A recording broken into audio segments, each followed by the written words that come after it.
I hadn't been doing anything special on that day. It all happened when I was, like always, sleeping in my ash gray shirt and sweatpants that were much more comfy than pajamas.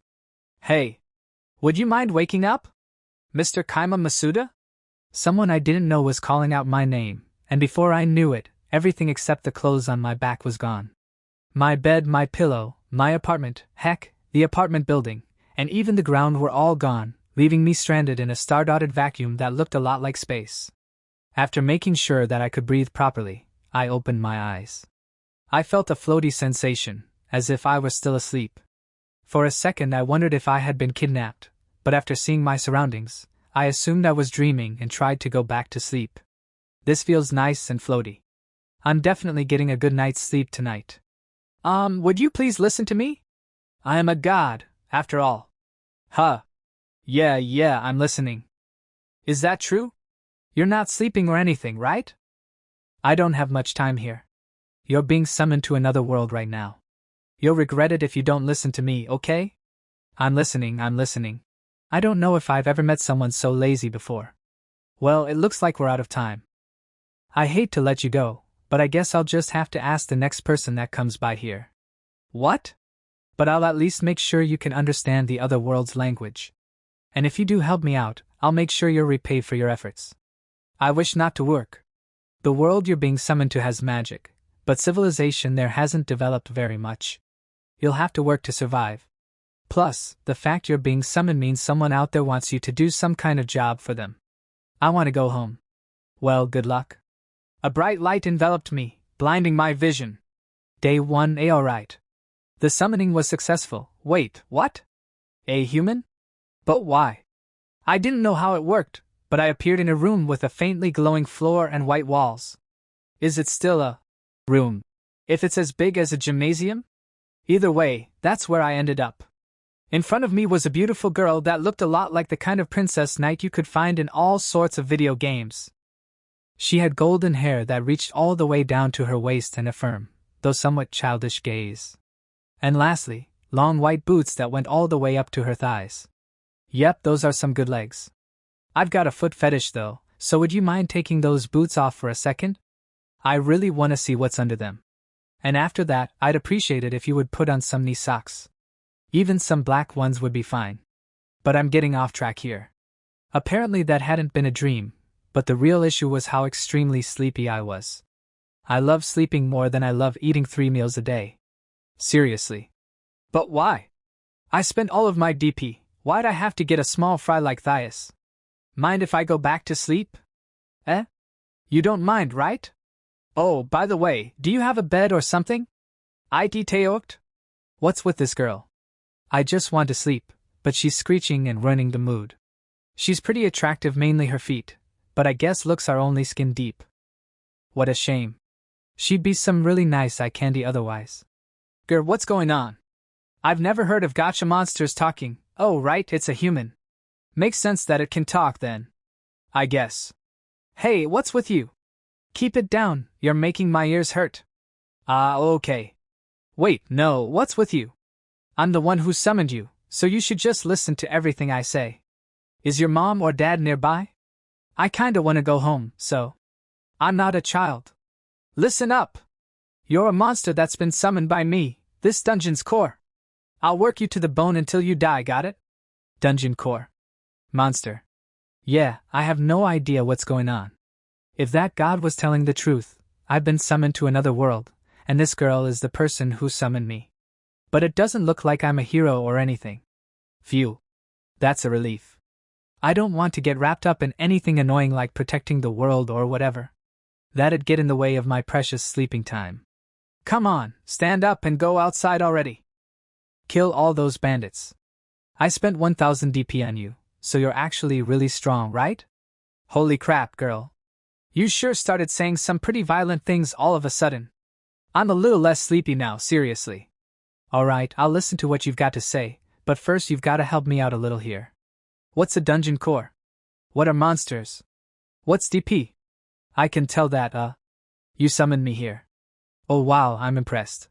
Makes sense that a talking creature like you is a little smart too. Maybe you're a wizard-type monster. Well, whatever. This is my dungeon. And obviously, this is the master room within me, the dungeon core. Alright. What about the dungeon master? Oh, you know about dungeon masters? That's interesting. But my dungeon doesn't have one. Oh, wait. I guess that would make me the dungeon master, kinda? Naturally, I knew nothing about the dungeon masters of this world, but I could guess that they existed thanks to how many fantasy games I've played. But she also mentioned a dungeon core. That must be the heart of this dungeon. And also, this girl? Hey, wait a second. You said I'm a small fry since I'm a human, but aren't you a human too? Nah. This is just my human form. Hey. Wait a second. You need to start calling me master. Ah, that's right, you haven't told me your name yet. What is it? Me? I'm dungeon core number 695. A number? Really? That's pretty lazy. But wait. If she's number 695, that must mean there's 694 other dungeons. Okay, I take it back.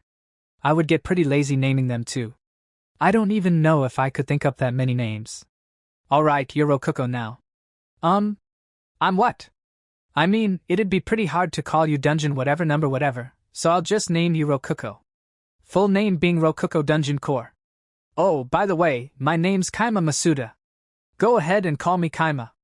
Not Masuda, Kaima. Dungeon Core number 695, henceforth known as Rokuko, looked at me with complete bafflement in her eyes. What? Masuda. Master Kaima. Is that a fake name or something? Wait, what did you just make me say? Kaima Masuda has been recognized as Dungeon Master. Why? Rokuko and I both said the exact same thing at the same time. A transparent, green window popped up before my eyes. It looked like the kind of message window you see in video games all the time. Written on that window in white letters was a message describing that I had been recognized as this dungeon's master. I have no idea what's going on, but I guess I'm a dungeon master now. Menu. Hold on. I take it back. Cancel. Undo what just happened. The blonde girl. Rokuko summoned her own window and shouted at it, but nothing in particular happened.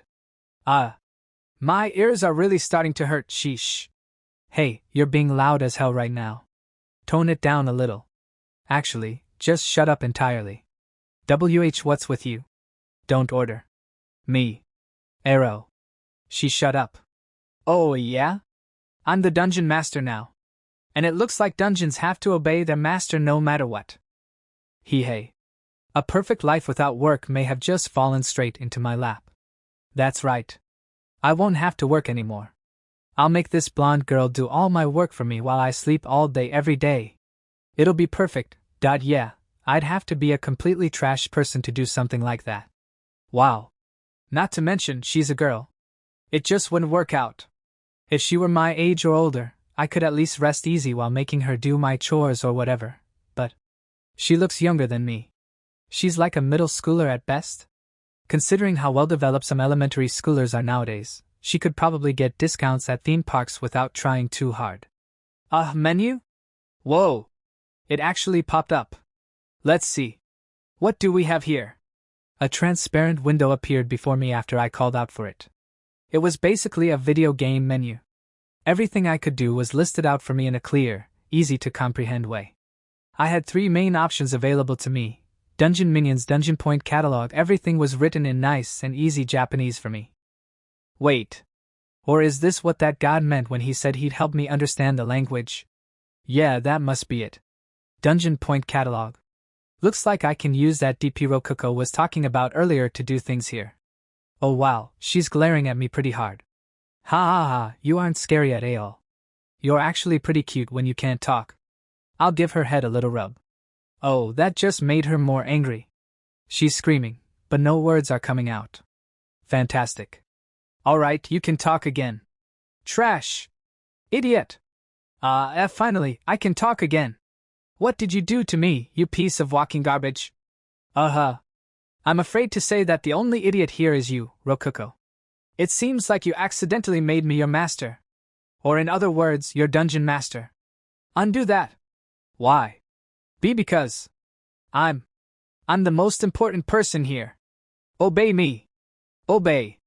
The blonde girl glared at me, cheeks flushed red and eyes brimming with tears. But now I know for sure. This girl's an idiot. Don't call me an idiot! Oh, did I say that out loud? But seriously. Think about it. Why did you summon me? Well, to make you a monster in my dungeon. In other words, if I obey you, I'll be forced to fight as a dungeon monster under your command. I'd live or die by the orders you give me. Actually, I'm pretty confident that any order you give me would just lead to me dying. So, I'm not gonna give up my power over you. No way. I love sleeping, but I'm a bit young to start sleeping for eternity, if you catch my drift. Well, that's just how dungeon monsters work. And you look pretty weak, so. Looks like we're finally on the same page. Though she's not too happy about it. I said this earlier, but you can call me Kaima. Okay, Kaima. NGH. I can't resist you. Anyway, I'm gonna check out the dungeon real fast. I'd like my sleeping arrangements to be nice and safe, after all. I selected dungeon from the menu. Just touching it worked fine, but I imagine it would have responded to voice commands as well. Okay, let's check out this dungeon map. She was saying something about bandits, So it looks to me that the dungeon core is right in the middle of the room filled with invading bandits. It looks that way to me too. Why? Don't you know that the dungeon core won't work unless it's placed inside of the dungeon? That's just common sense. I was starting to get a headache. Dungeon cores don't work unless they're placed inside of a dungeon.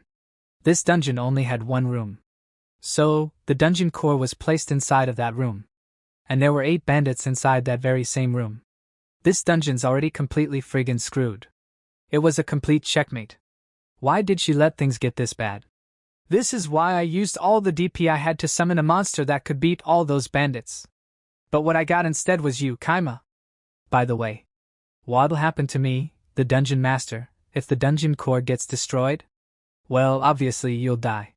The master and the core are connected, they live and die together. Holy crap, I'm gonna die.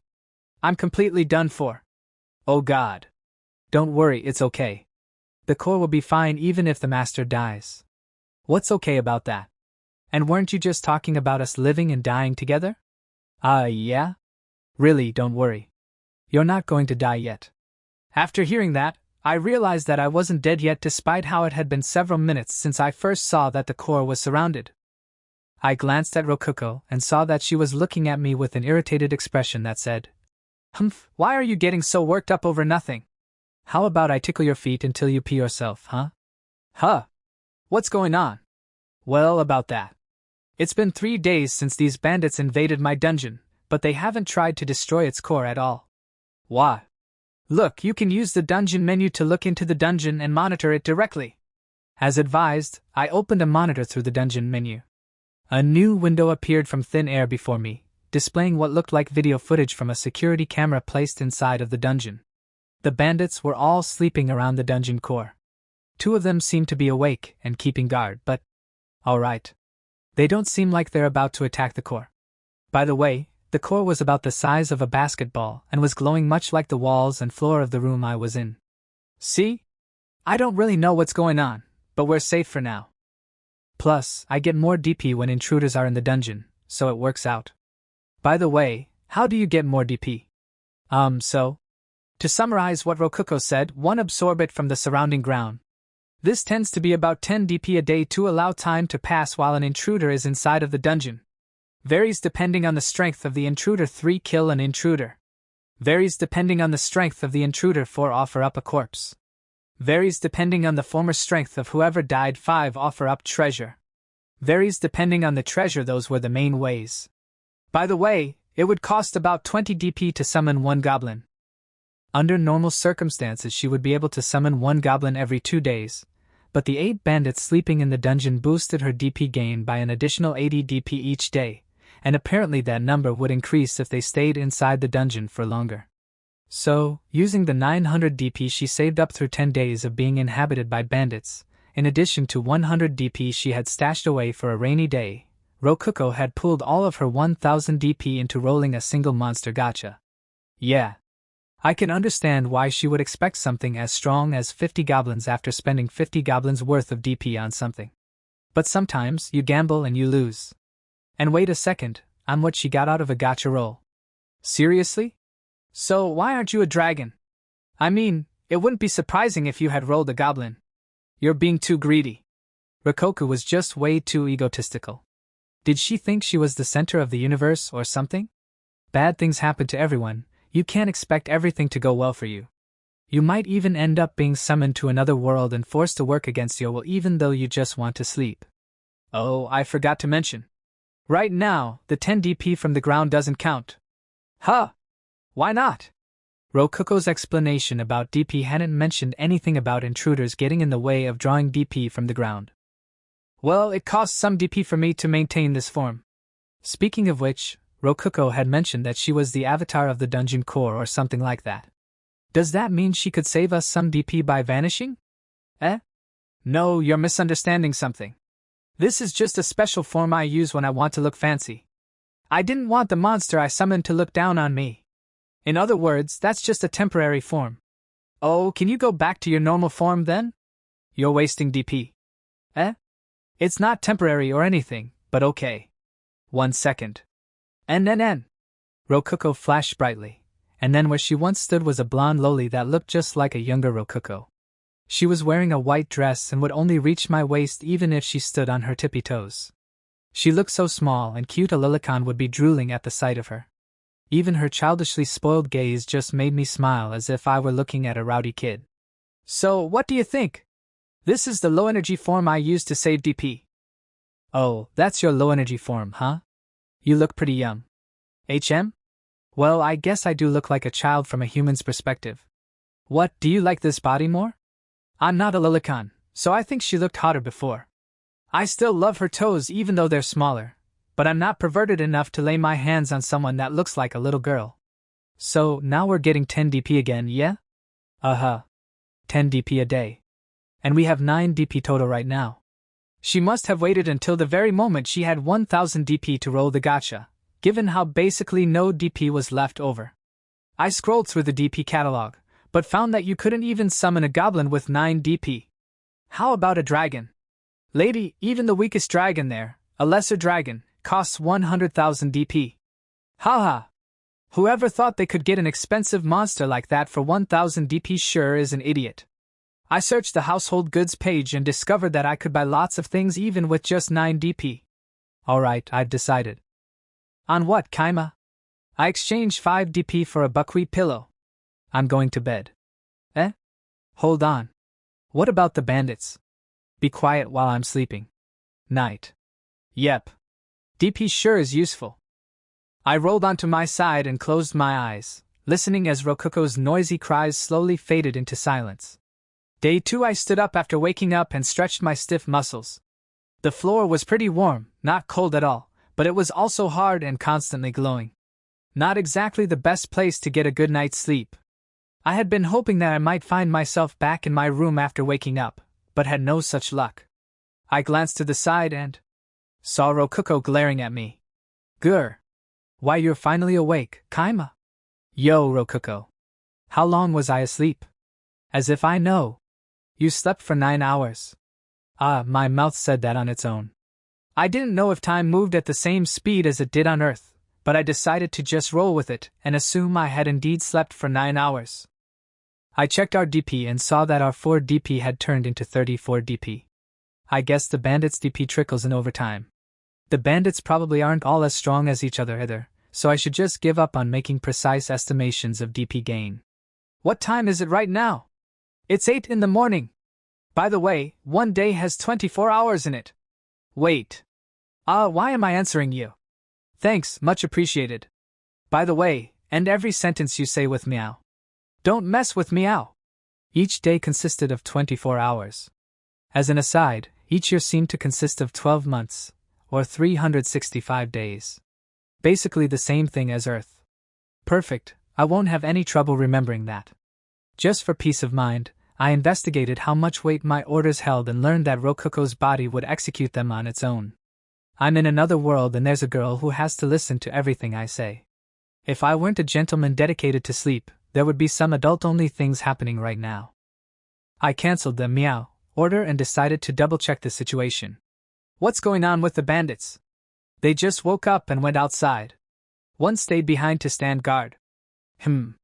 So, let's summon a goblin or something. DP summoning. Goblin. What? While I was in the middle of being stunned, a faintly glowing circle appeared on the ground. It then flashed brightly, and before I knew it, there was a small, ugly-looking person with green skin standing where the circle used to be. The same thing probably happened when I got summoned. Okay. Not okay. Owie? I thumped Rokuko on the head.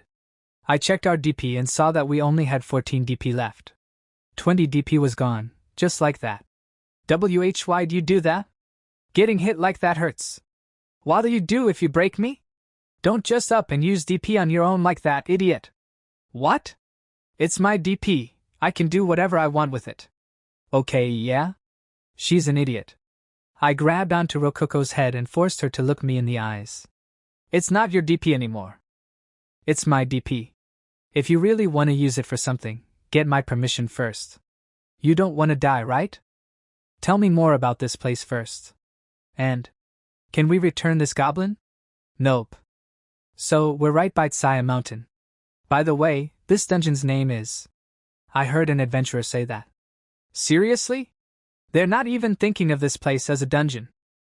Come on. Hey, won't you kill that bandit for me? We would get lots of DP if you kill him. It feels like he would be worth about 200 DP.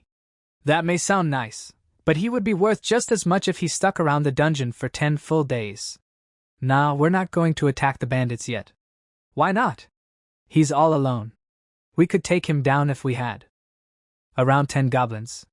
You'd spend 200 DP to earn 200 DP. And we don't even have enough DP to summon that many, anyway. But seriously. Goblins are as weak as they look, huh? 10 goblins to take down one bandit. Dang. We're gonna keep saving DP for now. Don't waste any of it. We'll be better off saving a ton and using it all at once, and right now, we're better off not agitating the bandits. What'll you do if we send out goblins and they decide to destroy the dungeon core to stop that from happening again? I didn't think about that at all.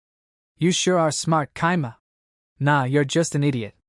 And now that you know that, listen to everything I say. Got it? Oh, okay.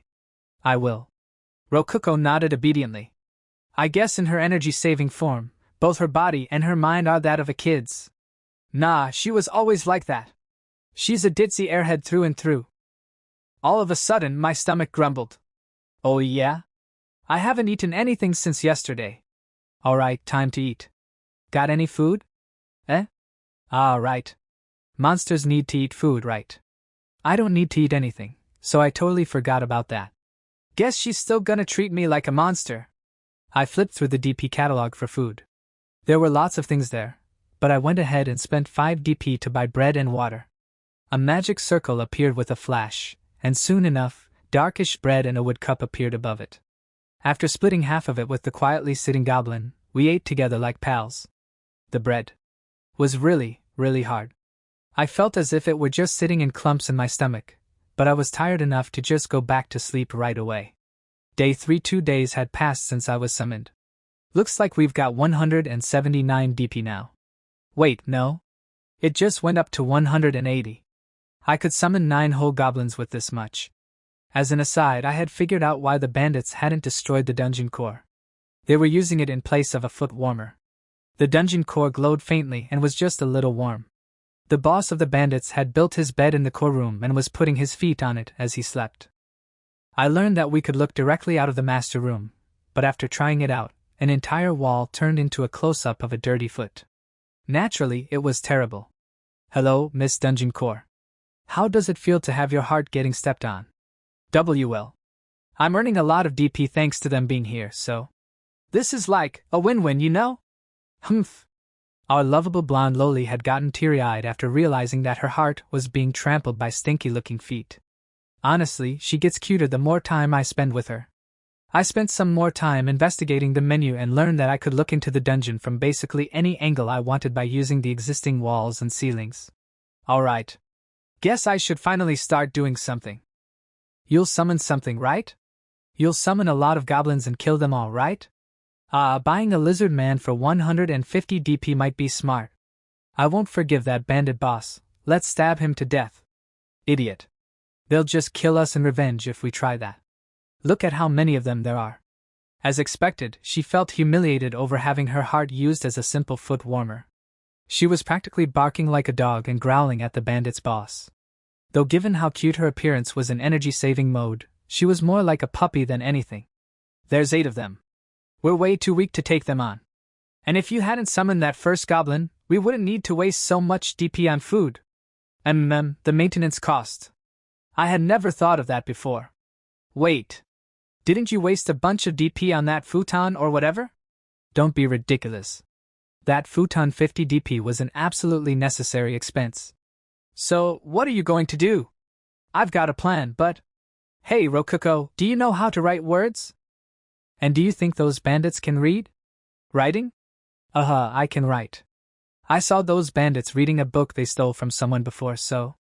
They can definitely read simple things. Sweet. Then listen closely and write the things I tell you to. Okay. Bus. Wake yup. The boss of the bandits woke up in the cave and saw a chest in front of him. Was this thing here yesterday? Nah, no way. I woulda saw it before sleepin'. The hell is this thing? Where'd it come from?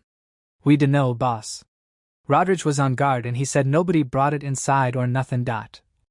So what you're saying is, it just poofed and appeared in the middle of this cave like magic? I guess so. The bandit boss investigated the chest, but didn't find any traps inside of it. He opened it carefully and saw that an iron helmet was resting inside. It was a high-quality helmet, and it looked new too. This thing is pretty nice. We could sell it for a lot of money. Or we could use it either way. Boss, there's something written on the bottom of the chest. The hell? Letters? Hey, Bracken. You can read, right? Read this. You got it, boss.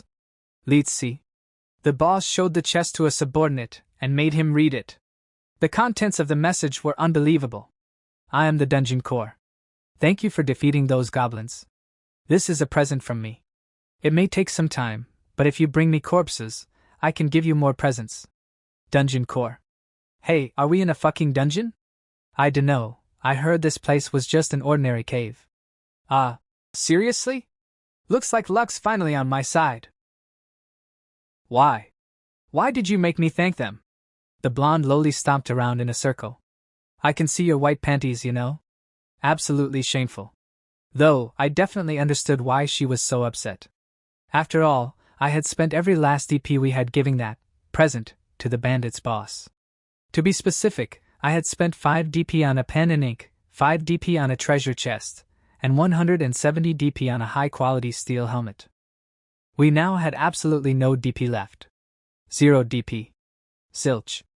Why? It would have been way better for us to spend all that DP on goblins. And then die after the bandits came swinging at us? Sorry, but I don't want to die yet. I just want to sleep. But still. That was just... Grr, you traitor. Calm down. That gift just bought us some valuable time. I'll kill them all soon enough, trust me. Rokuko blinked in surprise, as if she hadn't expected me to say something like, I'll kill them all. But why? Didn't you give them that gift because you're a human and want to help them out? What? No. I just want my sleeping arrangements to be safe. And that's not gonna happen with dangerous guys like them hanging around. Yeah. Then, well, don't you feel bad about killing members of your own species? Nope. I just want to sleep. And it's not like I'm gonna be doing anything to them myself, so... Alright. I don't have anything else to do today, so I can just go ahead and sleep.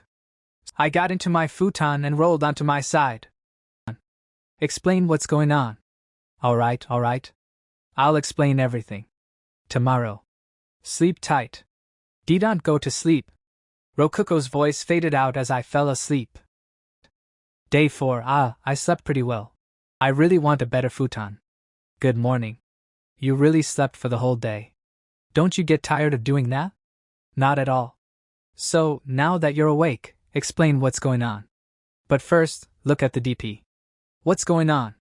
I opened the menu to check our DP and saw that we now had 867 DP. Oh wow, it shot way up. Not quite as much as I was hoping for, but this will do. Are you saying you knew this would happen? Huh. Basically, but let me ask you this first. Did something happen? Some adventurers attacked. According to Rokuko, a bandit standing guard noticed that adventurers were on their way to the cave, so all the bandits hid in the main room out of sight from the entrance corridor before launching a surprise attack. They then defeated the 4 adventurers without a single scratch on any of them. So, after that, the bandits looted the adventurers' corpses and offered up their corpses to me. They even went out of their way to push them against the dungeon core. I could do that on my own if they just left the corpses lying around in the dungeon, though. They figured that out after I went out of my way to absorb the corpses they weren't pushing against me, I think. They killed them inside of the dungeon, huh? I guess those bandits are smarter than you, Rokuko. What do you mean by that? I mean what I said. After hearing that, Rokuko's smile became a peeved frown, cheeks puffing out. It looked less like she was angry and more like she was pouting. But how did you know that the adventurers were coming? Seriously. Didn't you say yourself that adventurers come here once or twice a month? Now that you mention it, I did say that. But Kaima, wouldn't you prefer it if the bandits left? No, I wouldn't. I can't kill them all if they run away, right? There's a bunch of DP right there waiting for us. I don't want to waste it. I'm gonna squeeze every last bit of value from them that I can. Wow. You called them DP even though you're a human too. Kaima, I'm starting to respect you a little bit. You monster. Thanks. Now I'm gonna go back to sleep. Night-night. You're going back to sleep even though you just woke up. What an idiot. You can obviously only go back to sleep right after waking up. It's a precious opportunity. However, we're gonna add a room. We have enough ink to write another letter on a treasure chest, right? Oh, right. We do. But are you really going to waste DP on a room? We have so much. Rokuko said that while flipping through the DP catalog and looking at all the monsters we could summon for 800 DP. Ha ha ha. Will this blonde loli never learn? Alright, here I go. After some time. Why did you make me spend 480 whole DP on that guy? Whoa now. 10 DP for the treasure chest and pillow, 20 DP for the 2 wooden doors, and 50 DP for the simple bed. We only spent 80 DP on him. What? It cost 200 DP each to add those rooms, didn't it? Don't be stupid. Unlike that steel helmet, they can't take those rooms from the dungeon and sell them. They're permanently ours. Rokuko tilted her head with a confused expression on her face, not understanding what I had meant. Wait a second. We have a big problem. All of our 870 DP is gone, completely gone. Yeah, 'cause I used it all. On what? Take a look. I showed her the dungeon map. Using the camera, I went outside the dungeon and showed her that I had built another single-room cave elsewhere on the mountain and added a dirt path to connect it with the main body of the dungeon. The room had cost 200 DP and the 5-meter-wide path had cost 30 DP. Ha! I never would have thought about expanding the dungeon from the outside. You sure have a lot of crazy ideas, Kaima. But what are you going to do with that room? Wasn't it a complete waste of DP? Rejoice, my companion. This is a room made especially for goblins, just like you've always wanted. Yay, wait, did I want something like that? Don't you love goblins? She was always telling me to summon goblins this, summon goblins that. It took a bit, but it finally dawned on me. Rokuko loves goblins.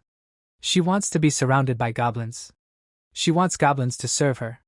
She wants to be queen of the goblins. I think you're taking things the wrong way. Don't worry, I'm not going to make fun of you. Everyone has their own fetishes. My friend, I'll fight by your side even if you do have a massive goblin fetish. Hey, what do you mean by that? What's with that understanding look in your eyes? You don't understand anything. By the way, I'm not a lilicon. I just love feet.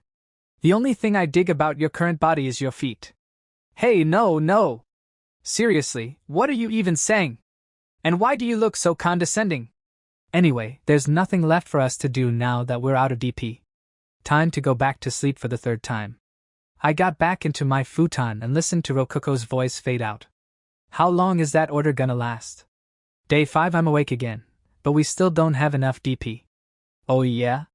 It might be a bit late for this, but I'll go ahead and explain how I'm surviving in here. What I'm eating, how I'm using the bathroom, all that good stuff. Food-wise, I was eating a set 3 times a day. By the way, the bread that came in that set wasn't just hard rye bread. The menu was nice enough to allow me to pick between pastries and even bread prepared with other food items such as meat or vegetables. I would pick the bread with as much food as possible and then split it with the goblin. As for the bathroom, well, I was taking care of business in the corner of the room. Don't worry, I had set up a screen partition and got some toilet paper first. There was nothing else I could do, since I was stuck in the master room. If I tried leaving it, I would end up face to face with the bandits.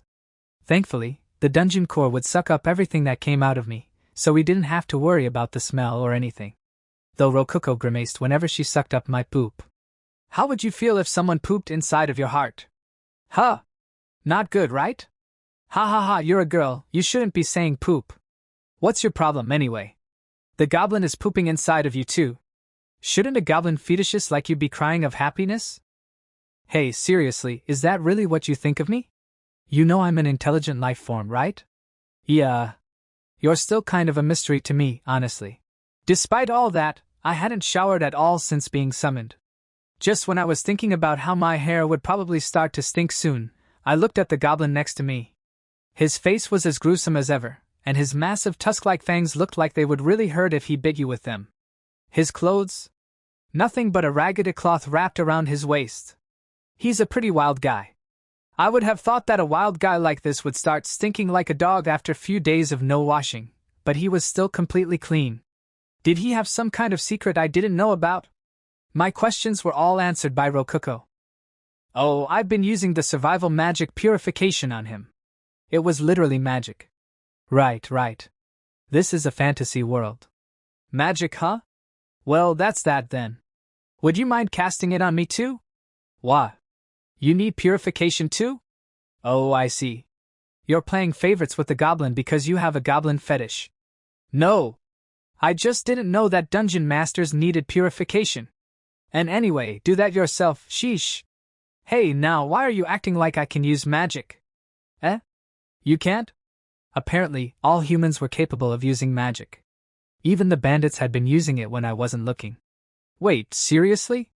Do I just know nothing about nothing? Oh, wait. This is a fantasy world, obviously I don't know much of anything.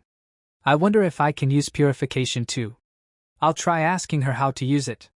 You just, build up your mana and cast purification. That's all. That didn't help at all. What do you mean, build up my mana? What do you mean, just cast purification? Kaima. You can use the menu, can't you? It's basically the same thing as that. Seriously? Purification. Oh wow, that actually worked. A fluffy, lemony sensation washed over my body from head to toe and purified it. Now I can sleep as much as I want, completely clean. By the way, you can cast simple survival spells with just mana and some mental effort, but you'll have to learn stronger spells through scrolls before you can use them. Scrolls? Uh-huh.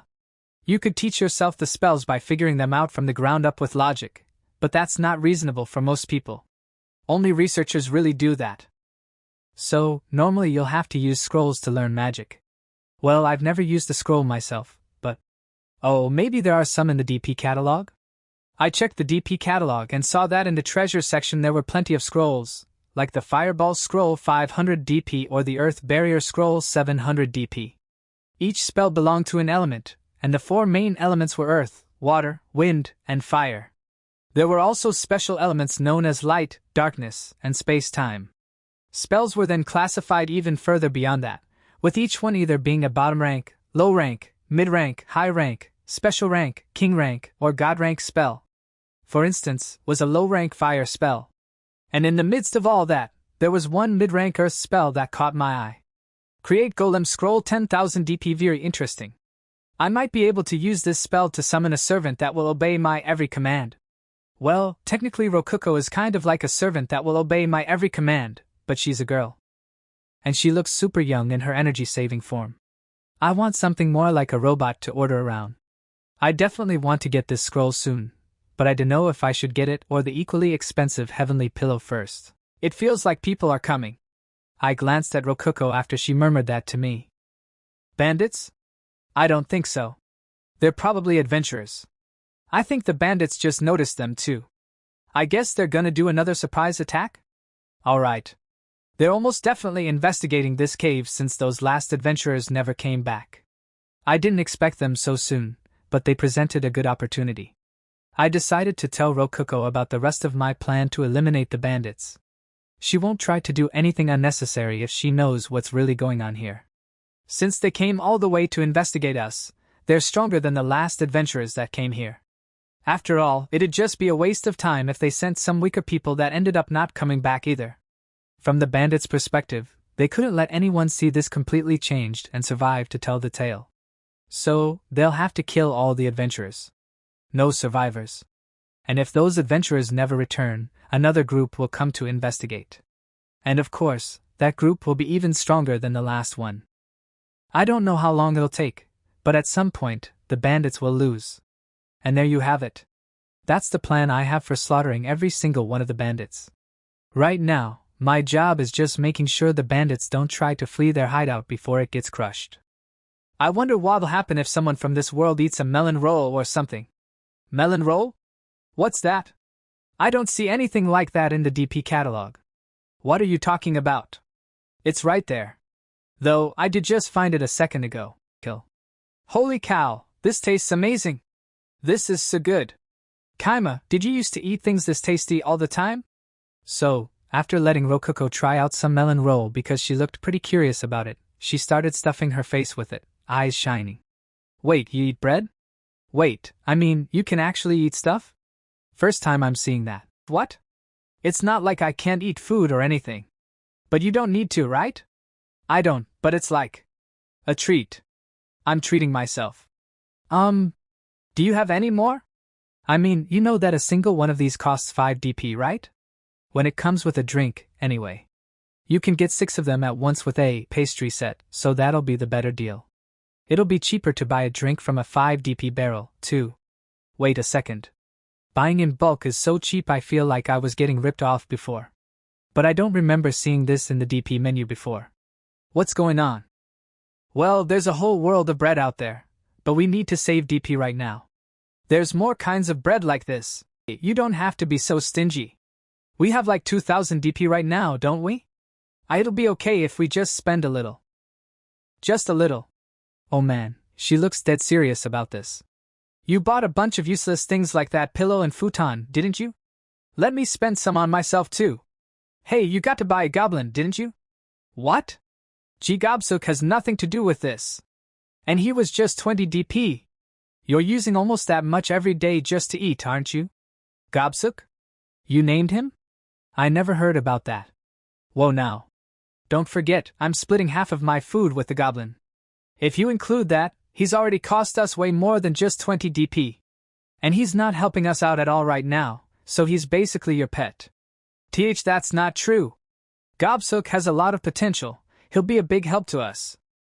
Right, Gobsuk? Gobsuk tilted his head in surprise, as if wondering why we had suddenly brought him into this. For some reason, despite how hideous his goblin face was with its squashed nose and giant teeth, he looked a lot like a dog. I wonder if he'll eat dog food? Well, anyway. I actually don't mind if you spend a little on yourself, as long as you don't go too far. It won't cost us any extra DP if we buy our food and drink in bulk, so that's a bonus. We'll actually save a ton of DP buying in bulk, but I'll keep quiet about that. Yay! Then hurry up and buy me a pastry set. Why don't you do that yourself? You can use the DP catalog too, right? But I've never seen a pastry set or a melon rolls or anything like those in it. Oh wait, I have more options now. Wow, I didn't know I could buy stuff like this here. Oh, there really are a lot of different kinds of bread. Rye bread, wheat bread, melon roll. So many options. Huh! Wait a second. Hey, tell me what you're seeing in the catalog again. Like I said, rye bread, wheat bread, and melon roll. Just those 3? Just those 3. Why? I went ahead and bought a pastry set, with my individual choices being cream roll, jelly roll, steamed roll, red bean paste roll, apple pie, and a fried roll. Do you know what these are? Kinds of bread, right? Wow, I've never seen bread that looks like this before. And why does all the bread you summon always end up covered in this weird, transparent stuff? Can I eat that too? Nope, you can't. That's plastic. You rip it apart to get to the food inside. By the way, this is called a jelly roll. Try eating it. A jelly roll. Let's see. Nom, so tasty. Jelly rolls taste amazing too. Wow, there's some yellow stuff inside of it. Oh, so sweet. What is this stuff? It's delicious. I handed over the cream roll, having more or less figured out what's going on. Rokuko, check out the pastry set again and see if you have more options this time. Okay. I do have more options. I can pick a jelly roll now. Wow, this is all new to me. Alright. The next time you want a jelly roll, buy it yourself. Get it in a set with some melon rolls if you want. Really? Ahaha, okay, then I'll get 3 of each. Oh sure, I'd love to have one of your jelly rolls. Thanks. Yeah? Right after Rokuko summoned her pastry set, I stole one of her jelly rolls. Yep. This is a cream roll. Any way I look at it, this is a cream roll. Plus, it's completely bare without any plastic surrounding it. Sorry, Rokuko. What I gave you was actually a cream roll. This is a real jelly roll. Really? Wow. So this is an actual jelly roll. Whoa, this one has red stuff inside of it. And it's super sweet. It looks like the DP catalog prioritizes displaying only items that the user of the menu is familiar with. It's very possible that it just fundamentally won't show items that the user doesn't know about. Since Rokuko's pastries weren't wrapped in plastic, just knowing the name of something must not be enough for it to be put on the catalog. Does the dungeon need to have absorbed it before? Wait, no, that doesn't make sense. She's absorbed plastic plenty of times. I guess it does have to do with being familiar with the item. Either way, it's very likely that none of this applies to things from this world. I've never seen an actual dragon before, but it's on my menu. Though I do know that dragons are the classic dungeon master monster of choice. I want to dig into this a little more, but this is getting pretty tedious. I don't want to waste DP either. Rokuko was looking at me impatiently as I contemplated the inner workings of the DP catalog to myself. I can eat them now, right? Right. Yeah, go ahead. By the way, those are all the pastries you'll be getting for 4 days, so don't go through them too fast. And be sure to split them with Gobsuk. What? Rokuko froze with half of a cream roll in her mouth. Don't worry, I'll split my food with Gobsuk even if you eat all of those pastries yourself. Not that I'm gonna tell you that though. Day 11, 2 days after he had lost 5 lackeys, the boss came back from town with some replacements. 19 replacements, even. There were 8 bandits at the start, then the 7 newbies, 5 of which died, so that left 10. Now it's 29, 3 times that. Nice. I wondered where he had gotten them. But then I saw 2 tied-up adventurers in their midst. Whoops. Minus those 2, it's actually 27. Isn't that still enough to form a small village or something? Oh wow. Those are all slaves, except the sacrifices.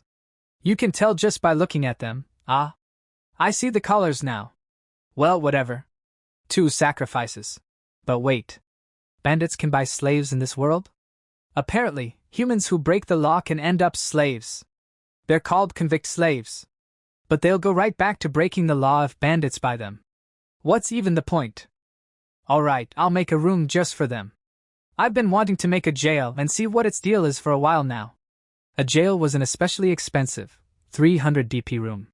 I was hoping that it'd have some kind of special effect or something. After adding the extra room, the dungeon looked like from above a square with its top right section cut off. Either way, I noticed 2 of the slaves that stood out from the rest. One was an adult woman and one a young girl. They weren't very dirty, likely thanks to this world's survival magic. Yeah, those rags are so torn up they're basically naked. That's hot. But wait a second. The slave the boss is carrying definitely isn't even 10 years old yet. Why'd he buy a kid with dead-looking eyes like that? Is he gonna raise her as his daughter or something? And hold up, she's got dog ears too. Another fantasy staple has come, a dark-skinned dog girl. She even has black eyes and hair. That's the first time I've seen either of those in this world. Actually, I just noticed that the older woman has wings growing out of her arms. Is she a bird person? Is that what I should call them? Bird people? Nah, they're probably called harpies or something. This world sure has a lot of colorful races. Wait. Hold on. Hold on. There. Sex. Slaves. We're gonna turn into an adult-only story this late in the game? Well, sure, I guess this does make sense. There've only been dudes out there up until now, so. The bandit boss had likely bought those sex slaves to satisfy the lust of his subordinates. And naturally, so he could have some fun himself too. The bandit boss grabbed on to the older woman and groped her body with hands so dirty I questioned whether he had ever used purification on them. He then noisily slobbered on her mouth in a makeshift kiss before pushing her onto the bed end. Whoa, amazing. That's how humans reproduce, right? I've never seen it before. Are you after my body too, Kaima? I'm not a Lilican. And hey, stop watching them. Kids shouldn't be looking at that kind of thing. But you like my feet, don't you? And look. That tiny slave is watching too. Yeah, they're making her walk on her bare feet. That has to hurt. What a waste of nice, shapely feet. Delicious brown skin like hers should be treasured. God, I want to at least give her some socks to wear. Preferably knee socks. White knee socks, or dark knee socks. No, wait. I'd bet socks shaped like puppies would really go well with her dog ears. I feel like you changed the subject there. Don't worry about it. Anyway, time for sleep. Day 18, 1 week had passed since the bandits bought those slaves. In a certain sense, the dungeon has been peaceful. No adventurers have come by and no bandits have died. They went out looting twice, and came back with corpses the second time. For corpses, 600 DP. It must have been too hard to capture them alive. Honestly though, is 2 raiding trips a week really enough to sustain 27 people? Unsurprisingly, the bandits were fucking the harpy every single day, treating her like a sex toy. Yeah. That was the only thing I wasn't too happy about. I knew that was the fate all sex slaves faced, but as a Japanese person, it wasn't so easy for me to get used to. I'm really surprised they haven't gotten tired of doing that yet. It's starting to be a real eyesore. I was starting to like them a little, but I guess I just didn't know them very well. Rokuko's not happy about a woman being brutalized like that, huh? She's got more humanity than I thought. It's like they're covering my dungeon with dirty juices and stuff. It really ticks me off somehow. Oh, that's what you're upset about. Shouldn't you be getting mad about me using the master room as a bathroom, then? Oh, you and Gobsuk are fine, don't worry about it. You two can't help needing to go to the bathroom. And you're both monsters I summoned myself, so. You're still calling me a monster.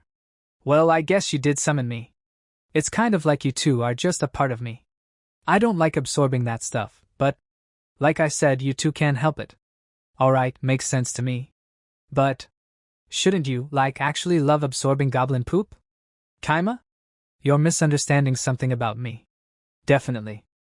By the way, the boss was using the young dog-eared slave as a dakimakura, a body pillow generally with an anime girl on its cover at night, since she had the soft, smooth skin of a child. Aside from that though, she was just a general maid. She took care of the bandits' trash and whatnot.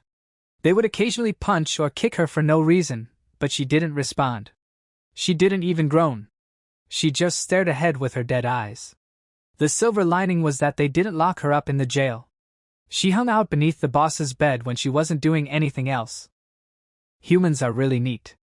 Is that how your species always raises children? No way. That's just child abuse, plain and simple. I don't know how things work in this world, but I'm absolutely confident that they're just being cruel.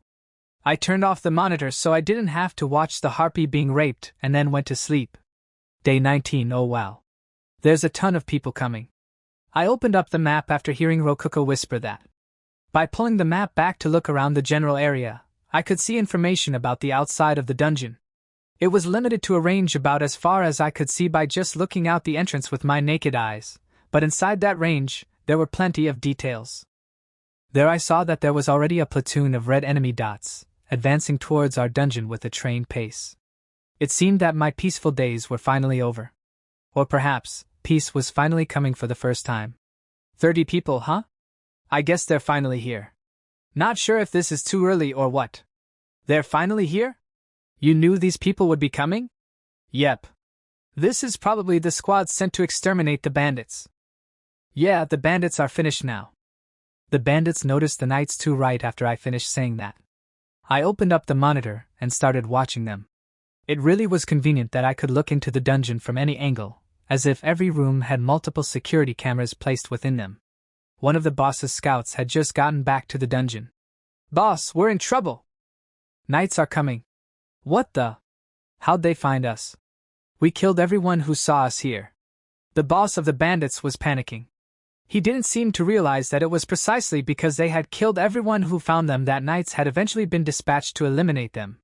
But hold on a second. Knights are humans. They ain't invincible, we can kill them too. How many of them are there? Sorry, I ran back here as soon as I saw their armor. There was at least 5 of them. Alright.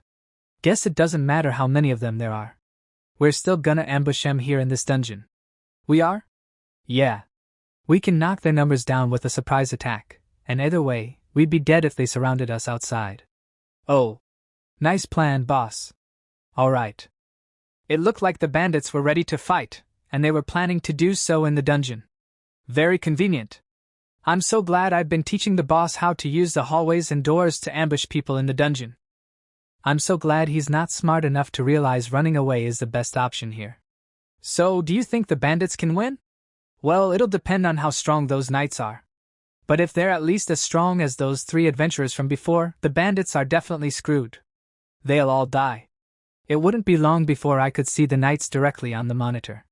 I decided to watch the bandits get eliminated from start to finish. All this was happening because of me, after all. The bandits spread out, with 8 of them staying in the entrance room, 8 hiding in the room halfway to the core room, and 9 including the boss camping out in the core room itself. Although there was strength in numbers, they wouldn't be able to ambush the knights if they all stayed in one room, though that would be physically impossible anyway. The knights reached the entrance to the cave right after the bandits finished hiding. Let's go get him. I felt my shirt being pulled and turned to see Rokuko looking at me with a puzzled expression. Are you sure I shouldn't be absorbing the corpses? We're kinda losing a lot of DP like this. Don't even think about doing that. We won't be able to trick them if you start absorbing those corpses. Trick them? If they learn that dungeons eat people, or at least, if they learn that a beginner dungeon like ours is powering up by eating corpses, they might view us as dangerous and try to destroy the core. I do have a backup plan, but we'll die if the core gets destroyed. Wait. A backup plan? You didn't mention that before. Remember that goblin room I made a while ago? Oh, right. The one that's kinda far away from us. You were calling it a dummy ordinary cave, right? Yeah. The maps here aren't so accurate, so there being another cave nearby shouldn't arouse any suspicion. Maybe. Hopefully, we'll be able to trick them into thinking that the other cave is the actual ordinary cave, and then they'll leave us alone. Oh, okay. I get it. Wait, what about the dungeon core? In truth, I wanted to place the dummy core in the other cave and use the castling function, but that wasn't gonna happen. Oh, by the way, the castling function allowed one to swap the real dungeon core with the dummy core. It was a great tool, but it took 5,000 DP to use. We didn't have enough saved up to use it. Not to mention, it was necessary to connect the dummy core with the real core with a path, which meant it couldn't even be set up if intruders were in the way. Well, we used hallways and doors to separate the rooms on this floor, so worst case scenario, we can turn the core room into an impregnable trap fortress. It was possible to set traps on a floor with intruders by separating rooms with doors and hallways. Though, of course, you couldn't set traps in rooms with invaders in them. But there's a bunch of bandits camping out in the core room. Of course, the bandits count as intruders. Yeah. In other words, all we can do right now is act like an innocent dungeon and hope they leave us alone. I get it. So that's why you don't want me to absorb the corpses. But how are you going to make sure they leave us alone? Let's just see what happens for now. I don't want to tell her that there's actually nothing we can do right now. I shifted my focus back to the knights. This must be their treasure room. The bed. I recognize the smell. They must have a woman with them. But this smell is so intense, I imagine they aren't using purification to clean up much. Or perhaps the smell is so intense it won't come out no matter how many times they cast it. The knights had started to investigate the boss's bedroom. By the way, the dog-eared girl was still underneath the bed. She stared ahead with her dead eyes, not moving an inch. Eventually, the knights advanced to the next room without finding her. That wouldn't have happened if they had used life search, but they didn't for some reason. Maybe it only had a limited number of uses. We had taken anything that looked even a little good into the master room before the knights got there. That said, it's not like there was anything good before we went through the stuff. Most of it was just moldy bread. The only really useful thing was, a light enchanted magic item? It worked kind of like a lantern. The only things left for the knights were food and the shoddiest of the bandits' treasure. One of them placed his hand on a door and made to open it, but at that moment, a sword had sprouted from the door. Gah! A bandit had stabbed at the knight through the door itself in a surprise attack. He then kicked down the door and started swinging. And before I knew it, the battle was over. But eventually they reached the core room. Though the knights themselves wouldn't realize it was the core room until they opened the door. I shifted my gaze to the bandits. One of them had been crouching by the door with his ear against it. I caught him right as he stood up to go report to the boss. Looks like they're here. All right. Archers, get ready. And be quiet. Shoot them down right after they open the door. Boss, are we gonna be alright? Humph. They should be pretty worn down by now. All we'll have to do is finish them off with a final push. I wondered how they would react if I told them that the knights had healed themselves and weren't worn down in the least. That'd have to remain a mystery, though. I didn't want them to try and destroy the core as a final act of revenge. The wooden door to the core room creaked open. The boss signaled for the archers to shoot the moment the door opened wide enough. Clang! Clang! The arrows noisily bounced off all the knights' armor. Except for one. By pure luck, good luck for the bandits, bad luck for the knights, one arrow slipped through the eye slit on one of the knights' helmets and pierced his brain. I saw our DP shoot up before my eyes. They had killed him in one shot. Louis! Bloody hell, he's dead! We only got one of them. Boss! Come on, boys! Aim for the joints! Our swords will just bounce off their armor. You'll pay for this, bastards! Humph, making a slave like that attack for you won't change a thing. The harpy slave tried to obey the boss's order, but her legs were too weak for her to move very well. She was cut down in seconds. Our DP went up. Wait a second! Aren't you Melon Puke Waver? Don't call me by that name! The boss of the bandits charged forward in a rage. The force of his first blow knocked the armored knight to his knees, and the boss wasted no time to drive his sword into a gap in the knight's armor. He then twisted his sword around as hard as he could inside of the knight's body. Our DP went up again. And what kind of nickname is Melon Puke anyway? What? This is the shameless fellow who puked up a melon while dining with the princess. You'll pay for killing Louis and Eugene, vomit face. I only threw up because the melon had gone bad. It wasn't my fault. Why'd she have to fucking put a bounty over my head? Not only did you eat too much and throw up as a result, but you unjustly blamed the chef for serving rotten food and killed him. Right in front of the princess, too. Shut up. He was just jealous because the princess had fallen in love with me. I'd be the emperor right now if it weren't for him. Fucking damn it. Oh, thanks for explaining why he's called Melon Puke. I'm more or less guessed from the name, but still. That was a wild story. After that, Melon Puke got so mad he fought far better than I had ever expected. He killed one more knight and wounded several others. But that was as far as he got. His allies that had been assisting him from the side were gradually cut down, and soon enough he was surrounded. In the blink of an eye, a sword was thrust clean through his stomach. Fuck. And things were just getting started. For me. Melon Puke collapsed onto his knees and then fell to the ground. One of the knights grabbed onto his hair and pulled his head up. All right, Melon Puke. Do you have any more allies anywhere? Nope, you already killed everyone, fuck. Why'd this happen? I did everything. They said. His voice had gotten pretty raspy, but the knights still heard him loud and clear. And so, the final bandit turned into DP just like all the others. Was there someone pulling the strings here? They might have gotten away. He said this was everyone, but we can't be sure. Oh. It looks like this room has the dungeon core. Yeah? Huh. So that's a dungeon core. I've never seen one before. This was a pretty shallow dungeon, just like we heard. Only had one floor. One of the knights pointed his sword at the dungeon core sprouting out of the wall. Alright. Time to destroy the core. Destroy the core. Hey, what did you just say? You're gonna do what now? My mouth dried up. I felt a cold shiver run down my spine.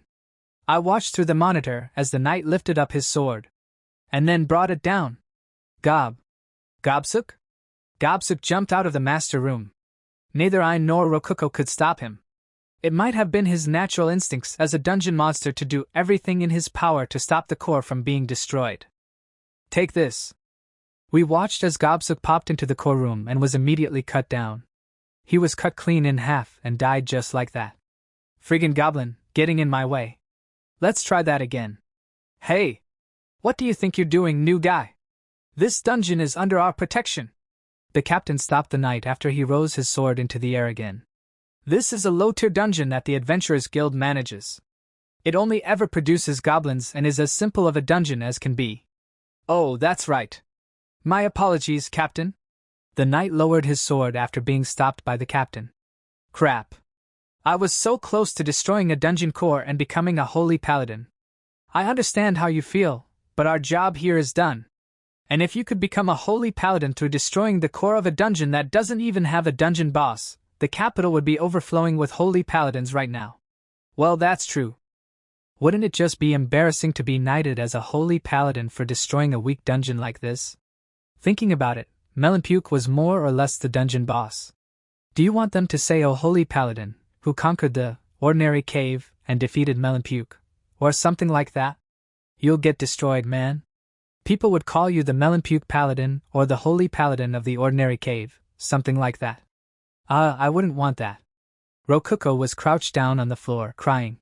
Goblin or not, we had spent the past few weeks together with Gobsuk.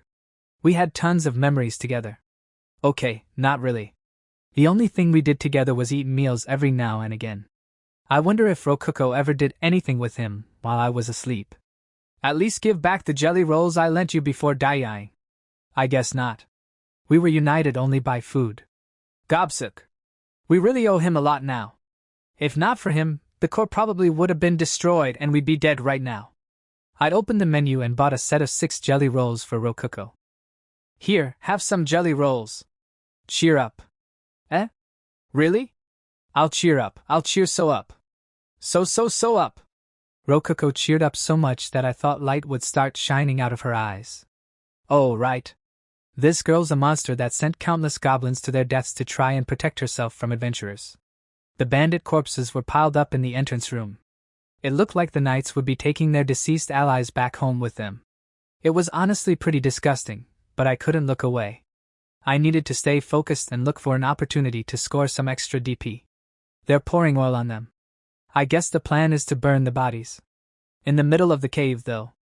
Air flows through dungeons no matter how deep they get, so I guess they may just not be aware that suffocating due to lack of oxygen is a thing outside of water. That was convenient for me. Once the fires rose up, I'd be able to absorb the bodies without any problems. Hey, should we do anything about that dog-eared slave? By the time Rokuko remembered that, flames had already burned down the door to the boss's room and were fast approaching the bed under which the dog-eared girl was hidden. Her dead eyes reflected that she had completely given up. The deceased harpy slave had the same eyes before she died. I didn't do anything to protect her from the bandits, but I get the feeling she'll appear in my dreams if I don't save her here. Well, I guess it doesn't matter. She can just turn into DP for us. No, wait. We're gonna save her. Can we get her in here somehow? No. Do you want to go outside and try to get her yourself? Everything's on fire out there. She'll be dead before you get there. Rokuko was right. Since there was an intruder on the floor, we could only enter and exit the master room through the dungeon core. And outside of the dungeon core was a sea of fire. Physically saving her would be beyond impossible. Plus, we can't withdraw intruders or anything like that. She's not an item. After hearing Rokuko say that, an idea struck me like lightning. No. What are you talking about, Rokuko? She is an item. Eh? I started to talk as if trying to convince both myself and Rokuko of that. Slaves are tools. They belong to people. In other words, they're items. Honestly, I've never seen her do anything on her own. She only ever obeyed orders. And now her owner, the boss of the bandits, is dead. The owner of that slave. That item is gone. When the owner of an item dies in a dungeon, their items become the dungeon's items. Which means that girl is now an item belonging to us. Right, Rococo? But she's a living being with mana. Items aren't like that. Remember how we withdrew that moldy bread earlier? Well, mold is a living being. We could withdraw a treasure chest even if a mouse was inside of it, right? There's no reason why we couldn't withdraw a living being like a human. We can't because she has mana? That doesn't make sense. Magical items have mana. We withdrew that light enchanted magic item, remember? Same deal. We can do this too. We can withdraw her. I glanced between the monitor and the map. The fire had reached the bed and started burning the sheets black. The map still displayed the dog-eared girl as a red dot, signifying her as an invader. Crap, that still wasn't enough. I didn't convince Rococo hard enough. But I'm telling you, slaves aren't items. Then she's not even a slave. She's a Dakimakura. It's a Dakimakura. A pillow in the shape of a super young dog-eared girl. Just look, it can fit under the bed so we guys can hide it when the parents come home. The only option left for me was to use conditioning on myself. In other words, hypnosis. And hypnosis is basically the same thing as sleeping. This is my time to shine. That's a Dakimakura, that's a Dakimakura, that's a Dakimakura, that's a Dakimakura. I imagined it. That girl was a Dakimakura. A Dakimakura that'd feel amazing to squeeze in bed. It had ears to tease and play with. It was shaped like a human so one could dress it up with clothes and ease socks before playing with it. Wow. This is going pretty well. Yeah. I can't let a Dakimakura that amazing get burned up. It'd be a total waste. I want to sleep with that Dakimakura. I could spend hours putting different kinds of knee socks on it. It looks pretty nice and warm, too. I could use it as a makeshift heater when the weather gets colder. Speaking of heaters, the boss of the bandits used Rococo's core as a heater for his feet. Oh, I'm getting off subject a little. You know, I wonder if that Dakimakura is more expensive than a heavenly pillow. A dark-skinned, dog-eared, little girl pillow must be expensive. That's a high-grade item. To some people, that would be the most heavenly pillow in the world. A thorough cleaning will make it clean as new. Yep. Purification sure is useful. I wonder how well it'll clean a Dakimakura. Either way, at least I don't have to worry about taking the cover off and drying it outside where a neighbor might see it. By that point, the dog-eared girl had turned entirely into a Dakimakura in my mind. I glanced at the map and saw that instead of a red invader dot, there was a green dot indicating an item. Alright, it's a Dakimakura. Withdraw! To sum it up, I did it. Yeah. How did you withdraw her? Invaders can't come into the master room. Huh. All I did was withdraw a Dakimakura. Oh yeah, and be sure to absorb the bandit corpses before they all burn up. But leave half of them behind, just in case the knights come in to check up on them. Its hair is a little burnt. What a waste of pretty black hair. Well, hair can grow back, so no big deal. I'll just cut off the burnt parts. A short haircut would look good on it. I rubbed the soot off its squishy cheeks. Oh man, this thing feels really nice. I tried casting purification on the Dakimakura. The purification magic formed a bubble-like shape like always and lowered itself through the Dakimakura from head to toe, thoroughly cleaning off all the filth that The Dakimakura let out a cute squeal. It reminded me. This is actually the dog-eared slave girl. Not a pillow. Phew. A bit longer like that and I might never have snapped out of my own hypnosis. Alright, I'm back to my senses now. See? I told you we could withdraw her. Oh, you're back to normal? Then explain how you did that. Sure. It's pretty simple. I could do it because it was possible. You thinking you couldn't do it was just an assumption on your part. Magic is more free and less restrictive than you think. Though doing all that was pretty tiring. You saw it, right? I withdrew a slave. 'Cause they're items. Wow. I had no idea you could withdraw slaves, but I guess you can. Yeah, it should be smart to make Rococo think that. I don't want to have to hypnotize myself again the next time we need to withdraw a slave. But anyway, what should we do with this dog-eared girl? Should I actually start using her as a Dakimakura? By the way, what's this girl's name?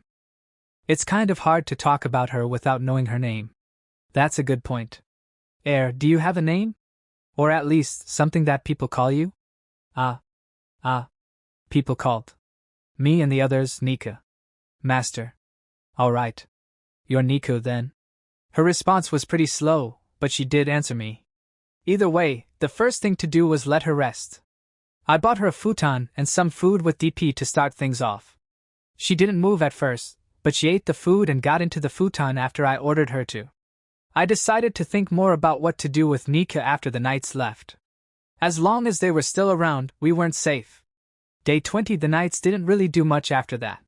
They quietly made camp, checked that the corpses had all burned by noon, and then left. Yeah, I think it's pretty impressive that they managed to cook meat and eat it while corpses were burning like 30 feet away from them. Like honestly. Wow. We got a lot of DP thanks to all the dead bandits, and how the band of 30-some knights stayed within the dungeon radius for almost an entire day. We didn't even have any problems absorbing the thoroughly burnt corpses. Suffice to say, we made bank. Adding it all up to what we had before. Our DP stock had shot up to 14,504 in one fell swoop. Wow. I've never seen this much DP before in my life. Compared to how little DP we were earning before, we had basically gotten rich overnight. But since the bandits were gone, our daily DP gain was less than before. We didn't have to worry about Gobsuk anymore. But in his place, we had the dog-eared slave. We had to feed her too. 3 meals a day with food and drink. We'll be losing about 10 DP every day. But our natural DP gain was only 10 a day. Maybe due to how we had withdrawn her as an item, the slave girl wasn't earning us any DP. Though it was also possible that she just wasn't strong enough to be worth any DP in the first place. Thanks to that, our DP earnings a day totaled to a spectacular 0. Wait, no? We were technically in the negatives since we would need to summon goblins whenever adventurers came just to avoid suspicion. Could I sleep well in a situation like that? No, I couldn't. I was a cautious man. I couldn't bear to sit and watch as my savings slowly dwindled. So, unable to bear the weight of losing DP, I decided to fundamentally change this ordinary cave. I don't want to work. Day 21 alright. Now that things have settled down and there aren't any bandits, let's think about what to do next. The main thing on my mind is that create golem spell I saw earlier. Magic that can make golems. Yep, that sounds perfect. Things will be easier for me if I can make golems do all the work for me. Yeah? But all that magic can do is make golems. You should just use that DP to summon golems as monsters instead. They cost 100 DP each, and they're strong enough. So basically, this spell will pay for itself after I use it to create 100 golems. Every golem after the 100th is basically free. Wow, what? That's amazing! But to be honest, there's way too many unknown factors to actually know that for sure. How strong will the golems I make be? Can I really summon them for free? Will I even be able to summon 100 of them? The spell may not end up paying for itself, it's impossible to tell right now. To tell the truth, I halfway want it just because I want to try making some golems. I mean, it sounds really fun, right? Let's not tell her about all this. Alrighty then. I'll have one create golem scroll, please. And... sweet, there it is. I used 10,000 DP to buy a create golem scroll and soon enough a string-tied scroll made of animal skin appeared. I tried not to think about how we had just lost 2/3 of our DP in a single purchase. Let's try to use this thing. I undid the string and unrolled the scroll. It had create golem written along the top of it with a magic circle in the middle. How do you use scrolls like this? Just pour your mana into the magic circle. I followed Rokuko's advice and tried pouring my mana into the magic circle. It felt a lot like using the survival magic spell purification, somehow. All I had to do was put my hand on the magic circle and clench it into a fist before I started feeling mana flowing out of my body. It was just a little tiring. My mana flowed into the magic circle and started running along its lines. So this is what it's like to let mana flow into something. How long should I do this anyway? I guess I should just keep pumping out mana until it works. My mana flowed progressively faster into the magic circle. Once it reached its limit or something, the magic circle suddenly stopped resisting the flow of my mana, causing it all to burst and rain back onto me. It felt as if the composition of the magic circle was being ingrained within me as my body was showered with mana. Actually, it probably was being ingrained within me. Once it finished, I bet I could use create golem. As for the scroll, the magic circle on it was scorched black, and after all my mana left it, the whole scroll caught fire and turned to ash. I decided to go ahead and try out Create Golem immediately. 2 things were necessary to use it: mana and material to make the golem's body with. Somehow, I just knew that. Knowing instinctively how to use a spell must be one side effect of using a scroll. It seemed that using the ground itself to make clay golems was the most simple thing to do. The golem could have its shape changed by mana. I stood up to leave the master room and go dig out some clay, but before I left, I noticed Meat sitting in the corner of the room with her arms around her legs. She had woken up at some point without me noticing. That was where Gobsuk always used to sit. Nostalgic. I don't have to go outside myself. If I have a tool available to me, I'd better use it. Hey, Meat, go outside and mine some clay for me. Not a lot, just about this much. Oh, okay. Understood, master. I ordered Meat to go outside and bring back about a soccer ball's worth of clay. Man, she really does look dead inside. I've never seen an expression that blank in my life. After a while, Meat came back with the shovel and clay. The way she was holding up the clump of clay with her tiny body made it look really heavy. Actually, I bet it actually was heavy for a child like her. It's kinda late to say this, but Meat can go in and out of the master room on her own without any issues. Maybe because Rokuko thinks it's normal for that to be possible, or something? Sweet, good job. You can rest now. I patted her head and praised her. While I was at it, I cast purification on her since her hands had gotten dirty with clay. She let out a cute "Hi-afyu" cry for some reason. Does it tickle when I cast purification or something? I should have Rokuko cast it on her later as an experiment. Depending on Nika's reaction, I might just learn something. Alright, no point waiting around. Create Golem! I sent my mana flowing into the clump of clay. The mana formed circuits within it, and morphed the clay into the shape of a person.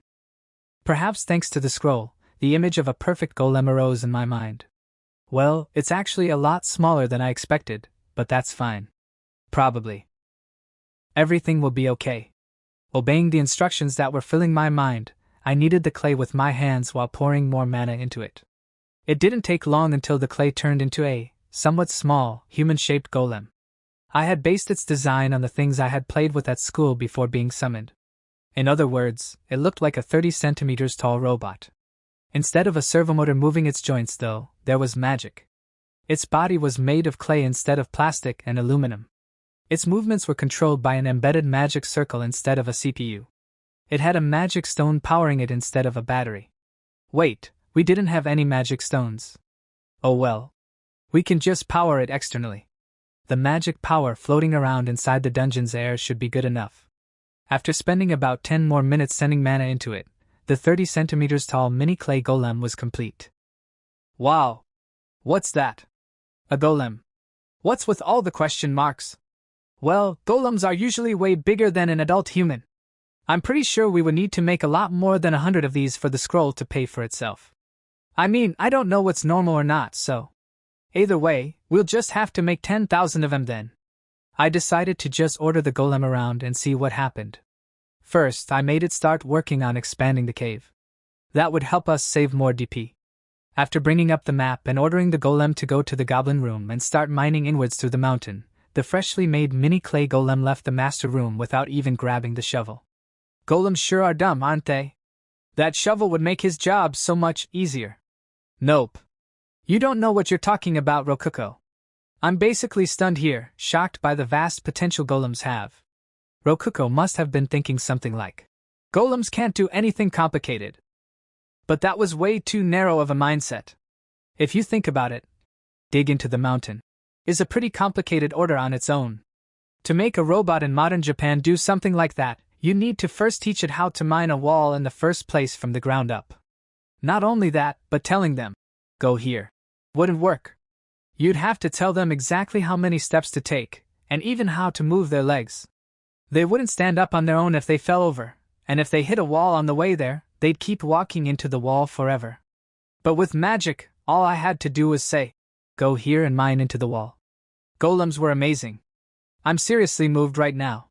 But using magic was pretty tiring. I think I'll just go to sleep now. Oh, right. I'll try using meat as a Dakimakura. That's why I saved her anyway. Kind of. Come here, little girl. Don't worry, I won't do anything perverted to you. Yep. I won't make you wear any socks or anything yet. That can come after we know each other better. Day 21. Let's just make one thing clear. Humans are not good Dakimakuras. I tried using meat as one, but oh, don't worry. I didn't take her clothes off or anything. I seriously just used her as a Dakimakura. Anyway, it was nice at first. Her skin was nice and smooth, plus her hair smelled nice. But it didn't take long for a problem to arise. Her body heated up fast. She got so hot. Yeah, I'm not gonna be able to handle this outside of winter. I finally understand why people huddle together to stay warm in survival movies and stuff. Though I have heard that kids have especially high body temperatures. And I've also heard that dogs are hotter than humans. In which case, it makes complete sense that a dogged little girl would be extremely hot.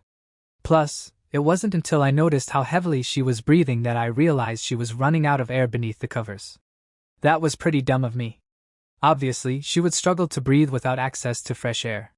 I hurriedly pulled her head out of the covers, which ended up with us lying in bed together, face to face.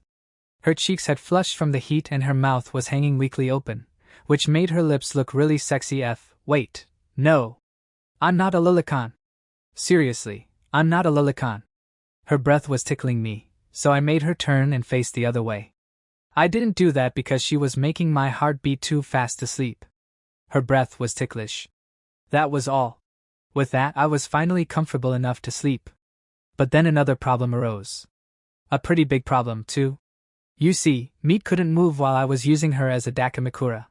She'd have to push me off her if she wanted to get up, but as a slave, she couldn't do that. Can you imagine what happened because of that? She peed herself. Okay. I knew it was my fault. I felt something wet when I woke up and then panicked like crazy after seeing Meat crying in my arms. I stood us up and cast purification on me, her, and the futon while patting her head and telling her that everything would be okay. Yeah, it was my fault. I'm sorry. Next time you need to go to the bathroom, just push me aside and go. To show how sorry I am, you can eat as much food as you want today. Ask for anything, it's yours. Okay? Here, have a hamburger. They taste super good. So stop crying. I'm sorry, it was my fault. Meat finally calmed down after she finished eating the hamburger. Okay.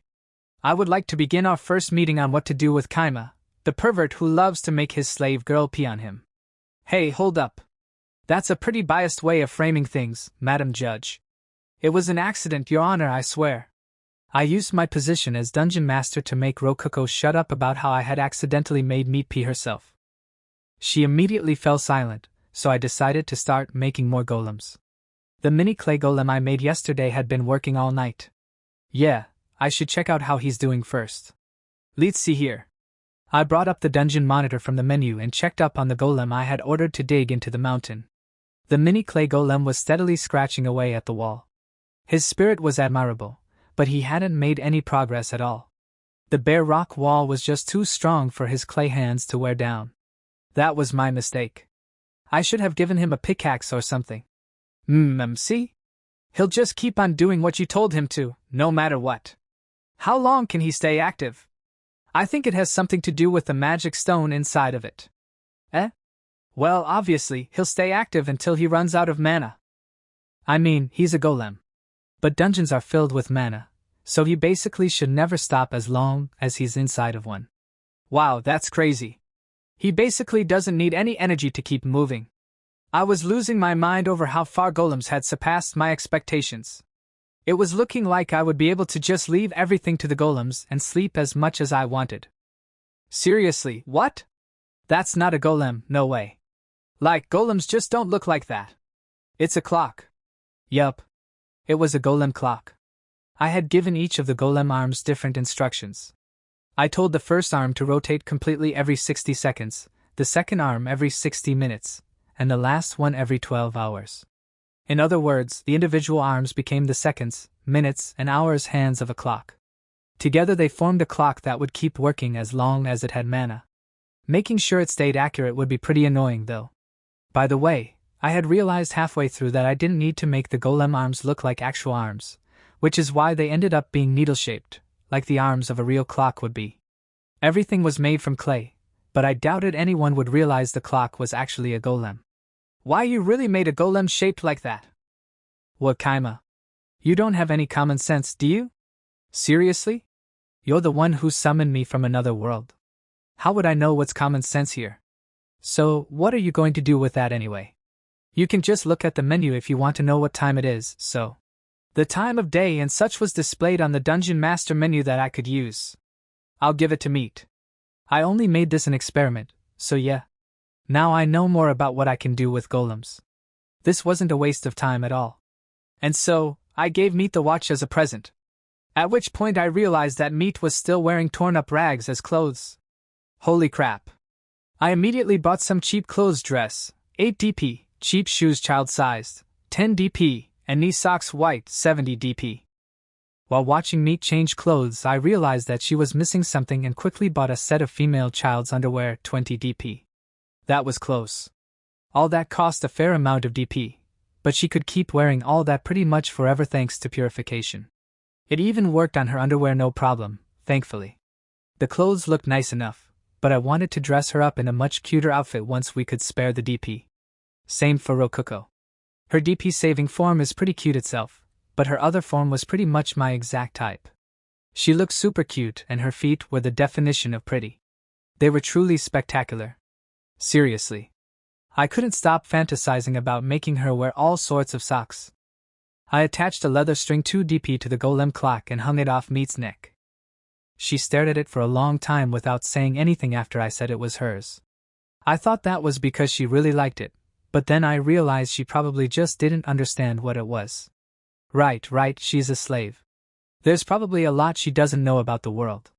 Starting tomorrow, I'll teach her everything she needs to know. By proxy, through Rokuko. Do your best, Rokuko. I mean, seriously. What's Rokuko been doing anyway? She's basically done nothing for the past month. She needs to work a little harder. I'll have her do my work for me. No, wait. No.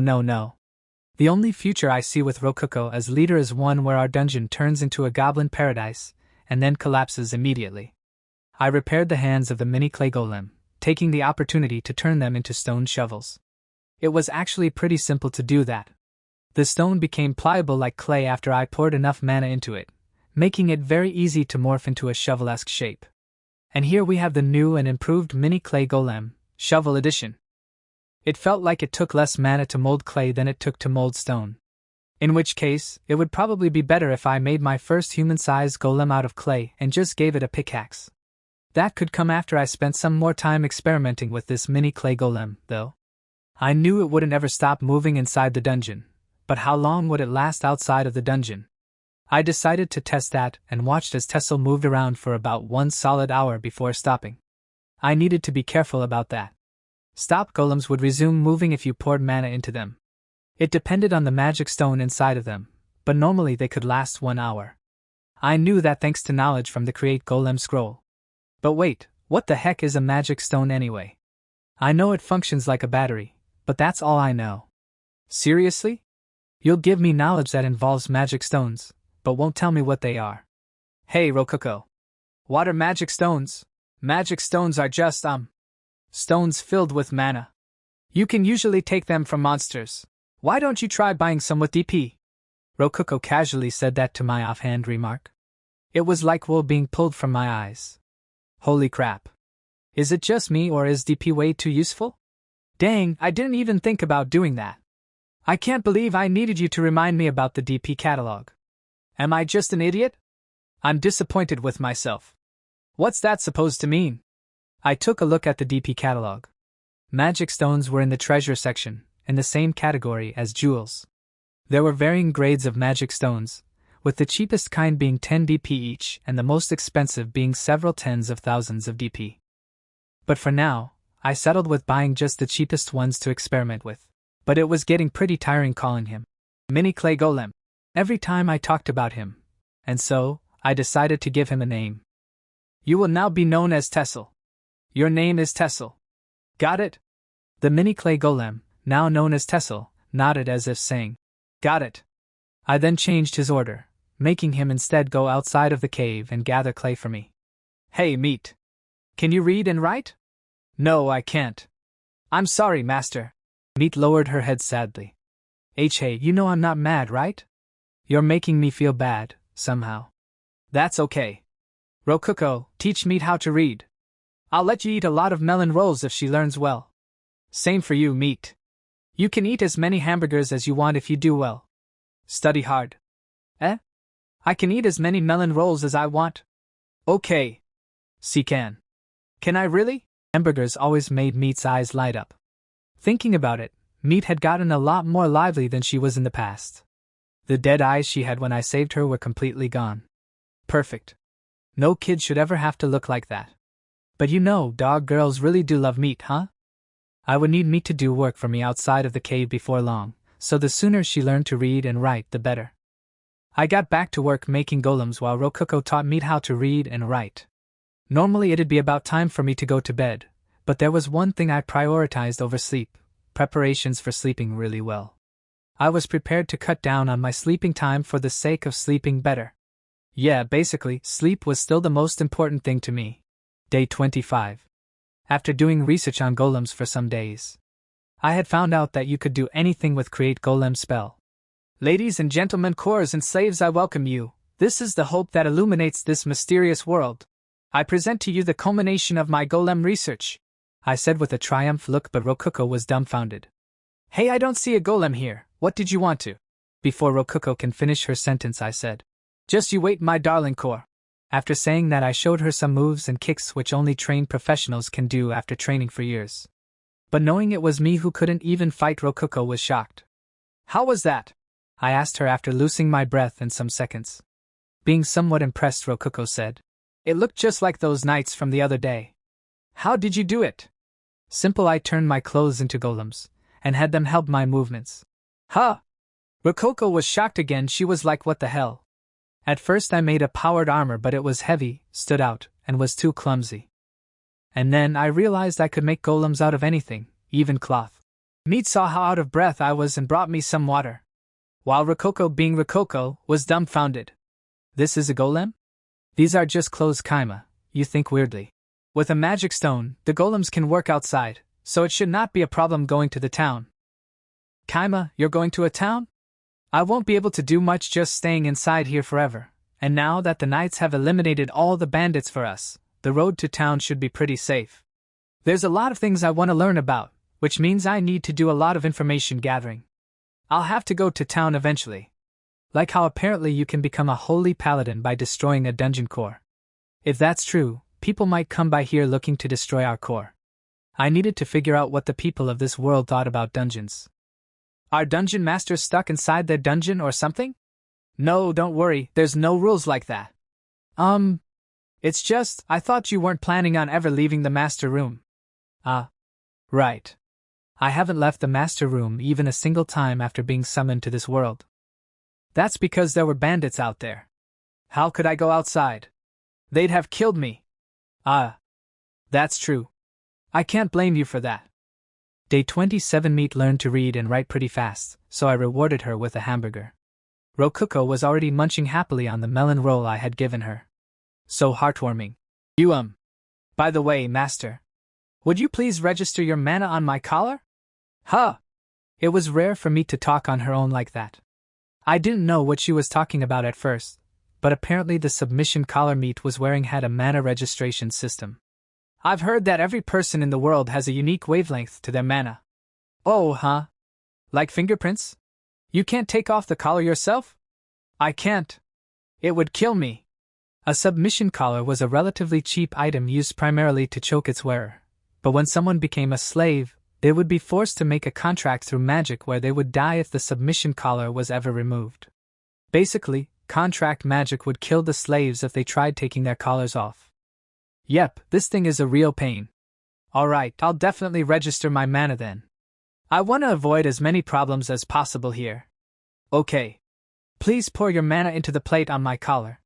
After you do that, please check whether it worked by squeezing the collar. I placed my fingers on the plate and poured mana into it. Yeah. It definitely felt like my mana connected to some password channel system thing. Registration complete? I wasn't too happy about it, but I envisioned Meat's collar squeezing as a test to see if it worked. And then, whoa! See, cancel! Stop choking her! I saw the collar squeeze tightly. It was visibly digging into her neck. That's not light squeezing at all. Holy crap! Stop! What kind of monster would do this to someone just to call them over? Meat, teary-eyed from having her oxygen supply cut off, replied to me with flushed cheeks while coughing. I'm sorry. I'm so sorry. Hey. Now I'm your slave for real, master. Meat smiled brightly. What? This is the first time I've ever seen her smile. Why now? Day 28. Alright, Rococo. Only summon 5 goblins if any adventurers come. Only 5. No more than that. When you buy melon rolls, get them from the pastry set. You can have 2 a day. We'll see. You be careful too, Kaima. Okay? And so, I left the cave with Rococo staying behind to keep watch. It hit me that I was leaving the master room for the first time. I had been letting me take care of getting clay and recovering Tessel and all that good stuff. I could just use the monitor whenever I wanted to look outside. What if the outside air is poisonous to people from my world or something? Like, what if the planet's mana is actually super deadly to me? Aren't we going? Why yeah, we're going. Right now. Right now. Hurry up and go already. Don't push me, alright? No matter what. Don't push me. Push you? Okay. Hold on. What's going on here, automatic translator? Rococo pushed me on the back, forcing me out of the master room. I ended up in the dungeon's core room, completely fine. Alright, sweet. Nothing bad happened at all. Phew, I really worked myself up over nothing. I mean, how could mana be poisonous to me? I've been casting spells almost constantly. Yeah. Are you okay, master? I'm fine. Totally fine, feeling great. Let's go then. Why are we just standing at the cave's entrance? You know, come to think of it, I'm the dungeon master. Should I really be leaving the dungeon willy-nilly like this? I dunno. I think I should be more cautious about this and take things really slowly. Hiya. Why are you pushing me? Don't push me. Eh? You want me to push you? Okay, I will. Why? Why aren't you doing your job right, Mr. Automatic Translator?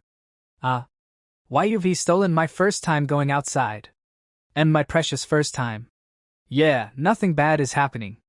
Why would anything bad happen anyway? I'm being silly. I took another cautious step outside, but moved so slowly that meat started to pull on my clothes. Master? Right. Sorry. Let's get this show on the road. And so, I took my first step towards the forest. Should I push you? Yes, please. We hadn't encountered any major problems so far, but it still frustrated me that I had to leave safety to go outside where my very life was at risk. I grumbled about it to myself while running along the mountain road with meat. Why did I have to go outside? For safety, of course. It was impossible for me to tell whether I was safe or not without any information. I had so little information that my desire to do research outweighed the possibly temporary safety I had at the dungeon. Hence, I needed to go to a human settlement. I really don't want to work. Naturally, I was capable of running down the mountain road despite never exercising thanks to my wearable golem. I had ordered it to run all the way to Tsaya village. And so it was. But it was still really tiring somehow, so I needed to stop several times to take breaks. How is meat keeping up so easily? My muscles are gonna hurt like hell tomorrow, sheesh. It took us half a day to reach the city. And so, we were there. Tsaya City at last. Aside from the food and water, we had also brought a fair amount of cash from the dungeon. It was the money we had withdrawn into the master room after the knights came to eliminate the bandits. The city was surrounded by a brick wall about 5 meters tall, and the entrance gate was protected by a tough-looking guard. Wait a second, whoa. This is a pretty big city. How many people are living here? Halt! What business do you have in Tsaya City? The cautious-looking gatekeeper ordered us to halt once we got close enough to the gate. Not wanting to cause any unnecessary problems, we stopped. Your companion must be a slave, given that collar. Does she belong to you? Yes, she does. I found her by chance. Do you have any form of personal identification? If not, you'll need to pay 5 silver coins and 1 copper coin. Your slave doesn't need to pay 5 silver coins because she's with you, her master, and slave collars are a form of personal identification. I checked the wallet I had brought with me. Inside was 7 silver coins, 10 noticeably big copper coins, and 30 smallish copper coins. Sweet. I have enough. 10 copper coins were worth 1 large copper coin, and 10 large copper coins were worth 1 silver coin. I didn't know if there was any coin more valuable than a gold coin though. Oh, and the silver coins are a form of insurance. The guild will give you a form of identification after you become an adventurer. If you show that to me, I can return your coins. Though, someone from the country like you likely won't have enough money to pay for both this and your registration at the guild. It costs 3 silver coins for one person to become an adventurer, after all. We advanced down the main street of the city and soon enough delicious scents wafted into my nostrils. There must have been a lot of people making kebabs, as the tasty smell of meat was thick in the air. After walking for a bit, we reached a fairly large building. A sign with a drawing of swords, potions, and scrolls on it was hanging on the door. That must have been the signpost for the Adventurers Guild. I went inside and saw that it was filled with people who looked like adventurers, partying hard and drinking a ton of beer. I was surprised to see all of them drinking so hard at noon. Maybe they had worked all night and were on the verge of going home. I followed the guard to the counter, and soon enough the receptionist handed over the registration forms. Surprisingly enough, it was wood-based paper, not sheepskin parchment, or anything like that. I was impressed. Can you write your name? If not, I can write it for you at the cost of 1 copper. No need. Meat, it's your time to shine. Yes, master. I asked Meat to write my name for me. The only language I could write in was Japanese. I couldn't comprehend this world's language whatsoever. Suddenly, I realized that the guard and the receptionist were looking Meat and me over with furrowed brows. Was it that rare for a child slave to be literate? I'm surprised. She's such a small child, and yet. Well, I needed her to be useful somehow. I see. For some reason, the receptionist was giving me a kind of disgusted look. Should I not have taught Meat to read or something? Are you really going to register that slave child as well? Is there a problem with that? Can slaves not be registered? Is there an age limit? Is she writing the wrong things? No, there isn't any problem with the paperwork or anything of that sort. Meat finished writing my name, and we quickly finished the rest of the registration. Guild's receptionist perspective. My name is Celia, a receptionist at the Adventurers Guild. I wonder, what relationship do these 2 new registrants have with each other? The girl has such an unpleasant name. Meat. Like she's just an object or something. But she's being registered as an adventurer despite her name. What a travesty. Kama the Brute, was it? Got it. Sigh, what an angel she is. She deserves to be protected from that scum. Day 29. After registering at the guild, I took a look at the request board. I came to town to learn more about the world. But there was something more important. I needed to find out what people of this world thought about dungeons. We'd never hold up if guys like that knight keep on coming for the core. What sorts of requests are linked to dungeons? Meat happily plunged into the throng of adventurers. Her small body was engulfed by the crowd and disappeared in seconds. After a small while, she came running back with 2 slips of paper wedged between her lips.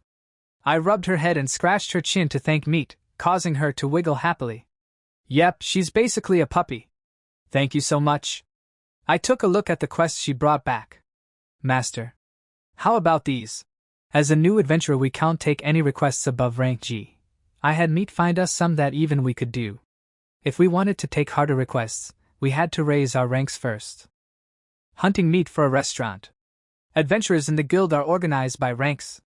As a newbie you start out at G rank, you will rank up based on your performance on the quests. Said the receptionist after I showed her AF rank quest which was about surveying our dungeon, the ordinary cave. That's why I gotta rank up if I wanna take that request. Damn, I'm so sleepy, I don't wanna grind. So I took a rabbit hunting quest. The quest had 2 requirements. Number 1, hunt at least 3 rabbits.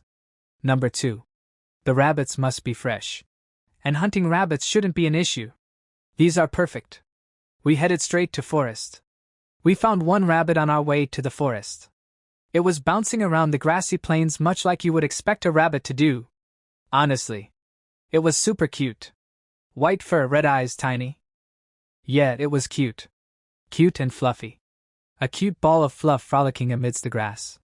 But moments later, Meat had decapitated it with a single slice. Her golem blade knife easily sliced through its neck thanks to its vibration capabilities.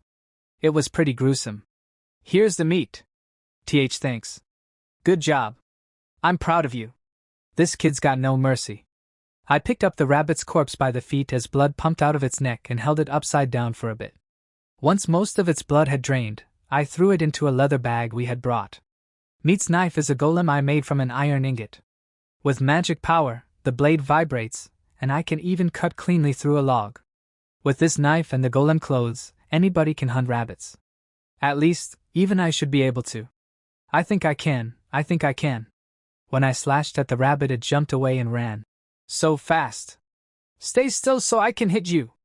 Ugh, a worthy opponent. After trying for some time, I asked Meat. Hey Meat, how is it going on your end? When I looked in her direction, she already had killed 3 rabbits. After killing the 10 rabbits, we headed to the Adventurers Guild and handed over the rabbit-filled bag. The client grinned after seeing what was inside. Well, looks can be deceiving, huh?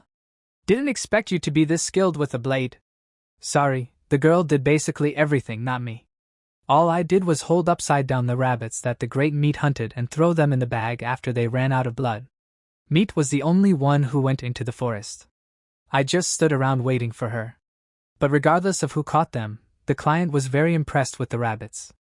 It helped that their pelts were still usable thanks to how we drained their blood. All the rabbits, except one, earned the maximum payment of 10 coppers, resulting in a net gain of 97 coppers. Though as a bonus for how solid they were overall, he paid us a whole silver coin instead. Huh? Which was the one worth 7 coppers? Yeah? You know it was the one I caught on my own. My bad for slicing its torso in half. Congratulations. You can now rank up. Do you wish to rank up? Why? Rank up. In other words, we'd be leaving G rank and going up to F rank. Then please give me your guild card. Please sit down and wait for a moment. After we gave our cards to the guild's receptionist, I asked Meat to get the ordinary cave investigation quest. We had finally met our goal. Now we will do the survey ourselves and say everything is normal in the dungeon, and that should keep any new invaders from cawing for a while. While I was thinking that, the guild's receptionist came back with our cards. Thanks for waiting, here's your new F rank cards. I thanked the receptionist and took our cards. Meat was taking a lot of time, so I asked her, "What's wrong, Meat?" "It's not here." "Yep. Which means someone took it, I guess." "Oh crap, what do I do?" "When did it get taken?" "This morning? At noon?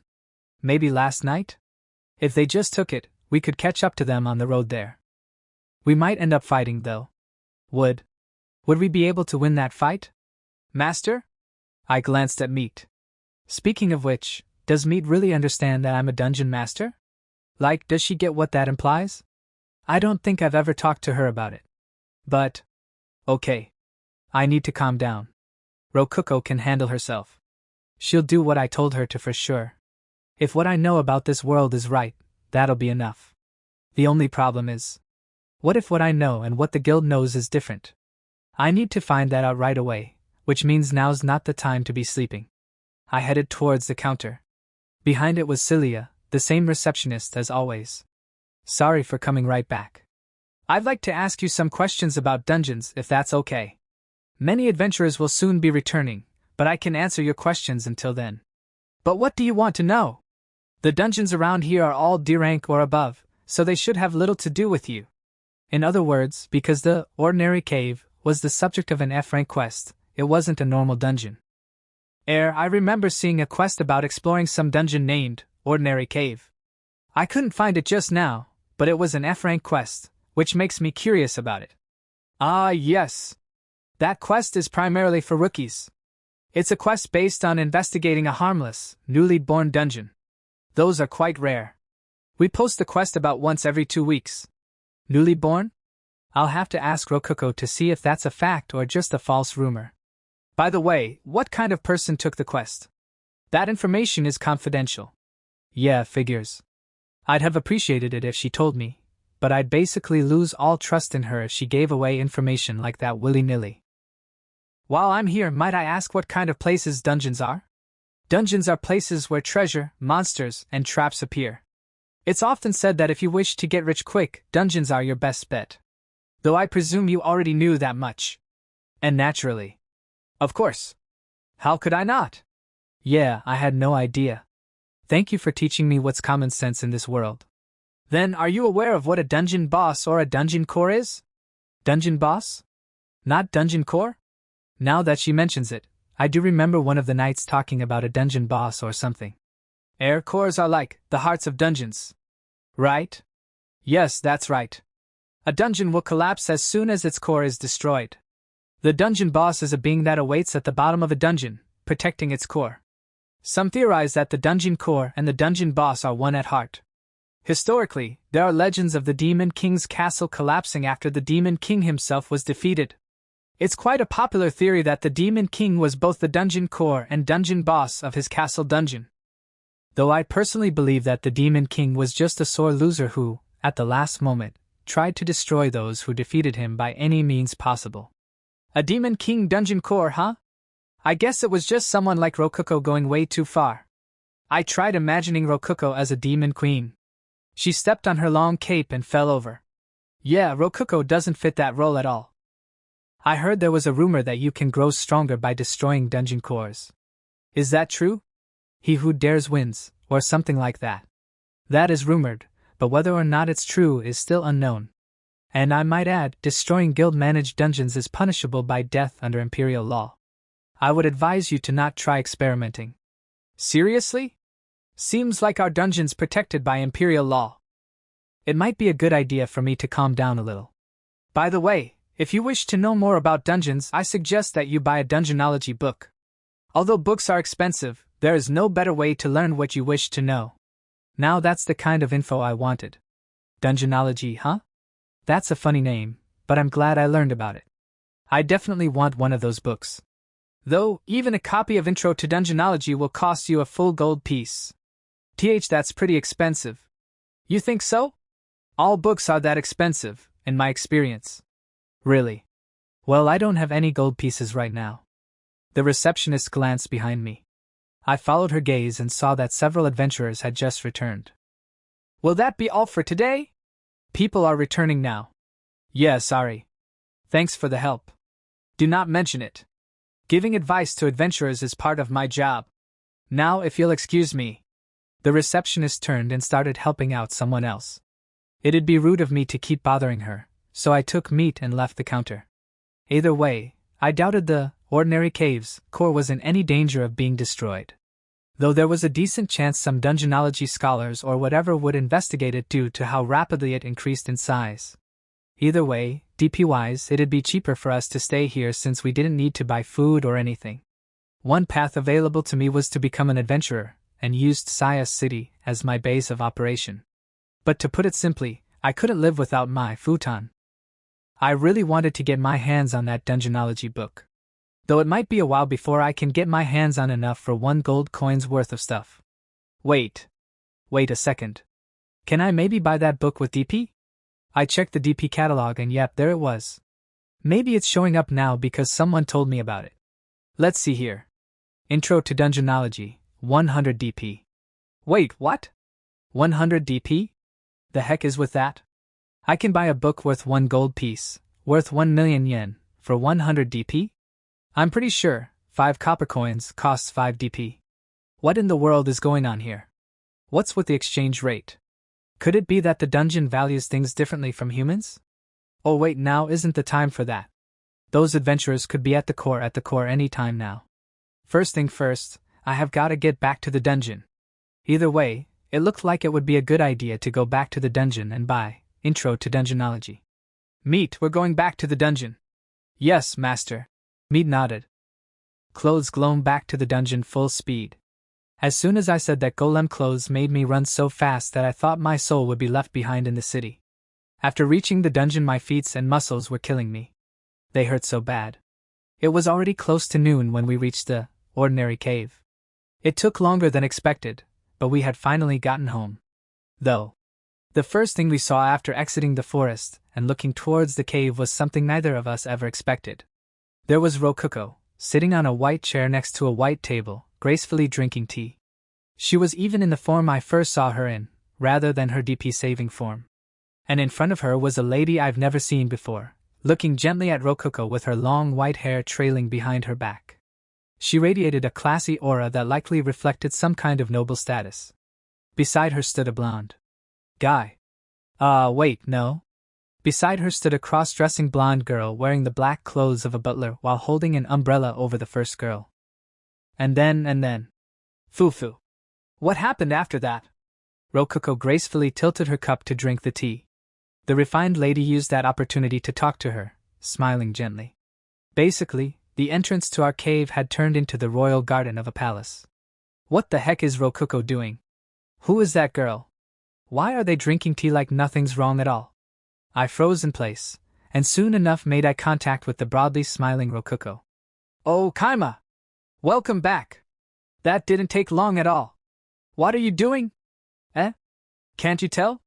I'm having a tea party like the refined lady I am. Rokuko, not in her lowly form, puffed out her sizable chest with pride. That's not what I meant. I want to know why you're doing that. Number 89 came over to spend time with me. Oh wow, number 89, huh? Wait. Number 89? She's a dungeon core? I looked more closely at the white-haired girl sitting next to her. She looked like much more of a refined lady than Rokuko. Well, hello there. May I call you Kaima? The lady elegantly waved her hand. To be honest, she was exactly my type. Like, exactly, holy shit. But for some reason, a chill ran down my spine. Let me introduce myself, said the white-haired lady. Oh my god, she is like an angel. I am Dungeon Core number 89, Haku of the White Labyrinth. I was just talking to number 89 about what happened recently. I told her about you too, Kaima. Alright, Rokuko. Come here for a second. Ma'am, please excuse us. I pulled Rokuko away and started whispering to her. How much have you told her? I just got to the part where the bandits were all about to die. Oh, and I gave her a melon roll, too. She really loved it. Rokuko let out a girlish squeal of happiness, clearly pleased that her older sister enjoyed her gift. So I thumped her on the side of the head. Ow.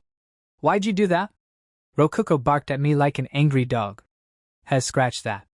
Big tits or not, she's still more like an angry puppy. Listen up. Stop telling her things she doesn't need to know. She might be our enemy. And no matter what, don't tell her anything about my golems. But number 89 definitely isn't our enemy. Who taught you the absolutely incredible battle strategy of summoning nothing but goblins? Number 89. Who told you to use DP only to summon monsters without ever expanding your dungeon past one room? Number 89. So?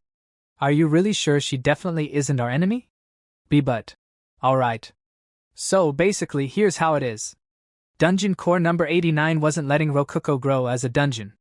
While, simultaneously, her own dungeon was shooting up through the rankings. There was some connection there, and it was very possible that she'd be getting in our way from now on. Rather, she would probably eliminate us the second she could if we ever get in her way. Number 695. Will your secret discussion be over soon?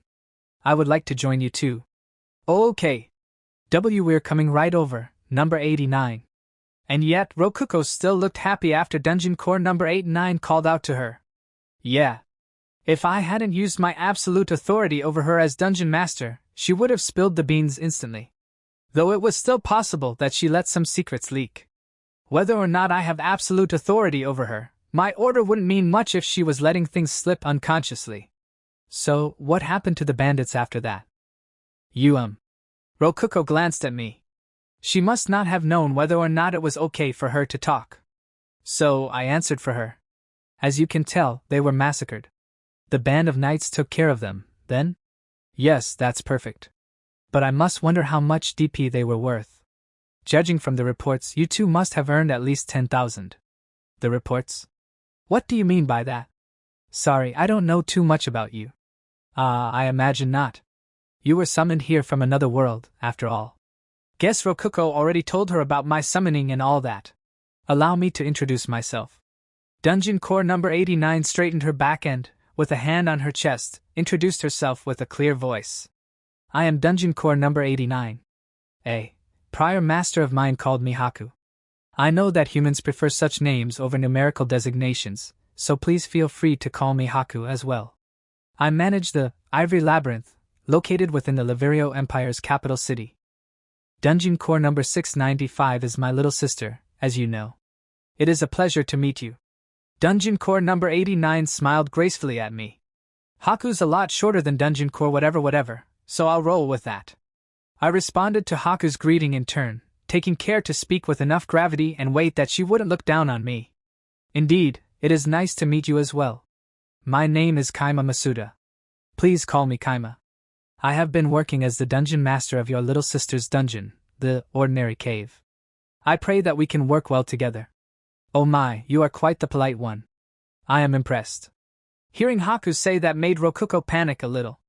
Should I introduce myself too? I am Dungeon Core number 695, and… we both know who you are, so…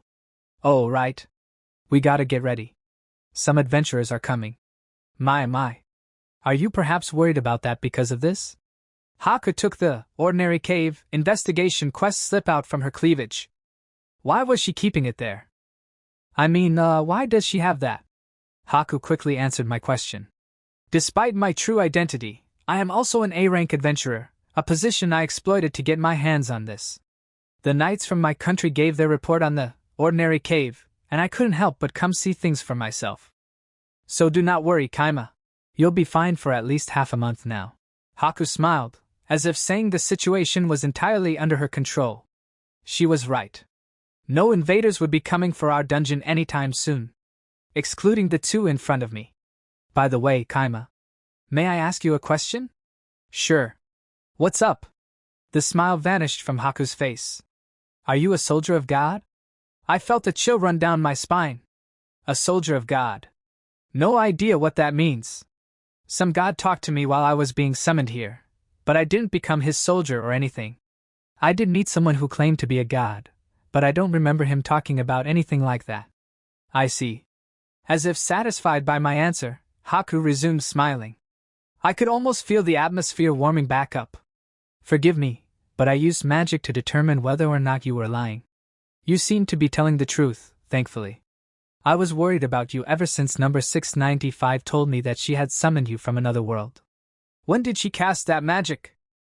And that kind of magic even exists? Makes sense, I guess, since there's a magic tool that does the same thing. Now then. I would like to have a conversation alone with you, Kaima. Do you mind? You can wait here with Chloe, number 695. Understood, my lady. Come with me, princess. I followed Haku as she distanced herself from Rokuko and Chloe. Of course, Meat stayed behind too. Yeah. This is pretty dangerous. I didn't notice until she stood up, but Haku has absolutely incredible feet. Crap. I can't stop staring at her feet, even though I know I'm in danger here. Her Vietnamese-style AO dye dress hugged her body perfectly, showing off all her curves. I could see the outline of her feet through the thin cloth of her skirt each time she took a step. I want to look under her skirt. I want to take off her shoes and get a good look at her bare feet. Now then. Haku turned to look at me after we had walked a fair distance. The fact that she looked beautiful just turning around really helped me understand why Rokuko looked up to her so much. And then, without missing a beat, she said, "Would you please relinquish your position as dungeon master? I'm afraid I can't do that. The beds in this world suck way too much. They're like, unforgivably bad. I couldn't live with them. I'm not gonna quit being a dungeon master, it's the only way for me to get futons and even better beds. Sincerely though, what have you been doing to my cute little number 695? How dare you defile her as you have? If you won't quit being a dungeon master, then please at least relinquish your absolute authority over her, and then kill yourself immediately." Isn't that basically just me quitting being a dungeon master? I'm not really sure what you're talking about. I mean, I wouldn't mind giving up my absolute authority, but suicide is a bit much. Oh my. I like your cooperative attitude. But will you truly give up your authority? I imagine you've already ordered number 695 to do lewd things with you, yes? And then you ordered her to forget all those inconvenient memories. You're just doing whatever you want with her. You humans are all the same. Hold on a second. I didn't do anything like that. I wonder about that. Your species treat we dungeon cores like toys, giving us orders like slowly fall in love with me over time and marry me. I didn't even realize what was going on until he died. I can't trust you humans at all. I thought I taught that to number 695, but she still. Oh, huh. I guess that's what happened to her. She might not have meant to actually say that out loud. I don't have any interest in non-consensual stuff, so yeah, I'll give it up no problem. Very well. I will have you remove it while I watch. Wait just a moment. In other words, you are interested in her as long as it doesn't involve your absolute authority? Just what do you intend to do to number 695? You've got a pretty strong imagination, huh? She was just making up false accusations as she went along. Well, whatever. There's just one thing I want to make sure of here. Haku. Are you Rokuko's enemy? I have no idea what you're talking about. In what world would I ever be number 695's enemy? So we're gonna be playing that game, huh? Why did you teach those battle strategies to Rokuko? Those battle strategies? I'm afraid that I taught her so many things, I don't know precisely what you're referring to. I decided to take things step by step and ask one specific question at a time to ensure I knew what was going on. Okay, first of all, why did you teach her to summon goblins specifically? Goblins are the most efficient monster for a dungeon as small as hers to summon. Even if she were to summon a strong monster, she wouldn't be able to maintain it for long. Smaller monsters don't require much food either. Makes sense. Goblins are pretty efficient. Why did you teach her to summon monsters all at once using as much DP as possible? There is undeniable strength in numbers. A strong foe can be beaten by many weak allies. Additionally, there is not a single dungeon core alive who would prioritize DP over survival in a dangerous situation. That's true. There's no point in saving your resources for later if there won't be a later. Why did you teach her that building rooms was a waste of DP and that monsters should be prioritized? Rooms can't defeat invaders, can they? Victory can only be obtained by summoning monsters to defeat invaders. She's right. No matter how many rooms you have, you need some kind of offensive strategy to ultimately win. In that case, why didn't you teach her about using traps? Most of them can only be used a single time, which isn't very cost-effective. And to make matters worse, you can place very few traps in a small dungeon. Traps that can be used many times are quite expensive. Makes sense. Alright. I think that's enough questions. All her advice makes perfect sense from the perspective of this specific dungeon. But remove one condition and all the advice would be completely worthless. Okay. I understand where you're coming from. Now what I want to know is, how did you make people view her as a safe, harmless dungeon? Yep. The condition was that Rokuko had to be a dungeon managed by humans.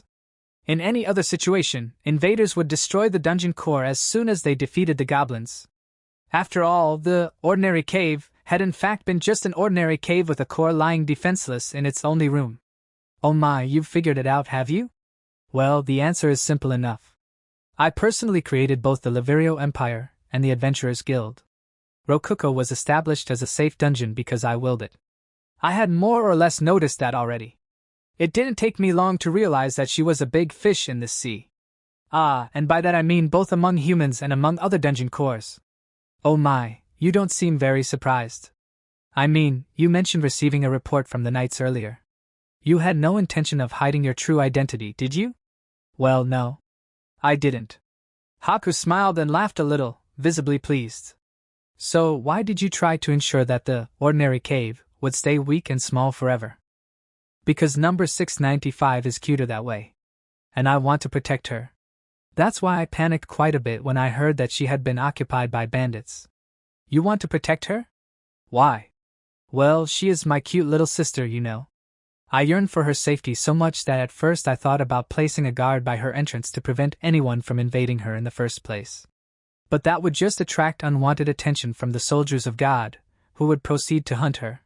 That's why I instead focused on making her as invisible and forgettable as possible. So, is that satisfactory enough of an explanation for you? Am I satisfied, huh? Why are you hunting other dungeon cores? One of the knights had said that one needed to destroy a dungeon core to become a holy paladin. Which, of course, had to be a system that Haku set in place herself. She was protecting Rokuko while actively attacking other dungeon cores, and I wanted to know why. Wait. I wonder if she knows that her little system there nearly got Rococo killed when the knights were here. That has nothing to do with number 695. If I didn't hunt other cores, the soldiers of God would hunt me in turn. She was doing it for her own sake. That was very easy to understand. Makes sense to me. Very well. Is there anything else you want to know? I'll answer any questions you have, while we're here. That's pretty nice of you. Any particular reason behind this streak of kindness? Yes, well, consider it a reward from me. I heard from number 695 that you made certain every single one of the dirty bandits that stepped on her died. You made sure not a single one of them survived. This is my thanks for that. If even a single one had gotten away, I would have needed to waste my time hunting them down. Alright. May as well use this opportunity to ask about holy paladins. By the way, did you know that one of the knights that came here tried to destroy Rococo's core? I heard. I gave special treatment to the 17th Knight Platoon, and yet their report mentioned one of them trying to swing their sword at number 695. Can you believe it? My goodness, I will never understand how you humans can be so simple-minded as to not understand how lovely and cute and perfect number 695's core is. Naturally, I'm having them all executed. All of them. Of course, I can't mention number 695 in the official charges, so I'm planning to forge evidence indicting them all of treason against the state. The true treason would be punishing them with just a pay drop despite how grave the crime of attempting to destroy number 695 is. That makes their executions lawful and just. I suppose that they are currently returning to the capital with no idea of what awaits them. This woman's messed up in the head. And she's so stupidly powerful she can easily destroy people's lives if she wants to. What kind of politics involves executing an entire platoon of knights? That's just scary. Oh my, do you think I went too far? Not at all. Oh, by the way, the knights left early out of laziness. They said adventurers would take care of any stragglers for them. Was that in the report too? It seems I have another crime to charge them with. I kept my cool and played along with her. I'd be in danger myself if I disagreed with her too much. But either way, I felt like I knew her a little better after all that. I was pretty confident she wouldn't end up becoming Rococo's enemy. Everything she did was for Rococo's sake, after all. We should be safe as long as Rococo doesn't try to hurt Haku for whatever reason. You don't seem to be a useless man who just sleeps all day, so it might be wise for me to recognize you as number 695's dungeon master for now. I'll spare your life at the very least, as thanks for doing so well in saving her from the bandits. Sweet, I'm gonna survive this. I feel like she's looking down on me pretty hard, but whatever. As long as she's not my enemy. I mean, her feet are super pretty. There's not a single bad person in the world with pretty feet. Actually, sorry, that's not true at all. There's a lot of villains that like to step on people with their sexy feet. Right. Very well. Let us have a dungeon battle. I'll recognize you as her master if you can defeat me. Ha! There's another word I don't know. And my tedious radar is beeping like crazy. Please no. I took a deep breath. Calm down. Calm down. What is a dungeon battle? It's a competition. Yes, a competition where dungeons attempt to invade each other. There are many rules, but let's start with the basics. The most fundamental rules are that the dungeons connect their entrances with space-time magic and proceed to send an army of monsters into each other. Whoever reaches the other's core first wins. Simple, isn't it? Putting aside the space-time magic stuff, the rules certainly were simple. Though accepting her challenge was completely out of the question. First of all, I will loan you 100,000 DP to use. I will then make a new branch dungeon the same size as your ordinary cave, and then develop it using 100,000 DP as well. You will win if you can touch the dummy core within it. And by the way, you can keep the DP if you win. I'll even reward your victory with an extra 100,000. What do you think? These conditions seem pretty biased in our favor. How could the ordinary cave, a safe and beginner-friendly dungeon perfect for up-and-coming adventurers. Field trips to see the dungeon core are available. Ever hope to beat her? The Ivory Labyrinth, a legendary dungeon located deep within the ancient Laverio Empire's capital city. Haku was on a completely different level than us. At best, we had less than 0.5% chance of winning. And I still hadn't heard what would happen if I lost. And if you win, Haku? Fufufu. I'll have you repay the DP I lent you. With your body. And I don't mean that in a sexual way. You'll just have to work in my dungeon as an adventurer. I'll set you free once you've earned 100,000 DP and offered it up to me. You have my word that I will take care of number 695 myself until you've repaid your debt. These conditions are unreasonably favorable to you, so I'm sure you'll accept my challenge. You will, won't you? She was right. The conditions were in our favor. We'd get 100,000 DP right off the bat, and we could use it to grow our dungeon in any way that we pleased. But think about it from my perspective. A single goblin was worth 20 DP, but actually defeating them in the dungeon would only earn back 2 DP. Assuming that logic held true for all monsters, I would need to beat 50,000 goblins to earn 100,000 DP. At best, I would need to beat 10 low-rank dragons. Just how long would that even take? Wait, hold on. Would killing monsters even count as offering up DP? Monsters cost DP to summon. Wouldn't killing them just make my debt even worse? Holy crap. After all, dungeon masters and dungeon cores are the only things that can actually earn DP. Earning 100,000 DP as an adventurer sounds pretty difficult. Oh my, that wasn't my intention. In that case, I'll be satisfied with DP earned from battles as well. Are you suggesting that I work as a monster and as a player killer? In the legendary Ivory Labyrinth, where veteran adventurers from all over the world gather? Fufu. I do have some branch dungeons made to be suitable for beginners, you know. Haku giggled in blatant amusement. Yeah, I can't let my guard down around this person. I mean, around this dungeon core.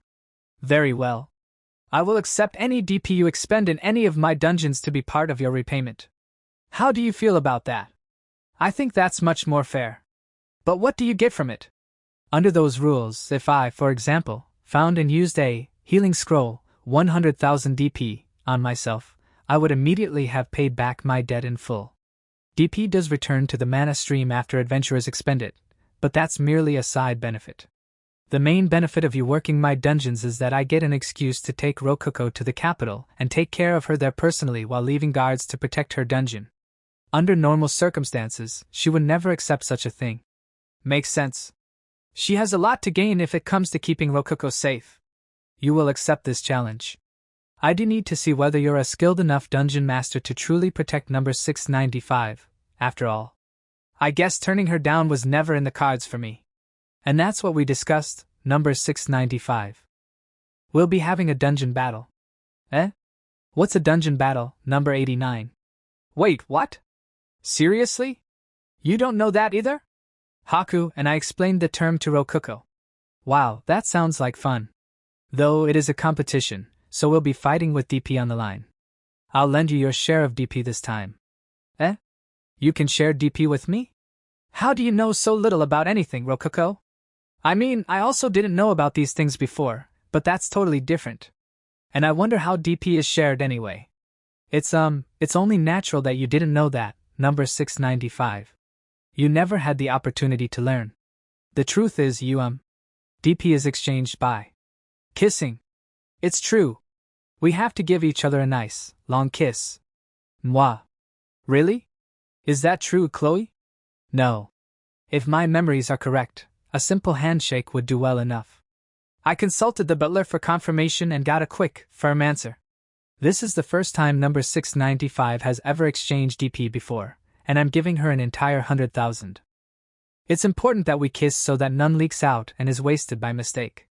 It's easy to make mistakes when you're doing something for the first time. Is it not wise for us to use the safest method here? That excuse is so obviously fake it hurts. 100,000?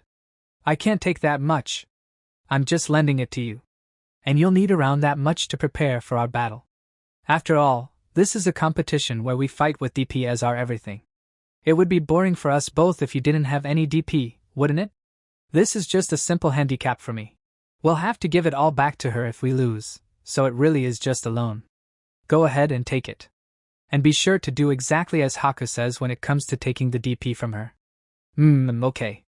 Thank you very much, number 89. I'll gladly accept your DP. What should I do to take the DP from you, number 89? Close your eyes, open your mouth just a little, and stick out your tongue. Yes, just like that. I realized halfway through saying, go ahead and take it. That my statements would probably be interpreted as orders that Rokuko had to obey due to my absolute authority. So, I added on that last bit about the DP exchanging to earn some brownie points. Haku stealthily giving me a thumbs up. I guess a thumbs up means the same thing in this world too? I'll eat you, I'll give you the DP now. She was just about to say, I'll eat you up. Right. Haku locked her mouth against Rokuko's, making sure that their tongues touched as much as possible. She embraced Rokuko's trembling body and pulled her closer with her left hand, while using her right hand to lock her head in place.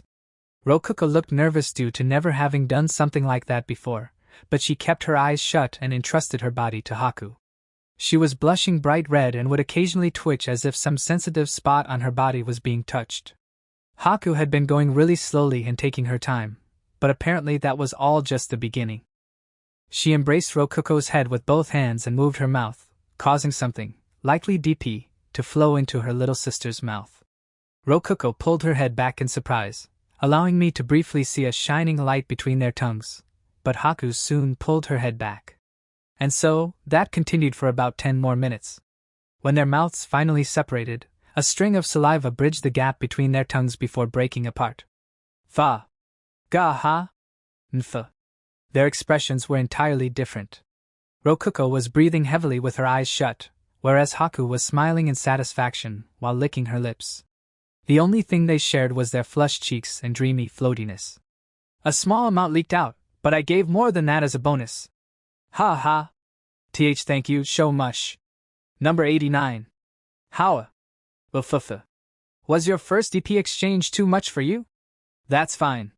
I'll keep holding on to you for as long as necessary, so rest well. Haku once again stealthily gave me a thumbs up behind her back. Yeah. That definitely means, good job, in this world too. I checked our DP while Rokuko rested her body against Haku's. 114,032 DP. The exchange certainly seemed to have gone well. I think we had 3,500 DP before this, so. Dang. The DP I worked my ass off to get with blood, sweat, and tears is equivalent to just a minor bonus, in Haku's eyes. Just how much DP does she earn a day? Seriously. By the way, Kaima. Do not even think about losing intentionally by not preparing for the battle. I won't accept the DP I just loaned you as a way to repay your debt. It has to be new DP. Oh snap, there goes that plan. Darn. I could have earned 10,000 DP for nothing, too. By the way, this is a gift from me. Haku gave me a copy of Intro to Dungeonology. I took a look at the author and saw that it had been written by Haku Laverio. Makes sense that a dungeon core would write a book about dungeons. This is probably the best source of information I could ask for. Humans believe many things that aren't quite true, so you should read this and be careful. Most of these are things I've thought up myself. One thing that's particularly popular amongst we cores is this section. Haku pointed her pale, white finger to a section in the book named Safe Zones. I glanced over it and saw that safe zones were described as, reasonably enough, safe places where monsters cannot enter. This is just an act on our part. We set up magic tools that appear to serve some kind of function and then order our monsters to never go into the area. That causes humans to let their guard down, thinking the area is completely safe. I get it. That's pretty smart. You could earn DP from the adventurers resting within your dungeon, but the best thing of all was that safe zones weren't safe at all. The adventurers would all have their guard completely down without any eyewitnesses. You could easily kill them all without leaving any evidence behind. Of course, since nobody would know that the adventurers had gone into the safe zone, everyone would just think they died normally in the dungeon. In a world as lacking in sources of information as this one, a book written by someone famous from the imperial capital would be about as reliable as you could get. Haku's basically manipulating them like the mass media manipulated people back on Earth. You have a lot to learn and much to prepare, so we can begin the battle in 3 days. Do your best, okay? Do you have enough time to go back to the capital? I walked here since my adventurer identity is weakened to match what humans would expect from me, but I do know teleport. Oh, and by the way, teleport scrolls cost 50 million DP. I thought we were going to connect our dungeons using space-time magic. That is actually a natural ability of dungeons, much like the menu. I dedicated several of my scientists to research it, but all they could figure out was that it was done through some form of space-time magic. All their research only resulted in us learning something that was obvious from the start. Isn't that odd? In my opinion, space-time magic is odd enough on its own, but okay. Well then, see you in 3 days. I'm looking forward to our battle. In the depth of my mind are memories of distant lands once traveled, forming a mental path from here to there. Fly through space, fly through time. There becomes here and here becomes there. Fuse, conjoin, connect. Teleport. Haku chanted in a sing-song voice, causing both her and Chloe to float up. Before a bright flash of intense light exploded around them. When the light faded, they had left nothing behind but a soft wind that brushed against our cheeks. Rokuko remained in a daze for some time after Haku left, but she came back to normal eventually. So, do you think we can win? For sure. The rules were designed to give us a chance. Though she has a pretty huge advantage over us. Rokuko looked surprised after hearing me say that. She seemingly didn't understand how Haku had an advantage. Really? I know that number 89 is really amazing, but she gave us a whole extra 10,000 DP to use, didn't she? She didn't mention resources she already had in the conditions at all. It'd be totally legal for her to bring out a dragon she had already placed in one of her dungeons, since that technically wouldn't be her using DP.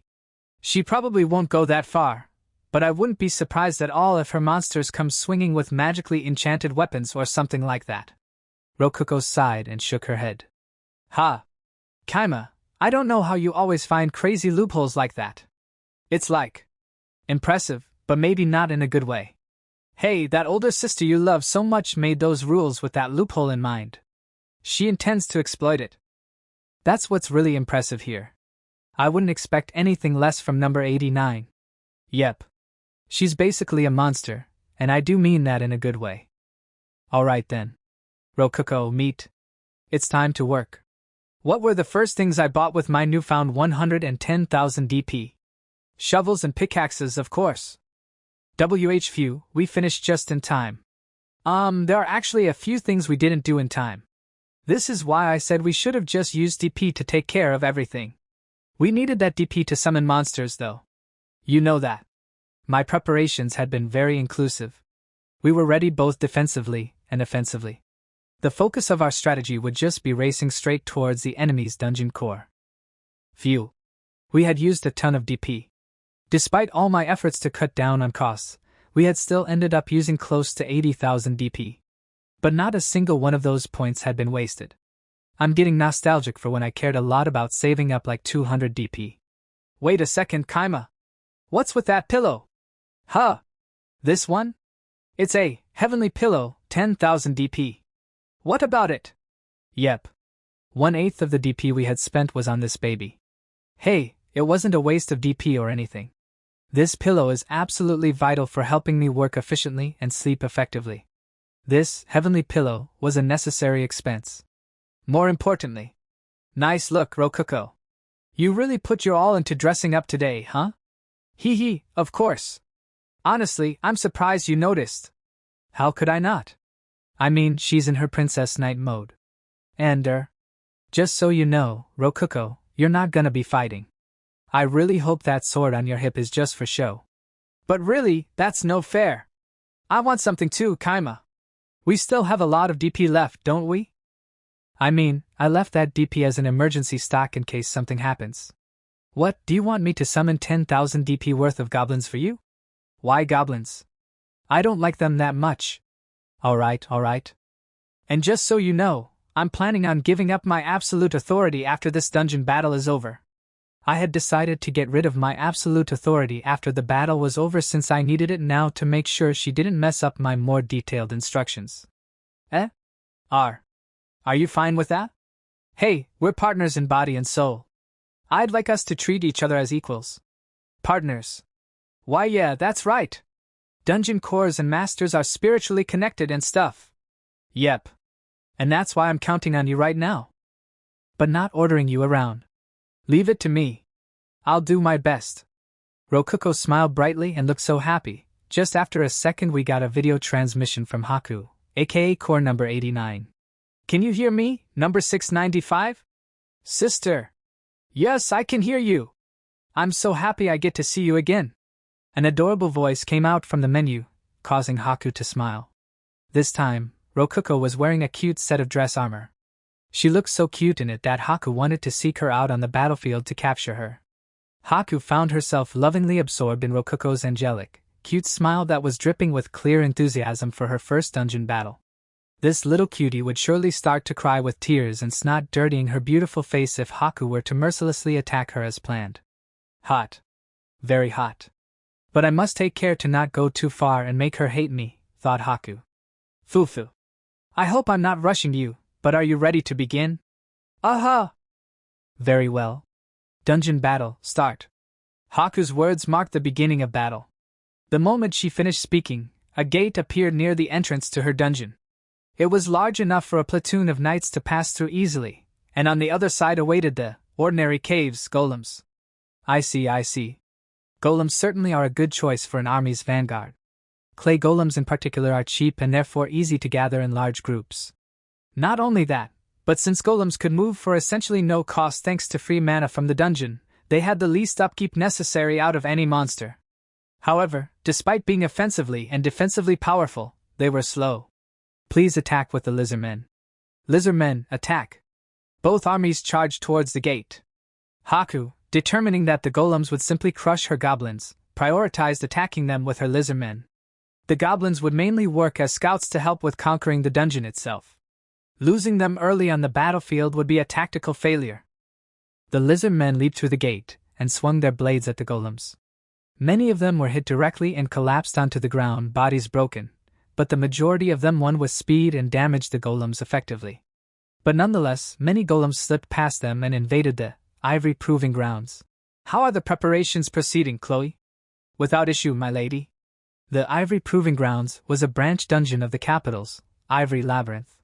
It had suddenly appeared a short distance away from the capital itself. Of course, it was in truth a dungeon, that dungeon core number 89. That Haku had prepared for her dungeon battle with Rokuko. It had been named by Haku herself. She planned to register the dungeon under that name to the Adventurers Guild. It was a dungeon with 5 floors in total, dug out using 50,000 DP. Minotaurs wandered its halls and traps were placed everywhere, with loaded crossbows hidden and spears prepared to fly out of holes in the floors and walls. There were even lizardmen placed about.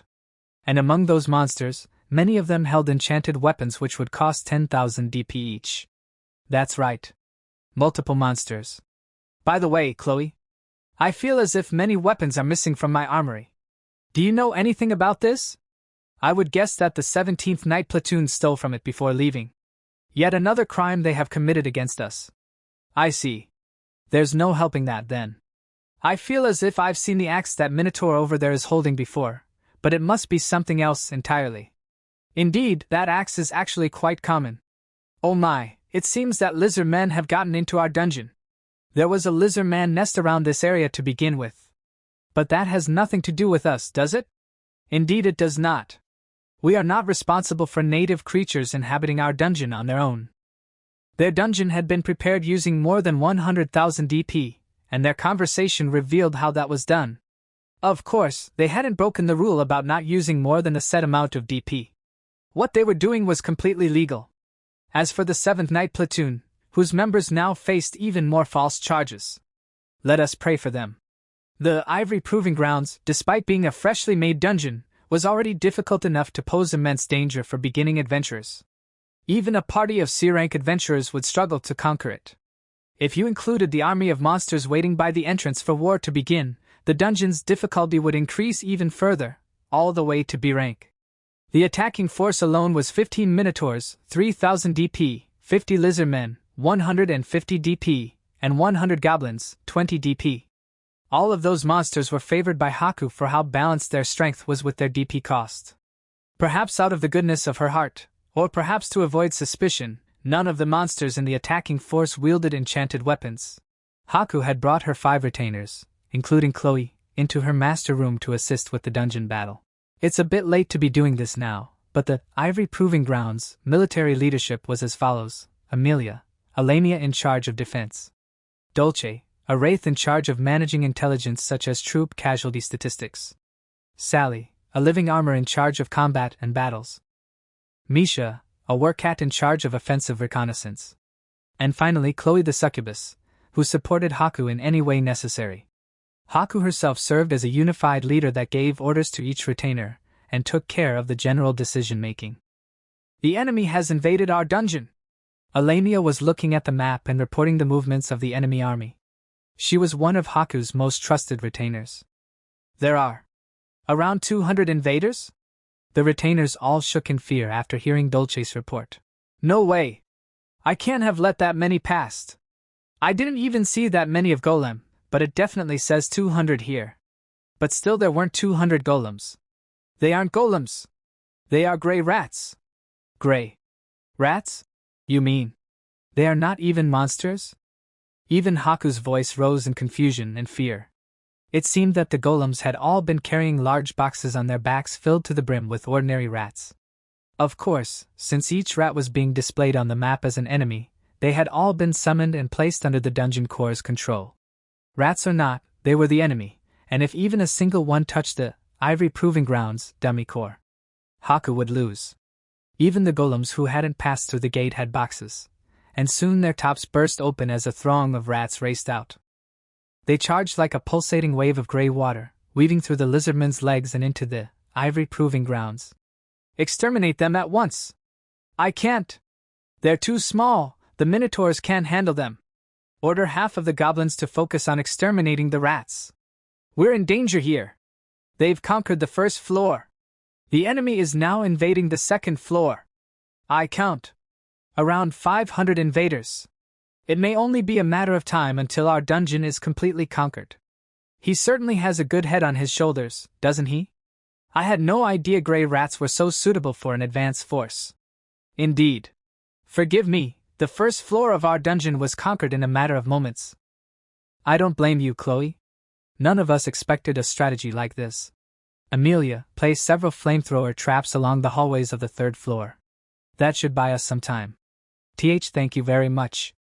Traps could still be placed on any floors without invaders on them.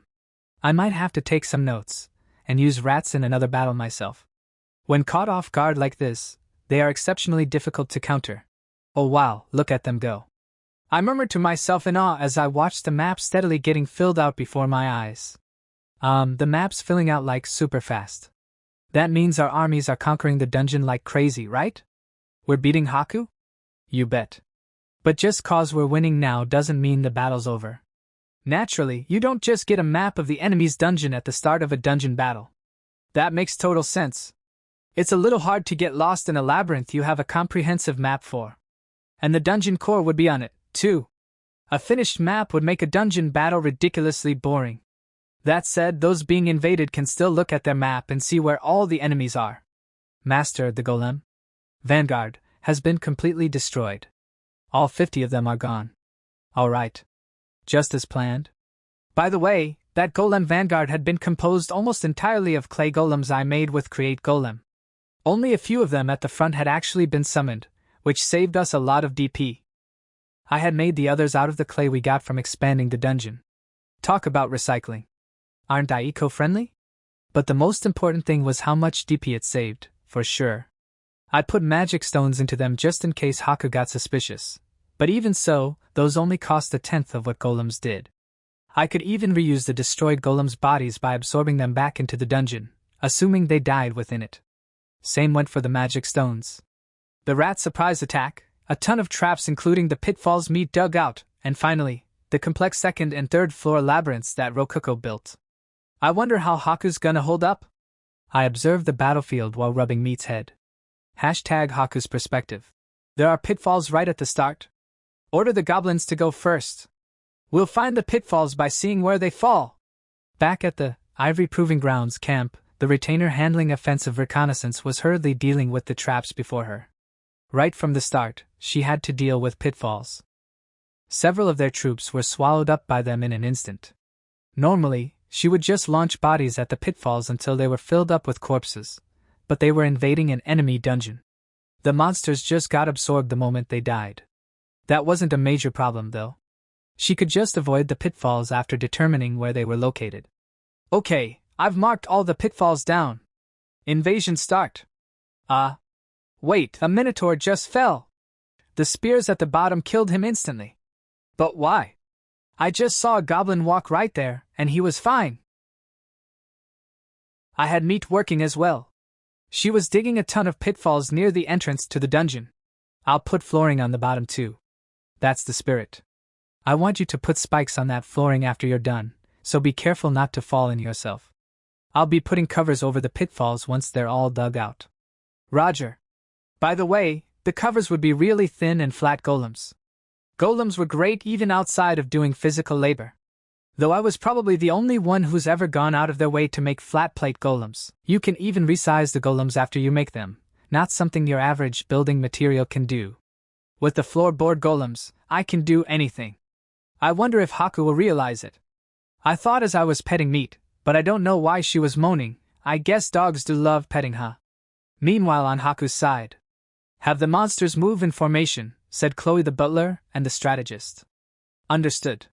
Somewhere, a pitfall's covering collapsed after a lizard man and 2 goblins all stepped on it at once. It appears to be a target-dependent pitfall. It is quite the expensive trap, DP-wise, said one of the Haku's retainers in a worried tone. Does he want to end it early? Said the other. Haku didn't let that slip her by. Wait a second, play it again. Yes, my lady. I see now. I believe the pitfall covers are collapsing based on weight. That's why the goblins haven't been falling. Ah, yes. That explains what's happening, and such a covering could be mass-produced for little DP. That man certainly is clever. There should be empty air beneath the pitfall covers. It will take some time, but please advance slowly while hitting the floor and listening for any changes. Understood. Goblins, do it. My goodness. Clever indeed. I can't think of a better way to buy time than this. But now that we know how it works, we have nothing to fear. The goblins advance through the dungeon, hitting the floor and sometimes breaking the pitfall covers. We've conquered the enemy dungeon's first floor. Now, how are things on our dungeon side? The enemy troops have reached the 3rd floor and our flamethrowers are holding many of the rats back. The flamethrower traps were indeed just flamethrowers that spat out fire. This time, Haku had chosen flamethrowers that turn on and off in a set pattern.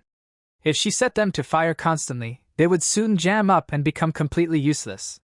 Having them pause temporarily on a regular basis was necessary.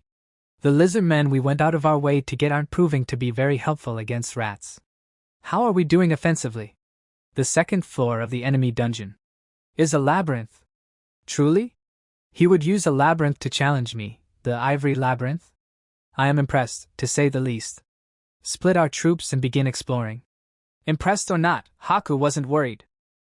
Labyrinths were effective against adventurers, but not dungeons. Mazes were meaningless in the face of a map, and once the exit was discovered, troops could be directed along the correct path with ease. Oh, it looks like golems are wandering around. They're moving in groups of 5. And they have bows? Golems with swords are guarding archers in the back. They're crushing our goblins. What? Golems acting like adventurers? That's quite a sight. We have no choice but to use lizard men against them. Move the goblins as sentries while attacking with lizard men then minotaurs. What in the world? Those golems have really powerful weapons. They're cutting right through our lizardmen's blades? I can't believe it. The 3 swordsmen in this golem squad all have magic equipment. What did you just say? These golems have magic blades? No matter how economical it was to summon golems, they weren't strong enough to bother equipping them with magic blades. After all, even a low-tier magic blade would cost a ton of DP and stronger monsters would make much better use of them.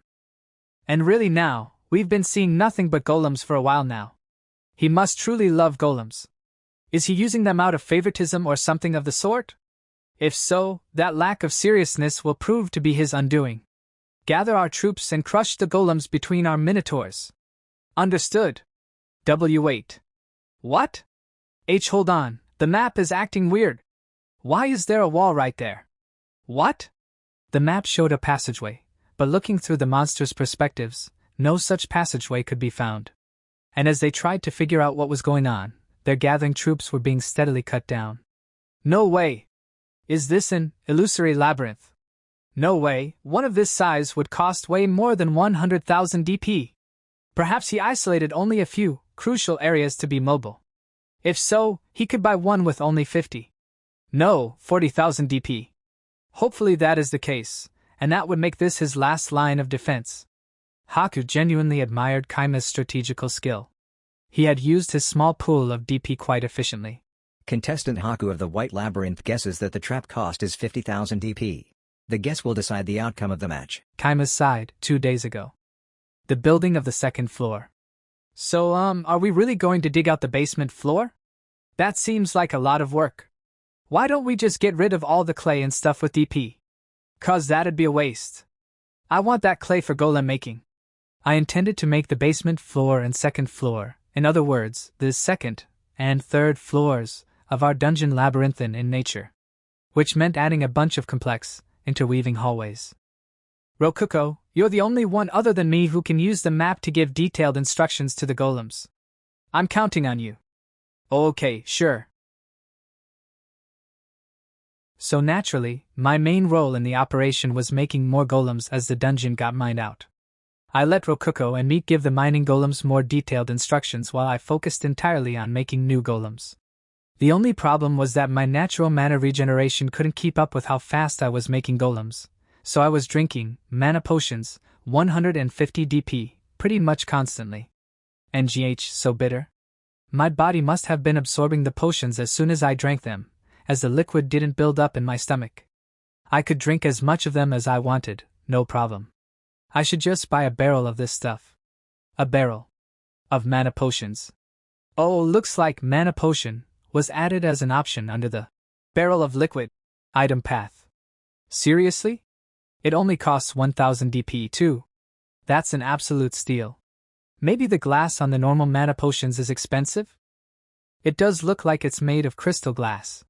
Soon, I selected the Add a Floor, 5000 DP, option from the menu. I added one basement floor and one upper floor. If I had equipped the sword-wielding golems with mass-produced golem blades. They were made of stone with only the blade being iron, which helped save a lot of DP since I could make several golem blades from a single iron ingot. The stone was free, as it could be mined from the dungeon walls. I had made the bows without putting much effort into them. The arrows, too, I had made from whatever stuff I found lying around.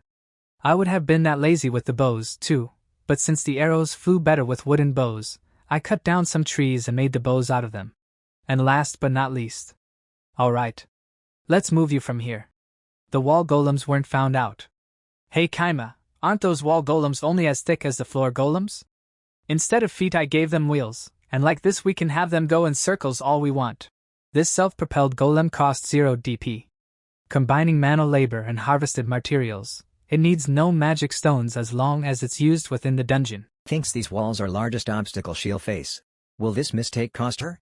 Haku's guess 50,000 DP. Actual price 0 DP. I see a door right away on the second above-ground floor.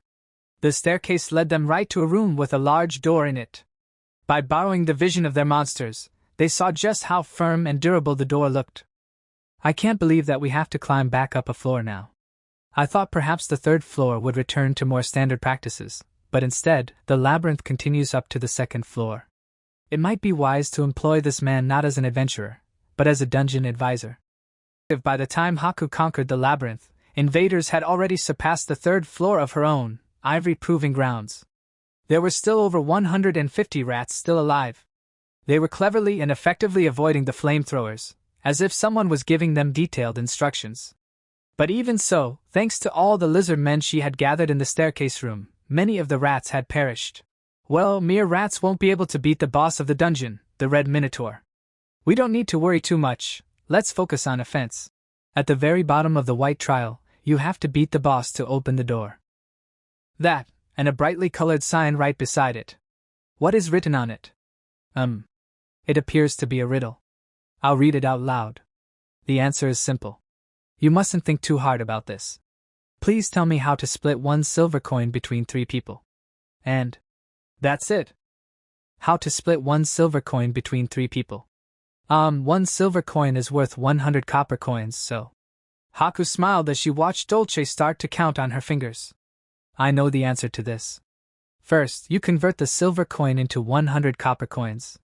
Then, you hand the copper coins one by one to each individual, and give the final copper coin to whoever handed out the coins as payment for their labor.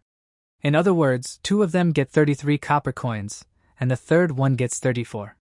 A question as simple as that was nothing to Haku, an experienced dungeon core with a long history of dealing with riddles and puzzles. Fantastic, my lady. That answer certainly satisfies the question. I could not imagine a more perfect answer. And there you have it. Open up door. A riddle of this level would never be able to stop Our Lady. Dungeon core number 8 and 9. The floor beneath their monsters collapsed. Eh? What? But how? An uncomfortable atmosphere filled the Ivory Proving Grounds core room. The entire floor of the puzzle room was a pitfall, and it led to the entrance floor. But why? My answer should have been perfect. Oh, let's just calm down.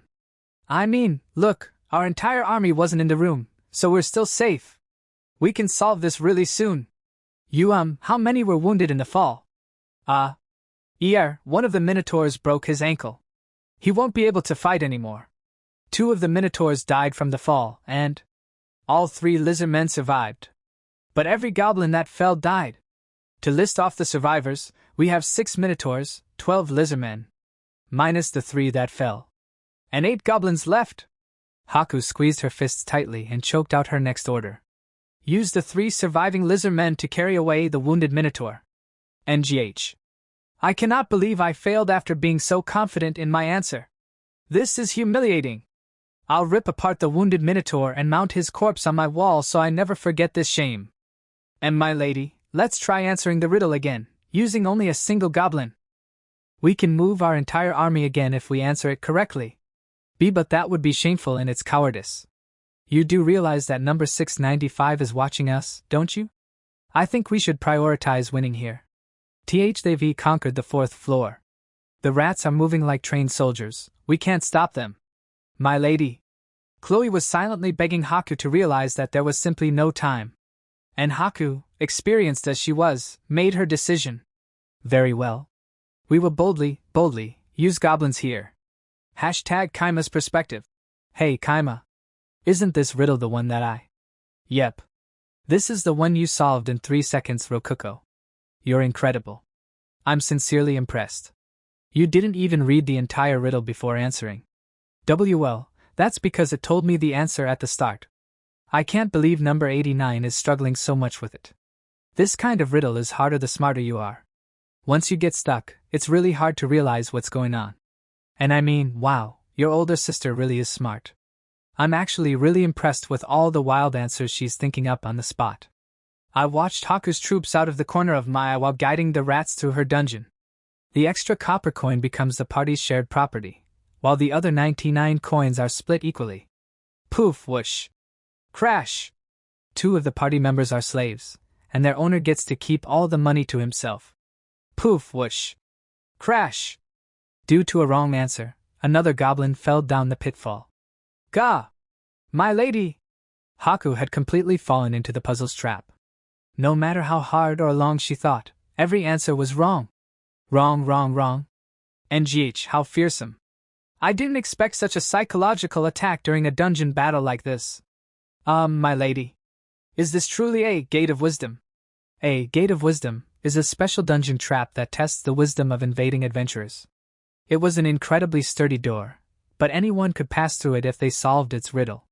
Haku had challenged the riddle on the plaque, assuming that the door before her was in fact a Gate of Wisdom. What? Do you have any evidence that it is not, Chloe? Indeed. First of all, I question the veracity of any puzzle that one with a mind as strong as yours could not solve, my lady. And secondly, I must also question whether Kaima would have enough DP to purchase a Gate of Wisdom, considering how expensive the traps before this one have been. Indeed. Haku herself had said, I doubt there will be any significant traps beyond this point. After overcoming the labyrinth, a Gate of Wisdom would, at the very least, cost 30,000 DP. The simpler the riddle, the more sturdy it would be, and the harder the riddle, the more fragile it would be.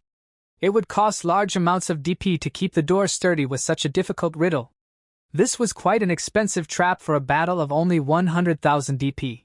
Which means, it is quite possible that it is simply an ordinary door that he expected to be broken.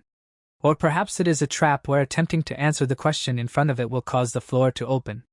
That would be an absolutely devilish trap. No matter how many times you attempted to answer the riddle, the door would never open, even if your answer was correct. The moment you stopped to think about the riddle, you had already lost. And my goodness, this is just frightening.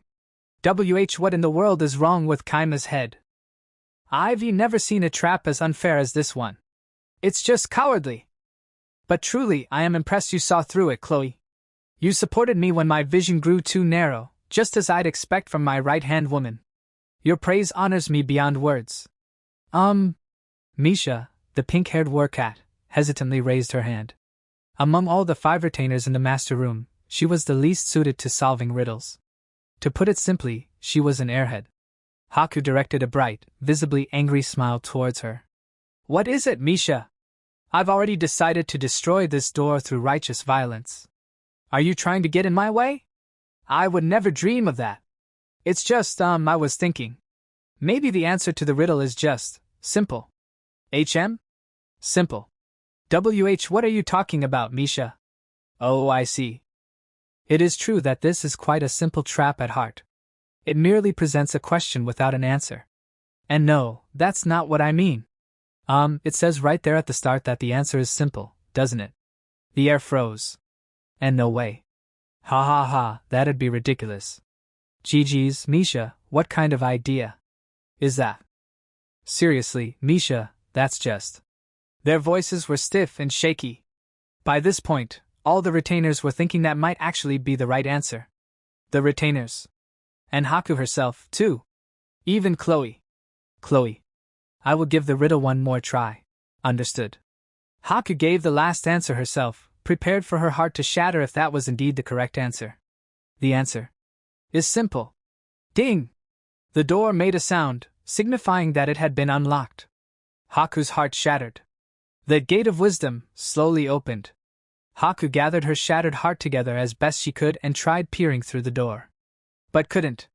Reason being, there was a solid wall on the other side of the door. And on that solid wall was a sign with, "Under construction," written on it. Haku's shattered heart exploded. #Kaima's perspective. Oh nice, she figured it out. Hey, why'd you end the dungeon there anyway? Weren't you going to make a whole floor there? Yeah, but I actually ran out of time before I could finish it. And not because I was sleeping, okay? Seriously. Rokuko shook her head, clearly thinking. He totally slept instead of making it. Rokuko checked the map to confirm that there was nothing on the top floor before looking at me. Unable to bear her narrowed eyes, I changed the subject. To tell the truth, I gave up on the riddle after you solved it instantly. I figured it would be best to just be bold and not make the floor at all. How is that bold? I just thought it'd surprise them, basically. Well, it is pretty surprising. Who would end a massive labyrinth with a dead end? But anyway, where do they even go from there? I hid 1 dummy core in a pitfall and 3 in the labyrinth. They walked by every single one. 2 of them were in small rooms pushing out of the square-shaped labyrinth, and 1 was in the ceiling. Haku didn't notice them since I had hidden them behind wall golems. The dungeon would cease functioning if the real dungeon core were hidden behind a wall, so if I needed to use the castling function to swap it with one of the dummy cores, I would just make the wall golem then move out of the way. As an aside, the dungeon core wouldn't be considered blocked off as long as there was a door to its location. I didn't really know the exact logic behind it, but surrounding it with wall golems was a clear no-go. No idea why though. But my thoughts were interrupted by our units finding the boss room. I was genuinely stunned that our rats had made it that far into the dungeon. Grawa. Within the boss room was a minotaur. But not just any minotaur. The minotaurs that invaded our dungeon all had brown fur like you would expect, but this minotaur had red fur. Making it a red minotaur. This guy sure is red. But why red? Is he super shy or something? Yep, he's red. I think monsters of the fire element usually end up being red. And you can count on fire monsters having high attack power. That's their thing. Indeed, the red minotaur was snorting fire out of his nose. We can't just ignore him and slip into the next room, can we? No way. The door out won't open until you beat the boss. Our gray rats were facing a red minotaur as their final opponent. There's an idiom that goes like, "A cornered mouse will bite a cat." Hopefully being cornered gives our rat pals here enough courage to beat this red, muscular cow. Gra! The red minotaur swung his metal club sideways, scraping it against the floor. Our rats were blown back in all directions, as if they had been packed tight into a water balloon that just burst. Several of them managed to escape by jumping away, but nonetheless, over 50 rats had died in a single swipe. Oh shit. That was almost half of them. Kaima, are you going to use your secret weapon now? Nah, it's not an actual weapon or anything. It won't help us here. Meet. Prepare our second wave, the golem platoon. I hadn't expected the rats to reach the core alone, so I had prepared a platoon of golems equipped for dungeon invasion. But could they beat the red minotaur either? Golems weren't fast. They'd be crushed beneath his club just like the rats were. They were ultimately just dolls made of clay and stone, after all. I guess the story of Kaima the adventurer begins here. Wait, Kaima. I have an idea on how to win this. Can we try it out? Rokuko smirked confidently, her tone dripping with pride. Huh!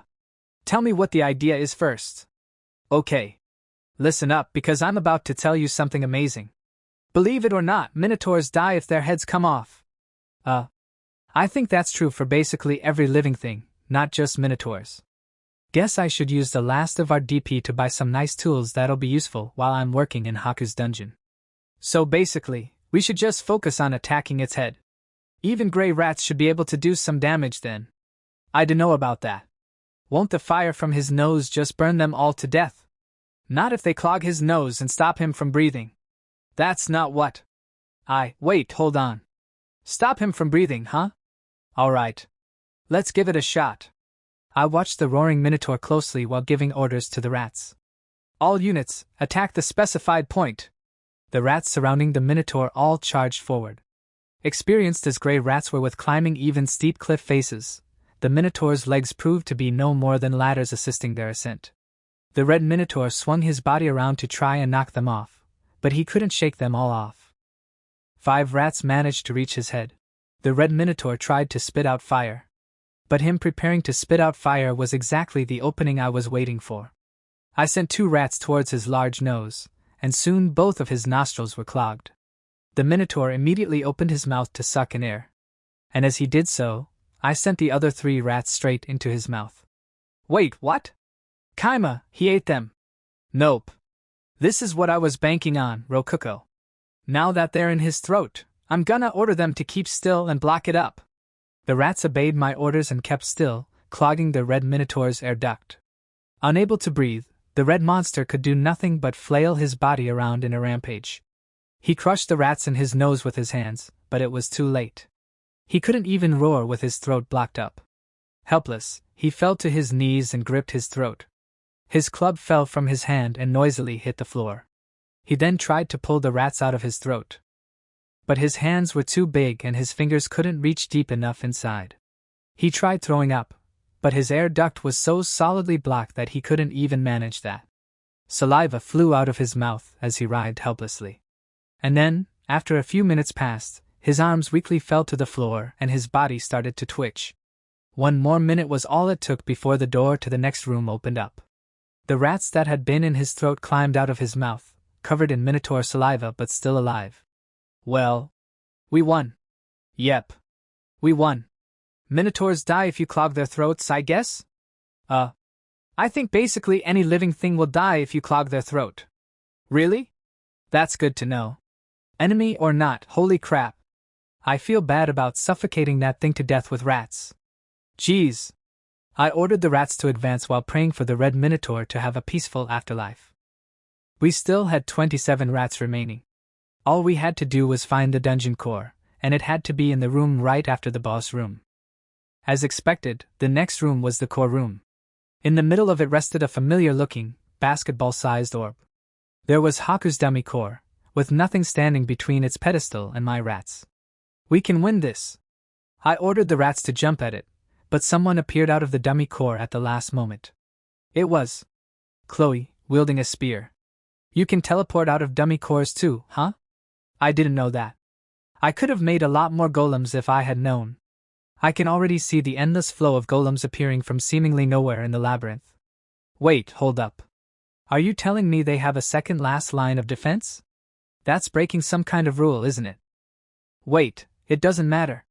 She's full of openings, we can sneak a rat past her. Or so I thought, the exact moment before Chloe. Protect me, flame wall! Crackling fire roared up around the core in a circular fashion, turning the 5 rats I had sent charging to ash. Oh man. This is too much. I guess the red minotaur was just for show and this is the real last boss, huh? Come on. #Haku's perspective. Just in time, I see. Protect me, flame wall! That one short chant was all it took for a wall of fire to sprout out from the floor and surround the core. The rats all backed off after witnessing those at the front burn to death. Such was the power of Haku's magic spear, the flame wall spear. First of all, Haku. She was frozen with a smile on her face. I didn't think the boss monster would be beaten by the likes of rats. I know she has my spell lance, but we can't let our guard down. We have not lost yet. Have our attacking units continue their search. Understood. My lady. I should be able to save some time with this. How will they move now, I wonder?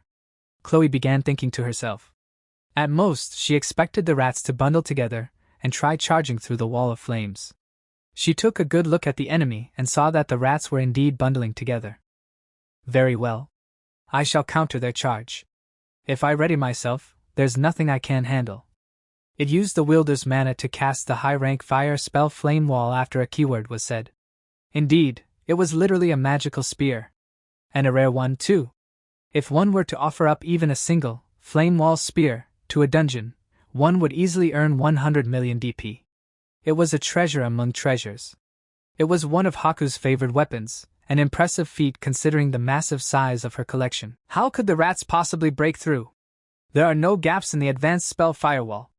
In such a situation, there is just one thing the rats can do. As I thought, here they come. Chloe readied herself as the horde of about 30 rats charged her. With the right frame of mind, even the trickiest situation is nothing. This formation is easily dealt, Chloe. As Chloe was fighting and thinking to herself, she heard the voice of Dolch telepathically. Chloe! No, look behind you! The enemy is behind you! There's 5 of them! What? She turned around, but didn't see anything. She looked for the enemy but could find nothing. There was nothing behind her. But she said there were 5 of them. The flames swayed in the air, as if reflecting Chloe's panic. What in the world? Ah. Chloe. They touched the core. What? But how? She didn't understand anything. The strength drained from her body and the flame wall dissipated. Chloe had failed to fulfill her promise with her lord. That reality hit her with a harsh sense of loss and emptiness, but she kept the spear gripped firmly within her hand. What? What the blazes just happened? I don't know. All I know is that there definitely was 5 enemies approaching the core. You may have misjudged, double-check the records. They were panicking as no one knows what happened. Well done, said Haku, a satisfied smile on her face. She didn't know what had happened, and she felt a need to figure it out. The flames faded slowly, and she noticed that something was resting on top of the dimly glowing dummy core. What? Is that? There she saw something that looked like a transparent, square bug. It was unlike anything she had seen before. We won, didn't we? Yeah, it seems so. Hooray! After my confirmation, Rococo cheered up. She was so happy she basically starts dancing. I'm so glad I prepared that secret weapon. The wall of flame that Flame Wall produced was impressive, but not perfect. It sprouted from the floor and went up a good distance, but it didn't reach the ceiling. Oh, so that's what those weird things were for. I knew you could do it, Master. Hey, don't call them weird. They're called drones, in my word, and they're like tiny helicopters. Okay, yeah? They look weird in this world. I had originally intended for the drones to help the rats reach locations they couldn't on their own while exploring the dungeon. Making them transparent was just a side thing. I just happened to have a bunch of empty mana potions lying around, so I tried making the drone out of the clear glass bottles and things went surprisingly well. The result? My ultimate secret weapon, the stealth drone capsule. I had made them with only a single material, and thanks to them being golems, they didn't even need a power source. And miraculously enough, I made them just large enough for rats to fit inside of them. Though, it was such a tight squeeze that I had to break the drones to get the rats out. I felt kind of bad about that, but we won thanks to it. Hopefully the rats forgave me. Long story short, we didn't have to actually beat Chloe like we did the Red Minotaur. And thanks to the drones being clear, they were very hard to see, especially in the middle of a bunch of roaring flames. It was a bit difficult to pilot the drones while they were buffeted by hot wind, but I managed to land one of them on the core. Things would have gotten real bad real fast if I had missed it. Either way, I successfully made the touchdown. We had won. You defeated me. Following the battle, Haku visited our ordinary cave once again. Chloe was of course with her, wearing the same butler outfit as always. I may have lost, but that was a battle with much for me to learn from. Never would I have thought that gray rats had so much potential within them, both as scouts and as warriors. I had known the rats would serve as excellent scouts, but I honestly hadn't expected at all that they would beat the boss on their own. By the way, I sent the surviving rats into the forest and ordered them to survive for as long as possible. I might end up using them again sometime. I'm sure they'll grow in numbers if I leave them alone for a bit. I truly did not anticipate being unable to find even a single one of your dummy cores. Where did you end up hiding your dungeon core? Would you be kind enough to tell me? Sure, if you pay me an extra 50,000 DP. Oh my, that little? Very well. Please tell me. I won't be able to sleep at this rate. Whoops. I said that as a joke, but she's actually planning to pay me.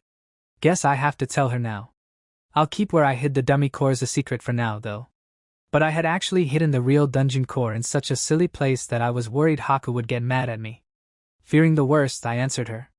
Well, to tell the truth, our dungeon actually wraps around the outside of the mountain. There's a small room about 1 kilometer away from here. I put the core in there. I pointed in the direction of the goblin room from forever ago. My initial plan involved Haku noticing that immediately and going straight towards it, but in the end, I never had to move our dungeon core even a single time. And as expected, Haku was stunned to hear that. But she didn't seem mad at all. Rather, she just seemed to be sincerely impressed. It's true. Now that I'm paying attention to it, I can sense the mana in that direction. I can't believe that you extended your dungeon not only to the field outside of the cave's entrance, but that far around the mountain as well. I didn't notice that at all. In other words, you put the dungeon core in a single room connected directly to the outside. What a bold move. My lady, I am quite surprised as well. I knew number 89's strategies were right. I don't know how you came to that conclusion, Rokuko, but you're definitely wrong. There's a big difference between using a hidden room off to the side and having your whole dungeon just be a single room. Come on. Ha. Your labyrinth was impressive as well, filled with tricks even I've never seen before. Even your pitfalls were cleverly inventive. Though I do wish to note a flaw in placing weight-based pitfalls on your first floor. I used minotaurs as my primary offensive might this time, but I also have armies based on weightless wraiths. I believe it would have been better to place those pitfalls on the second floor and with plans to adjust them according to which troops I send out. Weight-based pitfalls. Oh, those broken covers I made. Those were just an accident. I accidentally doubled the thickness of the golem covering a few times due to lack of sleep. The fact they wouldn't break under goblins but would under minotaurs was basically just lucky. I'll keep quiet about that though, since she went out of her way to give me advice. And it would have been fine for me even if those pitfalls never activated. She just never would have found the secret path in one of them. And also, NGH, was that riddle you used with the Gate of Wisdom from your world? Yep. Honestly, I had a tough time getting that gate thing ready. Not a lot of my riddles worked with it. You know other riddles like that? Well, either way, it was quite a clever trap. May I please punch you in the face just once? Haha, nope. She still looked pretty frustrated about getting tricked by that riddle. I decided not to tell her that Rokuko had solved it in 3 seconds. I'm interested in those riddles you didn't use. They're basically just little word games. Though it looks like they're being translated into your language without my input, so. For example, if I were to say, go break a leg. To Rokuko, she would hear that as me saying, go snap the bone in your leg. Without comprehending the good luck nuance of the phrase whatsoever. She often just wouldn't quite understand what I was saying. Unfortunately, that meant that even legendary puns were completely lost on her. Following that, a riddle like, what time do you have to go to the dentist? Answer being, 2:30. Wouldn't work with the Gate of Wisdom. It seems we've gone quite off subject. There is still much I'd like to discuss with you, but I am unfortunately a fairly busy individual. I built an entire dungeon for this, which I now need to take care of. And although I am concerned about that last trick you pulled, it would be exceptionally boorish of me to pry that far into another dungeon's secrets, wouldn't it? That last trick. She must be talking about my secret weapon. I wouldn't mind telling her at this point, but she may want to have some fun by trying to figure it out herself. Now then, Rokuko. It's about time for us to exchange DP, isn't it? Why yuppers? Haku took Rokuko's hand and gave her a gentle, pleased smile. She paid us 150,000 DP in total. Despite talking about how busy she was, she really took her time with the mouth-to-mouth DP exchange. I'm glad you're enjoying yourself, Haku. Day 34. Haku went home the next day. With the dungeon battle over, I made the decision to get serious about my duties as dungeon master and focus on managing our dungeon. I actually decided to just sleep for a while. I should be able to kick back and relax for a while now. I'm totally spent after all that. For some reason, Rokuko was resting in a futon laid out next to mine. Whatever. We both worked a lot. I'll let her sleep by me just this once. Master. What's up, meat? Are you getting too hot? No. I want you to squeeze me tighter. As requested, I hugged Meat tightly. Her skin was as smooth and pleasant to the touch as ever. Hold on, Kaima. Listen to what I'm saying too. And what exactly do you have to talk about? I'm pretty sleepy right now, you know. Seriously, why do you sleep that much? I'm really surprised you actually managed to beat Haku like this. What can I say? I won because I'm in love. What's with you all of a sudden? Rokuko began to panic a little, stammering nervously. You're the one who asked how I can sleep so much? I just love sleeping. Oh, that's what you were talking about. I totally thought, you were saying you loved me or something. Well, yeah? I love you too, Rokuko. Mind if I rub your feet? Actually, just let me rub your feet. No way. Rokuko turned me down, blushing. Alright. I'm gonna sleep then. Hey, Kaima. Are you going to stay with me? You're not going to go anywhere, right? Rokuko spoke to me in a sweet voice, as if seeking comfort. My heart thumped. What, do you want me to leave? No way. Melon rolls don't taste as good without you around, Kaima. I don't know what she's talking about, but alright. I feel like I could sleep all day today. So let's do it. Day 37. Haku had given us 150,000 DP as a reward for defeating her in the dungeon battle. Since we had 30,000 DP left over from the battle itself, minus the 10,000 DP I gave to Rokuko to do whatever she wanted with, we had in total 170,000 DP to do with as we pleased. I figured it would be best to use all that easy money, DP, actually, to prepare for the future. What project, you ask? With the dungeon as its center will become a rest area. Since I am a dungeon master, what I need to live is DP instead of money. That is why I want to restructure the dungeon to guarantee a stable DP income. We have an example of that working out in Haku's White Labyrinth using the capital. People gather at the capital, and since the capital itself is part of the dungeon, she gains DP. The DP she collects goes back into expanding the dungeon, which allows for bigger treasures, which in turn attracts more people.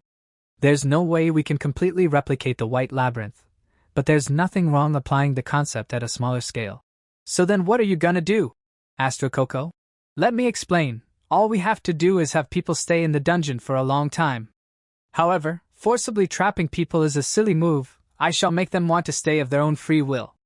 We just build an inn. We will make this whole area of the dungeon and build an inn there, so we will get both the DP and money from the people who stay.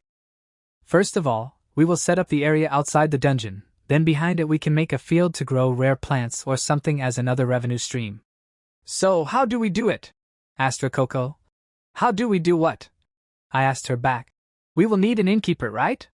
How about the workers? Is it that slave and me who will work? What I needed was a person. A person that could interact with customers.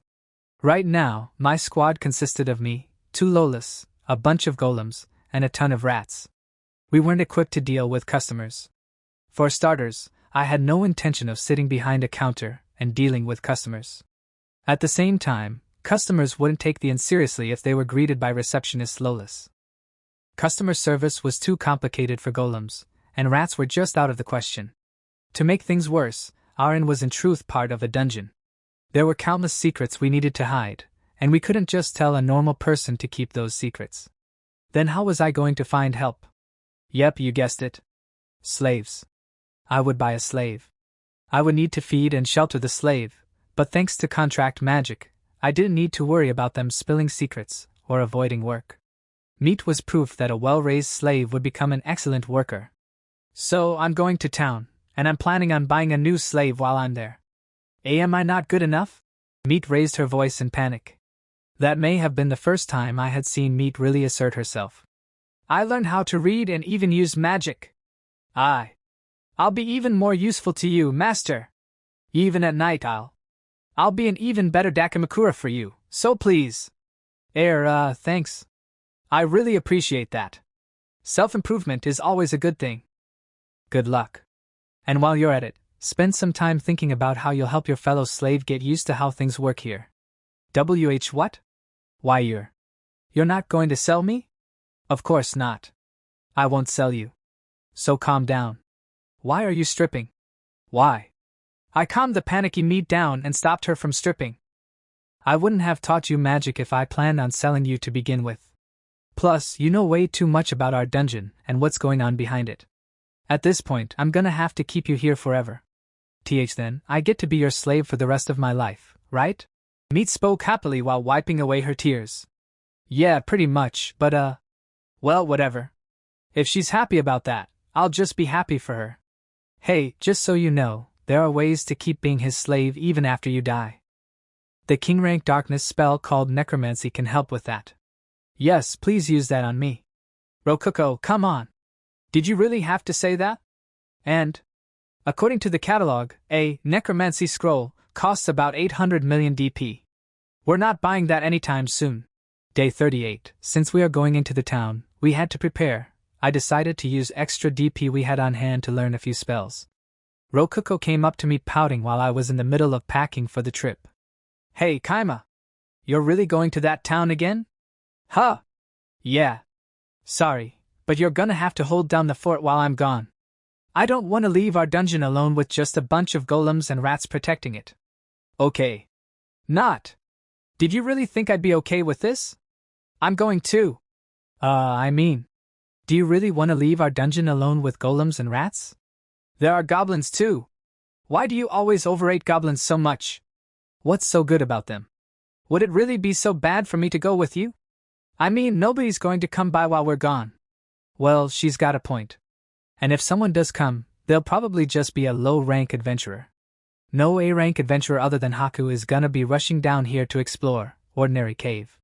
Plus, the guild is still protecting our dungeon, so... Yeah. I'll put the dungeon core as deep into the dungeon as possible for safety and order the golems to protect it no matter what. We should be safe for a day or two that way. Alright. You can come with us. Yay! I've never been to a human city before. Rokuko instantly gave me a bright smile. Seeing her so happy and cute made me somewhat blush a little. Ahem, first off, you gotta prepare too. These are the scrolls for elementary magic, right? Yep, I will just learn all the elements for now. You never know when it will come in useful. I bought scrolls of all the elements there was: earth, water, wind, fire, light, dark, and minimal space-time element, and a spell called wallet, which let me store my money. Oh yeah, Haku also recommended this intermediate space-time spell, storage. As the name implies, it lets me store things in a different dimension. In that dimension, time also freezes. Speaking of, here we go.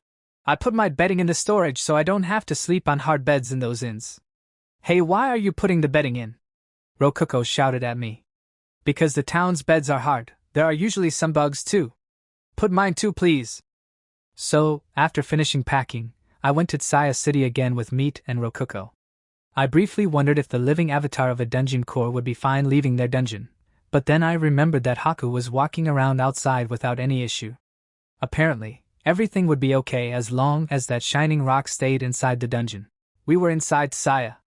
I decided to start things off by heading to the guild, where I could both register Rokuko as an adventurer and get info on where I could buy a slave. The same receptionist as usual was sitting behind the guild's front counter. Oh my, I see you're still alive. Welcome back. I'd like you to register this girl as an adventurer. Hold on a second, Kaima. Why are you calling me this girl?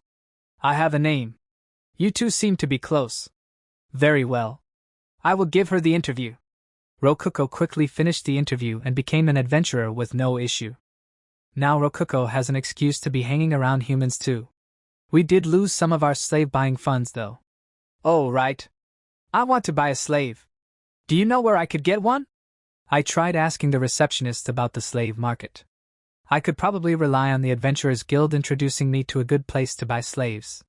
It was apparently fairly common for adventurers to use slaves. It depends on what you wish to use the slave for. Do you have any plans for them? Yeah, a few. I want one with a lot of life experience. Preferably a smart one too. And… right. They have to be a girl. Hey, don't look at me. I'm just following Haku's instructions. She was really serious about me not buying a male slave. It was pretty obvious that she didn't even want me close to Rokuko. I wouldn't mind either way, but Haku's a pretty important patron. I don't want to get on her bad side. Trust me. I'm not trying to make a harem here. I swear. I have no interest in the carnal desires of flesh. I'm not exploiting this situation to get my hands on a girl slave with beautiful feet. I want to lick her feet. Ah crap, the truth slipped out. My thoughts were interrupted by the receptionist shaking her head in exasperation and telling me what I wanted to know. If you have enough funds, a slave market within the city is preferable, but if not, you could also try finding a black market slave trader in the slums. Though the guild will not be able to introduce you to such a trader. I have a little under 1 gold to spend on a slave. In that case, I recommend Dokasp's slave market within the city. And by the way, if you are looking for an experienced slave, you could try checking the local brothel to see if they are selling any of their slaves today. No, I didn't mean it like that. We left the guild and immediately went to Doskop's slave market. Rokuko stopped by several stands on the way, so it took a long time for us to get there. And so, we reached the slave market without buying anything on the way. We needed our money for the slave, after all. I looked the place over and… yep. They may be selling slaves, but this place just looks like a normal old brick building. This place is very different from where I was. You really were sold to those bandits. What kind of place were you kept in? It was a really dirty place outside the gates. Nothing was gonna happen if we just stood around, so I went into the building with Rokuko and Meat. Alright. It's shopping time. The moment we entered the building, we saw a counter with a slave standing behind it. Welcome to our establishment. I am the owner of this establishment, Dokasp. Valued customer, I heard that you would like to buy a slave on this fine day. The shop owner gave us a smooth business smile. So, what kind of slave are you looking for? First of all, I want a girl with really pretty feet. I have lots of things I want her to do, so her being smart would be a huge plus. Rokuko punched me in the side after she heard me casually include pretty feet as a criteria. Hold on, Kaima. Why did you mention pretty feet? And as the first thing, too. Sorry, my friend, but could you keep quiet while I'm negotiating? This is actually an extremely high-level bartering technique. It'll play a very important role in us finding the slave we need. Really? Yeah. I'm too busy to explain how right now. So please keep quiet for a bit. Rokuko nodded, though her expression was conflicted enough that I couldn't tell if my answer had satisfied her. But either way, it looked like she'd stay silent for me. Perfect. And came back after a brief while with 4 women in tow. Judging from their collars, they were all slaves. Yep. They all have fantastic legs and feet, every one of them. Spectacular. Starting from the left, the slaves were a bearer bee-skin, a fox-eared bee-skin with a fluffy tail, a vaguely unhappy elf, and a normal human. For whatever reason, they were all eyeing me over as if they were the ones buying me, instead of the other way around.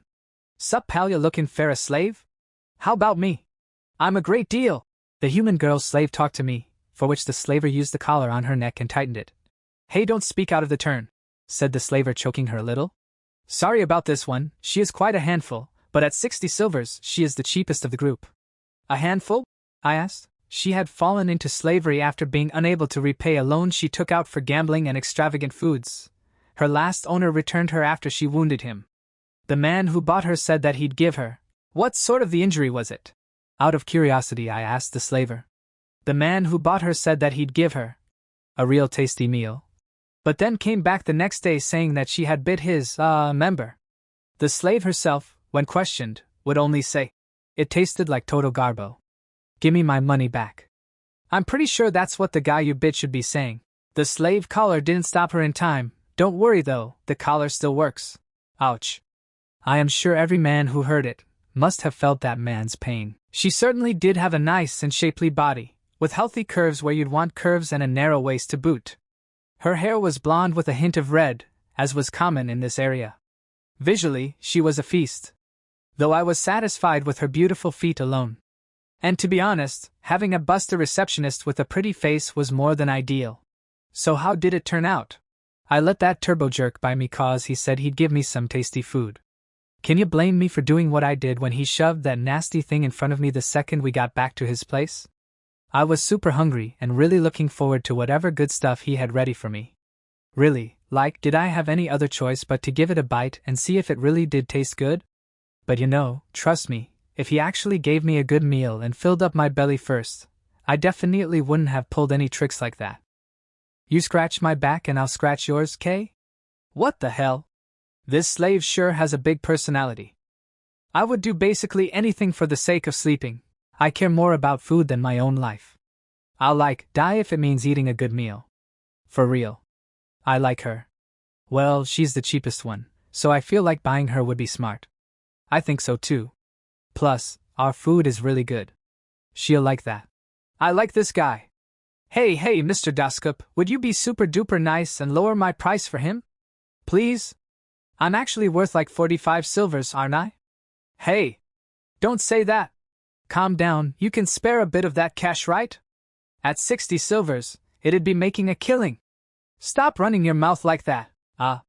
You, my valued customer, this is. I mean. The slaver paled and stumbled over his words. Seemed like this girl really was a bit of a handful. I'm buying her. All right, I'm willing to pay 50 silvers for her. I threw the slaver a bone by adding 5 silvers. Thank you very much. Hell yeah! Trust me, my dude, you have made a fantastic purchase today. Oh yeah, I never asked what your name is. What do people call you? What? The heck are you talking about? Masters name their slaves after buying them. Am I right, Meat? She shifted the conversation to Meat as if she was saying something obvious, but all she got was a confused head tilt. I didn't know about that. What? How didn't you? This is ultra common sense. Just think about it. What if you bought a slave with the same name as your mom? No matter how much of a sexy babe she is, it'd be awk as heck during nighttime festivities if you know what I'm saying. So, people get rid of their names after being enslaved. Makes sense. Hey, Kaima. What are nighttime festivities? Nothing. Nothing at all. I patted Rokuko's head. Dirty jokes were a no-go around her. I didn't even want to know what Haku would do to me if I started teaching Rokuko about dirty jokes. What did people call you before today? Well, they called me Meat too, you know? She responded after licking her finger, as if thinking about the flavor or something. A shudder ran down my spine after I realized it might have been the thing she bit. Let's think of another one for her, Kaima. Yeah. You like eating a lot, don't you? I could name you after some food. How about apple? Or kebab? Apple isn't the worst name I've ever heard, but kebab? No thanks. She cackled happily with her own large melon swaying side to side. I wonder if Meat is just a common name for slaves. What do you think about Ichika, boss man? What's that mean? It's a name I ripped off from the god of food. They're named Ishidaka, and they're also the god of oceans. So, mixing their name with salt, since salt comes from the ocean, we get Ichika. Super cool, huh? Oh wow. That's really clever. We definitely bought the right one, Kaima. Rokuko nodded, impressed, but I had no idea how she got Ichika from Ishidaka and salt. Probably had something to do with the auto-translator messing up. Yeah, I'm used to this now. Alright, Ichika's good with me. Here's to a long and fruitful relationship. You got it. From Nameless to Ichika. We shook hands again. We all headed to the Adventurers Guild. Do you want me to register you as an adventurer too, Ichika? Having some ID would be pretty useful. I used to be a C-rank adventurer before falling into slavery, so I really don't want to start over from G-rank. Plus, this collar works as ID just fine. Ichika pointed to the slave collar around her neck. Oh yeah? Slaves can use their collars as ID, right? Meat and Rokuko are both adventurers. I guess that's good enough for now. By the way, slaves were treated as items and could go with their masters on any quest regardless of their own rank. I thought about just going straight back to the dungeon, but it was late enough that night would fall on the way back. Worst case scenario, we'd end up camping outside for the night before getting home. In which case, it would probably be better to just do some simple quests and relax at an inn for the night. Looks like we're definitely gonna be taking this rabbit hunting quest. We left through the east gate to go rabbit hunting. The gatekeeper didn't charge us anything since we were on a quest. I knew I could expect great results from the master of hunting, Meat, but I was mainly interested in seeing how Ichika did. She was a former C-rank adventurer, after all. Surely I could count on her kicking butt and taking names, especially when delicious food was on the line. Though leaving her barehanded would probably get in the way of that, so I lent her my sword. Oh, thanksies. Well, I'm gonna be real for a second, I can just use my bare hands for this. Rabbits' pelts are worth way less when they're covered in blood. It's just like common sense to kill them without cutting them up too bad. Huh. But you can't bleed them without cutting them. Bleed them? What are you even talking about, dude? Huh. She doesn't know about bleeding animals after hunting them? If you drain the blood from an animal corpse, the meat won't smell so bad later. It'll taste better too. Raw meat smells so weird because of the blood. Wow. I totally didn't know that. You sure know a lot for someone with no common sense. Huh, meat tastes better if you drain their blood. Yeah. I feel like that's gonna make a lot of meat more tasty for me, Geihei. Ichika immediately started drooling while imagining the taste of delicious, blood-free meat. This girl really is a food monster. What do you do to drain the blood anyway? A little demonstration should show you all you need to know. Meat, go hunt a rabbit for me. Understood. Meat dashed into the forest. And 30 seconds later, she came back with a rabbit. She had sliced its head clean off. I grabbed it by the feet and held it upside down, causing blood to gush out onto the ground. Ew, there's blood everywhere. It stinks, Kaima. Hey, the blood's gotta get out somehow. It'd make the meat stink if we didn't do this. So? What do you think, Ichika? Blood starts gushing out after you cut off its head and hang it upside down. You keep hanging it upside down until no more blood comes out. That's it. Simple, right? Totally. Looks super simple. But I'm kinda distracted by how a tiny bean sprout like Meat managed to hunt that rabbit. Girl, bagging a rabbit in only 30 seconds is crazy fast. Were you a hunter before becoming a slave? Finding rabbits inside a forest is no joke. It's really simple. I can smell them. Right, you're a beast in. I totally get it now. But still, hunting with thin arms like yours must be hard as heck. Ichika was getting caught up in admiring Meat's skill, but it was her turn to hunt. I wanted to see just how skilled she was, so I left the bleeding rabbit to Meat and followed after Ichika. Rokuko waved goodbye as I left. Ichika advanced through the forest, brushing aside branches and occasionally pausing to listen. After about 5 minutes, she suddenly flipped her blade around in her hand and slid the blade across the ground in a fast backhanded swipe. Yo, how's this? Oh, whoa, it's bleeding like crazy. Ichika lifted up the headless rabbit by its feet. Looks like she killed it with one smooth blow. Just what I'd expect from a former C-rank adventurer. Yep, you're pretty strong. You cut off its head in one slice. I can tell you're skilled with blades. Yup, you bet. But I used to be a scout, so I'm more used to daggers.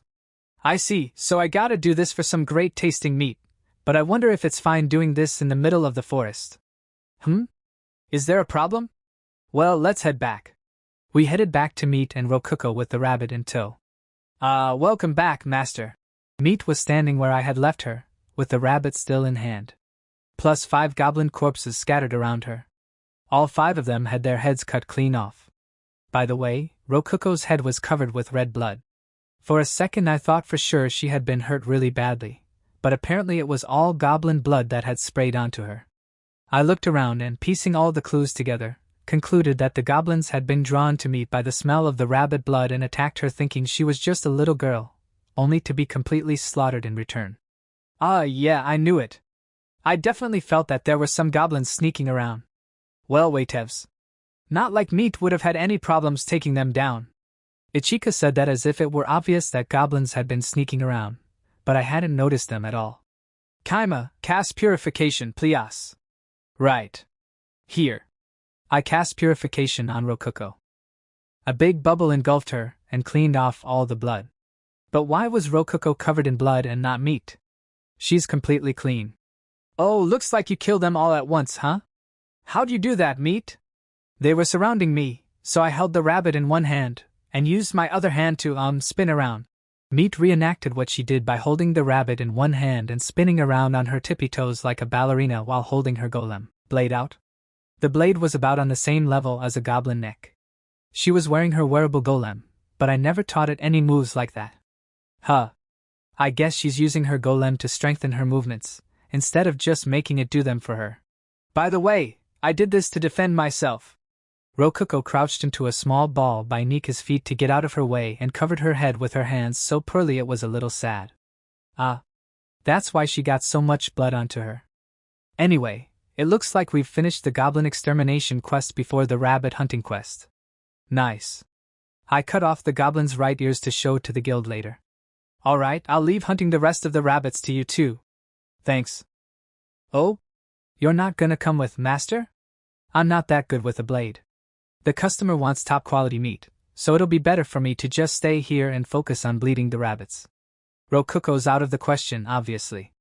Well, let me tell you, the best kind of food is the kind you don't have to work for. We went to the guild, reported our completed quests, got the money, and went to an inn for the night. In any case, our inn was the Sleeping Songbird Inn, the same one I stayed at last time. To save money, we got one room for all four of us. Wait, hold on. I'm a guy, you know? I'm the only guy here. Can we at least get 2 rooms? You're my partner, Kaima. It's definitely important for us to sleep in the same room. I'm your Dakimakura, master. I'll sleep together with you. I don't want to be all on my own, so I'm just gonna watch and take notes. Take notes? Please. I'm not gonna do anything funny. Of course, I bought a normal meal for everyone. No slave meals. The one I bought last time was the only one I ever planned on buying. Ichika grinned as she looked at the food in front of her. Yup, looks like you really are gonna feed me well. I'm super duper happy. Food's really important to you, isn't it? I know how you feel. I want all the people who work for me to feel good about their jobs.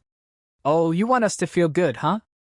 You know, the moment I saw how healthy Nika looked, I knew you were a major score. So yeah? I'm not gonna complain about anything as long as you keep feeding me this well, okay? Seemed like she was thinking of me as a score as well. She gulped down the vegetable soup and wiped up the remaining drops with her bread, leaving nothing behind. She's not wasting anything. She didn't even waste time, saying, Hold up, let me test this for poison. And starting to eat before me. I don't think this tastes very good. Ichika, you can have my share. Oh? For real?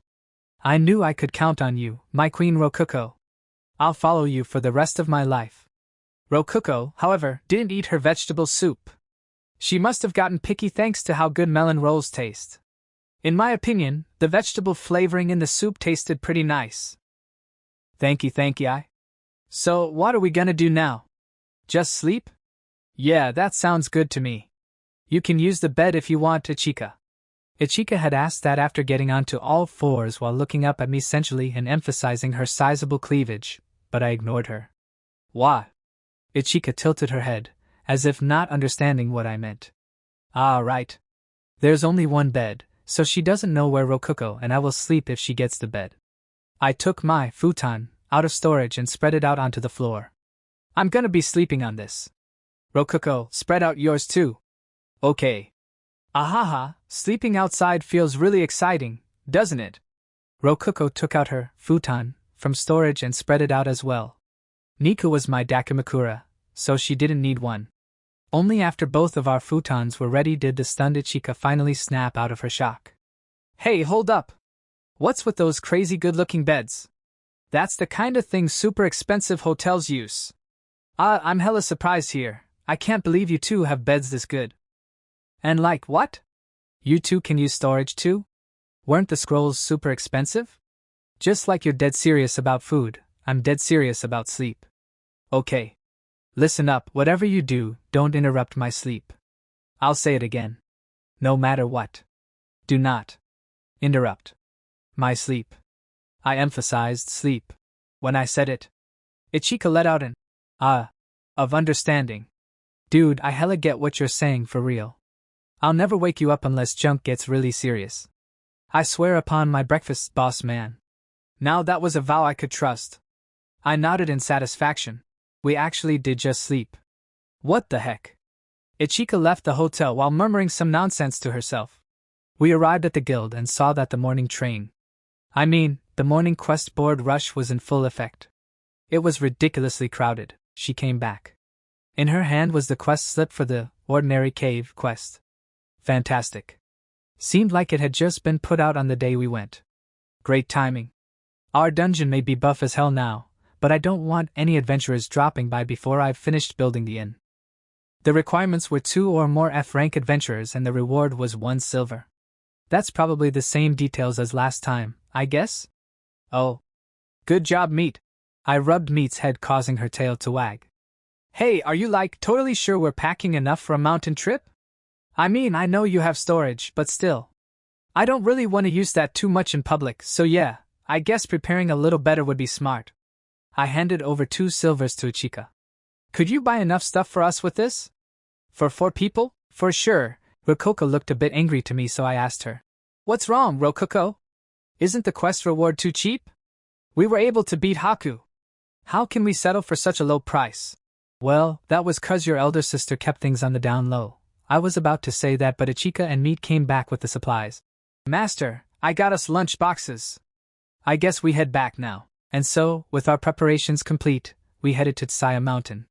After we got some distance away from the town, I put all the stuff Ichika bought into storage and started running down the mountain road carrying basically nothing. We took 6 hours and 32 minutes to return. The sun started to set on the way there. Ichika was the only one among us without a wearable golem helping her out, but as expected of a former C-rank adventurer, she kept up just fine. Ichika gave some good advice, suggesting that we start setting up camp. Mayest. I'm super hungry. Can we, start setting up camp? Oh, whoops. I gotta let her inside before I start thinking about that kind of thing. And now that I think about it, I never even told Ichika where we were going. Nah, we don't need to set up camp. We're here. This is your base, master? I totally thought you were talking about a whole village or something. I had been planning on explaining things once we reached the dungeon, but now that we were there, I wasn't sure what exactly to say. This actually is our base. This is a cave, dude. Rococo just told the truth straight up. Ichika replied with her straight-up feelings. Yeah, can't blame her for thinking that. Let's just go inside. Tired as I was from running for so long, I wanted to sleep as soon as possible. We entered the cave and soon the rocky floors turned into paved stone passageways with dungeon lighting torches, 50 DP, casting bright, flickering lights along the path. As an aside, these dungeon lighting torches would never ever go out as long as you didn't move them from their initial position. They were probably using mana as fuel or something. Whoa, whoa, whoa! Hold up! This is totally a dungeon, isn't it? This is a dungeon. What happened to this being your base? It's also our base? This is a freaking dungeon. Yeah, it is a dungeon. Oh, look out. There's a pitfall right over there. Holy crap, there is. What the heck, dude? This is freaking dangerous.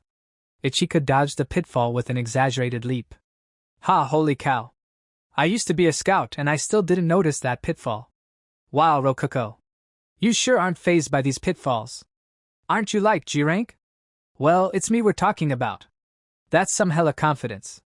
Rococo gave a smug smirk. Yep. It's you. The dungeon itself. Oh, wait a sec, this is the Ordinary Cave, isn't it? I asked the guild about it. But this is totally not like what they told me. It should be super small with nothing in it. That's because the guild has outdated info. They were talking about the Ordinary Cave from a month ago. Oh, which means things changed since then. This dungeon probably had a paradigm shift. We gotta tell the guild about this. A paradigm shift was a dungeon rapidly growing or shrinking in size, as discussed in Intro to Dungeonology. Though that's just fake information meant to disguise the effects of dungeon battles. Master? Didn't you buy me for like chores and stuff? Is one of those chores gonna be asking me to be a meat shield while exploring this dungeon? Ichika, watching Rokuko and Niku advance ahead of her, wasn't sure what she should be doing. Nope. I'm gonna have you work in the inn, not help out the adventurers. Oh, don't touch that. Spears shoot out of it. Gah! Holy freaking cow! Wait up, master! I guess this dungeon really is your base.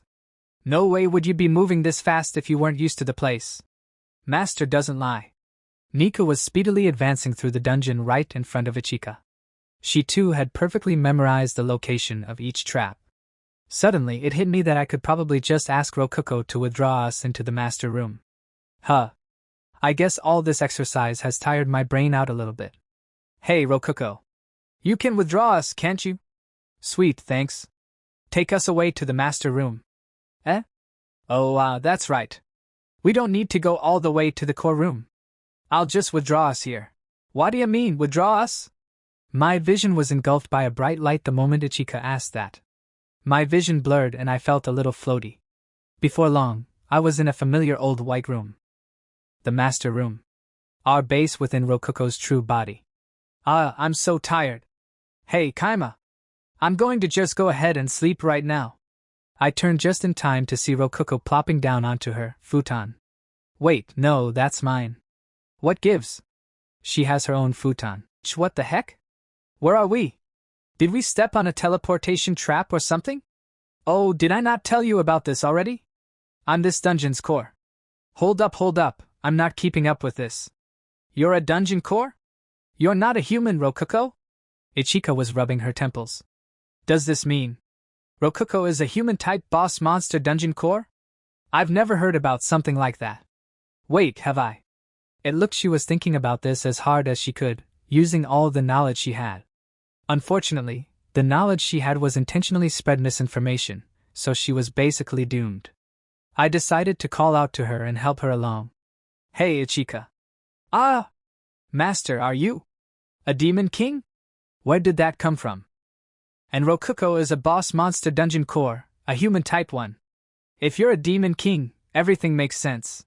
In truth, Ichika basically had the right idea. According to Haku, the demon kings of this world are all dungeon cores belonging to the Demon King faction, one of many dungeon core factions, with a great demon king on top ruling over lesser demon kings who in turn ruled over the rest of the dungeon cores belonging to the faction. In other words, since I had gained control over Rokuko the dungeon core, I was basically a demon king. Maybe that would make Haku the great demon king. Metaphorically. She wasn't really the great demon king. By the way, dungeon masters don't exist in dungeonology. Instead, there are things known as dungeon bosses. Sometimes it was a strong summon monster, sometimes it was the core itself. Rokuko was a human-type core, but apparently there were many other types, including dragon types. It would be rational to call Rokuko the dungeon boss from that perspective. So, what would you do if I am a demon king? I'll do anything as long as you feed me the good stuff. Are you planning on destroying Saya City? That'd be a waste of food. Let's conquer it instead. In front of me was a woman willing to betray humanity without a second thought in return for good food. Nah, I want to stay on good terms with that city. I don't want to die either. Okay. But think about it for a sec. If you conquered the world, we'd be able to eat as much tasty food as we want. How could we not do it? You'll at least give it a shot eventually, right? Correction. In front of me was a woman actively attempting to betray humanity and conquer the world for her own benefit. Conquer the world. That sounds really nice. Kaima, how about we make our ultimate goal world domination? There was also a dungeon core eager to join in. No thanks. Think about what we'll have to do after conquering the world. Ruling involves a lot of management and other tedious things. All I want is to build the dungeon up until I can sleep peacefully. I don't want to push my luck any further than that. But you'll do it if you get strong enough, right? I'll get killed if I stand out too much. So no. If I stand out, it won't be long before soldiers of God, heroes, come from my head. They'll probably have some cheat powers from that god or whatever, so the basic math is that heroes equal me dying pitifully. I don't want to stand out. I want to sleep. I'll tell you what's really going on here. Don't tell this to anyone else, but I'm the dungeon master of this place. Dungeon master? Oh, right. Haku's misinformation campaign is hiding the fact that the term dungeon master even exists. This dungeon is under my control. In other words, this dungeon and everything in it belongs to me. Oh. You're not a human either, master? No, I'm a human. But I wasn't raised here, so I don't know much about this world. Which is why you went and bought me. That's it. Well, anyway. Getting back here really tired me out, so I'm just gonna go to sleep now. Day 40 and so. Tomorrow afternoon, the next day. Huh? You think I would wake up in the morning? No way. I went back to bed. I decided to shift gears into making the inn for real. Due to the investigation quest, I had about 1 week to finish building it. The location I had chosen for it was right next to the cave's entrance. After working for a while and getting most of the outer walls set up, Ichika came sleepily walking out of the cave. Fwa. What's up, my dude? Yo. Morning. Hey, wait a second. Did she sleep better than me? What's up with that? I ignored Ichika screaming about how unnatural my create golem was and just focused on building. But dude, I didn't see anything like this when we got here. Were you hiding it from me or something? Nah, I started building it today. Dungeon masters or whatever are builders, too. Time to start with the foundation. I wouldn't be able to sleep in the inn if the foundations weren't solid. I'm basically making my own house here. Let's take this seriously. I took out some stone from storage and set it beside the clay and wood lying around. I had more materials than I could ever use. Mass of stone, change your shape and become a servant that obeys my every command, create golem. I poured mana into the stone while casting the create golem chant that I had said countless times during the dungeon battle. I didn't need to chant or anything, but for some reason, I used less mana when chanting and overall it just made the whole process much easier. Though doing the chant was so tedious I forgot to sometimes. I was pouring the stone into the giant hole and making a single giant stone slab. I didn't know much about real construction, but I figured that the stone would fulfill the role of concrete well enough. In place of rebar, I just made a pillar-shaped iron golem and jammed it into the stone mixture. Making pillars first, and then moving on to walls seemed like the smart thing to do. No way! How did you do that? Next up, the outer walls.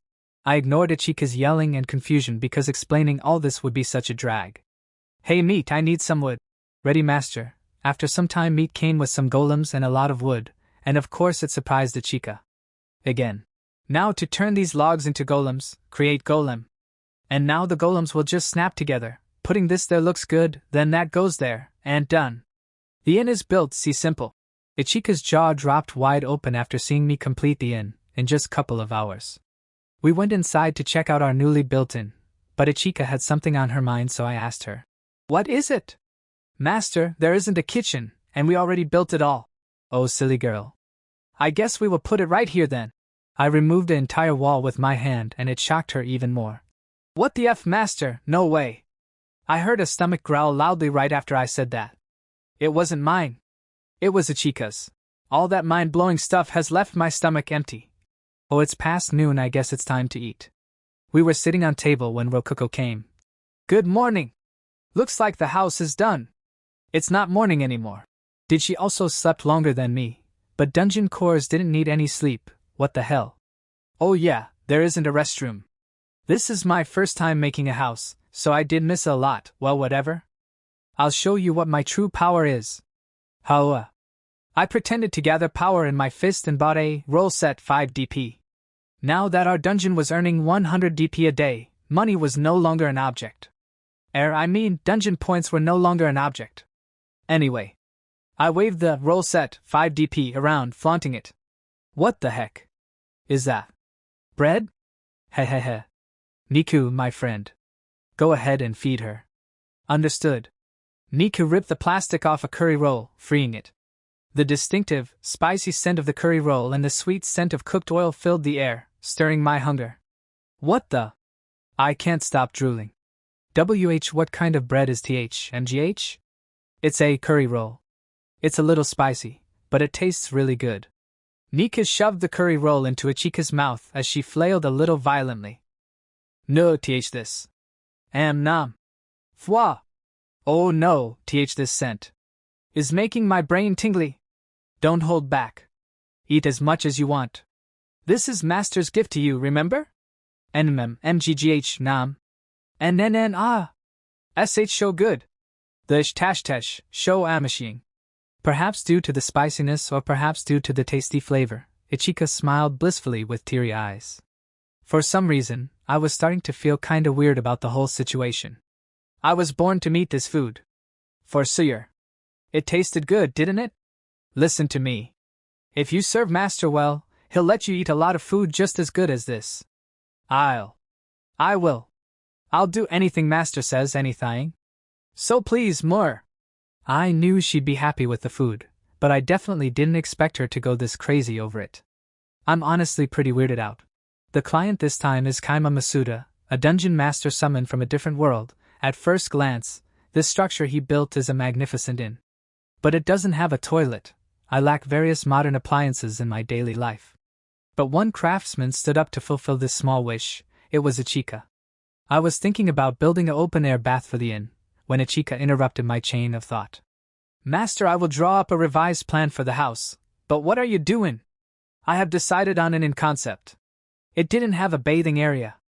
A mountain inn needed an onsen, plain and simple. No ifs, ands, or buts about it. And so, I entered the second day of construction. I had my golem start digging holes, looking for a real source of hot water instead. Siam Mountain seemed to be a volcano, so it would definitely have some heat sources inside of it. If there was an underground stream of flowing water nearby, digging into it would get us hot water then and there. That would definitely be more efficient than just digging around randomly looking for heat sources. Though, finding the water stream was up to luck too. I developed drill golems in order to dig all those holes. I made a wearable golem for Ichika. This time, I based the design around a navy blue maid outfit set, 500 DP. That was what came up when I looked through the catalog for some clothes fitting for an inn receptionist. It was less a raw maid outfit and more a cosplay thing, but it came with gloves, socks, a hairband, and even underwear in addition to the maid outfit itself. Now isn't that just cheap for something that only costs 500 DP? Oh, and of course, it came with knee socks and a garter belt.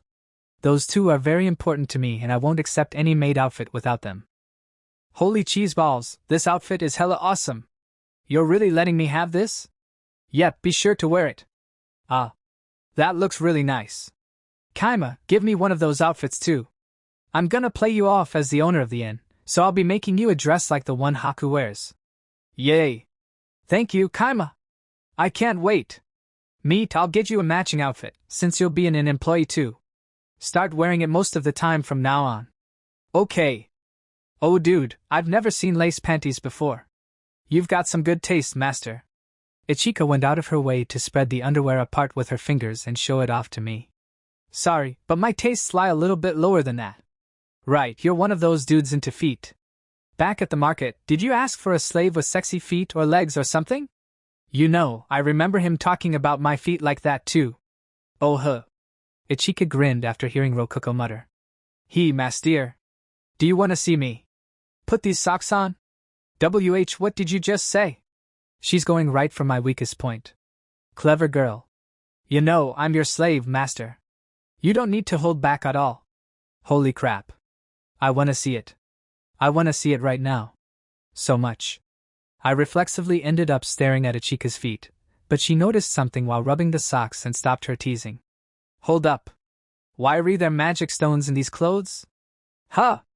Well, so that they can help out even when you're not in the dungeon. Sorry, I should have asked this first. Is this a set of magic equipment?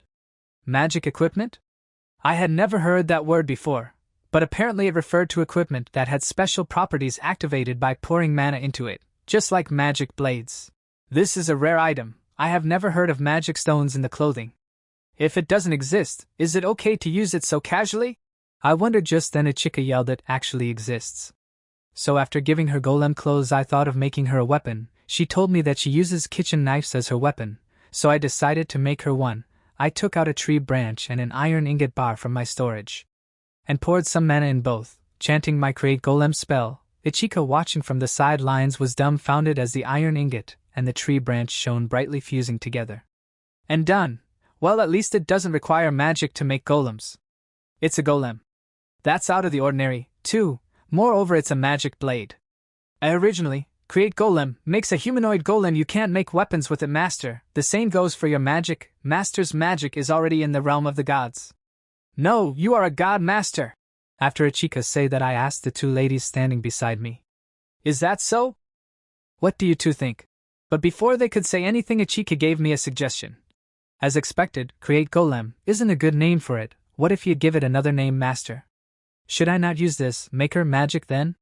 Well, it's better not to use it in public. Do you want to cheat? Seems good. It's great. The inn looks like it's becoming an ideal place to stay. Master. You are being strange. A question for you all. Tell me, where is Kaima's other hand? And also, can you all hit that red subscribe button? Only 3.3% of my viewers are subscribed. Like, seriously guys, please hit subscribe. Pretty please. Alright then. I started telling them about Operation Inn. I first decided to build an inn to secure safe sleeping arrangements for myself, but consider this. The safe little, ordinary cave suddenly exploded into a decently sized dungeon, and it even got an inn built in front of it out of nowhere at the same time. What would people think about that? Answer: they would be suspicious as hell. So, I decided to try and make everything fit together logically so I could somehow explain things to the guild. Not to mention, Haku was actually helping me out with this. The owner of this inn will be Rokuko, little sister of the A-rank adventurer Haku. The inn was built by one of Haku's associates, who did so in no time with their skills. Are we all on the same page so far? My sister would definitely know someone capable of making an inn in a single day, or at least bringing one from somewhere else. After all, you did that yourself, Kaima. That's it. Well, be sure to keep the fact I made it myself a secret. It'd probably be annoying if people found that out. They all agreed with me so far. Haku herself suggested that we focus on presenting Rokuko as the little sister of the A-rank adventurer Haku. From there, I just happened to meet Haku, and one thing or another led to me lending my slaves to her little sister and owner of this inn. Bam. My role will be acting like an adventurer that stays in the inn and sleeps all day. Aren't you just going to do that because you want to? That's not a role, that's just you being yourself. It'll be a lot easier to hide a bunch of things if I'm supposedly in my room all the time. Not like I can do dungeon master stuff in front of people. Yeah, I totally see your point. It's perfect. I know, right? I glanced at Ichika, wanting to know if my plan wouldn't fly in this world for whatever reason. My dude. Do you and Rokuko really know Haku, the white-winged goddess? Like, for real? That's what you're worried about. Yeah, we do. And she gave us permission to say these things. She said we could use her name all we wanted if it meant helping out Rokuko. Like, seriously? I mean, with her backing, we can say whatever we want and nobody will question us, dude. The white-winged goddess is an A-rank adventurer and a major higher up in the imperial capital. Plus, she's partners with Chloe the black-winged demon and 4 other hella strong adventurers known as the 4 Braves, forming the S-rank party, the Dungeon Busters. She's got so much authority and power nobody's gonna question her. Nobody. In other words, Ichika was backing up my plan. After the dungeon battle, Haku had asked me what I would be doing. I told her I might set up an inn, to which she said, "Oh, and I presume Rokuko will be presented as the owner? In which case, you will certainly need my help." Very well. I will permit you to use my adventurer identity as you wish. But in return, do a good job, understand? Yeah, I hadn't thought that far ahead at all. I knew I wanted to make an onsen inn, but I hadn't thought up any ideas for how to make people not suspicious of an inn popping up out of nowhere next to a massively expanded dungeon. And yet, the approval of an A-rank adventurer fell straight into my lap. And you know, thinking about it, Haku's really doing whatever she wants as an adventurer, huh? She's got 2 names and a strong party called the Dungeon Busters. Does she destroy dungeons in her spare time? But you know, it's super funny that we're gonna be claiming that the leader of the Dungeon Busters is the older sister of an actual dungeon core. Like, talk about irony, am I right? Ha ha ha, yeah. The real irony is that she's also a dungeon core herself. Yeah, I'm still hiding Haku's true identity from Ichika. Slave or not, that information isn't something I should be spreading around lightly. Wait. Is this really okay? Is this actually gonna work? What's with you, Kaima? It'll definitely work. We have my sister on our side. Yeah, my dude. We'll be totally fine. You know, I was hoping that since you're the only one here familiar with how this world works, you'd kind of help me work out the finer details and stuff. I mean, I'm one to talk, but this plan is just ridiculous. It's filled with holes. Could you throw me a bone here? Day 42. It was day 3 of me building the inn. I just wanted a day to rest since I had been working really hard lately. Feelings are important. Also, golems were digging out the onsen while I was resting, so yeah. There were still a lot of things I needed to build, though. Although I could buy food with dungeon points, people would get suspicious if I didn't have fields and crops. So I would need to make some. While I was lazing around on my futon in the master room, Ichika suddenly said something. Wait a sec, aren't you an F-rank master? This dungeon's definitely gonna be an E-rank dungeon, for sure. If you're not careful with those magic blades, it might even end up as a D-rank dungeon. I hadn't expected that at all. Naturally, it'd suck if I couldn't go into my own dungeon. The inn was located with the dungeon regions, so I wouldn't be stuck outside of it or anything, but it'd still be a definite problem. The simplest solution would just be to raise my rank. Going up to E rank from F rank just took completing 10 F rank quests and a combat test administered by the guild. The combat test is something simple like killing goblins, right? If so, the main problem here is the 10 quests. The only F rank quest I know of is that goblin extermination one. I mean, what's wrong with hunting goblins, my dude? I ranked up just from hunting boars. And so, I got to work summoning goblins and collecting enough right ears to fulfill the quests. Naturally, I'm not enough of a monster to summon a bunch of goblins and then cut off their ears. Feral goblins in the wild are one thing, but I owe a lot to summoned goblins. Heck, Gobsuk sacrificed himself to protect the dungeon core. Even I'd feel like garbage summoning them en masse and mutilating them. Guess I'll go hunt some wild goblins. Rokuko tilted her head in confusion. If you want goblin ears, why don't you just buy them with DP? Huh? What are you on about, Rokuko? We can't do that. Can we? There are dragon claws and stuff in the treasure section of the catalog, so I don't see why not. Why not indeed? I checked the treasure section of the catalog, but there were no goblin ears. Makes sense. It's kinda hard to call goblin ears treasure. But I didn't give up there.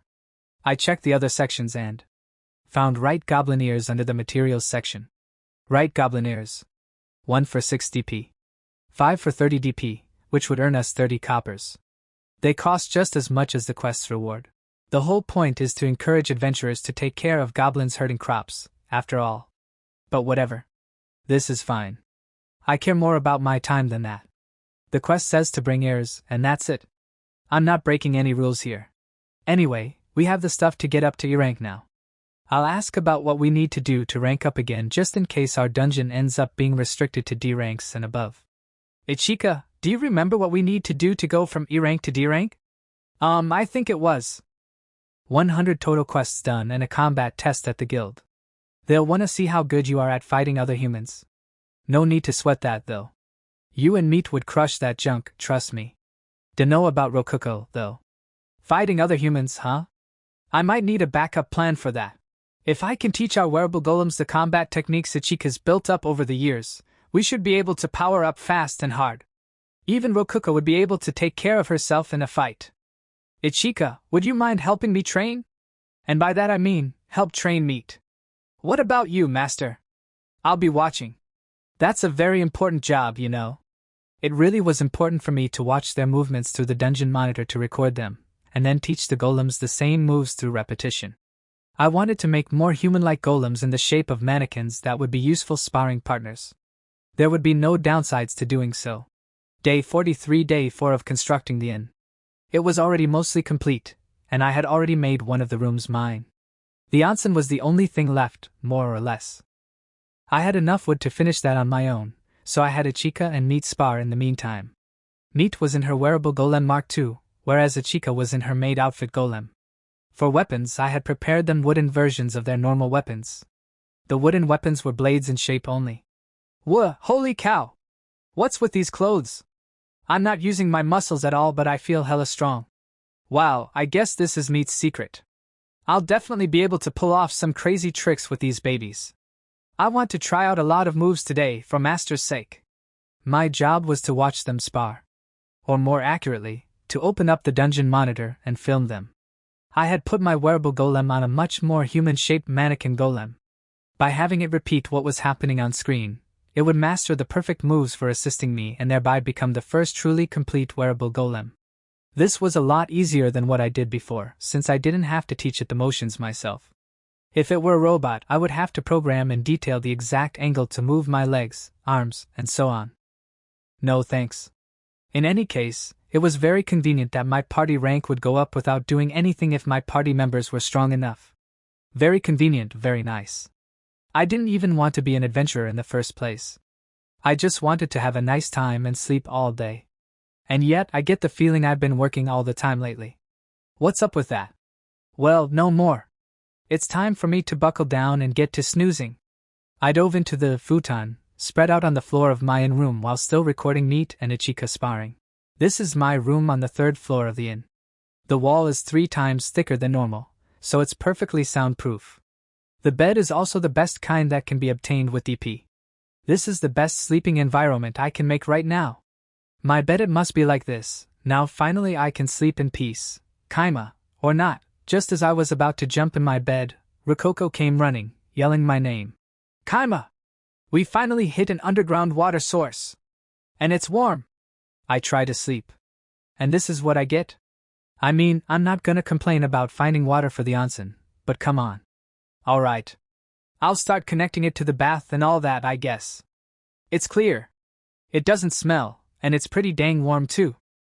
Ichika picked up the bucket, and without a moment of hesitation, started gulping down the water. The hell? What are you doing, Ichika? Fwa. Okay, if I'm not dead in 2 hours, it's definitely not poisoned. And if it is poisoned? I was just kidding about being dead. At worst I'll get a stomachache or something like that.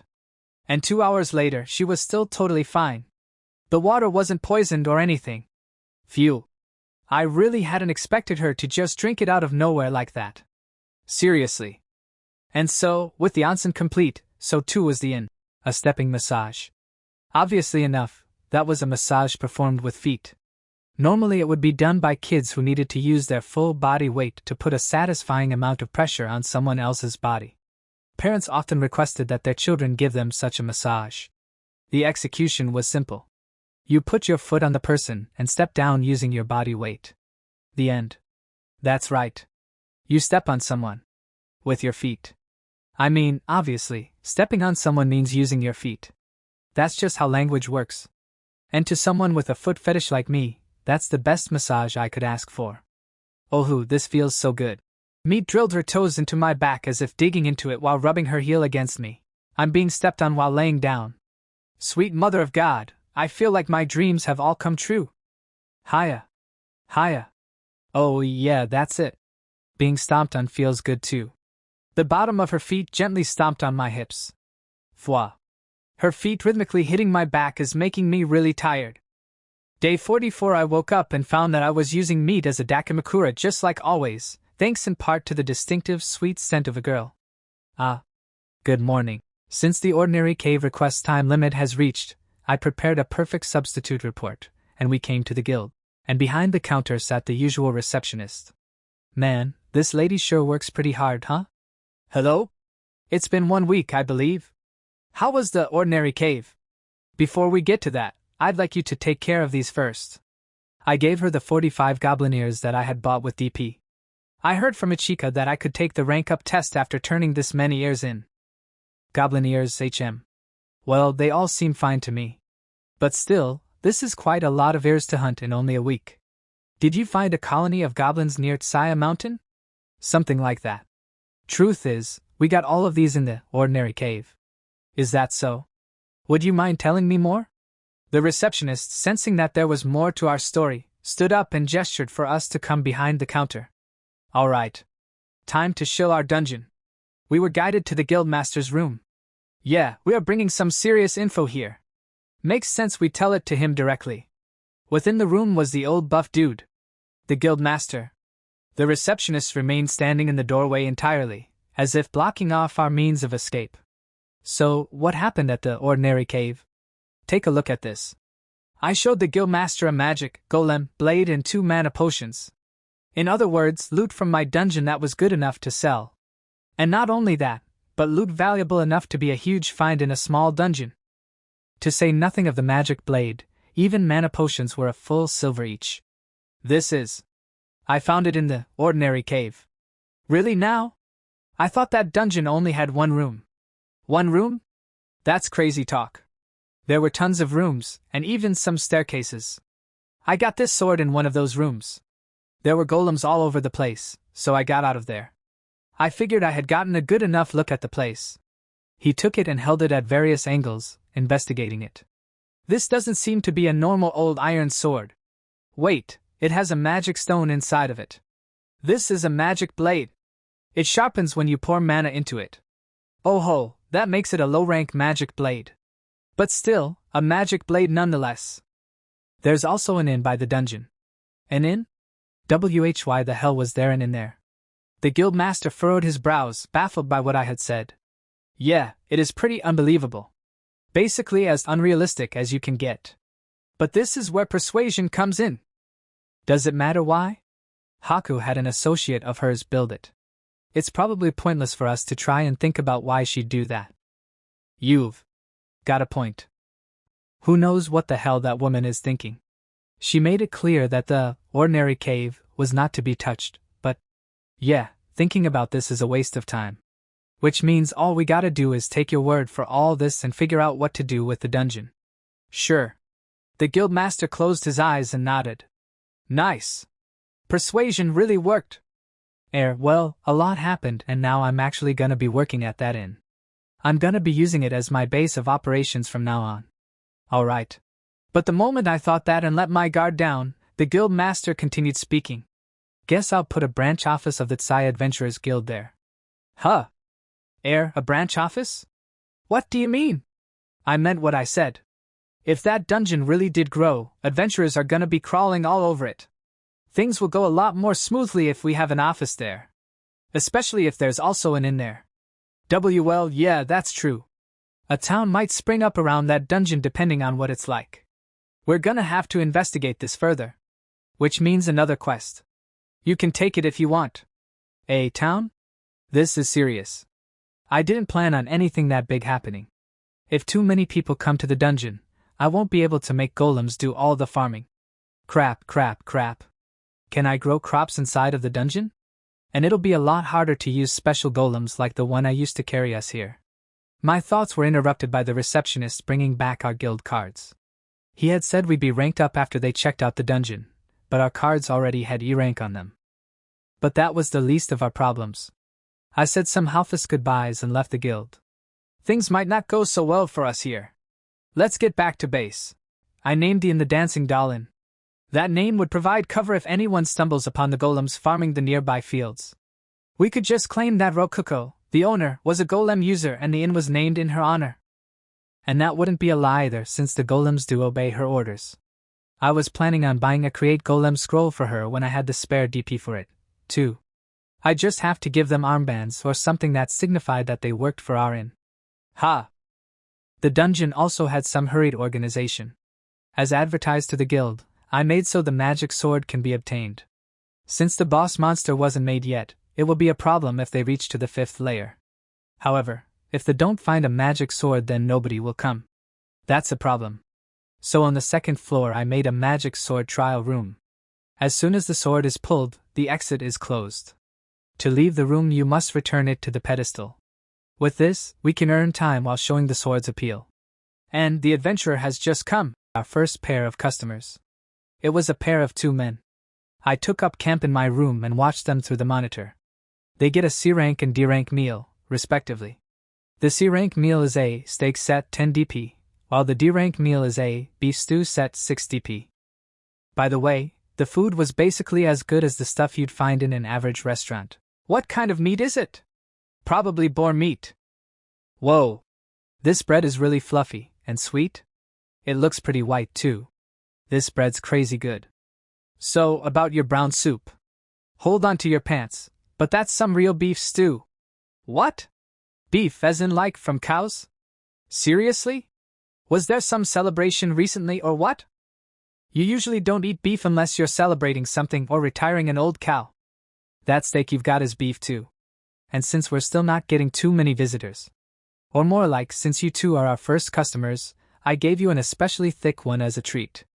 Seriously? Oh, so this is beef, huh? This steak is worth 5 silvers by itself. Oh whoops, it's about time for your dessert. Meat. Bring it out. The bee skin from earlier comes out holding dessert. It's white. No, yellow. It looks like a trappist, but from above it looks like a weird flower. Also, there's some brown sauce covering it. What is this? It's called a purin, and it's your dessert. I push my spoon forward and dig into the purin, causing it to jiggle. And so, that day, I saw a glimpse of heaven. They took a bath and headed to the dungeon immediately after waking up.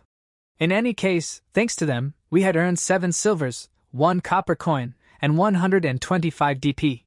Each silver was worth 10 DP, so subtracting the points I had used on their food, we had earned 178 DP in total. Oh, and about DP. At some point we unlocked another function, one that allowed me to see how much DP was coming from each individual room in the dungeon. Very useful. Maybe it unlocked because I had built an inn. Either way, I was surprised to see that they were earning us 120 DP per night. I checked the map to see what the invaders were doing, and realized that I could now see how much DP they were individually earning us. It was displayed as DP. That definitely referred to how much DP they earned us in a day. Man, we sure are unlocking a lot of functions here. So, I checked them out and saw Yuzu was getting us 61 DP, while Muzu was getting us 59 DP. One of the rooms in our dungeon had a jail cell in it, a remnant of the prison room I had built for the bandits all that time ago. The moment Yuzu stepped into that cell, his DP count shot up to 183 DP. Basically, the amount of DP earned from an individual changed from where they were in the dungeon. There might have been other factors too, but all I knew then was that being in a jail cell probably boosted an individual's DP gain by a factor of 3. I should investigate this further. Ichika's worth 65 DP, so she'd earn us 195 DP if she were in a jail cell. I kept watching Yuzu and Yuzu casually conquering my dungeon for a bit, and eventually they reached the trial room. Yuzu walked up to the pedestal and pulled out the magic golem blade. Oh. Their DP counts doubled the moment the exit got shut off. I guess. An individual's DP income doubles if they're in a closed room?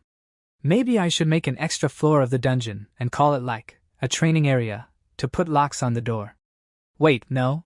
People will close and lock their doors on their own, we're an inn. And that's already what happened. Now I know why I got extra DP today. They looked so excited after getting the magic blade that I couldn't help but smile. Day 53. 3 days had passed since the adventurers went into our dungeon. Our inn hadn't had a single visitor in the meantime, but we were getting 240 DP a day from them, the Zou brothers, Yuzu and Muzu. But why aren't they leaving the trial room? They must really like it in there. Just what I'd expect from my dungeon, hey. All they had to do was stick the magic blade into the pedestal to get out, but they weren't doing that. What could be compelling them to stay inside there? As far as I could tell, they were just walking around the room and tapping the walls. Oh. Yuzu just stuck his normal sword in the pedestal. Almost, but not quite. You're getting warmer. Wait. Have they just not figured out what to do? Now that you mention it, they did seem kinda dumb. I don't think you should be saying that, Rokuko. They must have been unconsciously avoiding the correct answer, maybe because they didn't want to give the magic blade up. That reminded me of the experiments where monkeys got their hands stuck in jars when trying to take treats out of them. Let's keep watching them for a bit. They'll probably find their way out soon enough. And if they don't, we get their tasty DP. Okay, Kaima. We've come this far. Maybe we should just keep them trapped in there until they die. With Ichika's help, I discovered that DP gain was doubled by being in a locked room, tripled by being in a jail cell, and multiplied by 6 by being in a locked jail cell.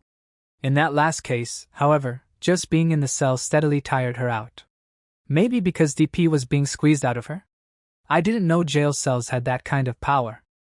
Day 55. 5 days had passed since Yuzu and Muzu locked themselves up. A long time ago, I believe that I mentioned that an invader staying inside the dungeon for 10 days would earn us as much DP as they would by dying. In other words, we had now gotten more DP from Yuzu and Muzu than we would have by killing them instantly. I could give them food and just keep reaping in all this sweet, sweet DP. By the way, several upper-tier dungeons apparently had human farms within them. They literally raised humans like animals on a farm to get their DP. I was watching Yuzu and Yuzu while lazing around, thanks to no other visitors showing up, when all of a sudden Yuzu lost his patience and started wailing on the spike wall with the magic blade. But too bad! That golem blade turns into just a normal, iron sword whenever it's attacking a dungeon object. In our dungeon, anyway. Who are you explaining that to? They can't hear a word you're saying, you know. The magic blade is broken. I guess I'll just go ahead and repair the spike traps. It'll cost us some DP. Yeah, go ahead. I left the trap repairs to Rokuko and started thinking about the situation. The golem blade had likely broken during the first swing. And when it was broken, it turned into a normal, iron sword that wouldn't work in the pedestal lock. With no way out of the locked room, the mysterious dungeon power buffing the walls and doors vanished, turning the spike wall into an easily breakable object. Then, while he cut down the spikes with the blade, it got cracked. Makes sense to me. I think I've figured most of this out, but now I've realized something really annoying. What's that? Well, golem blades are kind of the big prize for our dungeon, but can they even really be used like magic blades? I'm not so sure anymore. Thinking about it, let's say someone blocks an attack with a golem blade. Like someone swings their sword and they block that with their golem blade. If you think about it abstractly, that's the exact same thing as a sword-shaped golem taking a direct hit. And if the golem gets taken down, it turns into a normal, iron sword, without any special properties. Even if they're still in the middle of a fight. Isn't that like a huge fatal flaw? I could repair my golem blades instantly, but Meat, Ichika, and other adventurers couldn't. And of course, those using golem blades were fighting on the front line.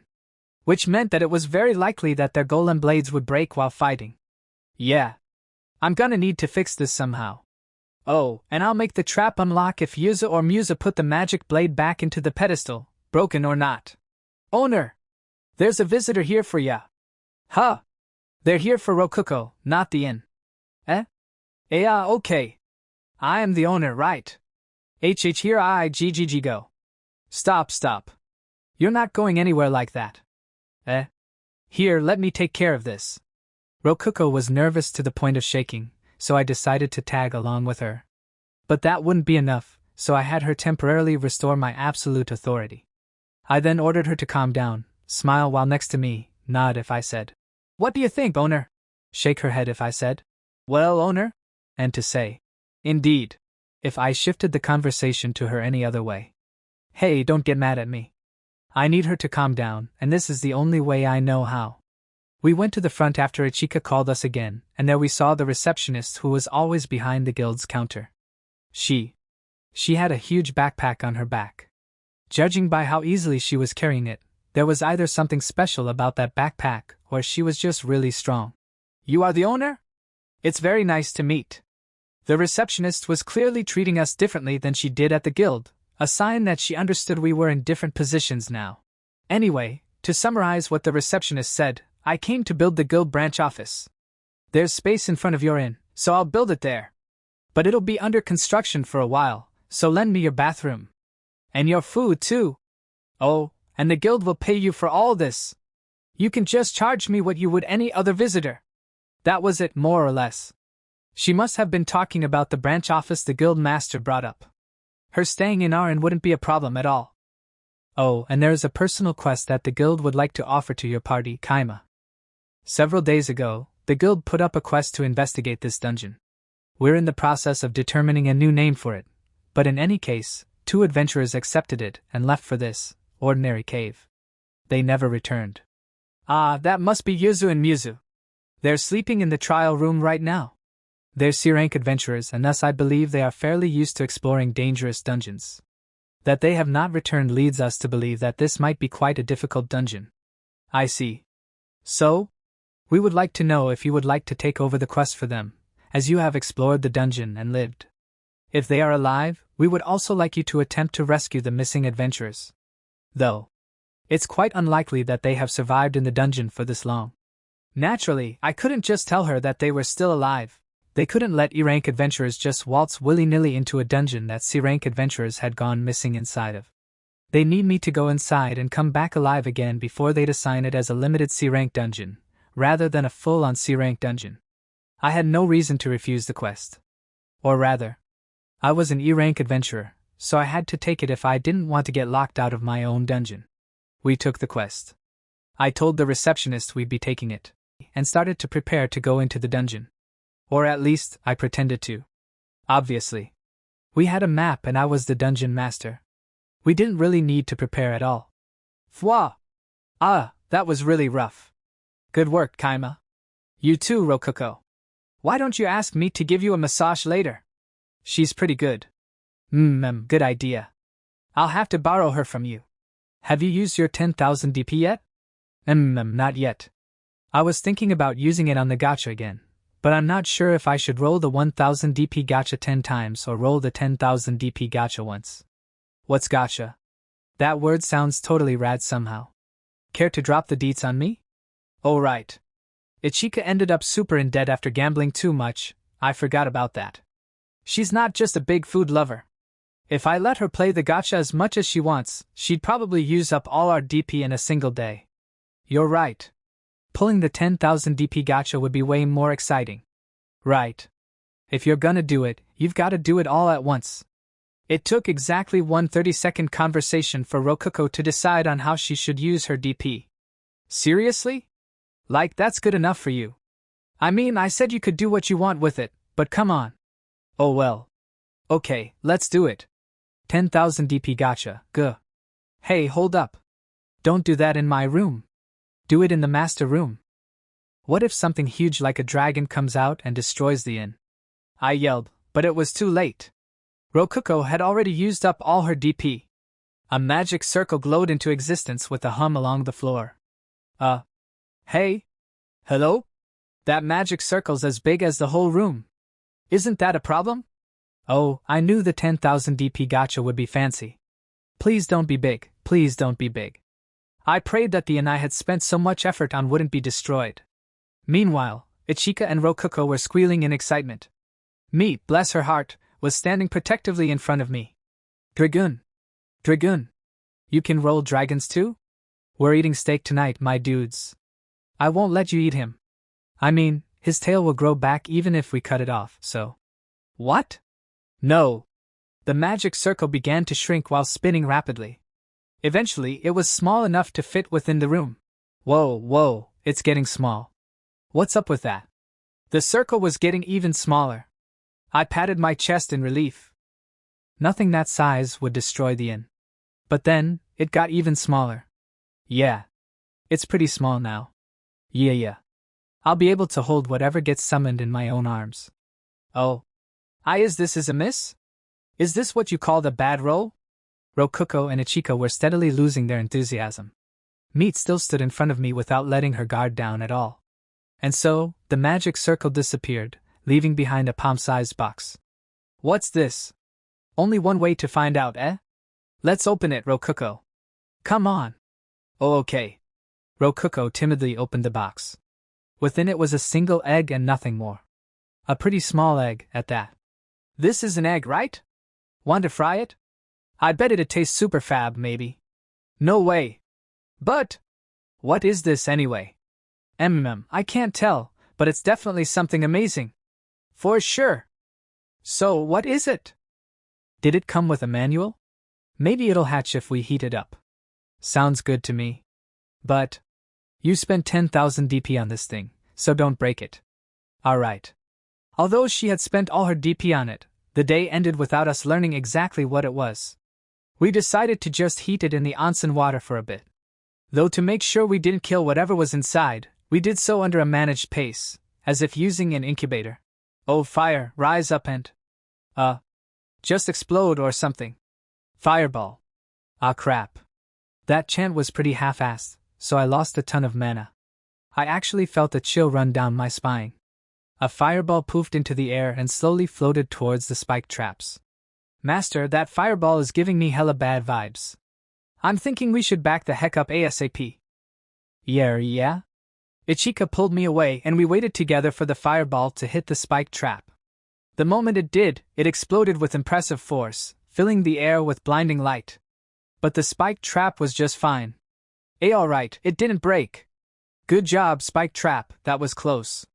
Wait. Crap. I thought for sure that one would work. I guess it was just dumb of me to try breaking through metal with fire. Oh well, I'll just fiddle with the traps to make them easier to break. I shook my head at myself and used Create Golem on the traps to fill the spikes with cracks. Maybe because they were traps in my own dungeon, they were already filled with my mana without me needing to pour it into them. They changed shape fast and easy. Ichika and I went into the trial room, stealthily repairing the spike traps along the way. All my acting up to this point had been built up to that one statement. The receptionist said I could work out the details of my payment with the adventurers themselves. The best way to get a lot of money for them wasn't just to rescue them, it was to use my magic blade and demand payment for it. Heh! Pretty impressive, right? Tremble in fear of the life of death awaiting you. Yeah. Sorry man, I hate that you lost your magic blade to save us. Of course we're gonna repay you. We owe you our lives for using your magic blade to save us. Thank you. Sincerely. Lower it based on their reaction. How about like T2 gold coins? No way. Sorry. W was 1 gold per person too much? Alright, I know how to barter. Come at me. I'll bargain you into as high of a price as I can. You mean 2 from each of us, right? We can do that. We'll pay the 4 gold coins as soon as we get back to Tsaya. You're fine with us paying you that little? You're a lifesaver, man. Seriously. I definitely looked like a stunned idiot as Yuzu and Muzu grinned at me. What? I had totally forgotten to ask Ichika about what they'd be willing to pay for me saving them. As an aside, they didn't even have to go back to Tsaya to get the cash. They just withdrew it from the guild branch office and handed it to me then and there. 4 gold coins. This is pretty sweet. They said an A-rank meal would cost all their savings, but look at this. They had plenty. Though apparently 3 of these coins are Yuzu's. 4 gold coins turned into dungeon points would be worth 4,000 DP, but I wanted to keep them as coins. I could use them to buy more slaves to work at our inn. To summarize what I had gained from Yuzu and Yuzu's visit, 2,650 DP, 4 gold coins, 29 silver coins, and 5 copper coins. I calculated the DP with some rough mental math, not accounting for all the minute alterations to DP gain the dungeon does on its own, but it was close enough. If you put that all into Earth money, I had earned 4,290,500 yen in 10 days. Oh man, I'm so glad I didn't kill them. I wouldn't have gotten their savings if I killed them in the dungeon. Not to mention the new magic blade they're getting from me. Or the guild's reward for investigating the dungeon and saving them. Well, I sure investigated the dungeon, but I didn't feel the need to tell them anything more than I had to. Also, the receptionist had stayed in the inn for 5 days now, giving us 5 silvers and about 600 DP. We should have a lot more leeway with our DP now. We have 49,532 DP left right now. We earned 162 goblins worth of DP in just 11 days. Wow, that's amazing. But why did you express that through goblins? Kaima? Well, it's easier for you to understand that way, isn't it? I gave Rokuko a bright grin. Well, it was easy to understand, but I don't like it. I patted Rokuko's head. Day 67. Several days after Yuzu and Yuzu left, the guild finally decided on a new name for our dungeon. That name being Cave of Greed. Apparently it came from the fact that you would be putting yourself at risk if you weren't careful about being greedy. Come on, you don't need to warn people like that. It'll be a lot easier for me if they let their guard down. It was classified as an E-rank dungeon. That put it in the lower tiers of difficulty. Well, I can't get mad about that. Yuzu and Yuzu nearly dying despite being C-rank adventurers was basically an accident, and the method for escaping that trap is now public. Congratulations, my sweet little Rokuko. That's a beautiful name fitting for a girl as sweet as you. Thank you very much, Haku. Haku, who came to inform us of the guild's decision as soon as possible, gently rubbed Rokuko's head. Behind her was Chloe, standing around in her butler outfit as always. So, why'd you come deliver that news yourself? Well, of course, I rushed over immediately to be the first visitor of Rokuko's and as soon as I heard it was going public. Sorry, you're going to be the 4th visitor. What in the world? Could you please tell me the names of the 3 prior visitors? Everything will be fine if I can just eliminate them. Please don't. You can be the first visitor to sleep in the grand suite, so please, settle for that. And don't kill anyone. Thank you? The grand suite. In other words, the room for A-rank adventurers that I had built just for fun. At the moment, I had no plans for anyone but Haku to stay in it. I had put a lot of effort into making the sleeping arrangements in the grand suite top tier. It had a memory foam mattress, 200 DP, that was much better than a plain futon, 50 DP, placed within a high-quality wooden frame I had made and decorated myself. To top things off, it even had a feather comforter, 100 DP. I couldn't help but congratulate myself on making such a high-quality bed. There were a ton of other minor improvements over normal rooms, like carved reliefs in the furniture, a candle-shaped light magic tool on the table, a glass window with curtains, and so on. It even had its own bathroom and bathing room. Yeah, bathroom and bathing room. Plus, I threw in a massage chair as well. That way, guests could get out of the bath wrapped in a towel and go to sleep while getting a massage. So, how much does it cost? I'll pay the money as I should. Don't think I'll let you get away with claiming I'm not the first visitor because I didn't pay. Why would I do that? I actually haven't decided on how much the grand suite should cost yet. I helped him decorate the inside of the room. Haku, how much do you think we should charge? Oh my, you did? Oh, and you'll have our A-rank meals for food. We're passing things off as if you're giving Rokuko the ingredients through storage, so keep that in mind. Very well. And I imagine the food comes from your world as well? Here, have 2 gold ones, for both Chloe and I. I'm looking forward to the meal. I would have been fine giving her the food for free, but sure. I'll take what I can get. I'm quite looking forward to that. And I suppose I'll think up a price and pay after I've stayed the night. That would be pretty helpful. I asked Ichika what she thought it should cost, but she had never stayed at a high-class inn and thus had no idea how much a room like the suite would go for. She was more interested in paying tons of money for food, not sleeping arrangements. If you turn that around, I totally understood how she felt. Anyway, it's kind of late to say this, but I really don't think our current A-rank meal is worth 1,000,000 yen. I should probably turn it into a full-course French meal fit to serve an entire table of people. Probably. #Haku's perspective. I see that the door's not just made of wood. It has metal plates enforcing it, and it even has a lock. I open the door and see that the room is bright inside, thanks to sunlight streaming through the windows. The furniture is all made of beautiful, engraved wood. The bed looks comfortable, and there's a large chair that looks perfect for a cozy afternoon nap. But what country are these engravings from? Did they perhaps originate from an artisan from Kaima's original world? Or perhaps he did the engravings himself. He has quite the talent if so. There's a clock resting on the wall. Clocks, I believe, are a magic tool far more expensive than they're worth considering how little utility they offer. Though, they're more valuable out here, where unlike towns there are no bells to ring out the time. As for the window with light pouring through it, I imagine this is a plate of crystal in the windowsill. It's very clear. It seems that I can use the cloth on the sides to block the light if I so wish. This, and much of the room in general, must have cost quite a lot of DP in total. All in all, I'd say it's more than fine enough to be considered a grand suite. Oh, I forgot for a moment that it has a bathing room and a toilet as well. I shall investigate them immediately. The bathtub has no water, but surprisingly enough, it's made of wood. It smells nice as well. Is this the lever that produces hot water? There's a sheet of paper explaining things beside it. I see, this lever produces hot water and this one cold. I experiment by pouring hot water into the tub. It feels a little bit too hot?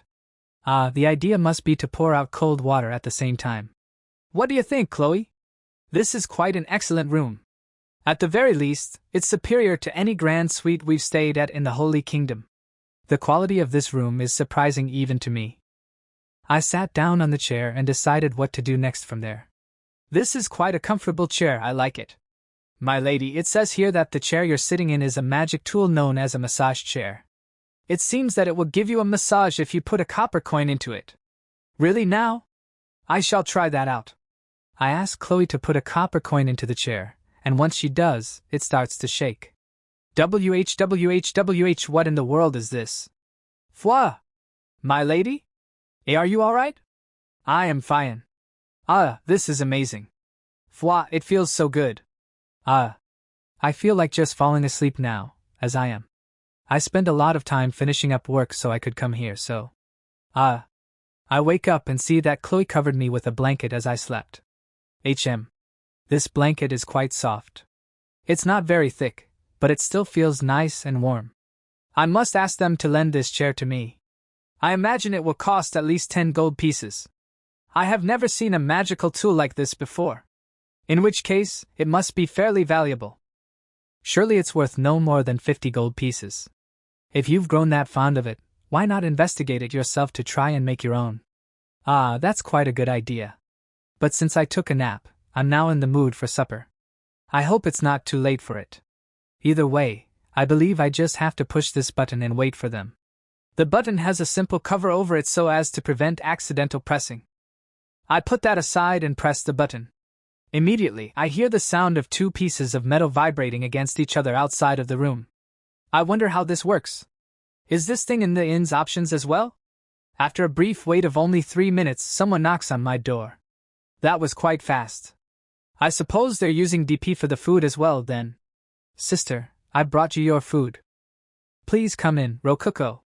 I open the door wide and see a pushable food cart in front of Rokuko. It has 3 meals on top of it. Each meal is covered with a silver dome known as a cloche, hiding their contents. That is another sign of this service being quite high level. Wait just a moment. Why are there 3 meals? I wanted to eat with you, sister. Is that okay? But of course. Come now, Rokuko, take a seat. Leave the rest to Chloe. I can't do that. Chloe's our visitor today. Rokuko carefully places the meals on the table. Just seeing that makes me want to give her a gold piece tip. And here we go. Ta-da! Rokuko lifts up one of the cloches, revealing an assortment of food stuffed onto a single plate. The plates have ridges which separate the food, allowing multiple types of cooking to be delivered at once. That is quite a clever idea. Isn't it? This is Hamburg steak, this is a Napolitan, and these are fried shrimp. These long things are French fries, and this bit with the flag in it is omelette rice. And this is buttercorn stew. Oh, right. The green drink is called cream soda. It's a drink, but it's a dessert too. The white stuff on top is called vanilla ice cream. It's really cold and sweet. It melts fast, so you should drink it soon. I pick up my fork and begin eating while listening to Rokuko's explanations. Hamburg steak, It's definitely meat. It's not like any steak I've had before, but it's definitely made of meat. And I believe this meat is beef as well? Either way, the mushroom-filled sauce is fantastic. This Napolitan is a kind of pasta. I suppose this sauce covering it is made from tomatoes. It has a sharp flavor that stimulates my tongue. Fried shrimp. This feels like seafood. I wonder what frying entails? This must be another kind of food from his own world. It seems that you can eat omelette rice with a spoon. These are cooked eggs covered with tomato sauce, with a side of some kind of small grains. This isn't bad at all. But what is with this flag? Buttercorn stew is sweet, warm, and practically makes my heart melt. This purin is quite tasty. It's squishy, sweet, and makes me feel like melting. Oh my. That was close. My mind was nearly consumed by this heavenly dessert. This dessert wields both intensity through its melon soda and peaceful calm through its vanilla ice cream. It dominated my heart and mouth. In the end, the vanilla ice cream melted into the melon soda, creating a combination so heavenly I feel as if I've caught a glimpse into the true meaning of the world. This is all only 1 gold piece? Yes, that's certainly cheap. I let out a sigh of impressed satisfaction. It certainly earns high marks from me. That was extremely fulfilling. I'm honored to hear you say that, sister. That's our A-rank meal. I'm really proud of it. HMIC. A meal of this caliber is only worthy of an A rank to them. Rokuko. What is the overall name of this meal? I feel that A rank meal is simply too drab of a name for something like this. It's called the, Grut. No, glutton set. This must be their answer to those gluttons that come to the Cave of Greed, wanting to eat a lot of delicious food. Oh, sister. Do you mind if I take your flag? I'm collecting them. Oh my, not at all. Here you are. I take the small flag out of my omelette rice and hand it to Rokuko. While I'm at it, I give her Chloe's as well. It seems that all of our flags have different designs. I didn't understand the purpose of the flags while eating, but now I recognize them as collector's items. He's attacking people's greed for collecting items while feeding them. Kaima has quite the fearsome mind. Oh yeah, sister. Did you try the onsen? It feels super good in there. I have not yet, but now that you mention it, it's been far too long since I've visited an onsen. Do you want to visit the onsen together, sister? Oh my, that sounds delightful. An onsen. Yes, that certainly sounds nice right about now. I'm fond of the personal bath in my room, but a large bathing area like an onsen will allow me to bathe with Rokuko. Despite having just finished eating, I decide to go to the onsen immediately. I've visited a real onsen created by a hero, so I can teach you how to properly bathe in one. There's a proper way to bathe in onsens? Wow, I'm looking forward to learning that. It was a very nice bath. I didn't know that in real onsens, you don't wear any bathing outfits or anything. Oh my, Rokuko, did you overheat in there? Your cheeks are quite flushed. Although onsens by the imperial capital do have bathing outfits to wear, this is an onsen. A bath created by Kaima, a visitor from another world. It's only right that I would teach her to bathe in public naked like those from his world do. And thanks to that, I saw something wonderful. The only problem was that someone else was in the onsen. If not for that human, I could have been all alone with her. Next time, I'll just reserve it for the two of us. Fufufu. Now I'm really looking forward to my next visit. Now then, I suppose it's time to sleep. Will you join me, Rokuko? I will. Speaking of which, I don't believe we've slept in the same bed before. That makes sense. As dungeon cores, we do not need any sleep and only choose to as camouflage or as a form of frivolous entertainment. Though of course, it does help speed the passing of exhaustion. When I returned to my room with Rokuko, I was shocked seeing Chloe in bed lying down. I shouted her name, Chloe, but she won't respond. Can it be an assassin? Someone aiming me, I asked Rokuko. That can't be, because we are inside my domain. Right, if someone had invaded there's no way you won't notice. If Rokuko-chan didn't notice, maybe Kaima did? Or what if it was long-range magic and they did it from outside Rokuko's domain? While I was thinking that, Chloe got up. I call out to her, causing her to immediately jump out of the bed and bow before my feet. Bowing like that is a classic form of apology derived from alternate worlds. It is also known as genuflection. However, it's rare for Chloe to make such a blunder. I wonder what in the world happened. The truth is, I wanted to check the bed to make sure it was up to standards before you slept on it. However, it felt so oddly comforting that before I knew it, I was. It's entirely as if you've been charmed by a spell. Although this could be the work of a magic tool. I find it hard to believe that a succubus like Chloe would fall under the effects of a charm spell. After all, since succubi specialize in charms, it would have to be an extremely powerful one to catch Chloe unnoticed. I've never seen Chloe do something like that before. I can't blame her though, these beds are really comfy. I gently touch the bed as well. And my fingers sink into it. What in the world? This isn't cotton, is it? I reflexively push my palm against it. The bed is soft, yet still firm enough to resist my hand. Oh my. I nearly became charmed by the bed myself. I pull a tactical retreat and observe the bed from afar.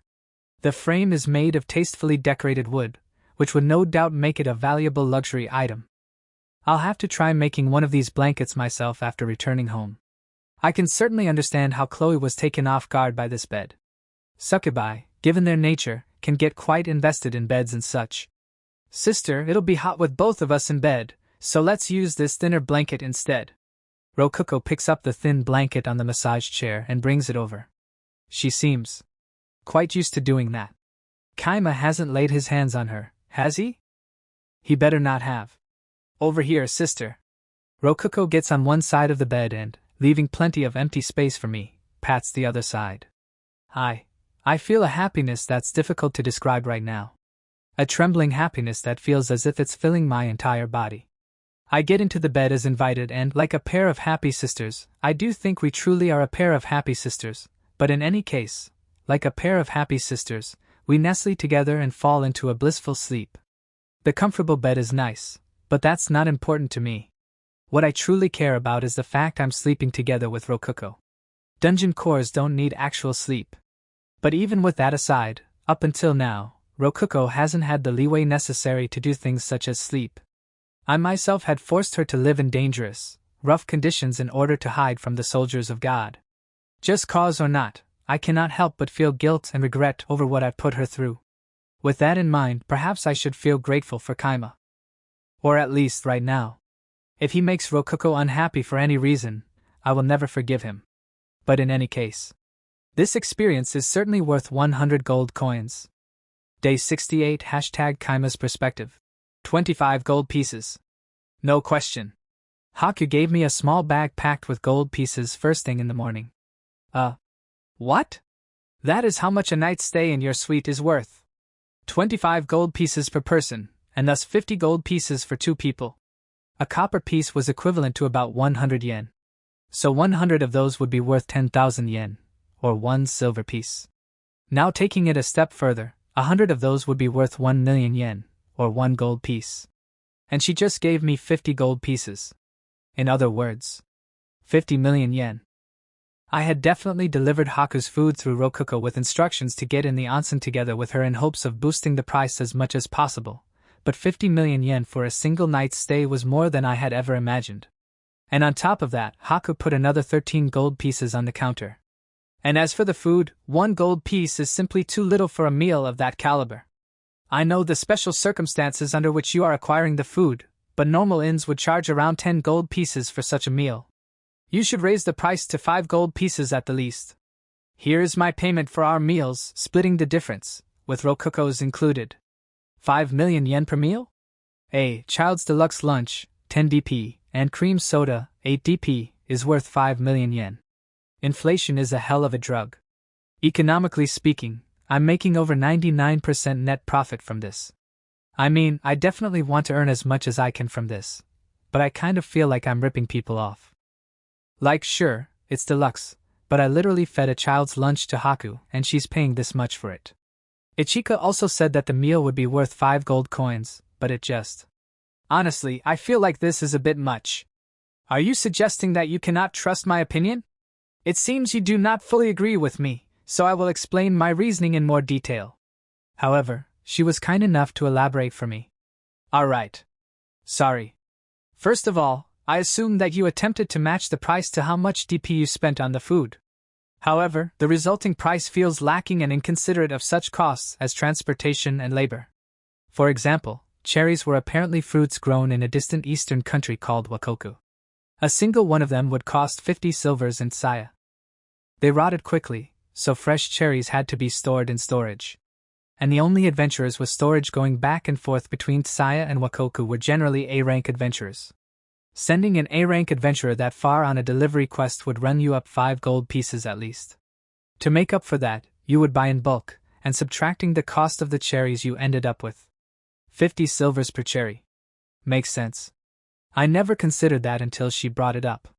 Yeah, the only reason I could buy stuff like vegetable stuffed bread rolls for cheap in Japan is thanks to factories, mass production, and a globalized economy with cheap shipping. Recreating Japanese recipes in this fantasy world that doesn't have factories, or even the recipes for the food, will naturally lead to a lot of invisible costs coming out of seemingly nowhere. This world has magic and dungeons, but it hasn't developed any forms of mass production yet. Crap. I made a big mistake trying to equate 1 copper to 100 yen. Thanks to making a shortcut between this world's money and Japan's money, I ended up calculating prices based on what they would be worth in Japan. Haku's suggested price for the A-rank meal is basically exactly what Ichika suggested to me. She should have worked a little harder to convince me. Oh wait. Slaves can't really backtalk their masters too much. Right. This is completely my fault. By the way, I suppose it would be best for me to tip Rokuko directly with DP, yes? Yeah? That sounds good to me. Okay, Rokuko. Open wide. Alrightio. Haku asked Rokuko to prepare for the DP transfer. Okay. Here comes another kiss scene.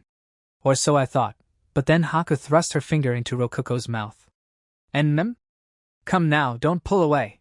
Loosen up your shoulders and relax. Okay? Let it flow over you. N. Haku's cheeks flushed slightly as Rokuko sucked on her finger desperately, ears bright red. This is Yeah, this is something. Really gets the blood flowing. After a while of that, Haku pulled her finger out of Rokuko's mouth. A small string of saliva bridged the gap between them. You aren't going to kiss her this time? Correct. Now that Rokuko has made her debut as a public dungeon, I imagine she will end up in dungeon battles with other cores that come to duel her. She needed to learn how to accept DP from them without using her mouth. I can understand all that, but why are you licking Rokuko's saliva off your finger? I almost pointed that out, but decided not to. Her murderous glares were bad for my heart. By the way, speaking of other dungeon cores, did you know that there's another dungeon in Saya Mountain? It's on the other side of the mountain, more or less, so I imagine you won't be seeing them anytime soon. Haku said that without a care in the world. Haku, do you know what the word flag means? Flag? Like those tiny ones you put into the glutton sets, omelette rice? Never mind. I'm not sure why, but I've got a really bad feeling about this. Suddenly, I remembered the egg that Rokuko had got with her 10,000 DP. We didn't know what it was, but Haku might. And so, I had her look at the egg that for some reason had grown to the size of a soft ball. I'm pretty sure eggs aren't supposed to get bigger. This is weird. I wonder if it's going to get even bigger. Here, sister. Do you know what it is? Oh my. It's been a long time since I've seen one, but I believe this is an immortal phoenix egg. Phoenixes are quite tasty, you know. Haku's inspection revealed that it was a phoenix egg. Apparently, they tasted pretty good. I wonder if you could just keep eating the same phoenix over and over? I'm pretty sure they're immortal or something. They are like big clumps of mana, so their blood is useful for making medicine. Phoenixes are truly useful in many ways, though they aren't too powerful as monsters. They're not strong? Although they revive on their own after dying, they're more or less birds that are constantly on fire. They're classified as B-rank monsters due to their rarity, but in a fight they're weak enough for a single C-rank adventurer to defeat them. Their primary advantage is that they don't use DP when reviving, I suppose. They're weak, huh? Guess this guy's not gonna be a boss in our dungeon. Might be smart to have him wander the dungeon as a rare monster or something, though. By the way, you'll want to really heat up the egg if you want it to hatch. I suggest throwing it into a fire.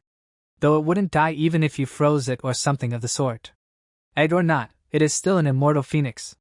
It would also revive even if I broke its egg. It would revive. As an egg. How it worked was a mystery. Apparently, the only thing that could kill a phoenix was old age. Though they turn into eggs after reaching old age, so it was questionable whether or not they truly died. Wow, an immortal phoenix. Thanks for telling us, sister. I really want to thank you, but I'm not sure how. Thufufu. It's the thought that counts, Rokuko. But there is one thing. I would quite like the massage chair from the room. Would that be possible? I'll pay in DP if necessary. Oh hell yeah, it's money-making time. Time to wring as much DP out of her as I can. Oh, that thing? It just tickles me. I don't think it feels good at all. Let's just give it to her for free, Kaima. How about no? Is what I'd like to say, but Haku, you've been a good friend to us. I don't mind giving it to you for free. Oh my, really? I'm quite happy to hear that. Haku's smile was filled with suspicion and her eyes practically pierced my soul, trying to figure out what I was planning. I smiled back at her as brightly as I could. My face muscles hurt. Seriously, I'm just being nice here. Well, I'd be pretty grateful if you tell me about that dungeon on the other side of the mountain. I get the feeling that they might end up posing some problems for us later. Oh my, that's no problem at all. Haku gave a slight smile and began telling me information I wanted to know. The dungeon was known as the Flame Caverns. They were indeed on the opposite side of the mountain from us. Adventurers needed to be crank or above to enter it. Same for even getting information about it. The monsters within it were almost always fire-based, though there were some earth monsters as well. Now, that was all information that any adventurer, C rank or above, could get at the guild. Everything after that was information I could only get from Haku herself. The dungeon core is a salamander type. Its number is 112. Salamander type, huh? Furthermore, the Flame Caverns had a dungeon master as well. And that master was a dragon, even. Apparently it was a red dragon that had originally been living in Saya Mountain long ago. Dragons have a tendency to be attracted to shiny objects. I imagine their dungeon is absolutely filled with treasure. I'm more worried about the fact that dragons can become dungeon masters. Anyone with intelligence can become the master of a core they match wavelengths with. Though I believe there are some other requirements involved, with names and such. Masters tend not to advertise themselves very much, so it's still mostly unknown what requirements there are to become one. Oh yeah? I became Rokuko's master without really knowing what was going on, now that she mentions it. I almost forgot. You won't be able to use your rat strategy on their dungeon if you end up in a battle with them. Huh? Why not? The floor of their dungeon is quite hot. A good pair of boots would provide enough protection to not worry about it, but rats wouldn't fare so well. They would likely all be crippled by the end of the first floor. Now that's some good info. If she hadn't told me that, I'd probably have summoned a lot of doomed rats. And I guess I really should start preparing for a dungeon battle with those guys. Shouldn't be anything wrong with me thinking up a battle plan right now. Wait. I might lose some sleep getting plans ready. And I was just reaching 13 hours of sleep a day, too. Anyway, that was basically all the information Haku gave me. Though as I mentioned, you likely won't be seeing them for quite some time. They are on the other side of the mountain, after all. Haku, come on! You're tripping a lot of bad flags here. And so, Haku left with clear reluctance after giving Rokuko one final hug.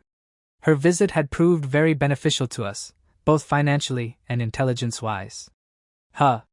Thinking about it, Haku is kind of like a bonus character to our dungeon. I'm starting to see her as a goddess of good fortune or something. Guess I should start praying to her. Oh, and by the way, I decided to let Rokuko do whatever she wanted to with the DP tip. I didn't want to even think about what Haku would do to me if she found out I took it from her. How much did she give you anyway? About 100,000 DP. Yeah, I'm sure she'll be fine if I take just a little of that. It's tempting. Anyway, about the phoenix. So, do you want to break the egg and see if it really revives? I went along with Rokuko's invitation and broke the egg with a lit torch. Have you ever heard of the Vietnamese dish known as hot vịt lon? It's a type of boiled duck egg. Except that the egg has a live bird inside of it, just days away from hatching. It's a dish famous worldwide for how gross it is. Pretty weird, isn't it? Boiled eggs aren't gross and bird meat isn't gross, but mix them together, and you've got something extremely gross to most people. The mind can play some funny tricks, huh? Okay, enough trying to escape reality. The broken phoenix egg looks exactly like hot vịt lon. I feel like I'm gonna have nightmares about this. So, that's what Haku said would taste delicious if we ate it? You've got a pretty strong stomach, huh? I'm impressed. Sincerely. Soon enough, however, the gory mess was consumed by flames and, with light particles gathering around it, regenerated as an egg right on the spot. The broken shell remained on the ground. I figured that the phoenix eggshells would be valuable for something. Anyway, the hot vịt lon. The phoenix egg apparently hatched best in fire, so I decided to place it in one of the torches in the dungeon that mysteriously never burned out. Not having to worry about its safety was pretty convenient. I dropped and broke it once by accident while putting it in the torch, but it revived in no time. It was another busy day. Let's rest. After I check the automatic golem I put to excavate the mountain and expand the dungeon, I go to sleep, my first and only love. Good night, world. Hello, my dear sleep. Day 73. Several lazy days passed, and soon enough I forgot all about the flags Haku had tripped. Rokuko suddenly burst into my room while I was sleeping and using Niku as my Dakimakura just like always. We're in trouble, Kaima! The tunnel broke through. I glanced at the dungeon map and saw that we had dug into some kind of hollow cavity. Looking at it directly through the menu, I saw a red cave sprawling out in all directions. Though I had to look through a golem since it was outside of our dungeon. Hey, Rokuko. Is this? It's definitely not our dungeon. What are we gonna do? This is probably the Flame Caverns. I see an adult dog-sized red lizard over there licking his lips with his red tongue, so yeah, this has gotta be the place. Crap. He just made eye contact with our golem. Retreat! Block the hole. I'll use DP to build a wall. I made the golem take a single step back as a wall rose up where he once was. The red lizard immediately charged towards it. The wall. Just barely finished in time. We could hear the lizard slamming against it repeatedly from the other side. Phew, that was close. 1 second slower, and we would have started a war. Kaima. I'm pretty sure that the war has already started. Yeah. The war started and we just avoided it. Wouldn't be weird if that wall broke down in no time. We'll plan a counterattack while buying time. Just gotta put some traps in the hallway. Bottomless swamp and spear ceiling, right? The wall broke down and the red lizard charged through right after we finished setting the traps and preparing the golem for battle. But the lizard just charged into the bottomless swamp and got stuck. Undeterred, it pushed forward, trying to use all its strength to break free. We held it down with the golem and dropped the spear ceiling, skewering it and sinking its corpse into the swamp. No coming back from that. Alright. Let's rebuild the wall and pretend this never happened. Alright. We rebuilt the wall, removed the final 5 meters of the tunnel from our dungeon, and collapsed the ceiling. That should be enough. Of course it wasn't. A flame-covered lizard burst through the rubble while furiously spitting fire, taking up about half of the tunnel that we had designed to be wide enough for carriages to pass each other. In other words, he was the size of a horse-drawn carriage. He dried up the bottomless swamp, burned down the spear ceiling, and slammed into the golem, crushing it. Who the fuck are you? A salamander. A huge lizard, flames shooting out of his body from head to toe like a lion's mane. And on top of all that, fire poured of his mouth each time he yelled. Either way, I decided to greet him. Stop! Dungeon core number 112! And I had basically confirmed that he was indeed the dungeon core. It was an accident. I'm sorry. You have my sincerest apologies. Oh? You're a pretty fucking honest guy, huh? Huh? Wait, this is a fucking dungeon, ain't it? Who the fuck are you? You're what? This dungeon's master? Show yourself. Since he knew that we were a dungeon core and master, he probably wouldn't attack us out of the blue. But just to be safe, I sent out a golem instead. Huh? You're the dungeon master, huh? Wait, this is a fucking golem. Yeah, this is me. And sorry, I didn't intend to invade your dungeon or anything. I won't kill you, so show your real self already. He did seem like someone I could talk to, and the fact he didn't charge the golem down immediately was a solid sign that he wouldn't kill me before I could say my piece. Worst come to worst, Rokuko could withdraw me the moment I was in any danger. And so, I steeled my resolve and showed myself. After walking there, I couldn't use the teleport function since an invader was in our dungeon. It was a long and empty hallway, but he had charged pretty far into it, so I got there pretty fast. It was only 100 meters-ish away from the entrance to our dungeon and the former goblin room. So, how the fuck are you gonna make up for this? The salamander roared in front of me. I mean, yeah, we're definitely the ones at fault here. Well, first of all, I'll apologize. More concretely, we'll fix the hole ourselves. And? Alright. Do you know what genuflecting is? Oh?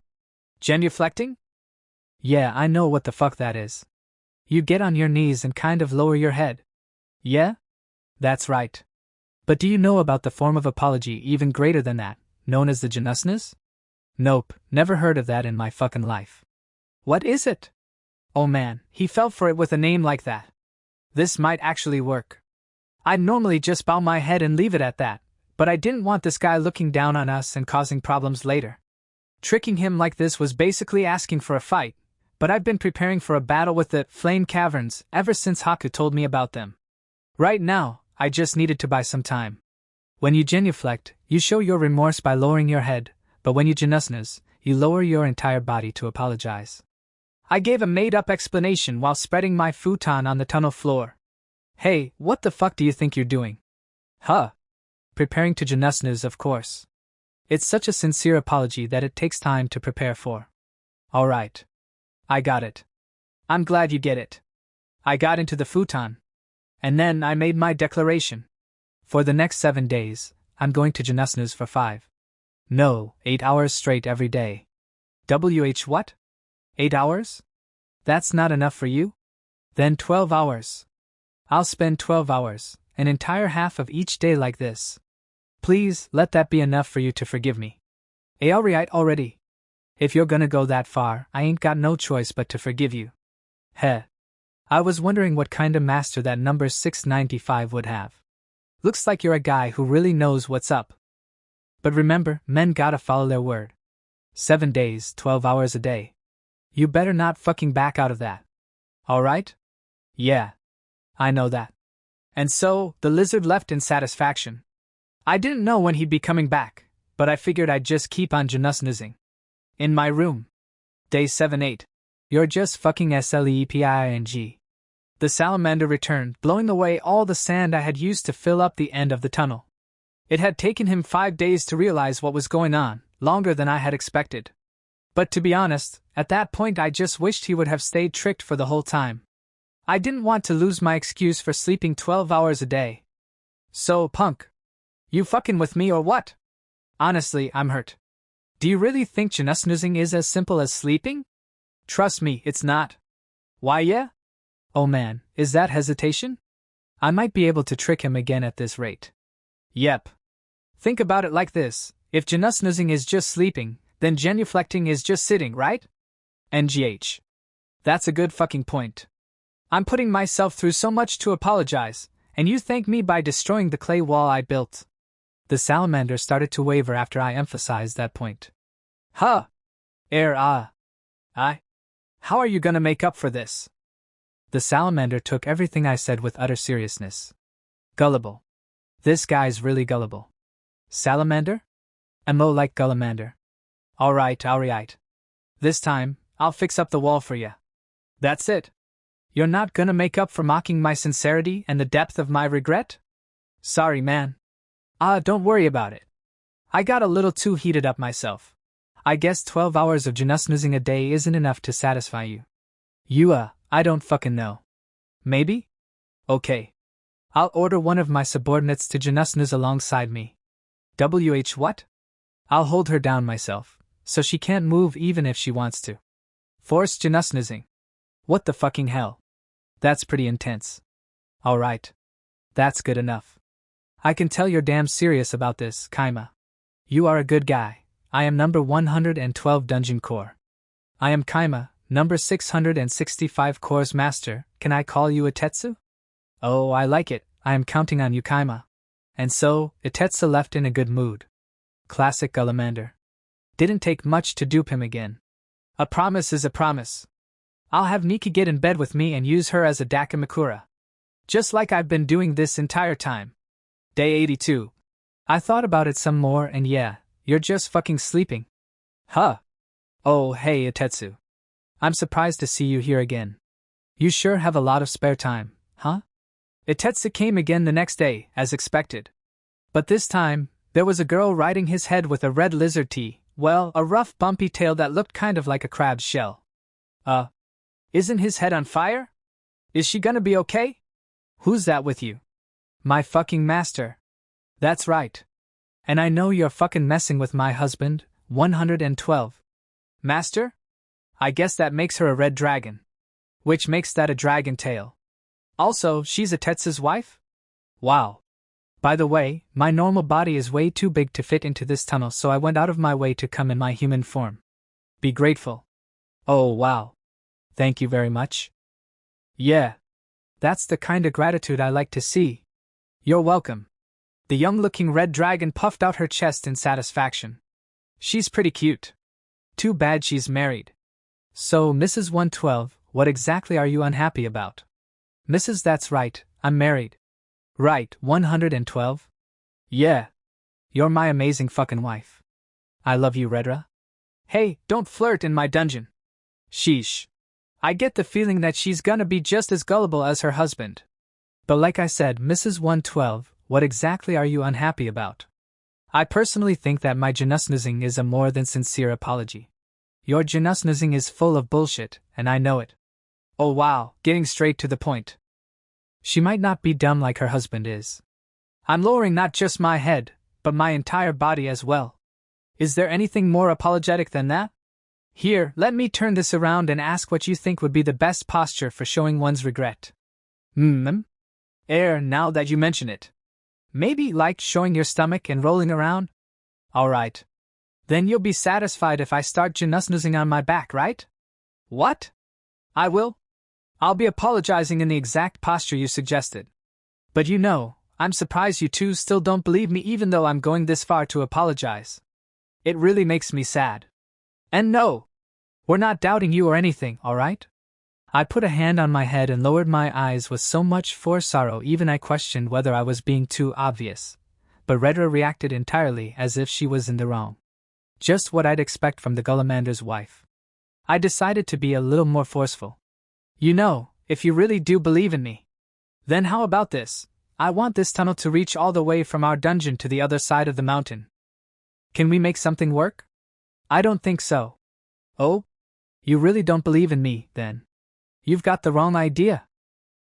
Most of Tsaya Mountain already belongs to our dungeon in the first place. There's no space for your tunnel. Redra hurriedly explained herself. Would you mind giving us a small part of your dungeon, just enough for the tunnel? I'll pay you DP for it. Sure, for 500,000 DP. Changing ownership of the territory and moving aside the contraptions in the way of the tunnel would cost about that much. 500,000 DP? I'm pretty sure moving contraptions around wouldn't cost nearly that much. And we'd be spending DP to change ownership of the territory, not them. Is she trying to cheat me here? That's pretty cheeky for a gully wife. 500,000 DP is a bit too much, I think. I could try haggling with gold coins too. What would you say to an offer of 50 gold coins?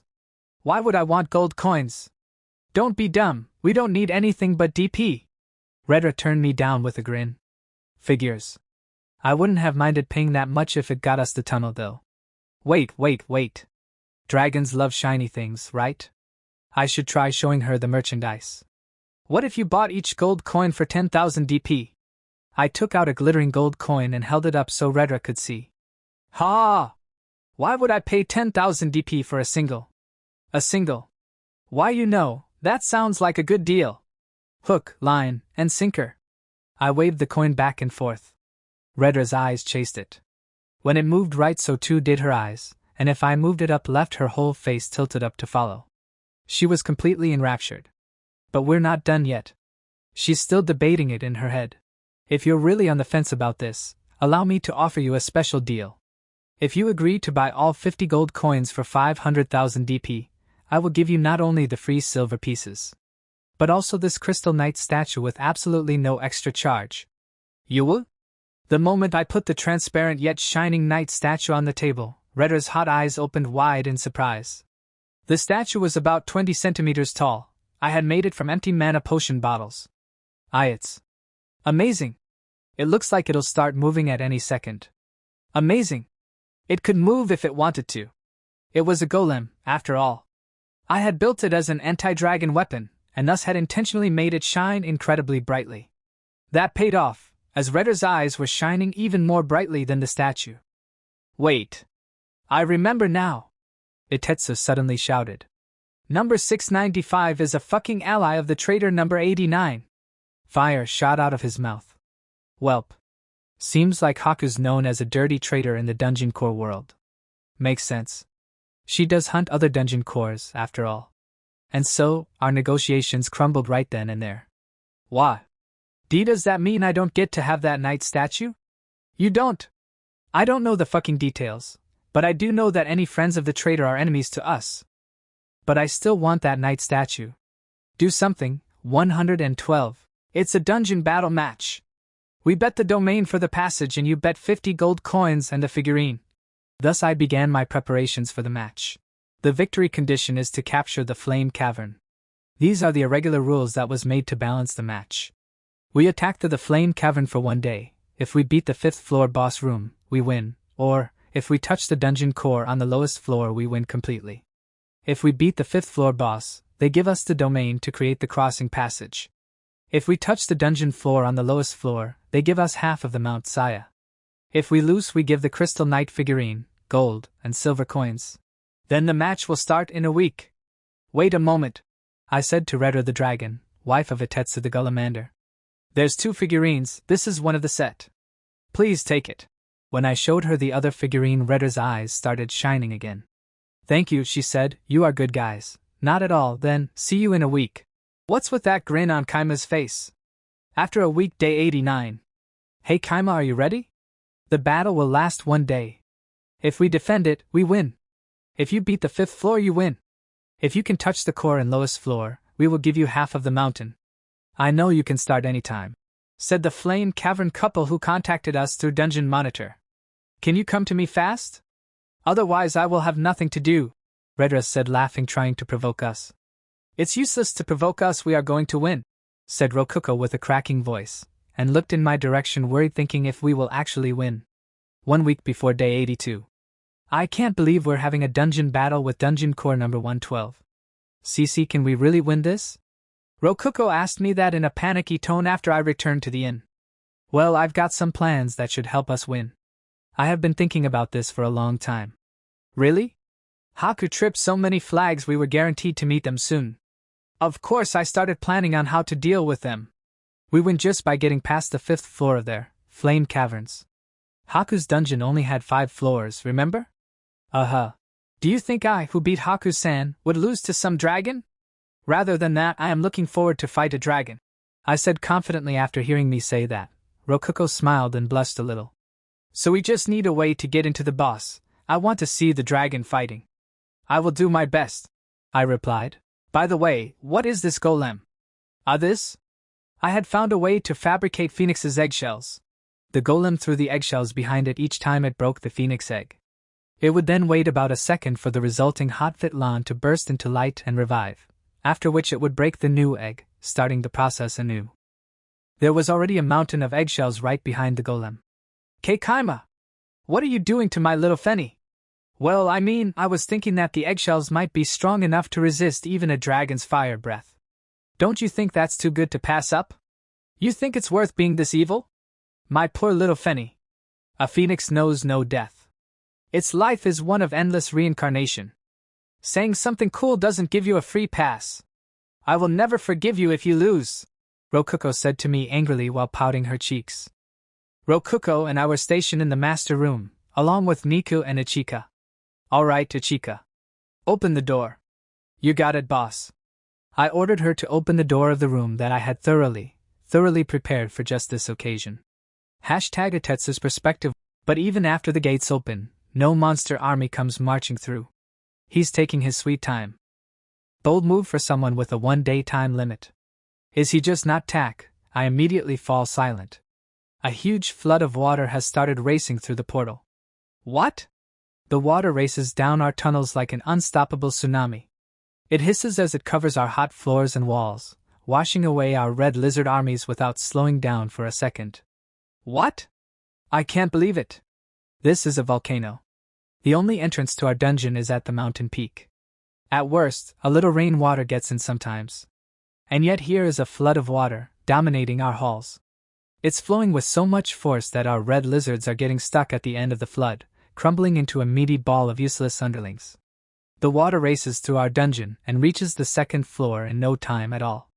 The green dots signifying allies on the map slowly drop in number as red lizards die from drowning, being slammed into walls, or just being crushed by their fellow lizards. What's going on? What the hell is this? Ha. What the fuck? On top of everything, the tsunami is somehow filled with enemies. I check the map and see it filled with so many red dots it's like the screen is getting painted over in red. That meant that letting the water keep flowing was a bad idea. It's already smashed through the 2nd floor and reached the 3rd floor, only 30 minutes after this dungeon battle started. He's conquered 2 floors already. At this rate, he might actually be able to reach the 50th floor in a day. Ha, he was actually fucking serious. 30 minutes per 2 floors would be 96 floors in a day. Twice as fast as necessary. But I can't let that happen. Here's what I gotta do. Moving fast, I dig a hole in the still dry 4th floor leading to the outside of the dungeon. Naturally, I can't change stuff on a floor that's being invaded by enemies. I'll have to give up on the 3rd floor and above. The water quickly reaches the 4th floor, but now it's flowing outside of the mountain, along with a bunch of red lizards. Heh. You're pretty good, Kaima. #Kaima's perspective. Wow, what is this? It's pretty brutal. What do you mean, what is this? It's a water attack. Pretty basic stuff. How is it basic? Well, it's a volcano with just one entrance at the top. What else would you do? And it's a fire dungeon. It'd just be rude to fight a fire dungeon and not flood it with water. I basically settled on this the second Haku told me what kind of dungeon it was. All I did was pack a bunch of water sources close together onto the ceiling of a room in our dungeon. A very, very big room. Once the battle started, I opened the door and unleashed the flood. Of course, it wasn't just simple water. I had mixed in a bunch of plankton with it, and plankton only costs 1 DP per 1,000 critters, so it was cheap. Since this world lacked microscopes, they had no way of telling that there was plankton in the water. Their small size meant they were hard for us to use, in that they couldn't really move much and I couldn't use their eyes to see, but given that they were treated as ally monsters, I could use them to map out the enemy dungeon.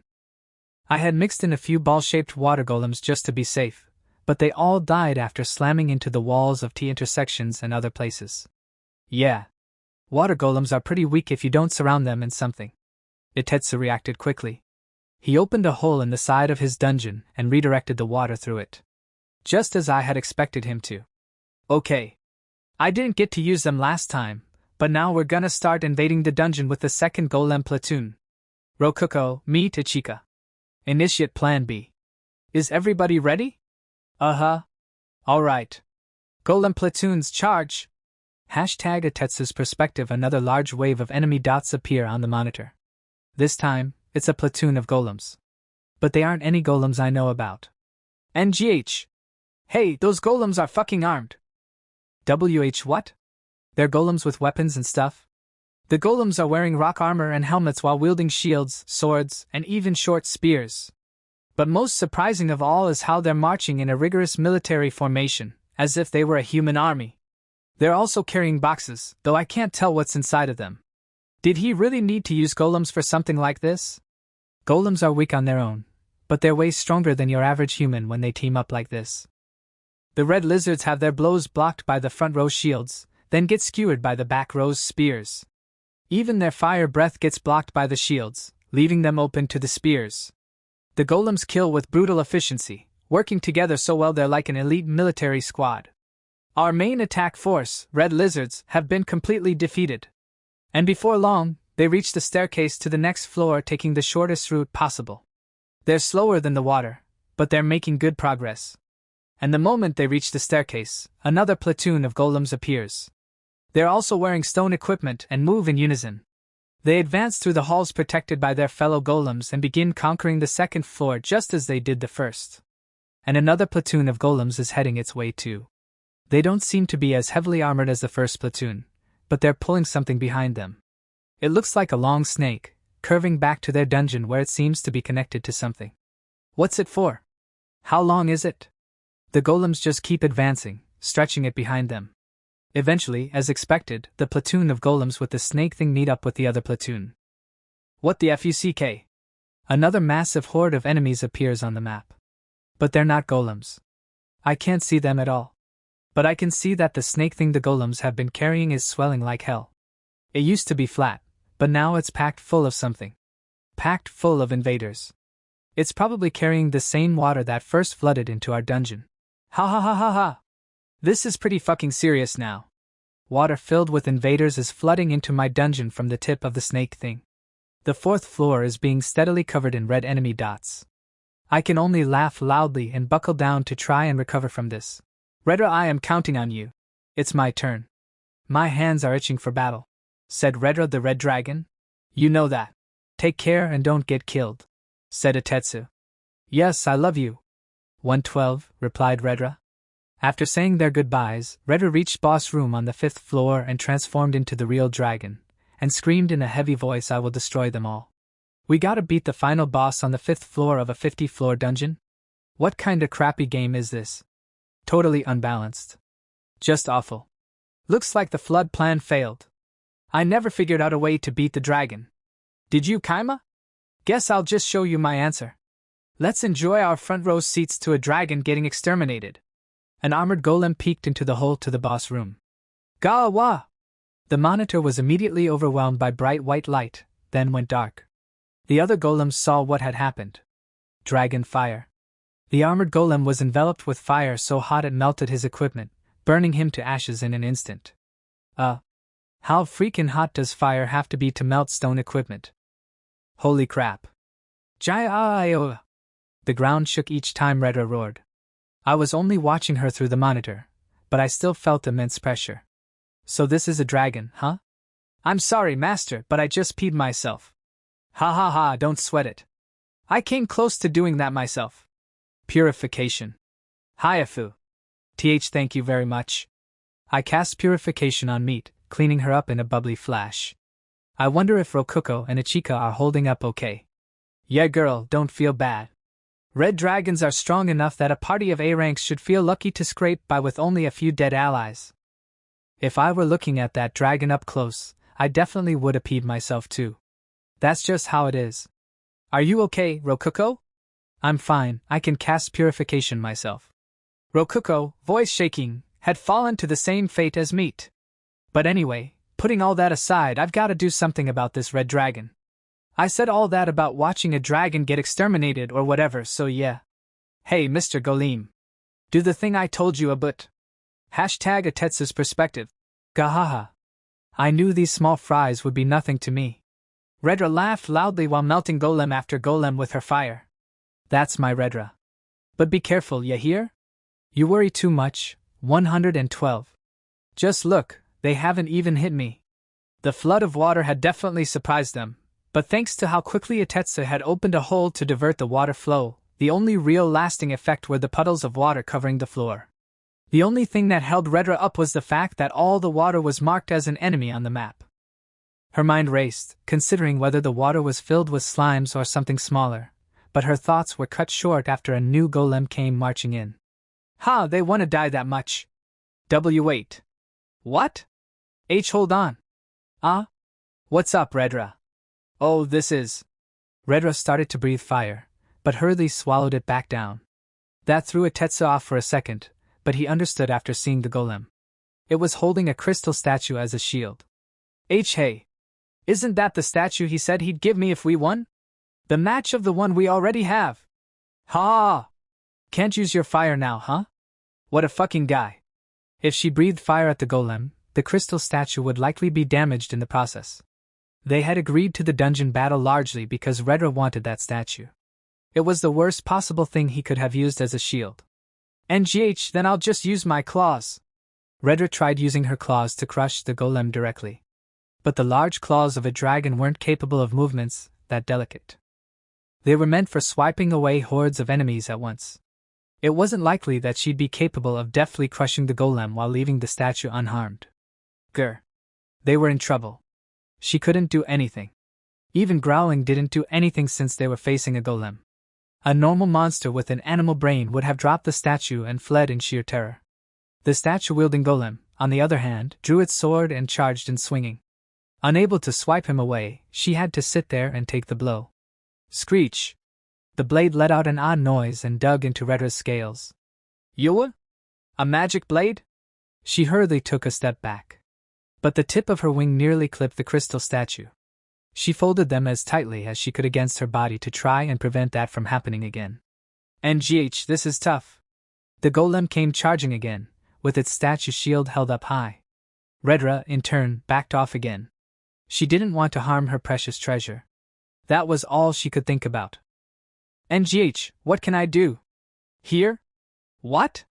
In the midst of her running away, Redra noticed that the floor had at some point become submerged by water. Each step she took sent water flying everywhere.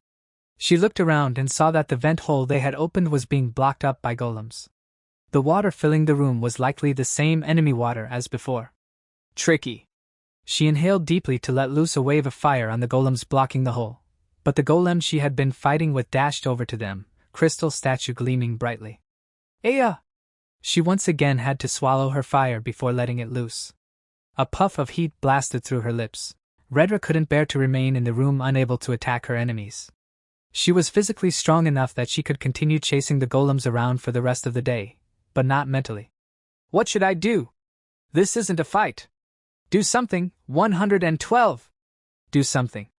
Redra, the dungeon master, said that to Atetsu. Here we fucking go. And Atetsu, dungeon core number 112, had to grant that wish by any means necessary. Even if it guaranteed their defeat. All he could do was try to make their defeat as painless as possible while minimizing their long-term losses. #Kaima's perspective. Hey Kaima! How about we make a deal? Itetsu contacted me while I was giving orders to the golem carrying the crystal golem shield. A deal, huh? Depends on the deal. I want you to give us that crystal statue. If you do, we'll let you pass the 5th floor. In other words, they don't mind losing if I give them the statue. And, I'd appreciate it if you don't pull any more tricks that make it impossible for Redra to attack you. I don't mind handing over the statue to get past floor 5, but that second part is a bit much. I'll make it work if you take us straight to the bottom floor without getting in our way, though. Redra can't fight like that. You've gotta at least let us fight in the final boss room. Wait, really? I just said that for the hell of it. I can't believe he actually went with it. Really though, something about what he just said feels off somehow. He must be under the influence of absolute authority right now. Redra did just scream. I can't fight, do something about this. Better this than you flooding our dungeon and making us open a bunch of holes. Let's take this to the real boss room and settle things there. Deal? Yeah, that makes sense. The flooding must be really rough for him. Rough for the monsters and stuff in this fire-based dungeon to survive a massive flood of water. I knew flooding his dungeon was the right call. Alright, which means you won't get in our way as we travel to the boss room. Unlock all the doors in your dungeon and deactivate the traps. We'll have a 1-hour-long ceasefire.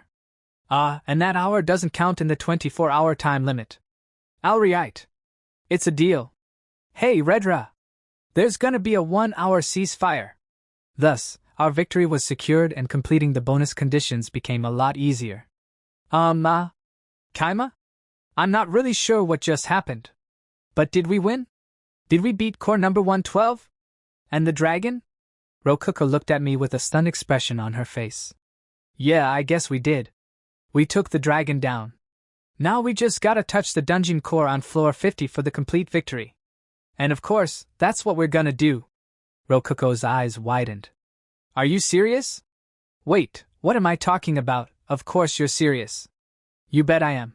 The whole reason I negotiated with Itetsu at all was to set this up, you know? But we can't use the statue as a shield anymore, and we can't use any strategies that make her unable to fight. How are we gonna beat her? Well, naturally, I've got a plan. The one you gave me. The plan I gave you? Rokuko tilted her head in confusion. #Itetsu's perspective. GRRRR.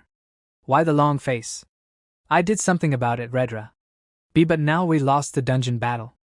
I'm sorry, 112. If only I hadn't been so selfish. Redra was acting timid in a way very unlike herself, but Itetsu just laughed it off.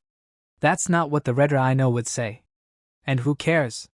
We got the second crystal statue, that might as well be our win. Won't be getting the gold coins though. But now we gotta let them down all the way to floor 50. So what? You're not gonna lose, Redra. Kaima would've reached floor 50 no matter what if he got past the 5th floor, it's all the same. Not only that, but had the flooding attacks continued, the entire dungeon would have ended up underwater with severe damage to all its monsters and traps.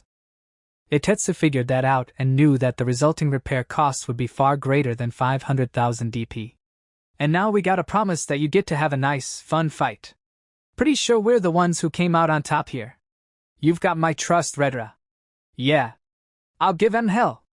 I'm counting on it. You can fight all day without needing to rest, yeah? Go as wild as you want.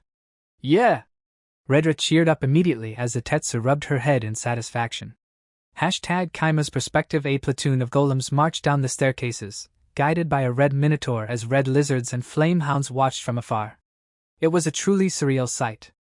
Redra's ready to fucking fight. I'll guide you to the bottom, so hurry it up, alright? I could hardly believe my ears after Itetsu told me that. Absolute authority must have been messing with his head, or something. I followed the minotaur he sent over and it really did guide me to the downward staircase. He had even built a bunch of new staircases to take us directly to the bottom. It felt more like an apartment building staircase than a dungeon staircase. We got past the first 49 floors after only about an hour of walking. Self-confidence is fine and all, but isn't this a little much? Though I'm guessing this is probably just better for him than me flooding his whole dungeon. We still had over 12 hours left. Redra likely intended to fight for that entire time. Red dragons were dragons specialized for battle, and one could easily fight for over a day at full potential. They were basically cheaters in that although they had to inhale first, they could breathe as much fire as they wanted. Also, all my dragon knowledge came from Rokuko. According to her, all dragons are really strong, but red dragons are built for combat. Their fire breath and claws are top class. Haku's white dragons are more like jacks of all trades, so they might lose in a head-to-head fight. But listen! White dragons are. And so, even though I asked her about red dragons, Rokuko wasted my time for a solid hour talking about white dragons. Thanks to her, I knew more about dragons than I ever wanted to. Apparently, she had dreams of following in Haku's footsteps and summoning a lot of dragons. Since she couldn't afford any right now, she spent her time learning more about them. If you love dragons that much, why didn't you spend your 100,000 DP tip on one? Huh! If you're gonna buy a dragon, you don't want a subspecies, you want one of the strongest ones? Haha, how cute. How much DP do you think real dragons cost? Even a baby costs millions of DP. So, what's their weak point? Apparently the best thing to do is get on your knees and beg for mercy. Or run away! Rokuko beamed a confident smile. That's not really fighting them. Or winning. I ultimately didn't learn anything about a weak point or something similar. The tip that dragons loved shiny things was proving more useful than anything Rokuko knew. That's Haku for you, our dungeon's goddess of good fortune. The golem platoon reached the boss room. Break time was almost over. Okay, Kaima! It's time for a full-on battle with a dragon. Don't worry, I just used the bathroom. Meat and Ichika used the bathroom while they could, and of course, I did as well. Now I don't have to worry about pissing myself when Redra starts spitting fire everywhere. #Atetsu's perspective. They were in a boss room more than wide and strong enough for a red dragon to wield their strength to its fullest potential. In the middle of said room was Redra, spinning her head around while breathing fire. That alone was enough to destroy nearly 100 of the armored golems surrounding her. Though each broken golem was quickly replaced with a new one. Gahahaha! This is it, this is what I've been waiting for. Redra laughed, extremely pleased. Nobody wanted to fight a dragon, especially a red dragon. As a result, few adventurers ever challenged the Flame Caverns, and this was the first time in years of boredom that Redra could really stretch her wings in battle. She was strong enough that she could invade a nearby kingdom and do serious damage, but Redra wasn't one to enjoy bullying the weak. She also had her duties as dungeon master to take care of, and Atetsu was her husband. She didn't want to leave Saya Mountain if she could help it. With all that in mind, it should be clear why she was having so much fun mowing down golems boldly challenging her. She was having so much fun. The golems even wielded magic blades somehow, which could harm her scales. There were hordes of them, and they all worked together to inflict damage on her. They were basically flies tickling her if she paid attention, but if she let her guard down, they would really hurt her. And that's exactly what she wanted. A battle with proper enemies to fight. Aya, I'm loving this. How many of you are left? How much longer is this fun gonna last? It must have cost a fairly sizable amount of DP to buy full sets of equipment for all the golems. That worried Redra, as it meant there might not be many for her to fight. But her fears were relieved by the sight of a new golem. It was carrying an egg about the size of a small watermelon. Redra didn't understand why. Is that an offering or something? Guess I'll make some fried eggs. She breathed out fire all over the golem holding the egg. But the golem didn't melt. Or to be more precise, the golem's stone armor and helmet melted, but both it and the egg were fine. What? I've never seen a golem like this before. It was kind of white and kind of yellow. The same color as an egg. That made the actual egg harder to see, as if it were being camouflaged. Well, not like that matters. This time, she launched her claws at it. That naturally broke the golem apart. But it threw the egg away moments before impact, straight towards Redra's mouth. She had been in the middle of sucking up air to breathe fire again, so the egg flew perfectly right between her wide-open rows of teeth. NGGGH? She reflexively swallowed the egg. But it got stuck midway down her throat. The egg had stopped itself in her throat as if it had suddenly grown arms and legs. What's going on? Her airflow wasn't completely blocked. It may have been a large egg, But a red dragon's throat was by no means small. But it was still hard to breathe. And before she could fully process what was going on, the egg crawled down her windpipe, avoiding the way down to her stomach. Soon it reached something else entirely. Her lungs, from which she breathed fire. NNNGGH. This feels so gross. What the heck is? Slice. A sword sprung out of the egg and stabbed her lungs. Gah! Ah, gah! Redra stumbled, feeling pain and suffering unlike anything she had ever felt in her centuries of life. Although dragons had incredibly sturdy bodies, they were still beyond vulnerable to internal attacks on their scaleless organs. Lungs weren't equipped to deal with things going inside of them. She weakly spat out fire and blood in a cough that forced the egg out of her body. NGH cough. What the heck? She had swallowed adventurers and been attacked from the inside before. But it didn't hurt nearly as bad then. Dragons were strong enough to easily melt armor and weapons inside of them, anyway. A dragon's insides shouldn't even flinch from being stabbed by a normal blade. This must have been that something Itetsu was talking about. NGH. Cough, cough. She spat out all the blood that had pooled within her lungs. The cuts were already sealing on their own, proof of how sturdy dragons were. But they shouldn't have any more of those eggs, Ria. Redra looked around and saw that she was surrounded by nearly 100 golems, each holding an egg. Of course, that was enough for even Redra's blood to run cold. Ea! Yuwa! She immediately started destroying the golems and eggs. Only once all the golems and eggs were destroyed did she take a deep breath. No golems came forth to replace them. Ha ha! What, already finished? Redra's wings relaxed as relief washed over her. She then glanced at the floor and saw an egg just sitting there. Perhaps she just missed it earlier. Humph! Smack! She crushed it with her tail. Finally, every single egg was done. Suddenly, right before Redra's eyes, light gathered and the egg revived. What the heck is with this thing? She crushed it with her claws. But within seconds, it revived again. Ah! She crushed it again at the same time. Revive. Crush. Revive. Crush. Revive. What the heck is even with this thing? Yuwa! Redra, descending into a craze, continued attacking the continually reviving egg. #Kaima's perspective. Alright, just as planned. Redra had become completely enslaved by the egg, meaningful wink. She was having a lot of fun dancing around and playing with it. While sobbing. Hey, Kaima! That's Fenny, isn't it? Yup. Your plan was right, he can revive no matter how many times she kills him.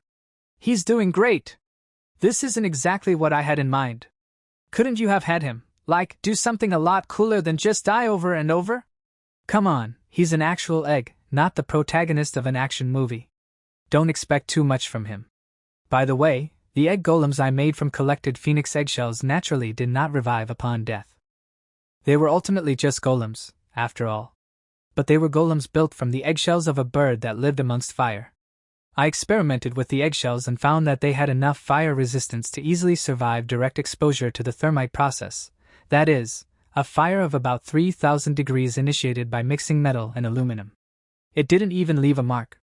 Which led to today's strategy, Rokoko's genius egg attack plan. At first I thought I'd try to recreate what happened in the Inchai samurai folktale, but dragon stomachs turned out to be a lot stronger than I expected in more ways than one. So, I shifted my focus to their lungs instead. The egg-shaped golems had their magic blade-feet arms and legs inside of their outer shell, waiting to come out whenever necessary. I had ordered them to sprout their limbs upon entering the throat, and of course, to hide them when spat back out. But the egg-shaped golems were very light. A dragon could easily blow them out of its throat without much trouble. That's why I ordered them to quickly stab Redra's throat before being spat out, thereby traumatizing her. I would then have the real phoenix egg, which looked identical to the egg-shaped golems, roll out and attack her. I also had a platoon of golems carrying egg-shaped golems surround her just in case she wasn't panicking, that is, in case she wasn't traumatized yet and needed another egg in the lungs to set her straight. The results were as you saw. All I had to do was stealthily place the real phoenix egg on the ground and the deal was sealed. This is horrible. Thank you. Rokuko gave me her valued opinion. In reality, though, I could have had the egg explode in Redra's lung and killed her on the spot.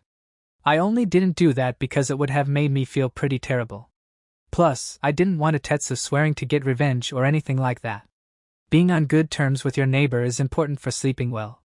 It'd be hard to catch a nap if someone was beating on your walls all the time. So, how are you going to win now? Take a look at this. Oh, the map. Wait, what? Why is there a friendly signature on the other side of the boss door? Remember that crystal golem I gave to Tetsu?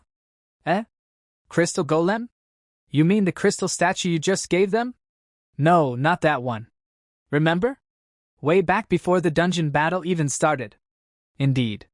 I was referring to the crystal statue I gave Tetsu the day we negotiated the terms of the dungeon battle. Or, in other words, the crystal golem I gave them. Didn't you give that to them? I said they could take it, but I don't remember saying it was theirs. But didn't you call it a present for them? That was if they bought the gold coins for 500,000 DP. The deal changed after that, so yeah. It was some pretty harsh wordplay, but since I didn't actually give it to them, the statue still belonged to us. And despite how it looked, it was a golem, which meant it was our pawn. A part of our army. The golem in the treasure room is our ultimate trump card. I'm gonna finish this battle off while Tetsu's distracted by Redra. I controlled the crystal golem, making it exit the treasure room and look around. Now, where's the dungeon core? The 51st floor had nothing but the treasure room, Tetsu's bedroom, and a staircase up to the 50th floor. Nothing else. Soon, it got close enough to hear Tetsu desperately calling out to Redra to try and calm her down. Tetsu was right beside it, talking to Redra through the menu. The stand supporting the core was exquisitely designed. But it was short enough that even the somewhat small crystal golem could climb it. I stealthily made it stab its tiny sword into the pedestal like a climbing pick so it could reach the top. And so... Hey, Redra! Get a grip! Wait, what? The hell is this thing doing here? And touch. Tetsu noticed at the last moment, but it was too late. Using my trump card, the crystal golem, I successfully touched their dungeon core. A certain tactician once said, the results of a battle are determined before it begins.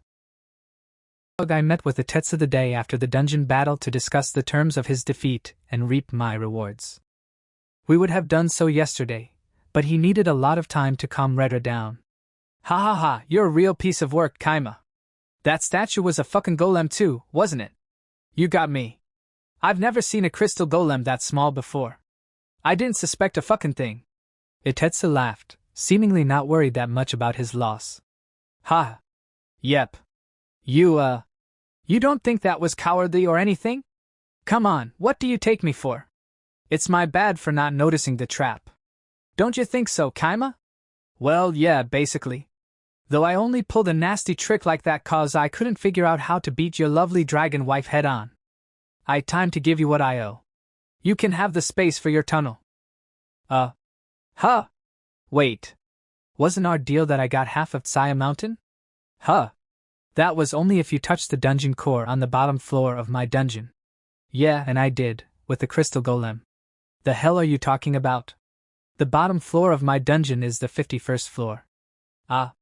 Holy crap. He got me. I had touched the dungeon core behind the boss room on the 50th floor. The actual bottom floor, the 51st floor, only had a treasure room and a bedroom. No dungeon core. In other words, I never even had the chance to beat him completely. I was doomed to a minor victory from the start. You've got to be kidding me. Ha! It's your bad for not noticing the trap, am I right, Kaima? Tetsu intentionally repeated the phrase I had just agreed with myself. I get it now.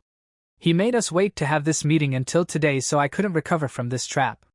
Even if I could think of some way to get the dungeon core to the bottommost floor and touch it again, it's too late. The dungeon battle is already over. It ended while I was sleeping, relieved that we had won so quickly. You trick me and I trick you, yeah? Hee hee. Now we're equal. I thought this guy was just a gullible salamander, but I guess not. He's good. I'll accept a tie this time. And, yeah, we're definitely gonna have a long and fruitful friendship. Day 90 and so, we completed our tunnel through Saya Mountain. We named it Saya Tunnel. Just that. Saya Tunnel. It was straight from start to finish, but it was long enough to take a few hours of walking to get through. Though it would take several days to loop around the mountain, so a few hours was a pretty big time saver nonetheless. Plus, it would encourage people to stay in our inn before making the trek through the tunnel or after getting through it. The tunnel was already built. All we had to do was charge people for using it. Our dungeon had finally gotten a way to earn free money. Free money. Ah, that sounds so nice. I've been really busy managing the dungeon, building an inn, working in that inn, and buying a bunch of monsters and items while adventurers invade. On the other hand, I can just sleep while people pass through our tunnel. At worst, I'll have to count their entrance fee. I don't really know what you mean by free money, but it sounds amazing. Oh, it is. It sure is. Long live free money. Goodbye work, hello passive income. From this day forth, I will spend all day every day sleeping. I love it. Ah. Right. I need to ask Ichika how much to charge for the entrance fee. Teach me, oh wise and mighty Ichika. I'm gonna say that, like 50 coppers is the absolute max. People are gonna have to walk here since there aren't any good roads in the mountain, so yeah. And that means they're only gonna have as much stuff as they can carry. Can't really charge them much for that. We're totes gonna earn way more from the inn. Especially cause of all the people who'll come for our dungeon. What? You're gonna sleep through it? Haha, what are you talking about, master? This is a new dungeon, for beginners, with an inn right beside here. Things are gonna get busier from now on, for sure. You're gonna have a lot to do, master. There's just so much only you can do, you know? What? The boss room was exceptionally crowded. That said, aside from the armored golems forming pristine rows on either side of a stone pathway, the only people in the room were me, the dungeon master, Rokuko, the dungeon core, and my slaves, Meat and Ichika. Rokuko was wearing a white dress that showed off her slender body perfectly. It was modeled after Haku's dress, so Rokuko liked it quite a lot. Meat and Ichika were both wearing maid uniforms, but not their normal ones. I had given them new ones for this occasion. In other words, we were all in full dress. Of course, I was no exception. I had on a glittering set of full, silver plate armor with a red cape. The golden designs made from a crushed gold coin were a key feature. Though, truthfully, it was steel armor with a surface covering of silver. And just to be fully honest here, it was so heavy I couldn't move in it on my own. The whole set was actually one big golem, so I could technically move, but a single slip-up would lead to me getting hurt pretty bad. I was going for the image of a king giving his people an audience. Me being the king, of course. And I mean, I was the dungeon master of this dungeon, which basically made me a king of sorts. I placed the 3 newcomers right outside of the door. With that, the preparations were complete. I had told them beforehand that I'd be holding a naming ceremony for them, but I hadn't said a word about it being this extravagant. Hee hee. I can't wait to see the look on their faces. Enter! I called out, and a golem opened the boss door. That is, the 2 large steel double doors with eagle decorations carved into them. The 3 girls who had been waiting behind the door looked towards me. A look of shock washed over them for a brief moment, but it quickly faded and they entered the room with serious expressions. Oh? I'm impressed. They know how to carry themselves. Stop there and kneel before me. The vampire in the center kneeled as ordered. In turn, the Silky on her left and the apprentice which on her right kneeled as well. The vampire had silver hair and crimson eyes like glittering rubies. The freckled apprentice which wore a robe and wizard hat, with a simple staff. The Silky was basically just a light green maid. Those 3 individuals were my dungeon's new recruits. The naming ceremony shall thus begin. I tensed my stomach to speak as powerfully and regally as possible. This is getting pretty fun. By the way, naming ceremonies weren't actually a thing, so I had no template to follow. I was just winging it. Listen well, for I will now impart thy names upon thee. I stood up slowly, using the golem's assistance, and drew the sword on my hip. Vampire. Raise thine head. As you wish. The vampire raised her head as ordered. Alright, let's see here. Her new name should be. To thee I grace the name of Ray. Understood. My gratitude is boundless. Man, I sound like a medieval asshole. Ha. Well, whatever. Too late to back out of this act now. I based her name on the fact that, due to customizing her spawn a little, she had an attack power of 0. Since Ray means 0, in Japanese, it's really easy to remember. She looks really happy about that name. Now I feel kinda bad for just lazily thinking it up on the spot. Sorry. Anyway, Next up. Silky. Raise thine head. Understood. This girl looked a lot more calm and gentle than the vampire. Rather than Ray. I guess the word graceful would fit her better than anything else. She kinda gave off some older sister vibes. Maybe some married woman vibes. Basically, she felt a little mature. To thee I grace the name of Kinyu. I will gratefully accept this name. Silky. Silk. Kinyu means silk in Japanese. Thus, Kinyu. I thought about just calling her Kinyu, but Kinyu sounded more like a real name in this world, so I rolled with that instead. Huh! What am I gonna name the next Silky? I'll cross that bridge when I get to it. Next up was the last one. Apprentice Witch. Raise thine head. Okay. Yeah. Yep. This girl's a lot more calm than Kinyu. Really, she's just totally laid back. She's definitely the kind of girl that doesn't give any fucks about anything. To thee I grace the name of Naruna. Thank you so much, Teacher Master. Her name came from her being a witch, obviously. Huh. What does Naruna have to do with witches? I mean, witches are always stirring stuff in pots, right? Well, the word for stir in Japanese is neru. Witches stir stuff so much they basically do it all day, am I right? Yeah. I'm right. Also, I haven't agreed to be her teacher yet. Come on. I pretty much gave them all half-assed names, but since they all came from a language that didn't exist in this world, I should be safe. Though they might actually be happy to know their names come from a different world, like Rokuko was. Thus ends the naming ceremony. Alright, all I gotta do now is wrap this up by giving them their first orders. I went out of my way to set up a naming ceremony this elaborate all to tell them that there's a job I wanted them to dedicate their lives to. A duty so meaningful that they were utterly indispensable. A duty so vital that they would need to give it their absolute all day in and day out. Now then. I shall impart upon thee three my orders. Understood. Lay upon us whatever order you may wish, master. I let out a dramatic cough to set the tone. And then, when all eyes were on me, I spoke. Hereafter thou all shall assist this dungeon. By becoming employees of the inn I built near it. Understood. As you wish? Ray's stunned voice echoed through the room. Day 100 the seasons moved on and it became summer. I was lazing around in my fairly nice room within the Dancing Doll Inn. An inn I'd built myself, I might add. Even though I had finally drilled a tunnel clean through Tsaya Mountain and found a way to get free money by charging people for going through it. That just backfired by making my inn so much busier that the passage fee wasn't even worth it. I even ended up going out of my way to make a recreation room after enough visitors complained about there being nothing to do around here except visit the onsen. It was more of a recreation building, really, soundproofed and built a short distance away from the main inn. A lot of people spent basically all day in there. To sum the place up, it was a room where adventurers could play with the dice and cards found in the dungeon. Dice already existed in the world before now, but the playing cards were unique to our dungeon. Now more people were passing by the area. More people nearby, more people using the inn. Ichika's prediction had been right on the money. Fuck. Regarding the dungeon I'm actually supposed to be here for, I made it such that very rarely one of the golems wandering the labyrinthine first and second basement floors will have a knife. That knife being, of course, a golem blade, a special magic blade knife that vibrates and sharpens when you pour mana into it. Any adventurer that successfully takes down the golem gets their magic blade knife. There's only 5 of them walking around right now, though.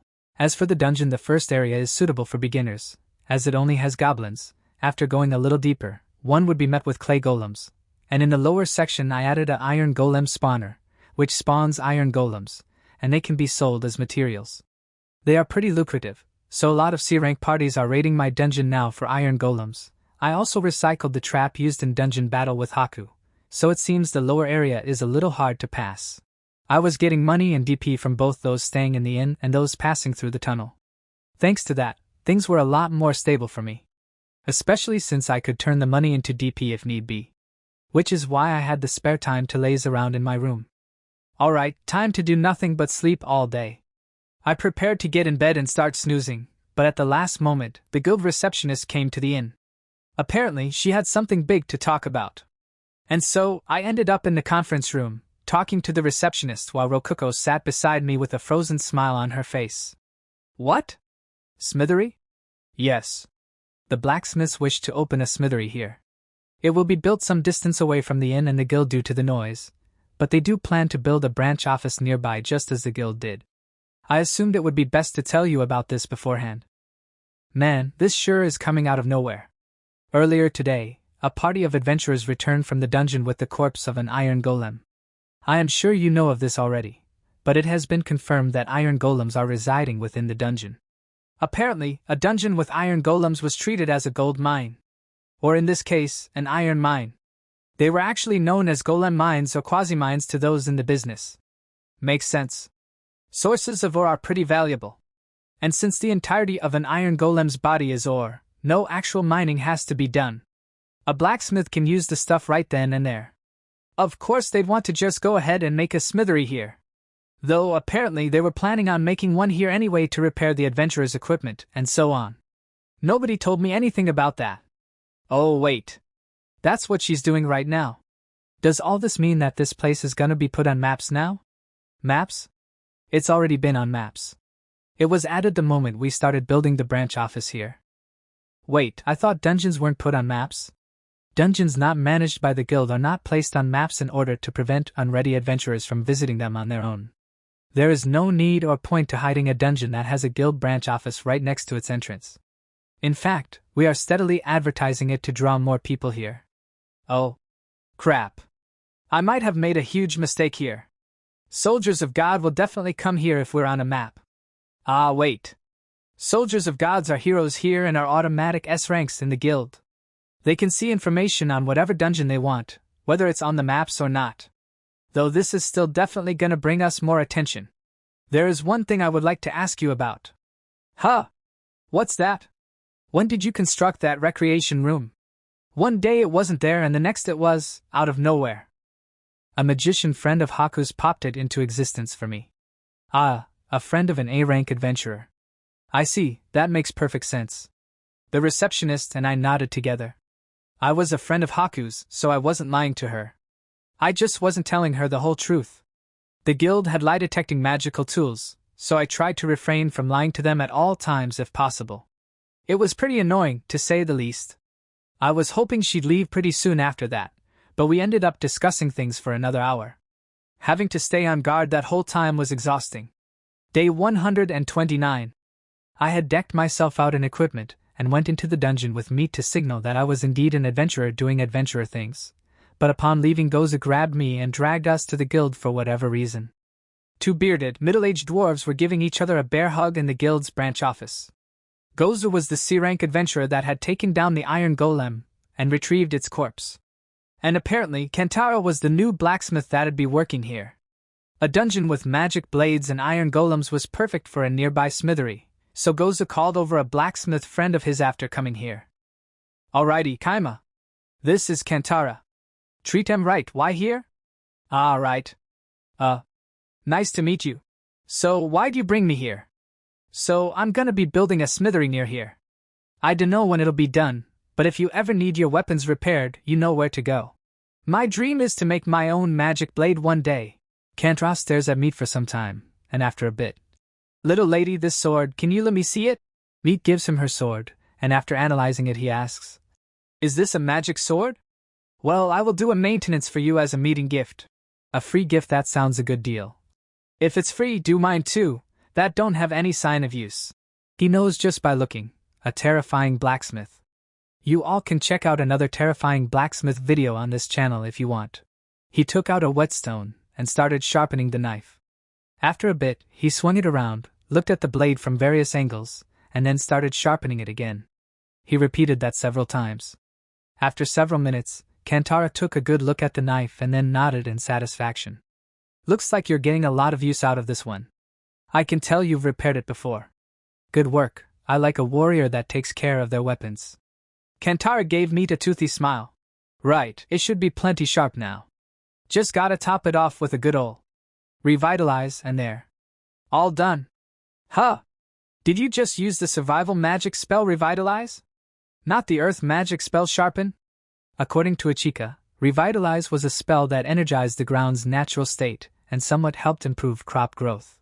Sharpen, on the other hand, was a low-to-earth magic spell that increased a blade's sharpness. As far as I could tell, finishing a blade off would best be done with sharpen, not revitalize. You bet. Revitalize energizes the ground. So why wouldn't it energize swords too?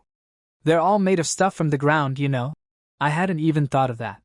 Ores were indeed located within the ground, which made it part of the earth. I didn't expect this guy to beat me when it comes to magic.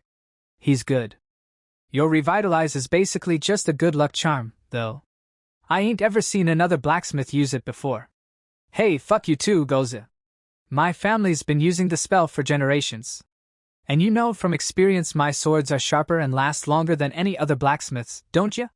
Ha! That's 'cause you're a great blacksmith. The spell's barely changing anything. Really though, what would energizing a sword even do? Not like it's gonna grow legs and run to the enemies or nothing. Good grief. Swords are alive, you know? You're a dwarf too, Goza. You gotta learn to show us more respect for weapons. Speaking of which, the effects of spells could be changed by how you visualize them. Which meant that if you visualized revitalize as actually energizing a sword, that might end up happening in an abstract sort of way. It might even work like restoration magic for golems. I'll have to experiment some more with this later. Oof, we really got off subject there, eh? My bad. Point being, come to my place if you ever need a blacksmith. I'll mainly be dealing with weapons adventurers bring me, but I can make all sorts of practical things like nails and cutlery, too. Oh, right. Video games give most people the impression that blacksmiths did nothing but work with weapons and armor, but they actually spent a lot of time making common everyday things as well. Alright. I'll ring you up if I ever need something important. Leave it all to me. Though I'm gonna need a forge and whatnot before I can do anything. I'm gonna be making a simple one for myself, but it's still gonna take like a week or two. Come back then. Huh. That's a long time. What do you make forges out of? Bricks infused with some kinda material resistant to fire. I got a lot of red lizard scales for cheap a while back. I was thinking of using them. Oh, that's very fantasy. But yeah, makes sense that you'd make a forge out of fire-resistant bricks. And, speaking of which, I have a lot of phoenix eggshells left over. I bet those would be good for his forge. They resist a dragon's fire, after all. I stealthily withdrew a single egg's worth of shells and handed them over to Kantara. Here, consider this an upfront payment. If you want some fire-resistant stuff, these should be perfect for you. Eggshells? Let's see here. Yep, they're fire-resistant. Shells from fire-resistant monsters are pretty good materials. These'll be great for my forge. I'll gladly take 'em. Sure. Just do a good job when the time comes. And if you ever figure out how to make magic blades, give me one. Hey now, Kaima, you really think some broken eggshells are worth a magic blade? Day 132. For some reason, after the blacksmith arrived, everyone around me was suddenly all about expansion. The guild was even talking about building a tavern beside their branch office. Why? Why is this happening? But there was no use crying over spilled milk. And people gathering around the dungeon wasn't all bad. We got more DP from them, after all. But I think we're getting a little too big. Nowadays, there's always at least one adventurer rooming in our inn. Master, we need you to replenish our food stores. Meat, who managed distribution of food in the kitchen, came walking into my room. Summoning a bunch of food was a real pain, but we had to provide meals for our visitors. I bought the meals, fruits, and vegetables we were lacking and handed them over to Meat, who then stashed it all away into her storage, an alternate dimension where time didn't pass. Rokuko could summon the same food I could, but for some reason, the food I summoned tasted better. It probably had to do with how much we knew about the food itself. Suddenly, Meat dropped some of the food I handed over to her. Luckily it was just a bread roll wrapped in plastic, so it touching the ground wasn't really a problem. You're not looking so good. Are you alright? I put my hand on her forehead. It was so sweaty my hand stuck to it, and hot enough that she obviously had a fever. That made me finally notice that Meat looked a little pale and sick. It was hard to notice since her dark skin was akin to a deep tan. I'd have noticed sooner if she had much whiter skin like Rokuko. I'm fine, I think. Meat, as a dog bee-skin, had a significantly sturdier body than your average human. But she was still a kid who probably wasn't even 10 years old yet. Get in bed and rest. That's an order. Kaya! You understood. I laid the sick meat into my futon and left my room to take her place in the kitchen. Crap, I ended up working. I groaned to myself in sorrow as I wiped Nika's forehead with a wet towel. She had fallen asleep in my futon. Nika's fever probably arose from exhaustion made worse by the heat. Basically, overworking in the summer. She needed some good rest. Rokuko came in my room with some water for meat, while I was sitting all tired out because of all the work I had to do in the inn. Are you okay? Did you two take a rest? I saw that the water she is carrying is lukewarm. Wait a minute, it's lukewarm water. But daily magic can't make cold water, right? She was right. With daily magic you can make water, but you can't change temperature of that water. Just use ice magic maybe? So I used my cheat skill, auto-translator, change the chant of water spell from water become a ball to cold water become a small ball. Water. Seeing the cold water, Rokuko was really shocked. Translation cheat is useful for these things. Perhaps meat is weak due to fatigue, she must rest for now, and then I thought. We have insufficient manpower. So that's how I started to increase the number of my employees. Crap, I ended up working. I groaned to myself in sorrow as I wiped Meat's forehead with a wet towel. She had fallen asleep in my futon. Meat's fever probably arose from exhaustion made worse by the heat. Basically, overworking in the summer. She needed some good rest. Which was fine, but that introduced another problem. We're understaffed. Yeah? I noticed we were light on staff a while ago. We bought a chica, started an inn, and lately have been getting more and more customers. We had one receptionist, one cook, in the kitchen. Both roles which absolutely had to be filled once our doors opened. But there were only 4 people managing the dungeon and the inn, myself included. That just wasn't enough. Especially since 2 people minimum were absolutely required at all times. Golems could handle all of the heavy lifting and carrying, so most of what we had to do ourselves involved interacting with visitors. Thanks to the survival magic spell purification, cleaning and laundry were so overwhelmingly easy they hardly took any time or effort at all, but interacting with customers drained a lot of mental and physical energy. I only worked in the kitchen for a single day, but despite there being way fewer customers than there would be in a town cafeteria, the fact that Meat usually managed it on her own really impressed me. Like, sincerely. Plus, people hardly complained about stuff in the cafeteria. Ichiko would race out from behind the counter and deal with any issues that popped up, but since Meat was a beastkin, a slave, and a child, you could count on one hand how many times people complained. In fact, you could count that on one finger, since there had only ever been one serious complaint with her in charge. And yet I had been swarmed with complaints the only day I worked there. The heck's up with that? Things calmed down after I had Rokuko help out in her DP saving form. Seriously? Are they all a bunch of lilicons? Not only that, but, and I forgot about this all the time, using magic ate up mana, which was basically like your mental energy in a way. Meat had to cast storage each time she took out food. That must have been a heavy burden on her.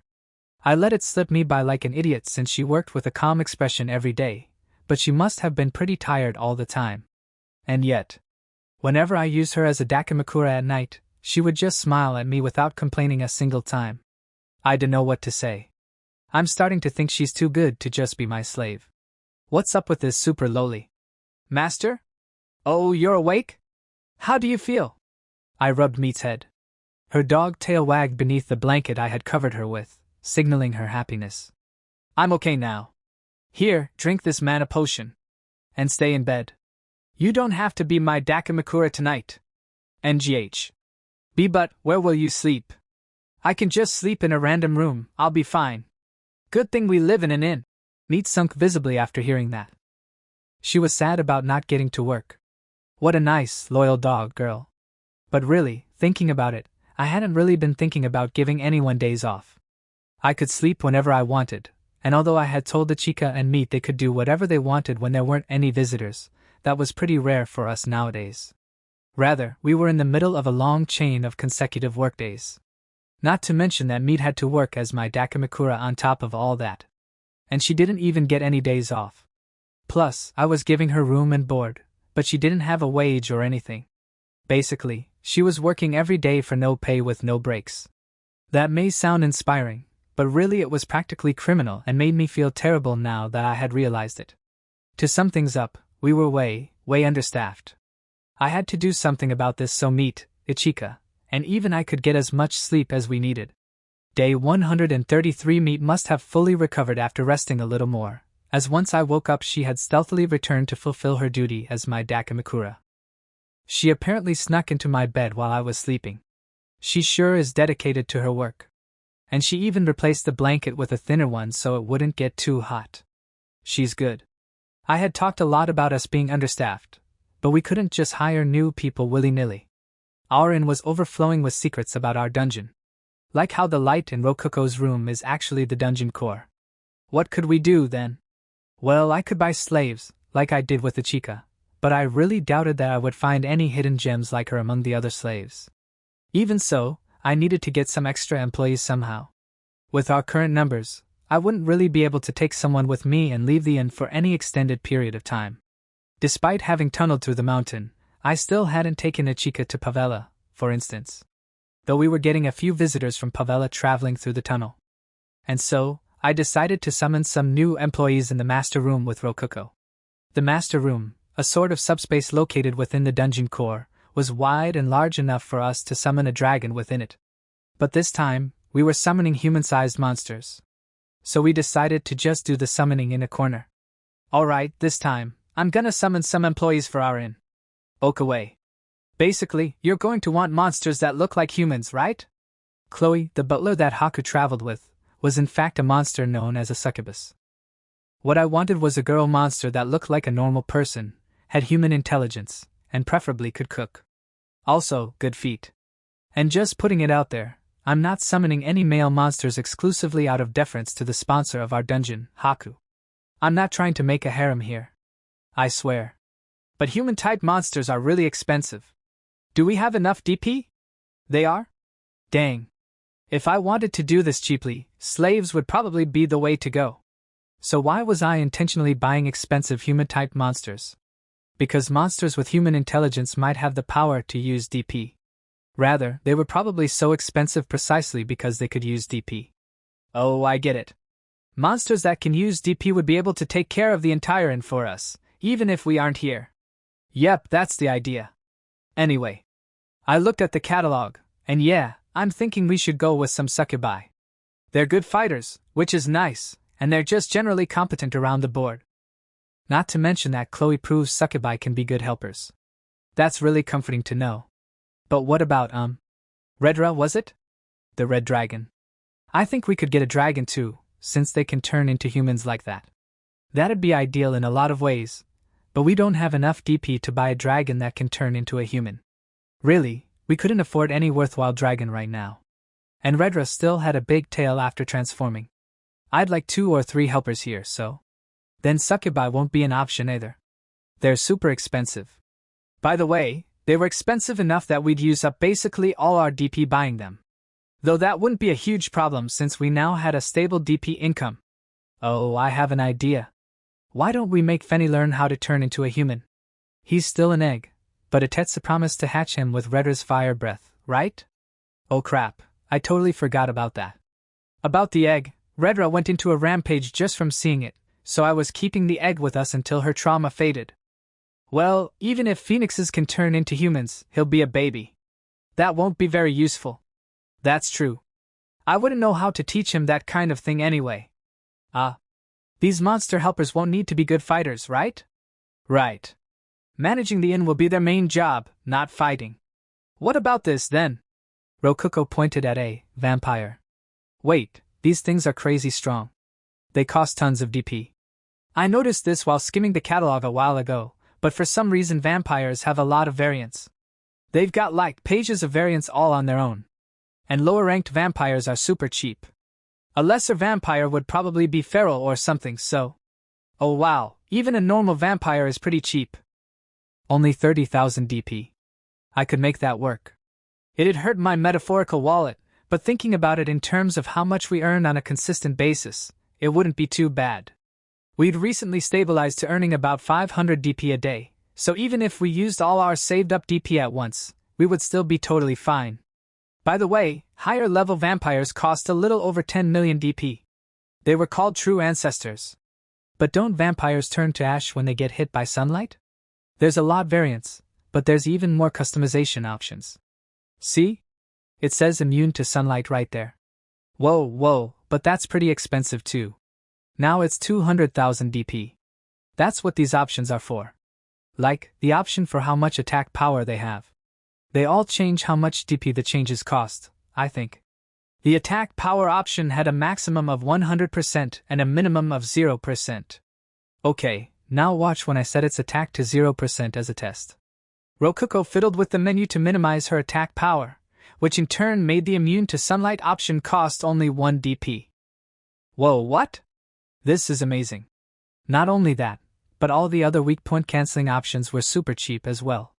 Though classic, awesome vampire powers like turning into bats and the ability to use their blood as a weapon remained expensive. This is pretty interesting. Let's test out some more options. Right? And so, the result of us customizing the vampire like crazy. She doesn't have any special powers, and she can't fly or grow wings. She does have fangs and spirit, and no weak points, but thanks to that she has 0 attack power. Is this even a vampire anymore? She didn't even need to drink blood anymore. Really, she stopped being a vampire the second we made it such that she only needed to eat meat every once in a while to be fine. This vampire was basically just a normal human. Wait, actually, even normal humans can do some decent damage. This girl isn't even a human. But thanks to all that, her cost had gone down from 30,000 DP to 15,000 DP. She cost about as much as a lesser vampire. Only weaker. Well, she wouldn't be useful at all without human intelligence, so whether or not she's even still a vampire may be up for debate, but I'll keep her in mind. Might find a better monster, though. What about this silky thing? Apparently it's some kind of fairy spirit that does house chores and stuff. Silkies. House spirits with beautiful appearances that help the owners of their homes with chores. Good looks were a huge plus for an employees. They had a reasonable price of 10,000 DP, too, since they weren't very strong. This is a definite contender. Oh man, what about this one? A Zashiki Warashi. One costs 50,000 DP, but they look pretty good. They were a spirit that brought good luck just by existing. One might even be a good poster girl for our inn, or something. Really draw those visitors in. That's a luck spirit. But they're invisible to everyone but kids and people with pure hearts, so... Oh man, that's a problem. Our customers have got to be able to see our employees. Rejected. Too bad. There are witches too. How about them? Witches, huh? Should be fine. They are human type, after all. Wait. Aren't witches just, like, straight-up humans? What makes these witches monsters? They're magic stones, I guess? Oh yeah? In this world, magic stones are what define a monster. I totally forgot. Witches had a few variants as well. Apprentice witch, adult witch, and sorceress. Apprentices only cost 15,000 DP. Apparently, they each came with spells memorized from the start. Though apprentices only got 2 low-tier spells. Really though, it might be a bit late for me to be asking about this, but I wonder how summoning these monsters with DP works. Do they get pulled out of some other dimension or whatever like I was? Or does the dungeon actually make the monster somehow? I think it usually just makes the monsters with DP. You're kind of a special exception, Kaima. And I mean, usually monsters obey when you give them an order, so... Whoa, what? Then why did I get summoned? Maybe the gacha is just special. Really, I think you're the weird one here, not the dungeon. Don't call me weird. Anyway, I decided on the monsters I wanted to summon. A vampire, customized, a silky, and a witch apprentice. I decided to get one of each kind in order to see which I should summon more of in the future. I'll just pray that at least one of them is intelligent enough to interact with customers. Vampire, silky, witch. Summon. A magic circle swooshed out from the middle of the room and expanded to fill it before shrinking back down to a circle in front of us about 1 meter wide. Then, 3 girls appeared above it. First was a brown-haired girl with a distinctive robe and staff. Yeah, this has gotta be the witch apprentice. She looks like a normal girl. I'm gonna be ticked if she looks this normal but still can't talk or something. Next was a girl in a green maid outfit with light green hair. This is probably the silky. She's got a maid outfit, so yeah. Silky. I doubt a vampire would come in a maid outfit. And really, I'm just glad she's not half transparent, or whatever. Last came a silver-haired girl wearing a black bondage suit. By process of elimination, this must be the vampire. Though I don't see any bat wings or fangs right now. The three of them briefly floated above the magic circle, but soon gently sunk to the ground. The vampire opened her eyes, silver hair so long it reached all the way down her back swaying behind her. Her sharp eyes, crimson like rubies, shifted to focus on Rokuko and me. "Greetings, my master." "She talked. She can talk. Yay, Kaima! She has human intelligence." Eh? Oh, the vampire's getting confused. That means she's thinking about what's happening. She can think. This is a complete and total success. Hell yeah! The vampire was absolutely devastated. She was sobbing and wailing incredibly loudly. Like she was crying her absolute heart out. Reason being, she had realized how weak she really was and just couldn't handle it. I'm not gonna pull any punches here. She's weak enough that a single goblin could beat her in a fight. And no way. NGH, I am weaker than a human. Weaker than a goblin. Me, a vampire. This is humiliating. She sat on the ground and started beating her fists against the ground. But given her attack power of 0, she was really just kinda weakly slapping it. Meanwhile, the Silky tried gently comforting her. She's got a real motherly spirit. I kinda feel like I should start addressing her as ma'am. Now. And my master is just a human. He definitely made me weak so he could force me into prostitution or something. I'll never get to fight as a real monster. Nah, I'm not gonna do that. Though she's right in that I didn't summon her to fight as a monster. Anyway, nothing good would come from leaving her there to be miserable. Having no other choice, I activated my absolute authority. Dungeon masters were much higher on the authority totem pole than summoned monsters. Alright, it's time for you three to listen to what I have to say. That's an order. Understood. The three of them answered respectfully in unison. I feel like if I just said, "Work at Mayan please, KT Chen X," they'd get depressed or something. Alright. I'll just bring it up later. First of all, I want to check a few things. State your race and names. I am a vampire. I have no name. I am a Silky. I don't have a name. I'm you, an apprentice witch. No name here. Neat. Guess this is what happens when you don't name your monsters. Unlike slaves that just abandon their names, these monsters never even had one. Looks like I've gotta name you three then. The three monster girls all locked their eyes on me after hearing that. The vampire in particular was looking at me with a shocked expression. Why you going to grace us with the honor of becoming named? Named. I guess that's a thing. There must be something special about having a name. Time to ask Rokuko. HM? Yeah, monsters feel special when they're given a name. It's a sign that the dungeon master really trusts them, and they usually work a lot harder to repay that trust. Remember Gobsuk? He worked hard for us, didn't he? Gobsuk was a named monster, huh? That's a surprise. But, well, he sure did save our butts. Alright. I'm gonna start off by giving each of you names, but I'll need some time to get everything ready. Wait here until I'm done. Rokuko, take care of M for me. Eh? So, what do you want me to do? It'll take me about half a day to get things ready. Keep them fed until then. I left taking care of the monsters to Rokuko and shifted my focus to setting up an extravagant naming ceremony. Hee. I'll give them names in a moment so moving they'll remember it for the rest of their lives, and while they're all emotional, I'll tell them what their real job is. They'll be so happy about getting names that they'll jump at the chance to work in our inn. Anyway, first things first. I really need to spice up the boss room a bit. It's just a blank stone cube right now, pretty much. I decided to start with the throne. I wouldn't be sitting on it very much, so looking imposing came before comfort.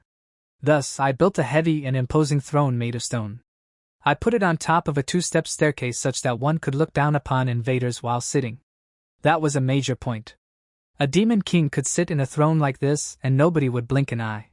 And so, after lining the golems up, I started the naming ceremony for the newcomers. I told them their duty at the naming ceremony. Ray, the vampire, let out a stunned cry. I ignored it. Master. What do you mean, employees of your inn? Ray asked for clarification with a shaky voice.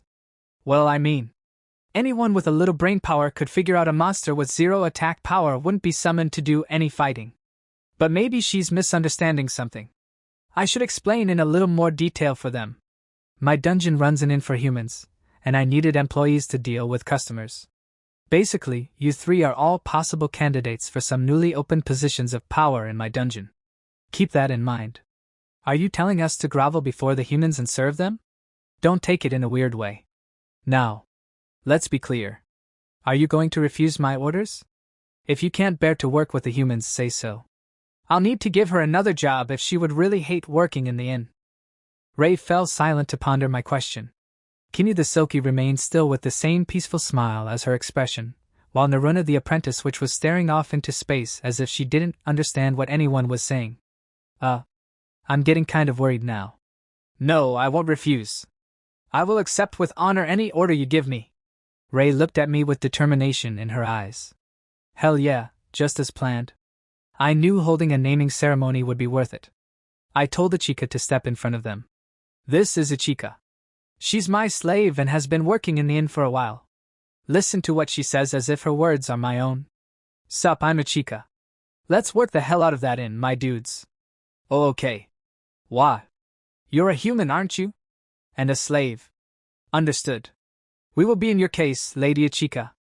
Yeah, sounds good. Let's be friends, Lady Ichika. Ray seems like kind of a hard ass. Kinyu's probably gonna be the best worker out of them. Naruna, I dunno. I just don't know. I created all three of them through DP, but they're all pretty different. Is that a species thing or what? And thus ends the naming ceremony. Day 134 I took Rokuko and the three new hires outside of the inn. This is where you three are gonna be rooming. The spot was only about a minute's walk away from the front entrance, in the direction of the dungeon. By the way, I had them sleep in the inn last night as a means of getting accustomed to where they would be working. You're going to make them sleep outside? They're monsters, so that won't kill them or anything, but… Nah, I definitely wouldn't make my employees sleep outside. I'm gonna be building a little dorm here. So, what's up with the mask? I had put on my Nerican mask to hide my true identity while building the dorm. There was the guild branch office right across from the inn, and I wanted to be safe even if someone in there saw what I was doing. Okay? I have a good reason for using this mask. Don't look at me with those sad eyes, Rokuko. You're using your precious DP on us? Thank you very much. No way, that'd be a waste. I'm definitely in major saving mode right now since I spent a ton of DP on you three. Rokuko and I started building in front of the monster girls. First up was making a hallway to the inn. I manipulated wood with Create Golem to open a hole in the inn's wall and set it up for the hallway. Fast and easy. Next was the building itself. I had thought about preparing the walls and ceiling beforehand so I only had to connect them, but then I realized if I just built the entire building and hallway within the dungeon in the first place, all I had to do after that was connect it to the inn. In other words, I was using a modular building system. Just like space stations did. With Rokuko's power, we could take the fully constructed building and hallway out of the master room and place them wherever we wanted. That's our dungeon core for you. All we had to do after that was put the pieces together. What's the inside of the building look like? A bunch of 2 tatami mat-sized rooms with a bed and dresser in each. Of course, everything inside was made with Create Golem. So convenient. I had Rokuko take out the modules before connecting them with Create Golem and some nearby wood. I put a lot of effort into making this expansion seem like it had always been a part of the inn, and… done. Though that effort was mostly wasted since my mask disguise would hide my identity even if someone saw us. Construction took about 3 minutes total. That was probably as fast as possible, given our current restraints. Alright, all done. This module-based building should let me add to the inn without closing it down or anything. Nice. Your magic is always so useful, Kaima. Anyway, I hadn't heard anything from the 3 monster girls since I started. I turned around and saw the witch apprentice Naruna glancing between me and the building with shining eyes. The other 2 were staring slack-jawed at the building. I meant that literally, too. Their jaws were loose and their mouths were hanging open. I'd probably look like that too if I saw someone construct a building in 3 minutes from seemingly nothing. I looked at them and awaited a response. As expected, Naruna was the first one to snap out of her shock. You're amazing, master! I'll do anything, so please become my teacher. Oh? Anything, HM. Now. Naruna. Girls shouldn't make promises like that so easily. I'll even give you my body if you want, so please. Aya. Wait, I already belong to you, master. How about you start off learning to work the front desk and we take things from there? Thank you very much, master. Well, guess I'm her teacher now. I kinda got caught off guard by how serious she was, but it might be smart to rotate between using her and Meat as my docky. It must be hard on Meat doing that every single night with no breaks. Splitting the load should help her out. Wait, no? I can't be a magic teacher, I barely know any magic. The only spells I know are one of each beginner, and 2 mid-tier spells, and I'm leaving the actual chanting to the auto-translator. I'm pretty confident I won't be able to teach her a single thing. Telling her to spend every other night as my docky while teaching her Jack Diddley Squat would basically be equivalent to handing someone a bundle of counterfeit bills where only the outer one is real. That's not how I roll. I'm not disappointed to lose her as a docky. I'm not feeling like total garbage right now. I didn't summon her to do that kind of thing. I'm fine like this. I'm fine. My thoughts were interrupted by the other 2 monster girls snapping out of their shock. I see that you are no mere human, master. I suppose that you are a monster summoned by an extremely powerful wizard? This certainly seems like a building worth cleaning. More rooms. More. Hey, watch it, Ray. I'm just a normal human. Well, I'm a dungeon master, but yeah. Just like you'd expect from a Silky, Kinney basically lived for doing chores. She said the building was worth cleaning. Likely because Silkies tended to clean everything by hand without relying on survival magic simply because they loved cleaning so much. The maid outfit they were born with wasn't just for show. Anyway, I successfully killed 2 birds with 1 stone by showing the newbies my power as dungeon master while simultaneously expanding the inn. I could leave everything else to Ichika and finally get to sleep. Only wake me up if something really weird is happening, please. So, working as a receptionist wasn't actually that hard. The hardest part about it was doing the mental math when calculating prices and such. But none of the math was hard enough that you couldn't scrape by with basic counting skills. Or to say it in Earth terms, even an elementary schooler could handle it no problem. There was a time when I thought that, anyway. A distant time. There were people in this world that couldn't read, and there were people that couldn't do elementary school to math. Really, more people couldn't do math than could. 2 times 2 is 4. 2 times 2 is 4. What is 2 times 2? 0.8? That's probably it. Now Master will start teaching me magic, yay! I'm afraid the answer is 6, you too. All 3 of the monster girls were idiots. You were just saying it equals 4. This vampire's just treating multiplication tables like a spell incantation. She's not understanding them at all. Well, that's that, Master. What do you think we should do? Ichika had turned to me for help after witnessing their complete failure. I guess multiplication tables might be too much for them. Makes sense, the numbers they're saying are technically in Japanese. Must be harder to learn that way. Really, it's impressive that Meat and Ichika memorized them. They must have really pushed themselves. Oh yeah, dude, I already knew a little multiplication, but what really helped is how my collar squeezed harder the longer I took to memorize them. That was hella motivating. Whoa, what? Dang, my bad. You can have as many curry rolls as you want today. Seconds, thirds, fourths, whatever. Oh. You sure know how to treat a girl right. I've got to remember to let Meat eat as many hamburgers as she wants. Anyway, now my job is to make being a receptionist so easy even these 3 could handle it. Luckily, they can read, so using the menu to check prices and so on is fully within their abilities. The math is the real problem here. Right. I'll make a calculator. I just had to make something like an electric calculator or a cash register. It'd be nice if I could just buy one with DP, but there was no electricity in this world, and machine-like things weren't shown in the catalog in the first place. Guess I have to make one on my own. And so I made one. It took 5 hours and 10 minutes to build. Just gotta have the 3 monster girls try it out. This is an abacus. How does one use it? Rather than making it look like the abacuses used in modern Japan, I designed it such that it would be easy for denizens of another world to understand how it works, which meant putting 9 balls each on a total of 8 rows. It would let them calculate any transaction, as long as it didn't surpass 10,000 gold coins. Plus, I exploited its nature as a golem to its maximum extent, basically making it a magic tool. What's the price of 5 people staying the night and ordering 4 drank lunches and 1 C-rank lunch? The balls are moving on their own.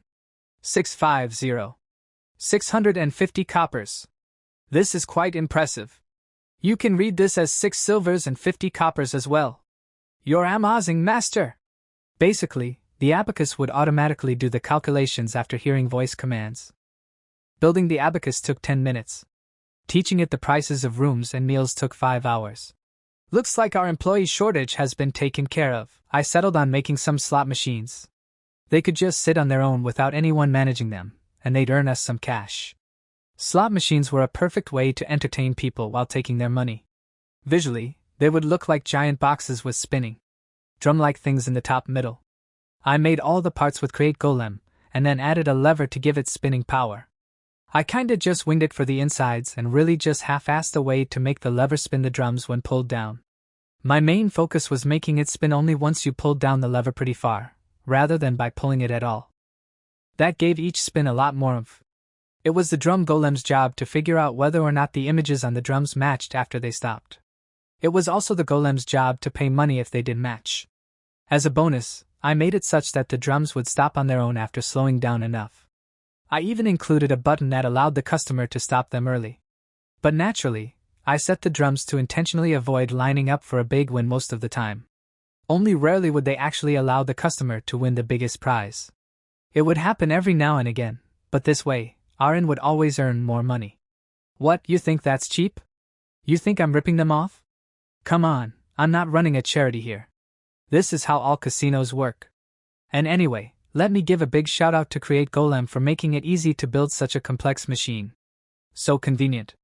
Even if someone took one of the machines apart to figure out how they work, the insides are so half-assed that they'd have to conclude they're just magic tools. Very nice. Anyway, after finishing a test model of one, I called a chica over. This would be a good opportunity for the newbies to get used to manning the front desk, especially since not many visitors usually came around this hour. So, this is a slot machine. Give it a test play for me. Here's 500 coppers to start with. Oh. So this is a slot machine, huh? Leave everything to me, I'm gonna double your money. I mean, we're the ones paying out here, so it's all just our money. I get it. Ichika put 3 clanking coins into the machine and pulled the lever with a thunk. The drums started to spin quickly. Oh, they're spinning! Whoa, and if I press this button, they stop. The drum stopped after she pressed the button. Oh. So. Did I win? Nah, the images don't match up. Try again. Okay. Ichika put more coppers in and got to spinning. 1 hour later. She had gotten a few early successes that put her above the initial 500 coppers, but by this point she had lost enough that she only had 50 left. She was playing the slots so hard I was kind of worried that she would break the machine. Guess I don't need to worry about making it more flashy. I'll spruce things up if people ever get bored of this model. And I'll make the next ones out of metal. Ichika's squeezing the box so hard I can hear the wood creaking. Ichika. That's enough playtesting for now. And no way! I still have money left, dude. I'm just about to turn things around. I was a single image off getting the grand 1,000 copper prize. Doesn't that make you want to roll again? I'll win next time for sure. For sure. Yeah, she's an addict. She's the exact kind of person who would take out a loan due to gambling too much, and then try to pay back that loan by gambling. And she didn't get better even after literally getting enslaved because of it. The addiction runs deep. Sorry, but you won't be winning big. I made the machine such that it actively avoids that. It'll barely ever let the grand prize images match. You. What? Ichika hung her head, crestfallen, face drenched with despair. Yeah, I honestly never thought I'd see someone so devastated from losing 456 coppers. #raise perspective. Nothing's happening today either. I, the vampire Ray, am a monster. A monster's duty is to be summoned by a dungeon and fight off invaders for it. And yet my current duty is to serve the invaders. I recently was given the name Ray, and thus became a named monster. To monsters, being named is something very special. Some monsters are turned into bosses on the basis of their name alone. And yet my duty is to work as a receptionist in an inn. A junior receptionist even. I really would like to repay the dungeon for blessing me with a name during such a grand ceremony, but I honestly feel very let down by all this. What I really want to do is mow down these invaders, crush their skulls and offer their corpses to the dungeon, earning it DP. However, Lord Kaima, the dungeon master, is a human. In other words, he very likely chose to survive by sucking up to his fellow humans, rather than fighting them as most dungeons do. No. Surely he is just sharpening his fangs until he's strong enough to resist them in full. He usually acts all sleepy and such, but his destructive aura was truly overwhelming during the naming ceremony. Just thinking about his exquisite yet tasteful silver armor and clear, glittering sword is enough to make me want to swear loyalty to him all over again. And yet he ordered me to work as an inn receptionist. Ha! I open the window in the room given to me and look up to the sky. The weather is poor, with the sun shining brightly. I think about myself as the sun's rays pour down on me. I'm a vampire, but sunlight doesn't affect me at all. Normally, vampires have many weaknesses. But a true ancestor is invincible. They display overwhelming physical and magical strength, boldly walking the lands whether it be the darkest night or the brightest day. That is a true ancestor, the origin of all vampires and an unbeatable monster. Sometimes, normal vampires will be largely immune to one weakness common to their race. Those are known as true descendants among vampires. And I happen to be one of them. In fact, I am immune to all weaknesses, much like an actual true ancestor. That would practically make me a true ancestor myself, if the blessings were not cursed by the lack of any attack power whatsoever. Rather, I cannot use any of the powers normally afforded to vampires. I am the same as a human. No, I'm even weaker than a human. My attack power is lower than even a goblin's, after all. I sigh to myself again. As a proud vampire, I cannot let this situation stand. My pride demands that I be useful to my master. Yet here I am, doing nothing despite being blessed with a name. Now that I think about it, Kinyu is both cleaning in the inn and studying how to cook. Naruna is studying magic. I imagine she will be a big help to the inn somehow once she learns more magic. I'm the only one here who's just useless. This isn't good. At this rate, the only path left to me will soon be servicing him at night. Hey. You're a vampire. That makes you a real creature of the night, yeah? No. Please give my clothes back. Humph. This is the only way I can get any use out of a waste of food and space like you. NGH, just thinking about that is making me blush. I couldn't refuse him either way because he's my master, but I really do want to help the inn however I can. I come across a farm after walking for a little while. It's one of the farm's master has golems harvesting. He grows several kinds of crops here, but they're currently harvesting sugar beets to make sugar with. Maybe I could help with the harvesting? Let's see. There's nowhere for me to help. It's all simple work golems can easily do. And since I don't have the authority to order the golems around, I just get in their way if I try to help. Not to mention that helping in the first place would be pointless since golems don't get tired. I can't even help here. I continue walking. Eventually, I reach the Great Saya Mountain Tunnel. Coming here was pretty pointless. It costs money to enter the tunnel, and there's no reason for me to enter it in the first place. A trader just came out. He's carrying a massive bag and looks like a trader adventurer. Most traders passing through here are bringing salt from Pavela to sell in Saya. They then buy wooden goods, dry food, and so on, which they then sell back in Pavela. Maybe I could make money by doing something like that too. Wait, or not. I'm not good enough at math for that. I need the abacus's help to do anything. NGGGH, I really need to study until I can do multiplication tables, or whatever those chants were. #Kaima's perspective. My dungeon monitoring got interrupted by Ray walking up to me with a serious look on her face. She had something important to talk about, apparently. So, what's up? Well, I want to help the dungeon more. I'll do anything, so please, give me a noble duty to fulfill. Ray looked at me straight in the eyes. Seriously? When did she turn into such a corporate slaw? Wait, this is a dungeon. Dungeon slave, not corporate. When did she turn into such a dungeon slave? This must be thanks to the naming ceremony. Though honestly, all I really want her to do is work the front desk. That's more than enough on its own, really. I want to be helpful to the dungeon, just like Kinyu and Naruna are. For the dungeon's sake, and for yours, master.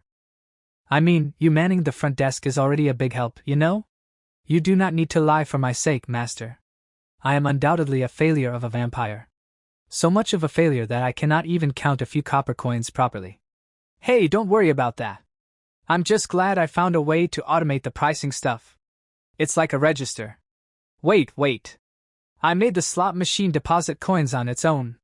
Maybe I could make an actual, completely automated register. But anyway. A job for Ray, huh? I gotta admit, there's not too much a vampire with no special abilities or attack power can do. I know I summoned her that way myself, but I really hadn't planned on her being anything more than an in-employee. Maybe I can think of something. I looked down from Ray's serious gaze and noticed that I had left the map up. Wait a second. You can order monsters around without being strong yourself. I ordered golems around long distance back during the last dungeon battle, no problem. I wonder if Ray could do that too. Actually, can Ray even make the menu pop up? It'd be nice if, like, the menu let me give others restricted usage of it or something. She is a dungeon monster, after all. If you can't let others use the menu too, I have no idea how assigning subordinates to sub-dungeons would work. Master, is there truly nothing I can do for you? Sorry. Gimme just a minute. I'm thinking of a good job for you to do. I searched the menu. Oh, there it is. I figured it would be here, but I'm still surprised. Let's see here, restricted usage privileges. I can choose Gobsuk, Fenny, Ray, Kinyu, and Narina. Wait, why Gobsuk? The others are all white, why is his gray? Oh crap. Can I not remove named monsters from lists like this? Dang. We better stop giving away names like candy. I don't want these kinds of things to end up super disorganized. Since Niku and Ichika aren't in the list, I guess having some kind of connection to the dungeon is essential. Oh, Tessel's not here either. Maybe because I made him through Create Golem? Alright. You're gonna be helping me with a little experiment. You understood. I am a vampire, so I should have a stronger body than most humans. You may be as rough with me as you like, I do not mind. With her permission, I experimentally gave Ray restricted access to the menu. Seemed like there were a lot of specific options I could use to customize how much access she had. I set the range of her access to the dungeon, plus the inn, and... Wait. Limit DP usage? Hold on, this has been here the whole time? This means I don't have to summon all the food myself, right? Holy crap. I should have looked into this sooner. Though maybe all this only showed up because I've named over 5 monsters. Gah, permission granted. No limits on buying any item purchasable with existing DP. Permission granted. I'll just treat any monster that can use the menu as like a dungeon administrator or something. I originally summoned these 3 monster girls intending for them to be higher-ups in the dungeon, so... If Ray does well with this, I'll give Kinyu and Narina menu access too. Alright, let's see it. Show me what you can do. Yeah? See what? And my boobs? You want to see my boobs? There's no breast milk though, but if it's for you, master, I will gladly give you my body. What? The menu. Show me the menu. Why the heck did this girl suddenly start blabbering about boobs? Forgive me. You were staring at my chest while pointing at them and poking the air, so... Oh yeah? Other people can't see the menu. Crap, I just looked like a total pervert. Wait. Thinking about this another way. Could I get away with staring at a girl's feet by claiming I was looking at the menu? Nah, ultimately I'd still just look like a guy staring at her feet. Gonna have to give this dream up. I brought up the menu. I see, you can make the menu visible or invisible to certain people. You must have been looking at an invisible menu. That's right. And so, she gained the ability to bring up the menu. She could now monitor the dungeon and give orders to the monsters within it. Vampires are supposed to be skilled warriors, so I figured she would probably do a good job directing them. Okay. I want you to help me out with the dungeon. Yes. As you wish, master. Come on. You're really starting to sound like a sex slave or something. I didn't summon you for that. I swear. Afterwards, I confirmed that I could restrict and expand her access at will. She seemed pretty overjoyed to be helping with the dungeon, so I was pretty glad that the access restrictions didn't end up becoming permanent. Day 139. By the way, Kaima, Why haven't we hatched Fenny's egg yet? Rokuko dropped that bomb after visiting my room to hang out. Oh crap. I totally forgot about that. Yo, Kaima, it's been a while. Actually, nah, it ain't been too long. Last time we met was when we built this room, which was about 1 month ago. That's so? Guess that might be kinda long for one of you humans? Itetsu the salamander grinned his lizard grin as if happy about something. He was the Flame Caverns dungeon core. Despite appearances, he was a nice and friendly guy. He wasn't the sharpest tool in the shed, but he could be surprisingly competent at times. But he wasn't the sharpest tool in the shed. He wasn't the sharpest tool in the shed. Apparently she was still a little afraid of eggs. She was pretty pathetic for a dragon, to be honest. But I could only imagine what a phoenix born from the fire breath of a red dragon would look like. Is this really gonna be okay? It's not gonna start running around or anything, right? With everything ready, Rokuko and I took cover in the dungeon core room past the boss room. Redra's breath was powerful enough to knock back nearby stone golems even if they were just in the vicinity. No way would either of us survive in there with her. But we'd want to imprint the phoenix on us and all that, so I wanted to stay close. Itetsu, nice guy that he was, let us use the core room. And so, we were watching the boss room through Itetsu's dungeon monitor. Seriously, what a good guy Itetsu is. Total bro. Okay, here I go. Ha! Fuh! Redra unleashed her flame breath upon the egg, heating it up. And I mean she really unleashed it. Blinding light was shooting out of her mouth like a star. The ground directly beneath the egg was fine thanks to tile infused with its eggshells, but the surrounding ground was melting a little. Also, Rokuko looked at the monitor directly and screamed, "My eyes!" or something. Fuh. Ha ha. Why yeah, I'm feeling kinda tired. After about 30 minutes of breathing fire as hard as she could, Redra finally took a breather. Sheesh. That's some crazy stamina. Hey, the egg moved. It's cracking. Oh wow, it is. It's about time for us to go in there. Hold up. The room's real fucking hot right now. The egg's about to hatch. We went to where Redra was pointing and saw that the crack had just about finished circling the egg. And so, the phoenix hatched. It was like a small duckling, but it had radiant white feathers. It just hatched and it already has feathers? I guess that's just how birds work. Or maybe it's just how phoenixes work. Oh. This is a phoenix, huh? Feathers don't look red to me. I've fucking heard of some soldier of God adventuring with a blue phoenix, but I ain't never heard of a white phoenix. Blue, huh? That's the color of fire when it gets as hot as it can get. Guess blue phoenixes are a thing. Which means their color probably changes depending on the kind of fire that hatches their eggs. Can I touch him? He's not burning hot or anything, right? Should be alright. Phoenix fire isn't real, hot fire. It's like fucking illusions or something. Same as mine. Pretty sure that Phoenix has some fire shooting skills, but you'll be fine if he doesn't use them on you. Give him some orders now to stop him from doing anything dangerous. Huh. I guess that's how normal dungeons do it. I followed Itetsu's advice and ordered the Phoenix to not attack its allies. No friendly fire here.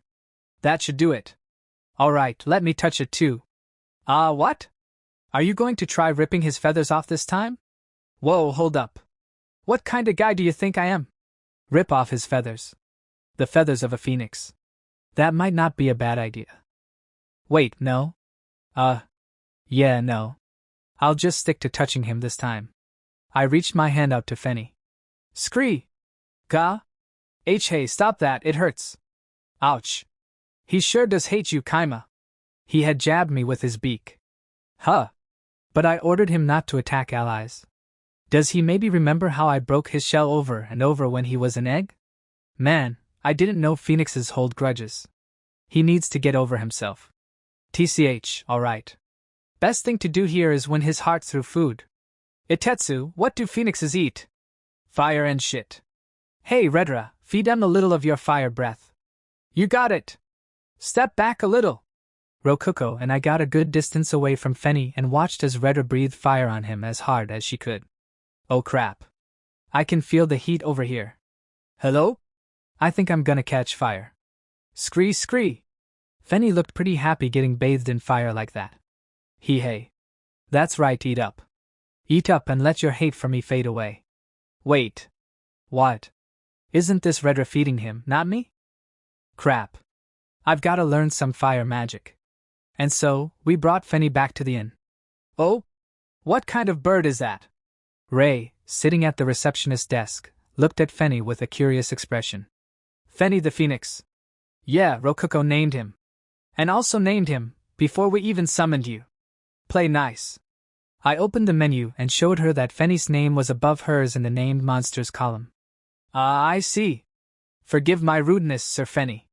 Let us serve our master together with honor. Day 143. Haku came to visit the day after I was hit with the brutal reality of my poor farming skills. Does this woman just have nothing to do all day? Or so I thought, but she called both Rokuko and me to her room to talk about some serious business. We went with a complimentary cream soda, and once we got there, she dropped an absolute bomb on us. A hero is coming. A hero. In this world, heroes were soldiers of God summoned from other worlds. They had cheat skills and the Adventurers Guild gave them an automatic S rank. Their main job was conquering dungeons, as destroying dungeon cores brought them great rewards. Some guy claiming to be a god basically wanted me to do the same thing, but I don't count because I became a dungeon master. Whoa, a hero. Seriously? I wouldn't lie about this. Though I do understand how you feel. Wait. Sister, a hero is coming? Not one of the soldiers of God you always talk about. My. Aren't you clever, Rokuko? Indeed, a hero. I've already brainwashed him into a loyal servant, so you have nothing to fear. Phew, that's a relief. I'm not sure what she means by him being a loyal servant, but at least he's not out for her blood. I'm pretty sure she mentioned brainwashing him. I'm not going to think about that. By the way, Haku's hero training manual was a very convenient for Haku book that taught heroes which dungeons were okay to destroy, and which dungeons were not okay to destroy. Dungeons managed by the guild like our old, ordinary cave, and our current Cave of Greed were, of course, dungeons that were not okay to destroy. Needless to say, Haku's Ivory Labyrinth was included, given that it was the literal foundation of the empire. So, that hero heard about the playing cards and such produced by your dungeon. He immediately started wondering if it had something to do with the world he came from. In other words, he fell for your plot to lure heroes out hook, line, and sinker. Alright. I get it now. Yeah, makes sense. A hero summoned to this world would definitely find a dungeon filled with earth loot pretty suspicious. Haku seems to think that was some genius plan I hatched to lure in heroes, but really, I didn't intend for this at all. It was just a mistake. I'm sorry. Hiding my inner panic, I grinned and passed it all off as something I had indeed planned for. In any case, I don't know for what purpose you would attempt to draw a hero out, but do remember that this Wataru Nishimi is my servant. Hide the truth in accordance to what's written in Intro to Dungeonology, and do return him alive, if you would. Intro to Dungeonology was a book for humans Haku had written to teach them about dungeons. Naturally, it was filled with lies and half-truths that benefited dungeons.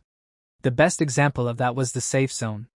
The book claimed that no monsters could enter certain special light-filled rooms, but in truth, that was all an act on the dungeon's part to make adventurers let their guards down. I understand completely. Don't worry, I won't kill him. Fufu, I appreciate men who know how to strike a deal. Here, state anything you want. I'll see what I can do. Okay, here's a nice garter belt and some socks. Please wear them, thank you. Yeah, I really want to say that, but I probably shouldn't. Hey, Rokuko, why are you glaring at me? I'm not gonna say it. I'm not. I would like some DP then. I'll need to modify the dungeon a little to capture the hero alive. Then as thanks for accepting my request, I will preemptively reward you with 200,000 DP. Haku was a terrifying person that would casually hand out more DP than we currently made in a year. She wasn't actually a person, but you get the point. Not to mention, she also gave Rokuko a tip and paid for her in-room. Haku's generosity had no bottom, much like her dungeon. Because her dungeon was so massive. Day 144 Haku returned to the capital after enjoying a full night's stay at our dancing doll inn. So, this is so much DP, we really don't want any to leak out and be wasted. I'm glad you're enjoying yourself, Haku. It was nice that she gave us 200,000 DP, but I had no idea what to do with it. I thought it might be fun to summon a slime and raise it or something, so I checked the DP catalog. Which thereby forces me to address a topic which has heretofore been the massive elephant in the room. There were two different kinds of slime monsters in this world. First, jellies. They were weak in every way imaginable. They were squishy, jiggled when they walked, were mostly transparent, and died nigh instantly. Of course, they had next to no attack power either. The only positive thing about them was their abnormally low cost of 1 jelly per 1 DP. That, and the fact they could be eaten. I wonder if I could turn these jellies into actual gelatin or something. They were the lowest of the low. Even goblins got extermination quests, but pretty much everyone ignored jellies. The other kind were slimes. They had squishy and sticky bodies that could deform so easily that physical blows barely hurt them. They cost 10,000 DP each. Each was especially weak to a certain element, but they were omnivores that could eat basically anything. Including humans, of course. These were the monsters people would think of if you brought up slimes. There were magma slimes in the flame caverns beside us, for example. Those were definitely weak to water. Oh yeah, and speaking of which, I had already set up jelly spawners to serve as food for goblins. For no reason in particular, I called a jelly over. I then squeezed it. Oh. Yep, it's just as squishy as I expected. Squish squish. Suddenly, a flash of inspiration struck me from nowhere. I got onto the ground and rested my head on the jelly like a pillow. Oh, this is perfect. Nice and squishy. It's not as good as my heavenly pillow, but it's not half bad. And it only costs 1 DP. Fwa. My man used Rimuru as a pillow. Anyway, back to the story. I woke up from my afternoon nap to find that I had fatally crushed the jelly, with its death juices covering my face. Keep it in your pants, comment section. The weight of my head must have been squeezing its inner body juices out. Now that's a problem I'm gonna have to fix. Maybe I could cover it with a layer of plastic or something. Though, the jelly would still end up getting crushed that way. Oh well. The road to a good night's sleep is paved with the corpses of 1,000 jellies. Oh man. Now I'm really like one of those dungeon masters that use their monsters like disposable tools. Rokuko walked in right as I was finishing up. Hey Kaima! Shouldn't we be planning for the hero? Me, honestly, we don't really need to. Really? Haku gave you 200,000 DP and you aren't even going to use any of it? Yeah, I mean, I already have a plan to deal with the hero and I honestly don't think we'll really need to do much. Even if he got all the way through our dungeon, all we'd lose is some of our homemade golem blades after he beat the iron Manhwa golem. Thanks to Haku's teachings, brainwashing, we didn't need to worry about him destroying the core. Not to mention that the core inside the dungeon was just a dummy core, with the real one being inside Rokuko's room. Though I was starting to think that leaving it in her room was actually not exactly the safest thing in the world. No invader could sneak up on us, but still. Since we can use the castling function at any time, I think I'll put the core back inside the dungeon and only swap it out once the hero gets close or something. Anyway, it was important that we didn't take things too far and end up drawing too much attention to ourselves. Now would be a good opportunity to lean back and see just how strong heroes really were. The only preparations we really needed to make were building a backup iron Manhwa golem and some magic blades. Basically, I was pretty relaxed. But yeah, it'd be a waste to just sit on this 200,000 DP. I'll strengthen the dungeon a little. Specifically, now seems like a good time to build a new area. Okay. What kind of area? I've got 2 ideas. A Colosseum area and a grasslands area. I would put the Colosseum area right before the boss room, and I would make it so you could reach the grasslands area through the storeroom area. If you went through the Colosseum, you'd reach the boss fight. If you went through the grasslands, you'd hit a dead end. Also, the grasslands area would have the terrain modifiers Sky, 50,000 DP, and Grasslands, 500 DP. Haku told me about them when we were discussing human farms. I was pretty sure that terrain modifiers weren't in the catalog until Haku brought them up, so I imagine they had some requirement for showing up that we skipped. Terrain modifiers worked on the entire floor they were placed on. For instance, the sky would simulate a working sun all the way down to the hot sunlight. There were even nights and rainy days too, making it a real sky. Other modifiers existed too, like the beach and volcano modifiers. The volcano modifier was a super cheap 100 DP, but the beach modifier cost over 100,000 DP. I figured it was more expensive because oceans existing inside of a volcano just wasn't natural. You could use DP to shape the ground and make a miniature world within your dungeon. Apparently these modifiers originally existed to help monsters live as comfortable a life as possible, but according to Haku, they could also be used to help lessen the stress of humans living in human farms, which led to them living longer. Though even with a sky in place, it only worked on the ceilings of rooms and the floor without being any wider or taller. Therefore, it was best to use it with a large room on the floor. I'll keep it small enough that they don't try building a village inside of it. Having a sky just near the entrance should be good enough. Really, I had mainly decided to include the grasslands area because I wanted to see what the heck a fake sky, constrained to the ceiling of a room would look like. I'm also gonna put a safe zone in the grasslands area. It'll basically be like a break zone, a place for adventurers to relax and get some rest. Maybe I should spawn some rabbits around here too. You sure are nice to the adventurers. Yep. 'Cause this is gonna be a place that does what safe zones are actually supposed to do. That being, encourage adventurers to relax such that they're more susceptible to surprise attacks that wipe them all out. Safe zones aren't actual safe zones at all. Of course, this one will normally be a safe place to camp out without any monsters. A trap sprung constantly would get caught in no time. Traps only work when they're rarely sprung. So adventurers will stop here to rest before the boss, and then bam! We get them when their guard is down. Yep, that's the idea. And so, I got to work really overhauling the dungeon. But first came golems digging out space for the new floors, so it'd be a while until everything was ready. Plus, I had to keep an eye on the map to make sure we didn't run into the flame caverns. Thankfully though, I didn't need to worry about anyone noticing these changes since nobody had gotten past the puzzle area. At most, they noticed the new colored jellies.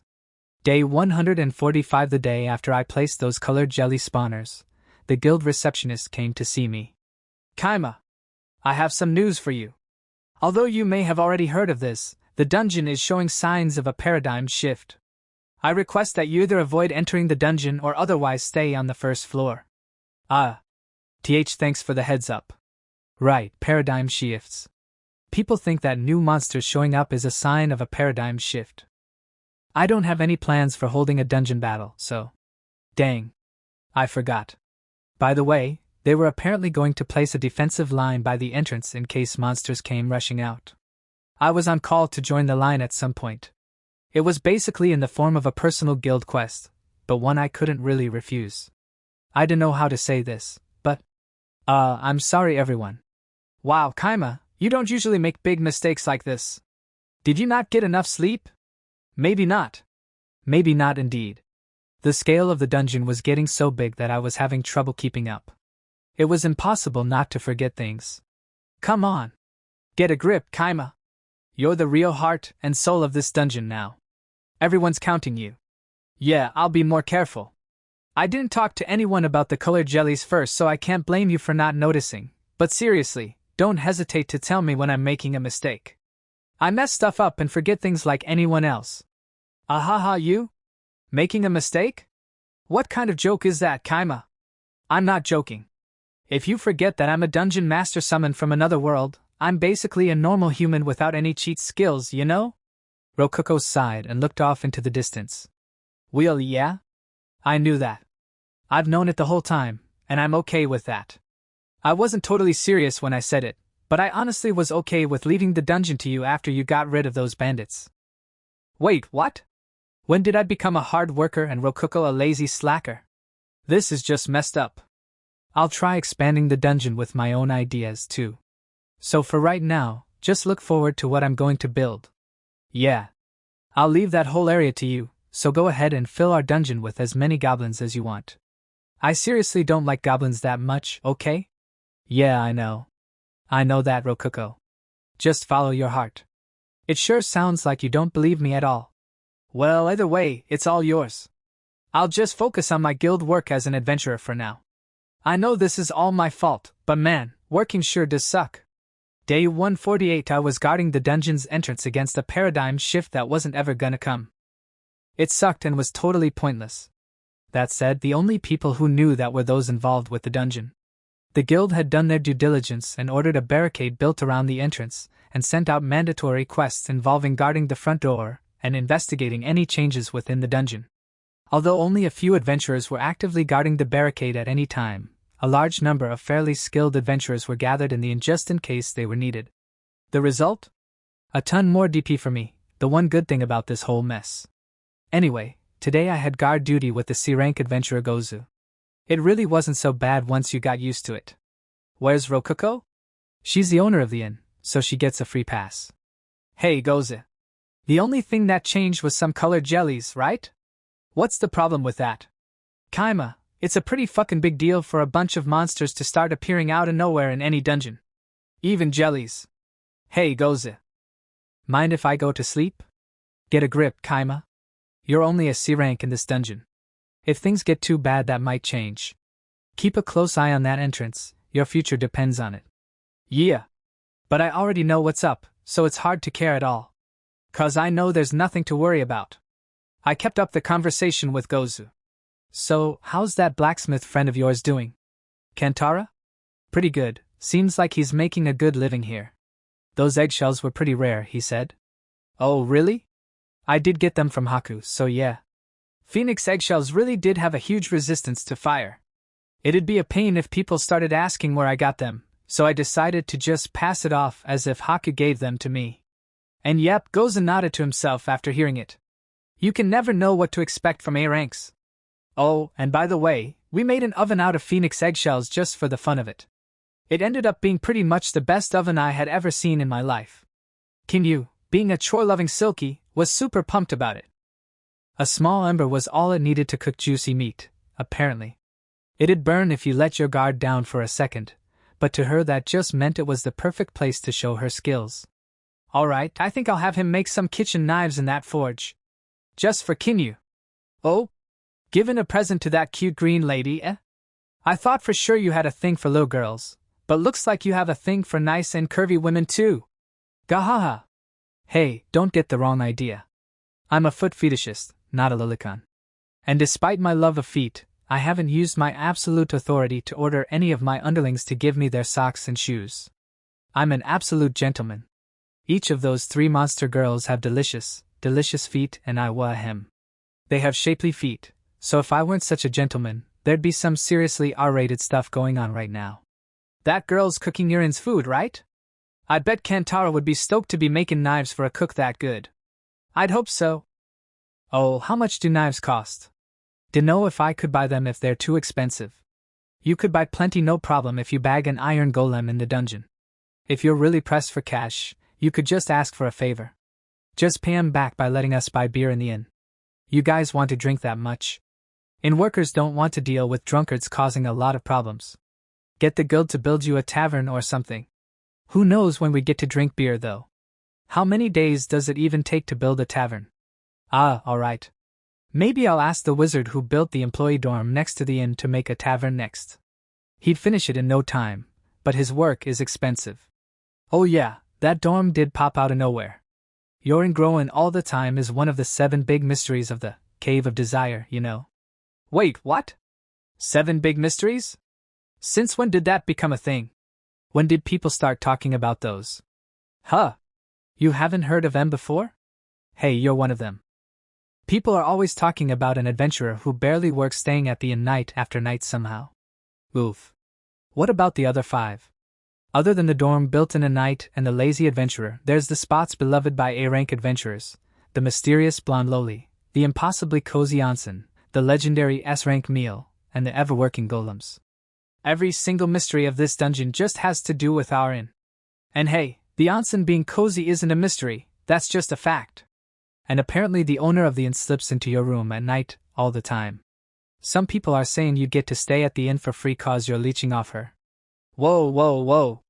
Don't say things like that, man. None of that's true. If people learn that's true, Haku's gonna find out too and kill me. Huh. But we've got plenty of eyewitnesses who saw the owner sneaking into your room. Rokuko is in my party and we have tactical strategy meetings sometimes. There's nothing mysterious about it. Really now? Gozu cackled to himself. This jerk's just messing with me. But you know, Kaima, you're a dude too. Doncha ever wanna just let loose or something, know what I mean? Sorry, but the only thing I lust for is sleep.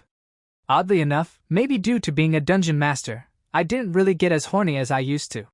Maybe it was when Ichika first joined the crew. Before that, I could barely stop myself from jumping at Rokuko and Meat's feet. Nowadays? It's not so bad. Though I still check out their feet when I get the chance. At this rate, if I can just conquer my sense of hunger, I'll be free to do nothing but sleep constantly. Oh, what about that little dog girl then? Guess I don't have to worry about her, huh? That's right.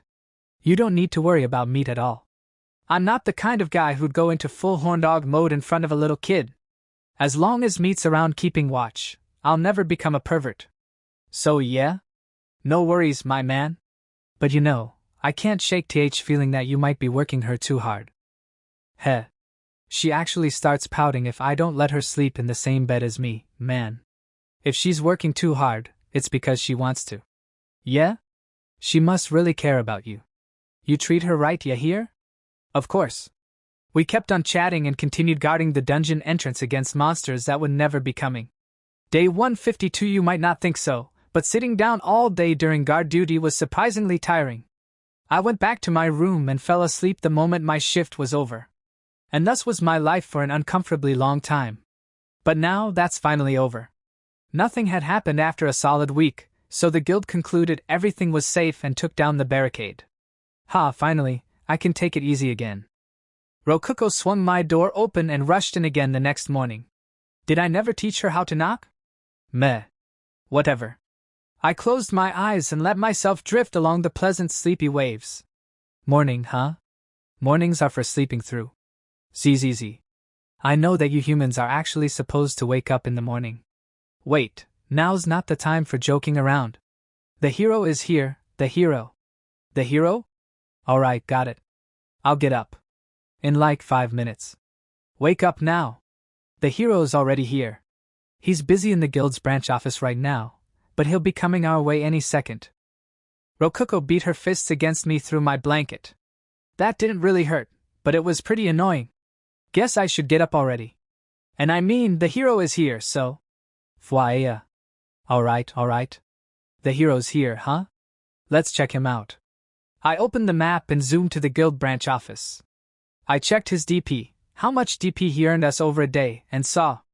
Holy cow, 1000 DP. That's how strong heroes are? Dang, they're in a league of their own. I could roll the 1000 DP gacha every day with this kind of income. Or in goblin terms, I could summon 50 a day. I want him to get out of here ASAP, but I also want him to stay for a while. What a tricky guy. Rokuko, get the grand suite ready. But that room is reserved for Hakune-sama. We've been treating the grand suite like it belongs to Haku, but it's just a normal room like any other. We're an inn, we gotta let the visitors sleep in the room they pay for. I don't give a damn. Prepare the A-rank meal too, while you are at it. It shouldn't matter if it's a kid's meal. And get him to stay for as long as possible. As for the children's deluxe lunch, well, whatever. Just give him the same thing we gave Haku. Now I'm gonna go back to sleep so the hero doesn't see me. I laid back down after watching Rokuko leave my room. Okay. Finally time to sleep. Oh no, Kaima. But the moment I started falling asleep, Rokuko yet again kicked my door open, this time so hard it broke off its hinges and flew inside my room. So she finally broke it, huh? Now I definitely have to teach Rokuko about knocking. I must avenge my noble door's death. What happened this time? Is it something so bad you really can't handle it without me? But upon hearing my question, Rokuko blushed bright red and lowered her eyes before finally responding while fidgeting. The hero, P, proposed to me. What should I do, Kaima? He what? Hashtag Wataru's perspective. So this is the Cave of Desire. Wataru Nishimi. That was the name of the hero who had been summoned from Japan to the String province of the Liverio Empire. Despite being summoned when he was still in his 3rd year of high school, he had been thoroughly trained by the String province's chivalric knight order from the moment of his summoning until only recently. When he asked why he had been summoned, they told him that they needed his power to defeat a demon king. But apparently, the Duke of String had performed the hero's summoning ceremony without permission from the Empire. He thought that it wouldn't be a problem if Wataru could defeat a demon king and bring honor to his house. Unfortunately, the Empire learned about his existence before he finished his training. Before he brought them any honor. As a result, The Duke was executed for hiding a hero from the state and trying to monopolize his power. Heroes were geopolitically equivalent to a weapon of mass destruction, as they were by default strong enough to earn an S rank in the Adventurers Guild. Summoning a hero without permission was basically the same thing as stealing government secrets and building a long-range nuclear warhead. Yeah, you would need more than a firearm license to do something like that. And although the Lavirio Empire was by no means on good terms with the Demon Realm, invading another country without authorization from the standing emperor would be an act of clear treason. Wataru could hardly blame the Empire for the execution. The Duke was clearly at fault. Not to mention that his exclusive goal had been to gain more power, since he considered himself more suitable to the throne than anyone else. In fact, his introduction to Wataru had been, "Greetings, hero. I am String, future emperor of these lands. Though as of yet I am still a mere duke." There were a lot of problems with that introduction. Wataru didn't even understand how he planned to become the emperor in the first place, given his status as a duke. He didn't have imperial blood, so his only option would be a bloody coup d'état. Not much chance of that succeeding. In the end, the real emperor executed the duke and entrusted Wataru to Haku Lavirio, his ancestor. Despite looking by all accounts like a human, her massive lifespan and immense beauty had led many to believe that she was actually a high elf. She had acquiesced the throne to her children long ago and was in the middle of retirement, with an imperial villa as her home. Though she remained just as powerful and influential as she was when she founded the Lavirio Empire. Both her influence and beauty hadn't changed over the years. And on top of that, she was also an A-rank adventurer known as the White-Winged Goddess. She involved herself in both the politics of the empire and everyday affairs across the lands. Some said she was the most important person in the entire empire, even more so than the emperor himself. Wait, isn't she supposed to be in retirement?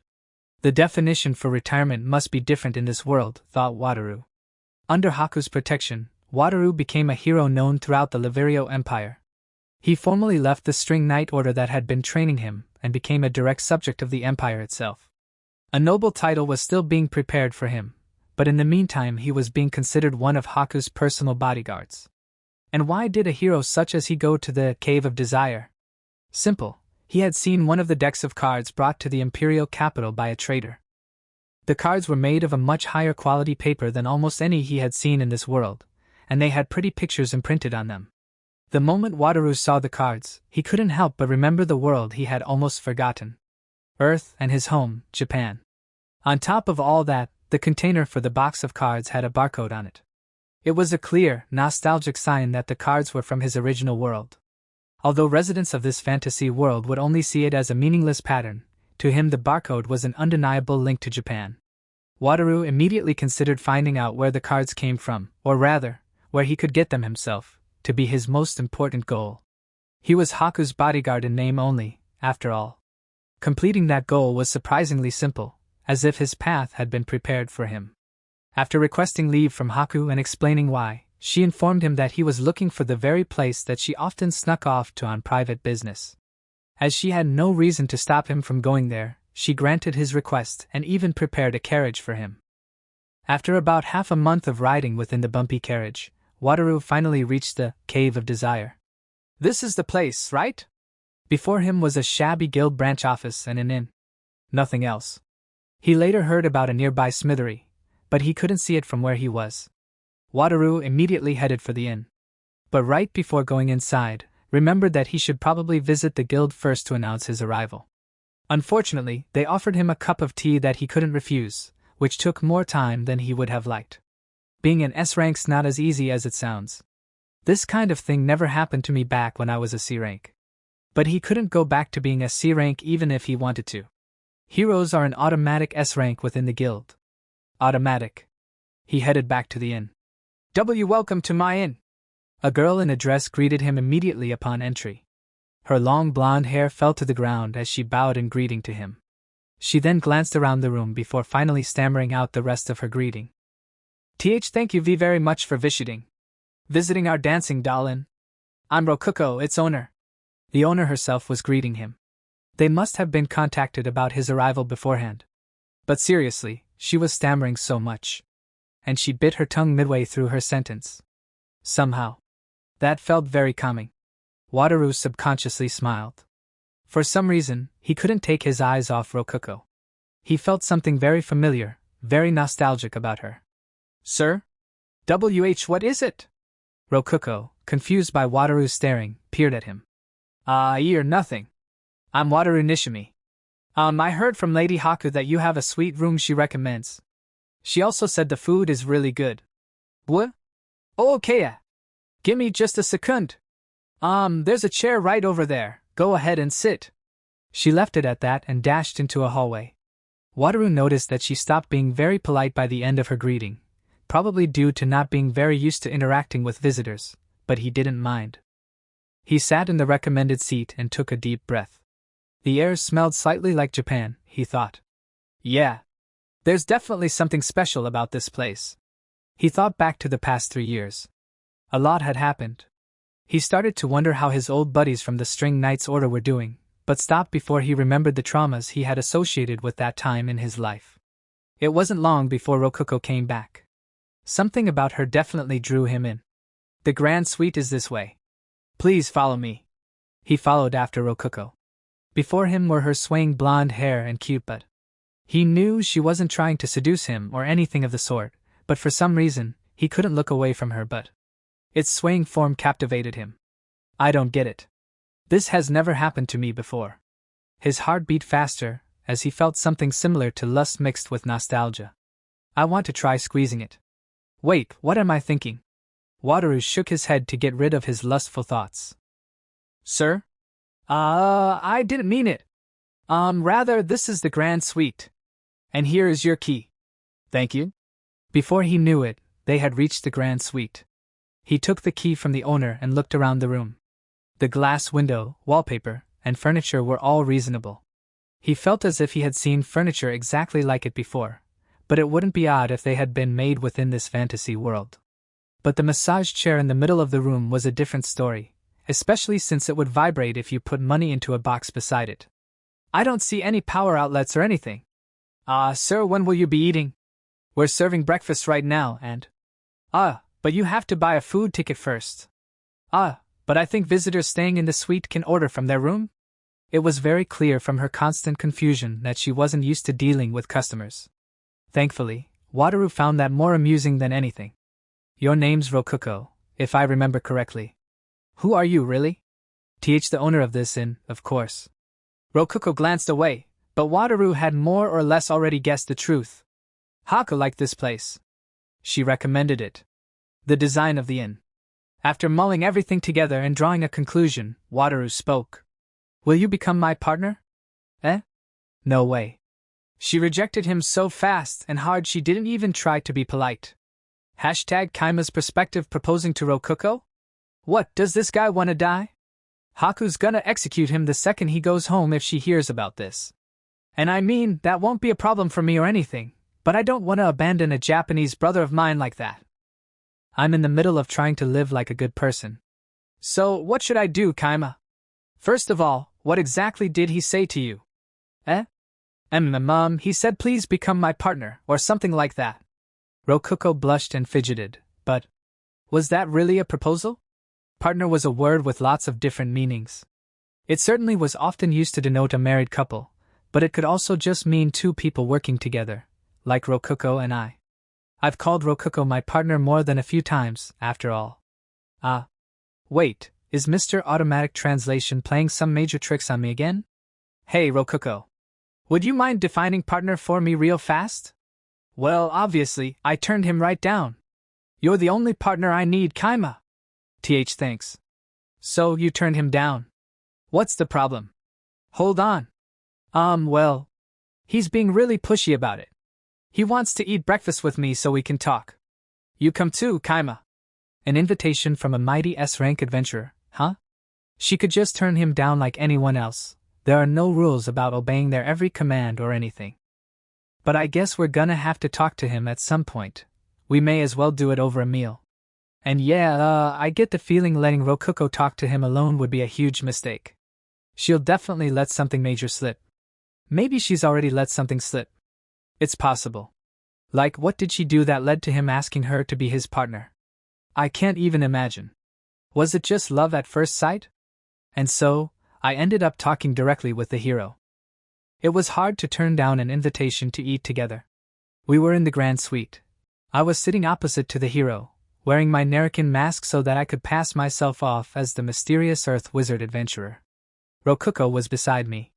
Also, since I was trying to hide my black Japanese hair, I had converted the mask into more of a full-plate helmet with slits for eye openings.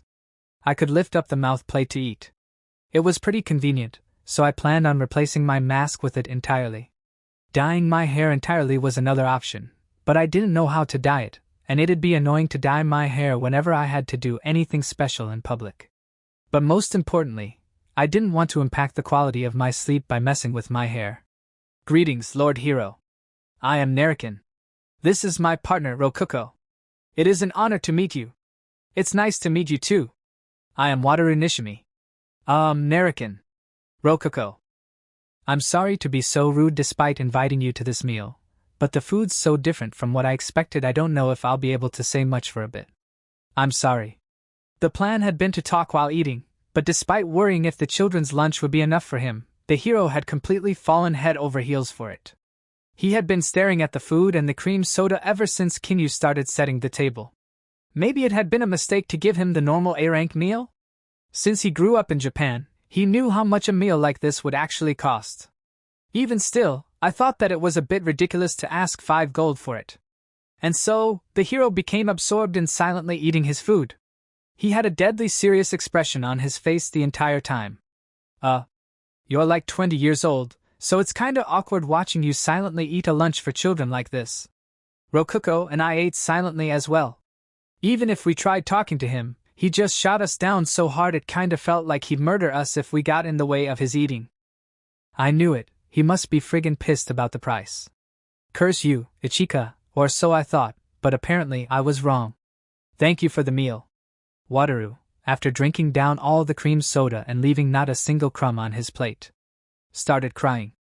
I'm sorry, this food just reminded me of my hometown. The home I'll never be able to return to. 3 years. Haku said that Wataru had been summoned to this world 3 years ago. That's as long as it would take to enter and graduate from a Japanese high school. It wasn't a short time frame at all, and a lot must have happened to him over those years. I didn't know what, but judging from his reaction to the food, it wasn't hard to imagine that his life here had been a lot harder than his old life. You can't go home? Right. My home is in another world, and there's no way to reach it from this one. I'm still looking for a way to return, but even if I do find one, I won't be able to use it.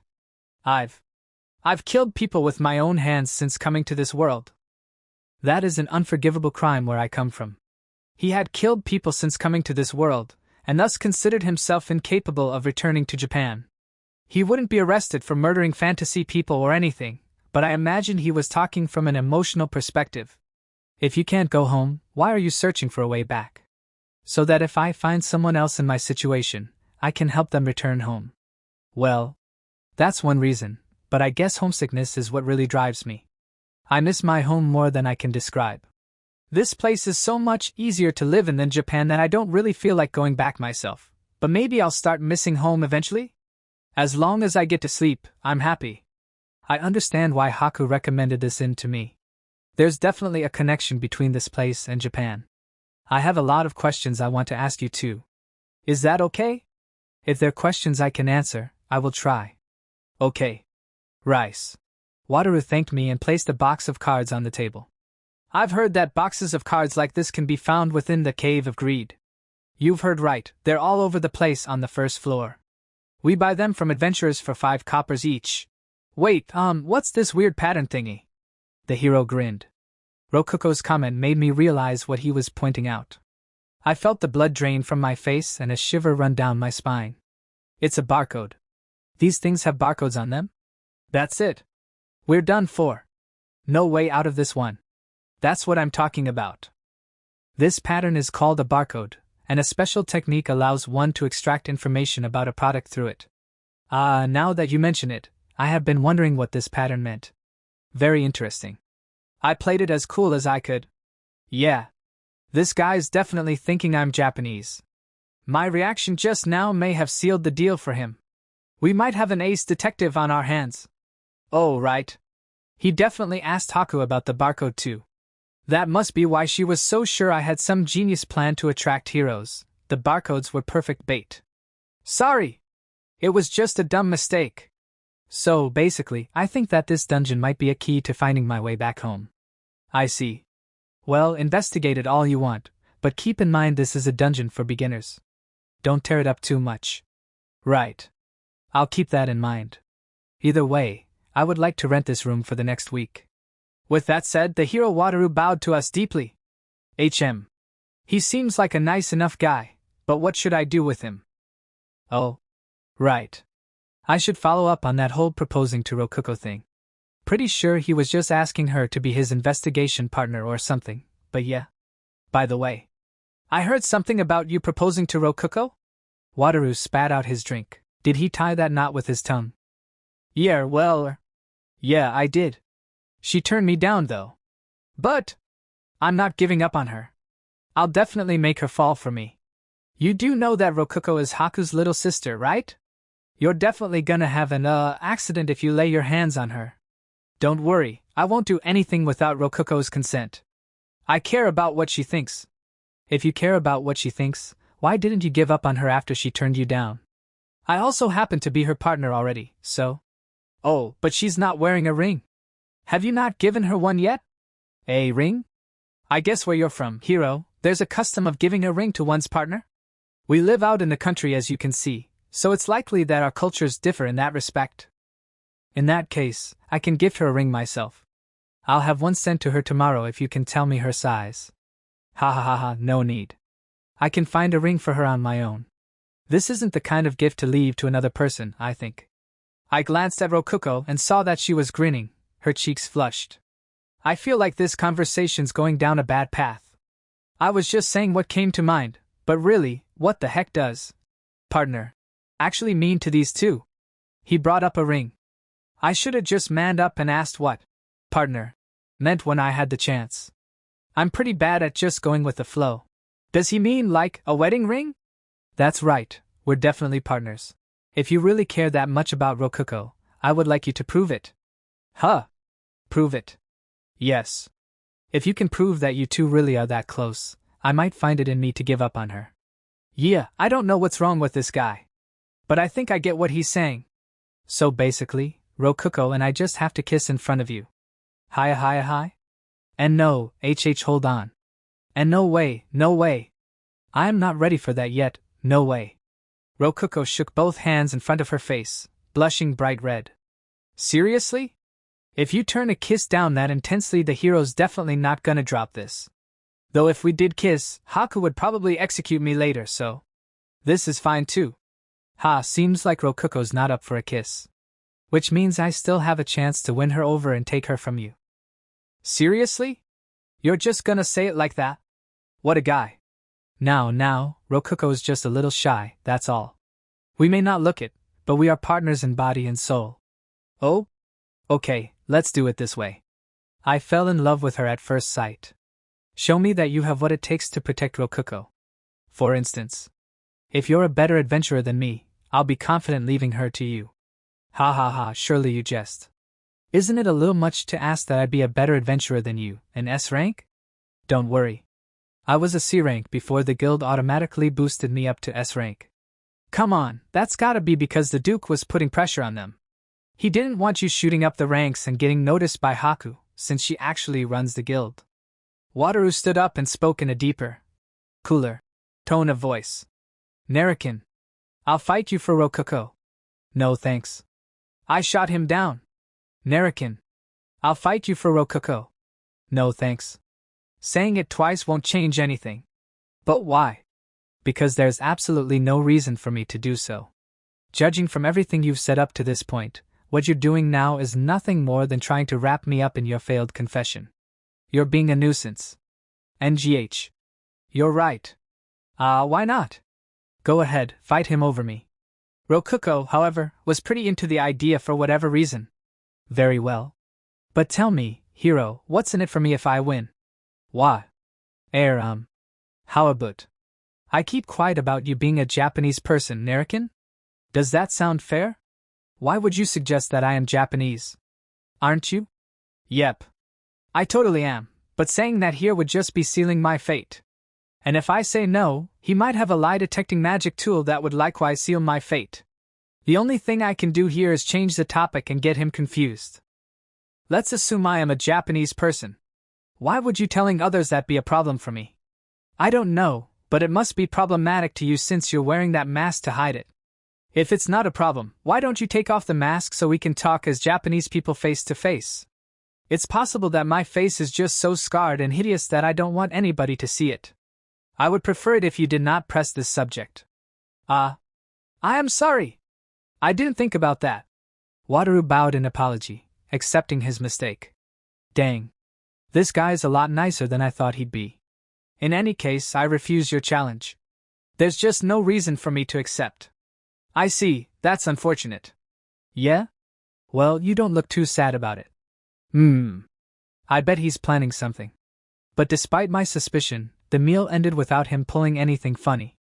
Anyway, I'm gonna hide out in the master room for the next week and pass it off as Narakin going off on a business trip or something. That should help me avoid having any more difficult conversations like this one. Day 156 and so, 3 days passed. We got about 4,500 DP from Wataru staying those 3 days. Plus, his room fee had totaled to 75 gold coins, with an additional 25 gold coins for food. We were making the big bucks. The big bucks. Oh, and 10 of those gold coins from the food came from a tip he gave Rokuko and me for eating with him. We were repaying the thanks by giving him a free sandwich each morning. But man, the Grand Suite really is something special. We're making as much now as we do when Haku comes over. The hero's not tipping Rokuko like Haku does, but he innately gives us DP just by existing. That's a big help, since Haku's passive DP value is 0 a day for whatever reason. Hey, Kaima! When are you going to give me that ring? I've been waiting for it, you know. Huh? Ring? What are you talking about? You forgot. Like the partner ring? That thing. I remember. Yeah, the ring. Right. So, what kind of ring do you want? Gold? Silver? Something flashy? I just want whatever ring you think would fit me the best. That kinda hands-off advice is the hardest to deal with. Whatever. This is a present, after all. Rokuko has blonde hair and blue eyes, so a bright red ring would probably look good on her. It'll take a bit before it's ready. Is that okay? Yeah, I'm looking forward to it. Rokuko left my room while fidgeting. Is she holding in pee or something? Wait, no, she's a dungeon core. Must be something else. By the way, I asked Ichika what partner meant, and she told me it meant companion with a strong nuance of two being as one. Married couples were often called partners, but so were parties of two friendly adventurers. Unless I'm just being cocky here, I think Rokuko might be a little in love with me. I'm not sure what there is to love about me, but yeah. Honestly, I wouldn't mind if she was. She has the exact kind of cute feet that I love, after all. But let's say that, theoretically, she and I got together. Oh crap. Haku just murdered my theoretical self. How did that ever happen? My imagination's too powerful for my own good. Right after I finished taking my pre-sleep nap, Rokuko came walking in, eating a purin. Kaima, the hero is looking for you. Me? Not Narakin? I dunno why, but I've got a bad feeling about this. I'm pretty sure he's never met me as anyone but Narakin before. Why is he looking for me, specifically? He's looking for you, Kaima. He wants to talk to you about meat, or something. The Japanese hero wants to talk to me about the dogged lowly slave working in my inn. Yeah, alright, I can already guess what he has to say. Yuff, this feels like it's gonna be annoying. Can't you tell him I'm not here? The regulars in the end were all like that guy's always sleeping in the inn, Kaima? TCH. I let my guard down. But a conversation about meat, huh? Oh man, wait. Did he fall in love with meat since Rokuko rejected him? Man, this hero is a real playboy. I shook myself awake and headed to the cafeteria. I wanted to avoid meeting the hero like this, but whatever. Meeting him as Narakin had just been a cautionary step while testing the waters. My true identity wasn't a huge secret or anything, though I had hoped to hide it from him if possible. The moment I entered the cafeteria, Meat came running and clung to me. Everyone turned to look at us. Master. Hey. Good girl, good girl. What's up? I rubbed Meat's head, causing her to happily wag her tail and ears. She was so sweet it warmed my heart. Alright, time to take her back to my room and sleep. Are you Kaima? The hero stopped us. Come on, man, read the friggin' mood. That's right. Who are you? Wataru Nishimi. I wanted to talk to you about that little girl, but now I have other business with you. Judging from the direction of his gaze, Wataru was probably looking at my hair. So, did he figure out I'm Narican? I didn't use a fake voice or anything back then, so it's possible. It'd be a little hard to talk out here. You're Narican, aren't you? Nope. I'm Kaima. You sound exactly the same. How are you here when you said you were out on a trip? Didn't Narican mention the horrible scars on his face? I don't have a scratch on mine. Ah, that's true. Wait. I didn't see the scars with my own eyes. I knew it, you just dressed up as Narican to hide your black hair, didn't you? TCH. Couldn't manage to trick him. You're a Japanese person too, right? You look like one, and the only people here with black hair are heroes. Which means Japanese people. Oh really? I didn't know that. My parents were Japanese, and I know a lot about Japan. I don't know everything about it though. Oh, I see. Man, he sure looks disappointed. Guess he didn't notice I never said I'm not Japanese. So, what did you want to talk to me about? I said half of it on the way here, but... Is this girl Japanese too? She has black hair too, I mean. Not sure about the dog ears though. He did just say that only Japanese people have black hair. There might be people with black hair that live a long ways away, but around here, it's pretty rare. Honestly, I want to know where Meat came from too. I found Meat recently, so I don't know. Have any ideas, Meat? I don't know anything about my past. All my memories are blurry. But I'd be happy if I were the same as you, Master. What a little cutie. I rubbed Meat's head. You really are Japanese, aren't you? Narican. I'm not Narican. I'm Kaima. Alright. Kaima. Crash. Wataru hit the table so hard it broke. It all happened in an instant. I had built the table to be pretty strong, but Wataru split it in two with a single slam of his fist. It collapsed in on itself like a V-shape. A moment later, I broke out in a cold sweat. Why the heck did he break the table? Or so I thought, but Wataru immediately grimaced like he had made a mistake. And Meat had jumped in front of me protectively with her golem knife brandished, glaring at the hero.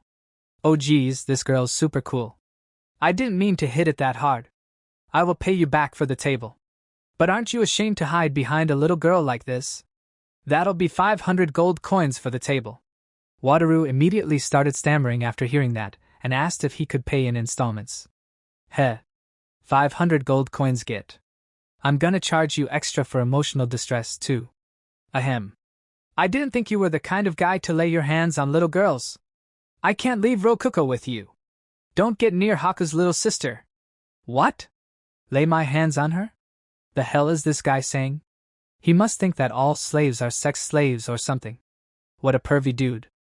All the lolicons I knew followed a strict philosophy of yes loli, no touch. They would never lay their hands on an actual child. In some ways, they were better men than all of us. Men among men. What are you even talking about? Oh wait, I guess I technically am touching her. But only as a pillow. Master, should I take him down? Nah, we better play it cool. He is a hero. Man, Meat's ready to friggin' go. She's 100% confident that she could beat an actual hero. My little girl sure has grown. Sniff. But anyway. Putting that aside, I gotta deal with this pissed-off hero somehow. You know, I heard something about you trying to bring Meat to your room, hero. What? Hey, that wasn't anything sexual. I just wanted to talk to her about her black hair. I wonder about that. Seems fishy. I've heard you're the kinda guy to propose to a girl the day you meet her. There's a deep reason for that. Never mind. Oh? There's a deep reason for it, huh? Did Haku tell him to figure out what kind of relationship Rokuko and I have or something? That would make everything come together. Why he was so calm after getting turned down, why he said he couldn't leave Rokuko to me, why he broke the table, and so on. Wow. This hero is Haku's mole. Which means he might not just be here for a visit. He's probably trying to find any excuse he can to take Rokuko back to the capital with him. I can already imagine Haku accepting Rokuko home with open arms. Maybe even open legs. She might even buy a professional chef to mimic melon rolls. I wouldn't put it past her to keep Rokuko metaphorically trapped with a room stuffed full of melon rolls. And since I promised Haku I would send the hero back safe, I can't take him down myself. Was this seriously all a Haku setup? Alright, time to counterattack. Just not in a way that'll end up hurting him. Alright. Let's have a duel. What? A duel? Wait. A duel? You'll finally duel me? Wataru ate the bait in no time. That's exactly what I wanted. I accept. Well, it'll have to be a duel where we agree not to kill each other, but sure. I think the open area in front of the cave will be a good spot. When will the fight begin? I'm ready now if you're ready. Wait. I'm obviously not gonna challenge a hero to a heat-in fight, come on. Take a look at this. I showed him a dice. It was a normal, 6-sided dice. That's a 6-sided dice. Oh, are we going to play a tabletop RPG? No way, do you have a rulebook here? Stop jumping to conclusions already, sheesh. Think a little more before you say something. No way are there tabletop games in this world. Come on, dude. Actually, it might be a good idea to try spreading them around. I can already smell the profit. I'm talking about some nice and simple gambling. We get an equal amount of chips and then fight to see who can end up with the most. We can play tower and dice, silo, chohan, or anything like that. Do you know the rules? I feel like I read about them in some manga a long time ago. I don't recognize tower and dice though. What are the rules for it? You roll the dice and make a stack of chips as big as the number you rolled. Repeat 3 times and whoever has the biggest stack of chips wins. And that's that. It's a simple numbers game where the best out of 3 rolls wins. We'll play 10 rounds this time and whoever wins the most chips wins the duel. How about it? That's simple enough to understand. Let's do it. You agree to this being our duel then? Yes. Wataru nodded. He seemed oddly confident. Okay, let's decide on the stakes. If I win, you give me a lie detecting magi. Actually, never mind that. I'd rather have another 500 gold coins. Fair enough. If I win, I'm taking Rokuko back to the capital with me. And this girl, too. Meat glared at the hero after he pointed at her. Her eyes were saying that she wouldn't be going anywhere with him. Don't worry, Meat, I'm not giving you up. Whoa now, Rokuko? I'm just her employee. I don't get to gamble her away. She's not my slave or anything like that. Why? But aren't you partners? Huh? Are you mistaking me for someone else? I'm Kaima, an adventurer she hired. As long as I pretend to not be Narakin, I can't gamble Rokuko away even if I wanted to. Rokuko and I may be party members, but we're not adventuring right now. Or what, can you gamble on Haku's freedom? You can't, right? There's no way I could gamble her. See? Same for me with Rokuko. And you already said you'd be dueling me. No backing out now. What? Then, air. That girl, and a discount on the table's repair fee. Sure. Meat's worth way more than 500 gold coins, but whatever. I took out the crystal dice I'd be using. They were golem dice I had made out of empty potion bottles. Of course, I'd be using them to cheat. Looks like I won. That'll be an extra 500 gold coins, thanks. We had dragged in a smaller table than the one Wataru broke and played a game of tower and dice. Ah, so close. Too bad for you. I want a rematch. Alright if you insist. Let's bet on 1,000 gold coins next. It adds up, so you can pay back your whole debt in one go if you win this one. NGH.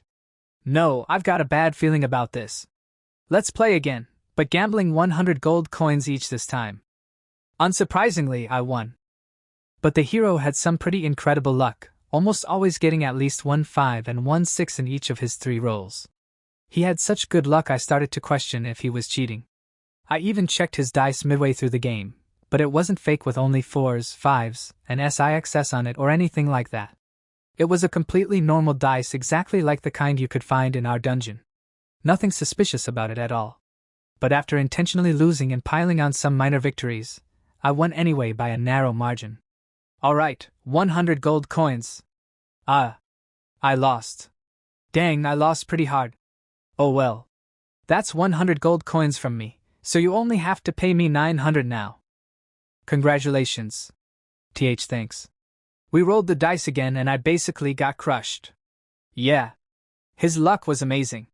He got a 5 and a 6 almost every round. He must be cheating somehow.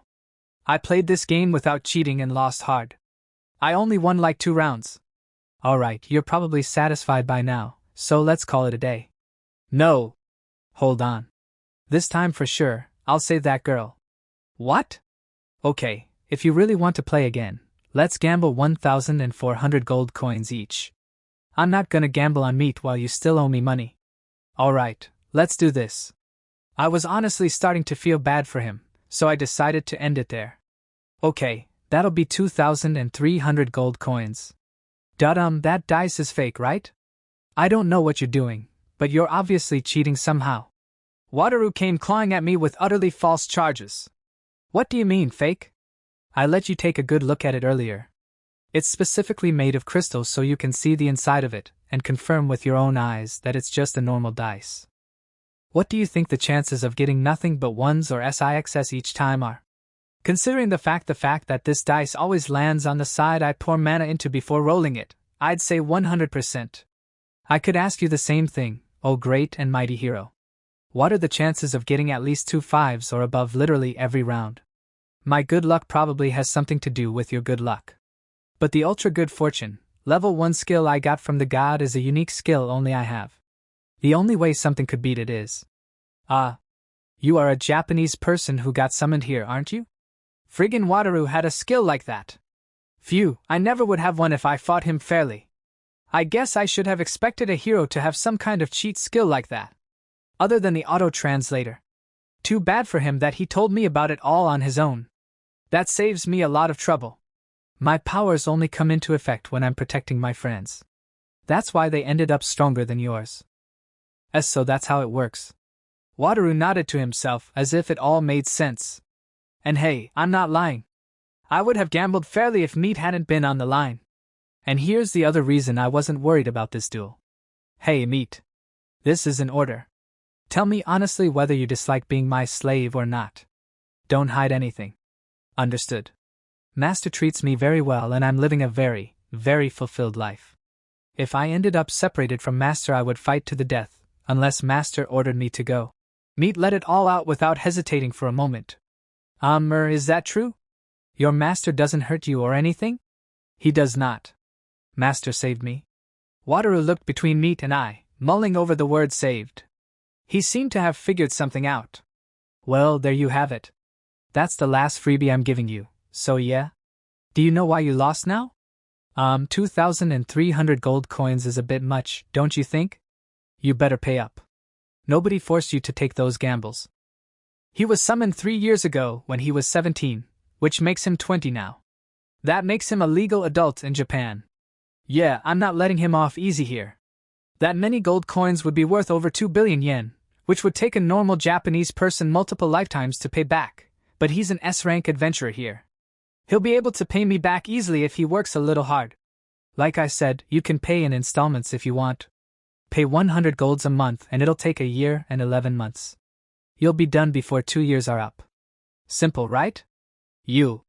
That'd be completely impossible if I weren't an S-rank adventurer, seriously. As a favor to Haku, I won't charge you any interest. Be grateful that I'm not threatening to use this debt to enslave you. Right. Thanks so much.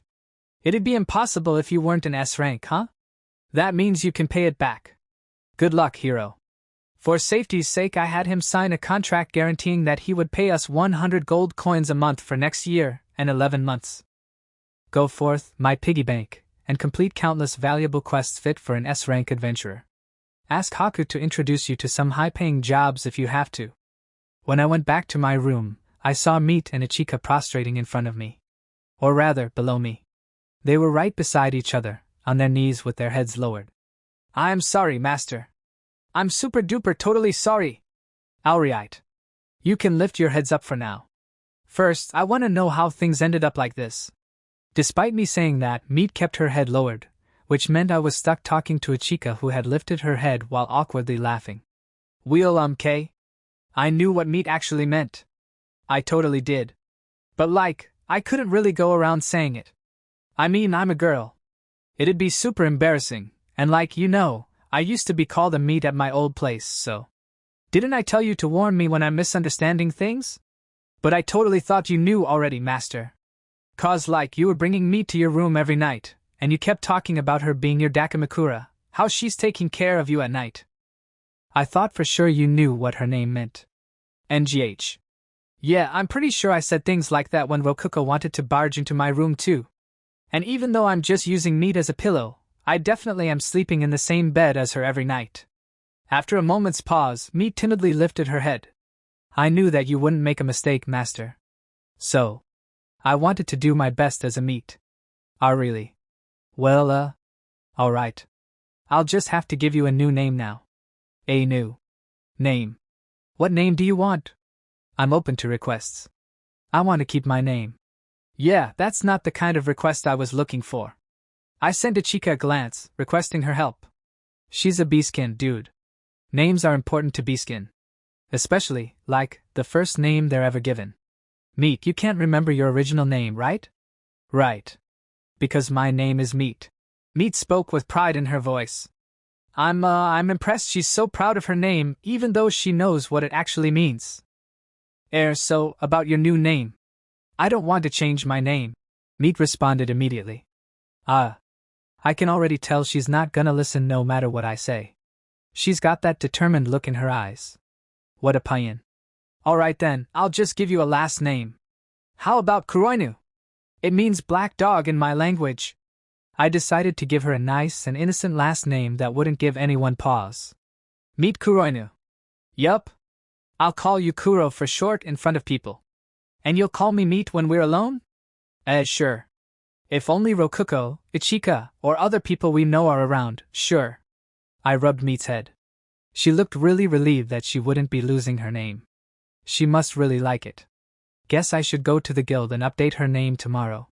It'll cost 30 silvers, but thanks to a certain gullible hero, we have plenty of leeway with money now. Okay.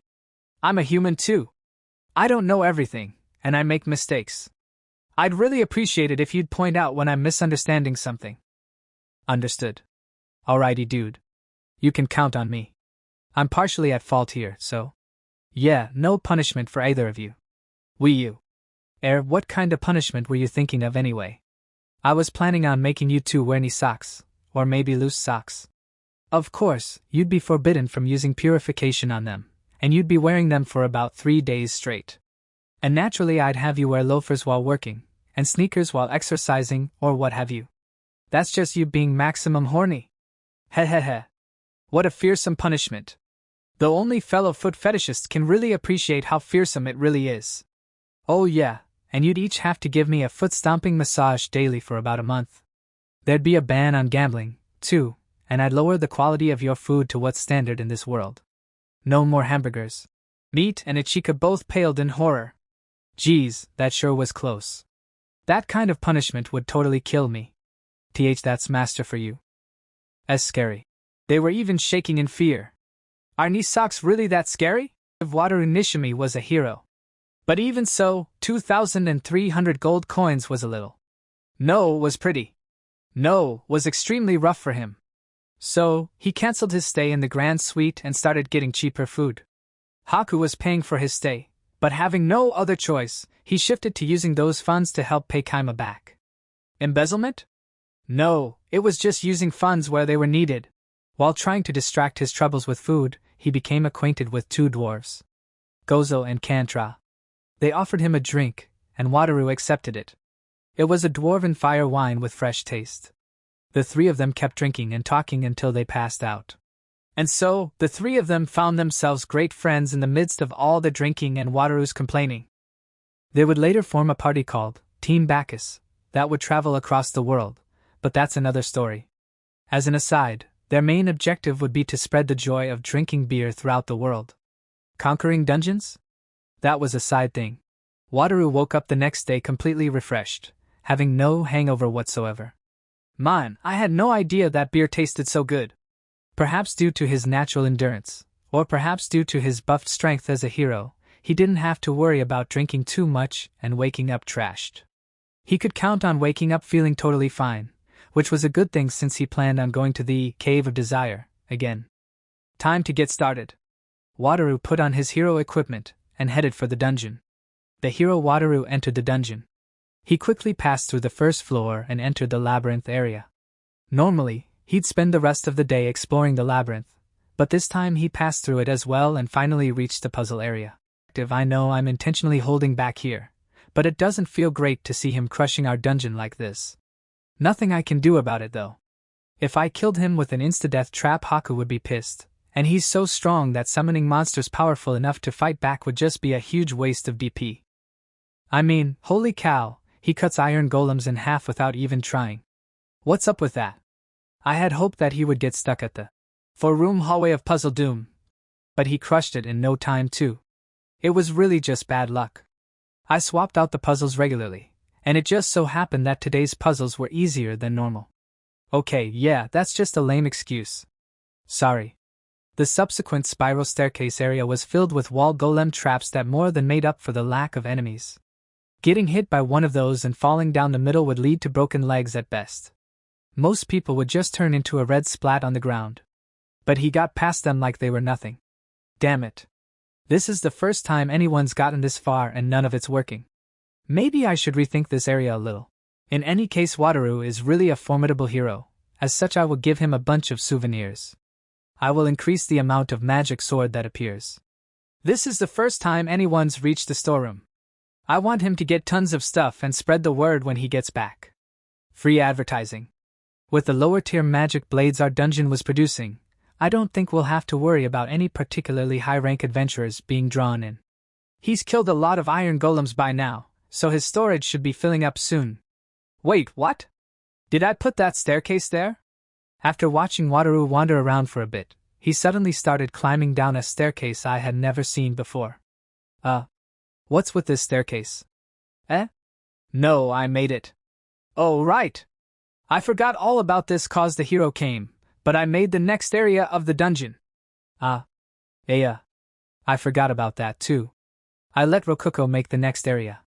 Right. So, what kind of area did you make? Just wait and see. It's super cool and revolutionary. This will prove that I can be just as creative and clever as you, Kaima. The timing was pretty much perfect, so I decided to just watch Wataru go through the floor and see what would happen. #Wataru's perspective. Wataru went down the stairs and was greeted by a floor of magma. It radiated such heat that it felt like his skin was starting to burn. The atmosphere of this place sure changed in no time. The sea of magma was dotted with flat, floating rocks to use as stepping stones. If he accidentally stepped in the magma, his boots would burn through in an instant despite being a pair of magic tools. This is a volcano and there is an onsen, so this kinda makes sense. Guess this is like a natural sauna or something. In reality, the magma was so hot that it'd melt flesh and bones in no time, but Wataru was a hero. It wasn't that much of a threat to him. He manipulated his mana to form a shell-like barrier around his body. Now, he'd be fine for about 30 seconds even if he slipped and fell headfirst into the magma. But that would drain a lot of mana, so he advanced carefully, measuring each step. Scree! Huh! He heard the screeing of a bird. He glanced around and saw a small white bird flying straight toward him like a dart. Wataru held up his sword and the bird flew straight into it. With a smack, it bounced off the blade and fell into the magma. He wondered what kind of bird it had been, but it was already engulfed in fire, so he ignored it and looked around for monsters or whatever golems might have been lurking around. But he couldn't sense any monsters other than the little bird burning alive behind him. Naturally, though, he wouldn't be able to notice an immobile golem hiding its presence. Guess I'll keep going. But the moment Wataru took his next step, something hit him lightly on the back. What? Whoa, that was close. He almost lost his footing, but he managed to keep his balance. Turning around, he saw the still burning bird flapping its wings. A fire bird. Oh, a phoenix. I get it, he wasn't burning because of the magma, he's been burning the whole time. Maybe I could get some materials from it. Kantara was talking about wanting some rare flame-resistant materials. Heck yeah. Scree? As if sensing some kind of danger, the phoenix flew away from Wataru. Sheesh. You're lucky you're smart, murmured Wataru. In truth, he wouldn't know how to harvest materials from a bird that caught fire when it died, so he was stuck anyway. Deciding to research more on the subject before returning to the dungeon, Wataru got back to advancing through the floor. Some of the stepping stones broke along the way, but he somehow managed to reach the end of the floor. Before him was a door. He pulled it open and was greeted with a red-hot cave very similar to the one he was already in. The floors weren't made of lava, but he could already see red lizards and magma slimes all over the place. Seems like this is where things get serious. #Kaima's perspective. I was holding my head in my hands. Am I right? Totally revolutionary. I got him out of the dungeon. It's so revolutionary I really want to smack you. Can I? Just one good smack on the head. It'll be fine. But why? Also, I don't know what would be so fine about that. Rokuko's area was centered around the floor being lava. If it ended there, it wouldn't be so bad. The collapsing stepping stones were actually pretty good. Also, to be clear, I wasn't even that upset by Fenny being the only monster in the whole area. He was probably the only monster she could actually use. We could add more later. The problem was the door at the end. It led outside of our dungeon. Or to be more clear, it connected directly to the flame caverns. Probably around the 15th floor, judging by its location in the mountain. Why does it connect to the flame caverns? So it'll be easier for Fenny to go and play there? Redrick gave me permission, you know. You getting permission first is the only good thing about this. Though if she had made that door without permission, they would have come complaining and I could have noticed before it was too late. #Wataru's perspective. He pumped himself up and kept advancing into the dungeon. The first thing he found was a staircase going up. After hours of exploration and climbing so many staircases he actually lost count, he found himself beneath a big open sky. The sun was falling, indicating that he had been underground for a very long time. Wataru the hero spun around, looking in all directions. Light? Huh! Is this an exit? What? He took some steps away from the dungeon and looked around the area again. Apparently, he was on top of Tsaya Mountain. Tsaya City was visible in the distance, and the dancing doll and right by the Cave of Desires entrance was even closer. I heard you're leaving? Say hi to my sister from me, Wataru. Yep. So, did I help out any? Pretty much. Thanks to you, my partner's gonna give me a ring. Wataru and Rokuko had made a deal. It all happened after Wataru asked Rokuko to become his partner. Will you become my partner? No way. I already have a partner. Rokuko's response made Wataru realize that his request had been interpreted as a confession. He hurriedly corrected the misunderstanding. No, sorry. I meant that as in a research partner. Not a romantic partner or anything. Really? Well, okay then. Please help me research a way back to Japan. This dress? My partner found it in the dungeon for me. Aha, isn't it wonderful? Indeed. I just noticed, but the clothes you're wearing right now have nylon in them, right? Nylon? What's that? It's a synthetic fiber made from oil, a burnable black liquid. I can't believe I'm seeing nylon fabric in this world. Wataru the hero had discovered the Japanese fabric in her dress with his bare eyes. He had been staring at her clothes specifically as a subconscious reaction to the fabric. Not because he wanted to stare at Rokuko's but he just couldn't see any other part of her clothes due to her long hair. However, he would never say that Rokuko's but wasn't attractive. It certainly looks good on you. So you can find nylon fabric in this dungeon too. I had heard rumors, but this is really impressive. I hope your partner can help me with my research too. He must be a pretty great adventurer, right? He has gotten further into this dungeon than anyone else. He found that massage chair over there in the dungeon too. Oh, this too. He wanted to dissect it, but Rokuko shut him down since it was so valuable. He hadn't even said anything. It must have been that obvious what he wanted to do. Guess I'll just ask your partner to help me with the dungeon. Can I talk to him? Let's see. I can set up a meeting between you two, but I want something in return. Okay, how about I buy you a meal? I can get you the one that costs 5 gold. I own this inn, I can eat anything we sell for free. Makes sense, thought Wataru. There wasn't much he could offer to someone he had just met. Or at least, he couldn't know what it was she wanted. Okay. Is there anything you're worried about or struggling with? I can help you out. Worried about? Nothing really. It could be anything. Like, is everything okay between you and your partner? Wataru was just grasping at straws, but Rokuko seemed to realize something from that. Okay then. I want to get closer to my partner, so do what I say. Why? I'm going to tell him that you confessed to me and invited him to dinner with us. Huh? What? Okay, it's settled. See you in a sec? And that's how it happened. As a result, Rokuko ended up telling Kaima that he had fallen in love with her, and his roundabout story of failed love, a disguised way of saying, I've lost trust in women and couldn't confess to Rokuko even if I wanted to, fell on deaf ears, so ultimately he didn't learn as much about the dungeon as he'd like. But I kinda ended up with a massive debt thanks to all this. I didn't have anything to do with that.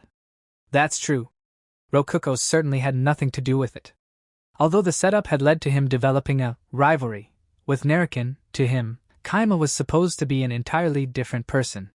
He knew for sure that they were the same person, but he couldn't argue if told otherwise due to his position. You can probably just have Haku pay back your debt. I wouldn't worry about it too much. I do want to see Gozu and Naruna again, so I think I'll be coming here again eventually. I'd rather not bother Haku too much if I can help it. Feel free not to come back, Rokuko muttered to herself. Oh, right. That reminds me. I have some letters from Haku. Wataru took out 2 letters from his storage. Shouldn't you have shown us those when you got here? She told me to wait until I left. And she also said to read this thinner one first. It was a letter with a red wax seal. The seal had the Liverio Empire's crest imprinted on it. As only the imperial family were permitted to use that crest, the seal itself was particularly valuable on its own and considered by many to be a symbol of honor. Rokuko took that letter and tore apart the wax seal to take out the letter and read it. Wataru thought that was a waste at first, but then remembered that Rokuko was Haku's little sister anyway. Gay. Okay, that's that. Thank you. Rokuko's face clouded over. The letter had definitely not been a positive one. Well, see you later. Say hi to my sister for me. Sure. Oh, and just ask if you want my help again. I'll give you a discount on your room fee next time if I do. Maybe like 5 coppers off. And so, Wataru the hero left to return to the imperial capital. As an aside, Kaima told Haku everything that had happened from his perspective, so she forced Wataru into doing all sorts of ridiculously dangerous jobs that were deadly even to an S-rank adventurer.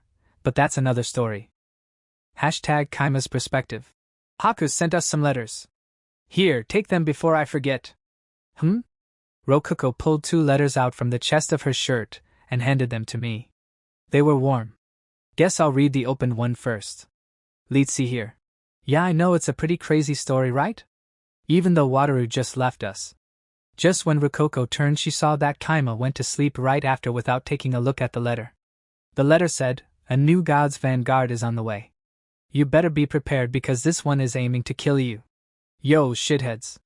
I'm Dragon Suzuki, an S-rank adventurer, and I'm better than all of you. You want to hear stories of my adventures? Too bad. The only things I've done are kill goblins and an evil king. Actually, I've killed some ogres too. They were weak as shit, but I bet you fuckers could hardly manage one altogether, eh?" He pulled back a random chair and put his foot onto it. When I was first summoned to this shitty world with no electricity, I thought about fucking killing everybody I saw. But you know, I've changed my mind. This is a good world. All I gotta do is kill weak monsters and I get enough money to buy actual women. Ha! It's fucking hilarious. Suzuki cackled all on his own. 2 or 3 people gave some awkward pity laughter. The poor reaction immediately pissed Suzuki off. TCH, bunch of buzzkills. That would have made any other crowd laugh like hell. Guess you're all idiots. Whatever. Time to get to the point. Suzuki pulled the 6 poorly dressed slaves, the low-tier slaves, according to him, up forward. Hee. Listen up, you sad lonely sacks. Anyone here wanna buy one of these girls for the night? A stir went through the crowd. Come on, it's an open offer. Anyone can buy one. His name was Dragon Suzuki. In Japanese it was written with the normal character for dragon, but was apparently read as literally dragon instead of as the more normal Rhea. According to Haku, he was a hero who had been summoned within the kingdom of Daida, a country neighboring the Livirio Empire. This had happened about 4 months ago, but apparently he had dull blonde hair. It was well known that all heroes had black hair, and historically there were very few exceptions to this rule. Very few, but nonetheless very real exceptions. However, Daida did not know of those exceptions, and thus drove Suzuki out, calling him a fake. 3 months after that, an adventurer appeared within the Daida Adventurer Guild and began completing quests like mad. He was incredible, and indeed, he was Suzuki. Despite his blonde hair, he was unmistakably a hero with a cheat skill. Not to mention that over the past 3 months, he had grown about 3 centimeters of hair, and all of it was black. Daida interpreted this as him having awakened as a hero, and called him back to the royal castle to welcome him as they originally should have. Naturally, kicking someone out and then welcoming them back after learning they're actually powerful was a pretty infuriating thing for them to have done. But Suzuki accepted their request. He headed to the castle, and upon his arrival, they showered him with equipment and skills such as storage that they had prepared for him before the summoning ritual. He took all their gifts without complaint. Once that was done, Suzuki met the king once again in the throne room. He asked the king for a handshake to symbolize their repaired friendship. The king, supposing from Suzuki's accepting the gifts that all had been forgiven, agreed and allowed Suzuki to approach him. The moment the king of Daida held out his hand, Suzuki thrust his sword through his chest. It was a blow so deadly no restoration magic could save him in time. Suzuki sneered as the king collapsed into a pool of blood. But I thought hair could only really change colors into white. Yeah, he probably dyed it. He always had black hair, but he dyed it blonde. That's why he grew out more black hair. Where I'm from, people who dyed their hair blonde and then grew black hair were called Purinheads. Purinhead. That sounds kind of weird. I checked the map and saw that he earned us 600 DP a day. He was a lot weaker than Wataru. Sir? Please don't sell slaves like that in our inn. Ichika came from the front desk to complain to Suzuki. Yeah? Out of nowhere, Suzuki punched Ichika. He drove his fist into her stomach and knocked her so far back she slammed into a table surrounded by eating customers. Nga! NGH, Yuji? Ichika fell to her knees, holding her stomach. Suzuki briskly walked up to her, grabbed onto her hair, and pulled her up. You know, you've been a fucking cheeky bitch to me all day. Nga! Oh ouch! The heck are you doing? Let go of me. Ichika tried to pull his hand off her, but he just punched her again. You're a fucking slave. Did ya think I wouldn't fucking hit trash like you? Huh? Piece of shit. You fucking threw up. Disgusting. Clean it up. Crawl on the ground like the slave you are and lick it up. Once again, he punched her in the stomach. Oh crap, this is bad. I gotta stop him. But the second I thought that. Would you please stop there, sir? Who the fuck are you? I looked over on the monitor and saw Rokuko standing by the cafeteria door. The heck is she doing? I'm the owner of this inn. What do you think you're doing to my employee? Ha! She turned me down, you know. A fucking slave. Turned me down. So, I'm educating her a little for ya. Obviously she would turn you down. She belongs to me, not you. Not ever. Yeah. Suzuki looked Rokuko over, licking his lips. Whatever, I don't give a fuck about this slave. Take her. Gwa. Ichika. Rokuko picked up Ichika, who had been thrown onto the ground. Says Rokuko. I'm not helping at all. You don't need to talk. Just rest. If you can't handle him, then there's no one left but me. I was so cocky and now look at me. Ahaha. NGH. I'll call Kinyu. No, Ray would be better. I'll call Ray to help you to your room. You need to get into bed. Sorry. Rokuko returned Ichika's weak responses with a reassuring smile. Ha ha ha, I'm close to fucking tears here. By the way, where's the grand suite? Take me there. It's over here. Rokuko walked up to Suzuki and led him out of the cafeteria. Hey you. What's your name? After meeting up with his 4 slaves and heading to the grand suite with them, Suzuki started talking to Rokuko. After briefly considering whether there would be a point to lying, she responded to him honestly. It's Rokuko. They it's so? Alright Rokuko. You're gonna be coming with me. That slave crossed the line and you're gonna take responsibility. Huh? What are you even saying? Rokuko tried to turn around, but Suzuki roughly hugged her from behind. He grabbed onto her chest with his right hand and squeezed tightly with clear ill intent. Hi? Yours are smaller than that, slaves, but they're still pretty fucking nice. Come on, what's the problem? I'm a hero, you know? So what? Let go of me. NGH. He squeezed her soft chest while running his left hand all over her butt. It felt so gross that Rokuko let a scream slip out. It was like bugs crawling over her body. Oh? That was a pretty sweet cry. You into this? How about you become my slave then? You'll be a mid-tier slave for sure, not a low-tier. Come on, even just one night's fine with me. I'll let this all go if you stay with me tonight. Suzuki squeezed her soft butt and then tried to stick his hand under her clothes. Hey you. Stop. Now. NGH, Kaima? Rokuko looked at me tearfully. Sorry, I was a little late. The fuck are you? I'm a Japanese person, right? I can tell by looking at you. I stared directly into Suzuki's eyes. TCH. Fucking seriously? You're Japanese too? Shit sucks. And that's my girl, too. Let her go. Now. Suzuki glared at me with seething anger in his eyes, but he let Rokuko go. I hugged her close to me. We're both Japanese, which means we're both heroes. I don't have a cheat skill, but he doesn't know that. We should look like equals here. Though he might have some kind of status buffs or whatever. TCH. If you care that much about her, put a collar on her. This Holin is like a collar. 'Cause I own it. And what were you gonna do to Mayan again? I emphasized the Mayan. Mayan. If he was gonna wave his hero status around like a club, I'd use my faux hero status as a shield. Suzuki fell silent, not knowing what to say. I kept on the attack. On top of all that, this inn is backed up by a higher-up in the Liverio Empire. You should know what that means if you're a hero. And just to be clear, you just groped that higher-up's little sister. You might be dead, man. TCH, you sure are fucking cocky. Trust me, I'm not gonna die. Suzuki pulled one of the 4 slaves from the row behind him and pushed her our way. But it'd be a pain if you snitched. Here.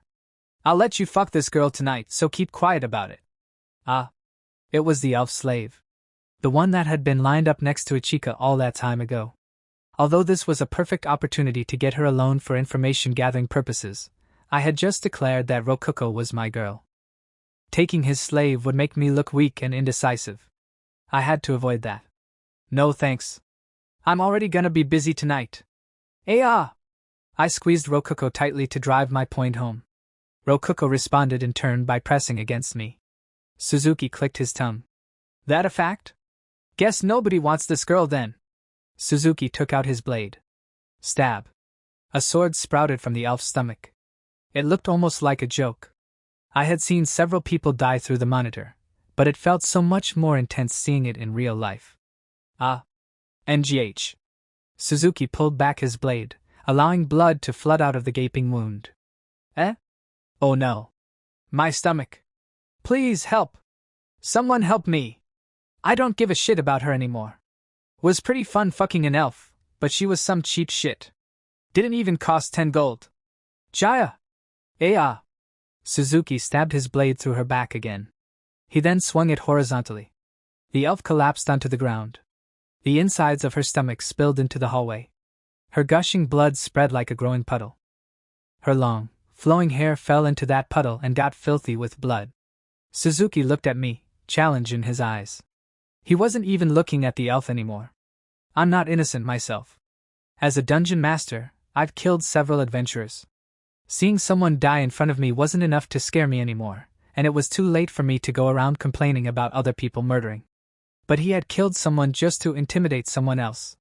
To show that he was capable of killing. He cared nothing for the lives of other people, or even life itself. He was far worse than I was. Either way, I'd just be playing into his hands if I acted afraid. He was the kind of animal that would pounce the second he saw any weakness. Hey, who the heck do you think has to clean all this? You're gonna have to pay for the cleanup. Whatever. This should be fucking enough. Suzuki took out his wallet and flicked a single gold coin at me. The room you're staying in is straight up ahead. The door is fancier than the others, so you'll recognize it on the spot. Get out of my sight. Humph. You better not snitch on me. You snitch, and I'll kill you next. Suzuki took his other 3 slaves and walked off. Rokuko pulled on my shirt. Kaima, this elf is still breathing. What should we do? The dungeon core could tell whether someone was alive or not by whether or not they had turned into DP. If Rokuko said she was alive, she definitely was. I'd save if I could. But her wounds are too bad. Can you at least patch her up a little? If you say so. I'll try and see what I can do. But the elf was already at death's door. After all, her guts were on the floor and she was gushing blood. Honestly, she was in such a bad state I couldn't think of anything that could save her. My stomach feels hot. So cold. I don't want to die. Her voice was weak. Not even shoving her guts back into her stomach would save her. I suddenly realized that restoration magic might be able to help, but despite spending 100,000 DP on a healing scroll and casting it on her, it was too late. I changed the chant to be effective even if someone was about to die, but it didn't even activate. I think it didn't work because the aura of death around her was so intense that my visualization of her getting healed wasn't strong enough. In the end, we had no choice but to watch over the elf as she died. She turned into DP. What do we do now? I let out a sigh. By turned into DP, Rokuko meant that she had died. Nothing we can do. There's no way to bring someone dead back to life. It's impossible. Or at least, it's impossible to me. This is a pretty template fantasy world with magic and stuff. There might be some weird way to get her back. Though maybe I could have saved her if I thought of using restoration magic faster. I had gotten more thrown off than I expected. It was too late to worry about that though. No point crying over it now though. Guess I'll ask Ichika about her. She might know a name we can put on a grave for her. Makes sense. Rei should have taken Ichika to her room. I'll go ahead and put her corpse into my storage. Your purification should clean up the hallway. Rokuko took care of things without missing a beat, completely calm. That's a dungeon core for you, I guess. I respect her a little more now. I cast purification, and the pool of blood that had been spreading through the hallway disappeared in an instant as if nothing had ever happened. A faint metallic smell briefly remained drifting through the air, but the wind soon blew it away. Rokuko and I went to see Ichika, who was resting in her room. Hey Ichika. You okay? Nope, not at all. Rokuko was so hella cool when she saved me, I'm like, head over heels for her now. Splush. Seems like she's fine. It had looked like he hit her pretty hard, but she seemed to have mostly recovered already. There's a trick to getting hit, you know? Looked pretty real though, huh? I'll be back behind the front desk tomorrow for sure. Yeah, you definitely tricked me. But still. I gave you a rough job, I know. Don't sweat it. I'm totally your slave, master. It's normal. But anyways. About Suzuki. I had given Ichika a certain job. I wanted her to figure out just how strong Suzuki was and report back. Though only if an opportunity arose, and I had emphasized that she shouldn't put herself in real danger. What? Did I get in the way or something? That stomach punch was actually hella brutal, so nah, you saved me. And between us 3, swear never to tell, but I definitely got a little wet when you swooped in to save me. You were so cool, Rokuko. Well, at least you know I'm not all talk now. Yeah? Rokuko was pretty cool there. So, Suzuki. That ultra healing skill you told me about is definitely the main thing here. He's probably using it to remove his sense of pain and heal his wounds constantly. I scraped the crap out of his hands with my nails, but he didn't even flinch and the scratches vanished in seconds. Removing his sense of pain and healing his wounds constantly. Yeah. I guess he's using this skill to ignore the internal limits we humans have to stop ourselves from breaking our bodies. Also, this is kinda just a guess, but I'm thinking his healing cures his exhaustion too. Curing his exhaustion meant that at all times, he was in a state of perfect health and readiness. I'm impressed you caught all that so fast. You're just saying that. There were tons of hints, I didn't do anything that special. I heard some of it from one of the slaves he was with, too. Remember that elf slave I was being sold with? What's up? You seem kinda down, master. Oh, she noticed? You normally glance at my feet all the time while we talk, but you're not this time. She notices that. I'm gonna have reel it in a little bit. Alright, well. Hey. Do you know the name of that slave? Elialu, yeah? Why? Did something happen to Elialu? The smile vanished from Ichika's face after she guessed from my attitude that something was wrong. Suzuki killed her. Ichika briefly froze after hearing that. But then, after a pause. Oh. That was all she said? You seem pretty calm. I'm obviously not okay, yeah? But you know, what can you do? She was a slave. Nothing to do about that. But really, what a waste. Her tits were like melons from heaven. I should have made her let me squeeze them one more time. Ichika rolled on top of the bed, wiggling. Before long, she stopped with her face in her pillow and let out a murmur. Hey, master. Will you get revenge for Elialu? Honestly, I didn't know if I could beat Suzuki. But even so, there was only one thing I could say to Ichika. Leave it to me. Fucking hell, what was with that jerk? Doesn't he know how to respect women? Is he seriously a hero? I can't fucking believe it. Right, Gozu? Yeah, I feel the same way. But he's the real deal. I heard about him from Wataru, but damn. He and Wataru are nothing alike.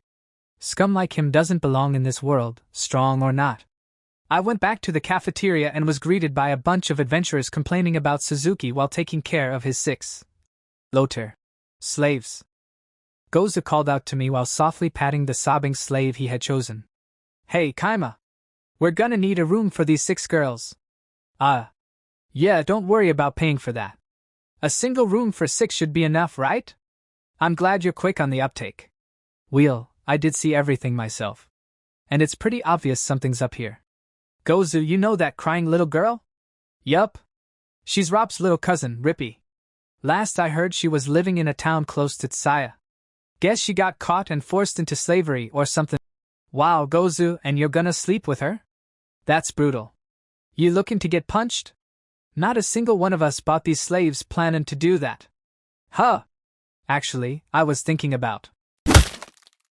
The adventurer who spoke up got punched in the mouth. Not a single one of us. Nothing's gonna happen while I'm around. Alright on. That's our Gozu for you.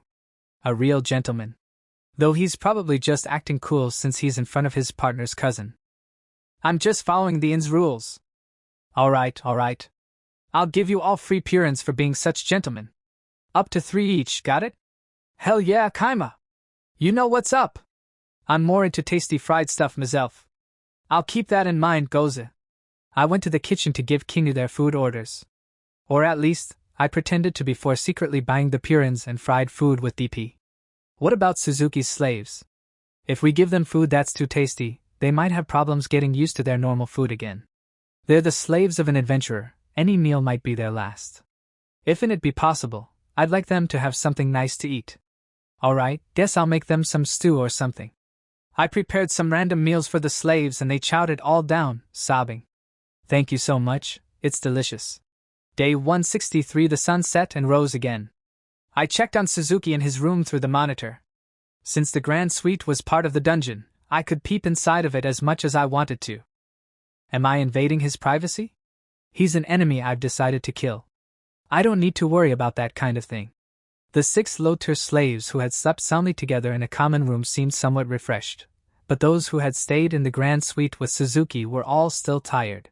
Suzuki himself was wide awake despite having stayed up all night, so Ichika's theory about his exhaustion being healed seemed to be right on the money. Suzuki, asshat that he was, put as much of the grand suite's furnishings as he could into his storage. He tried leaving just like that, so I, sitting at the front desk for specifically such a reason, stopped him. I had to wake up early for this, too. Sheesh. Hey. That's gonna be an extra 700 gold coins. Huh. The fuck do you think you're talking about? We cleaned up the room you trashed and discovered plenty of things missing. 10 towels, 100 gold coins. Small table, 100 gold coins. Massage chair, 200 gold coins. Mattress, 300 gold coins. That's 700 gold coins in total. Don't like it? Give the stuff back. Otherwise, pay up. TCH, you noticed? Fine, take it all back. Whatever. Suzuki opened his storage and dropped all the stuff right onto the ground. And didn't I tell you I owned this inn? Are you not planning to stay another night, or what? Huh. Why the fuck would I stay another night? This guy is planning on conquering the dungeon in one day and going straight home, huh?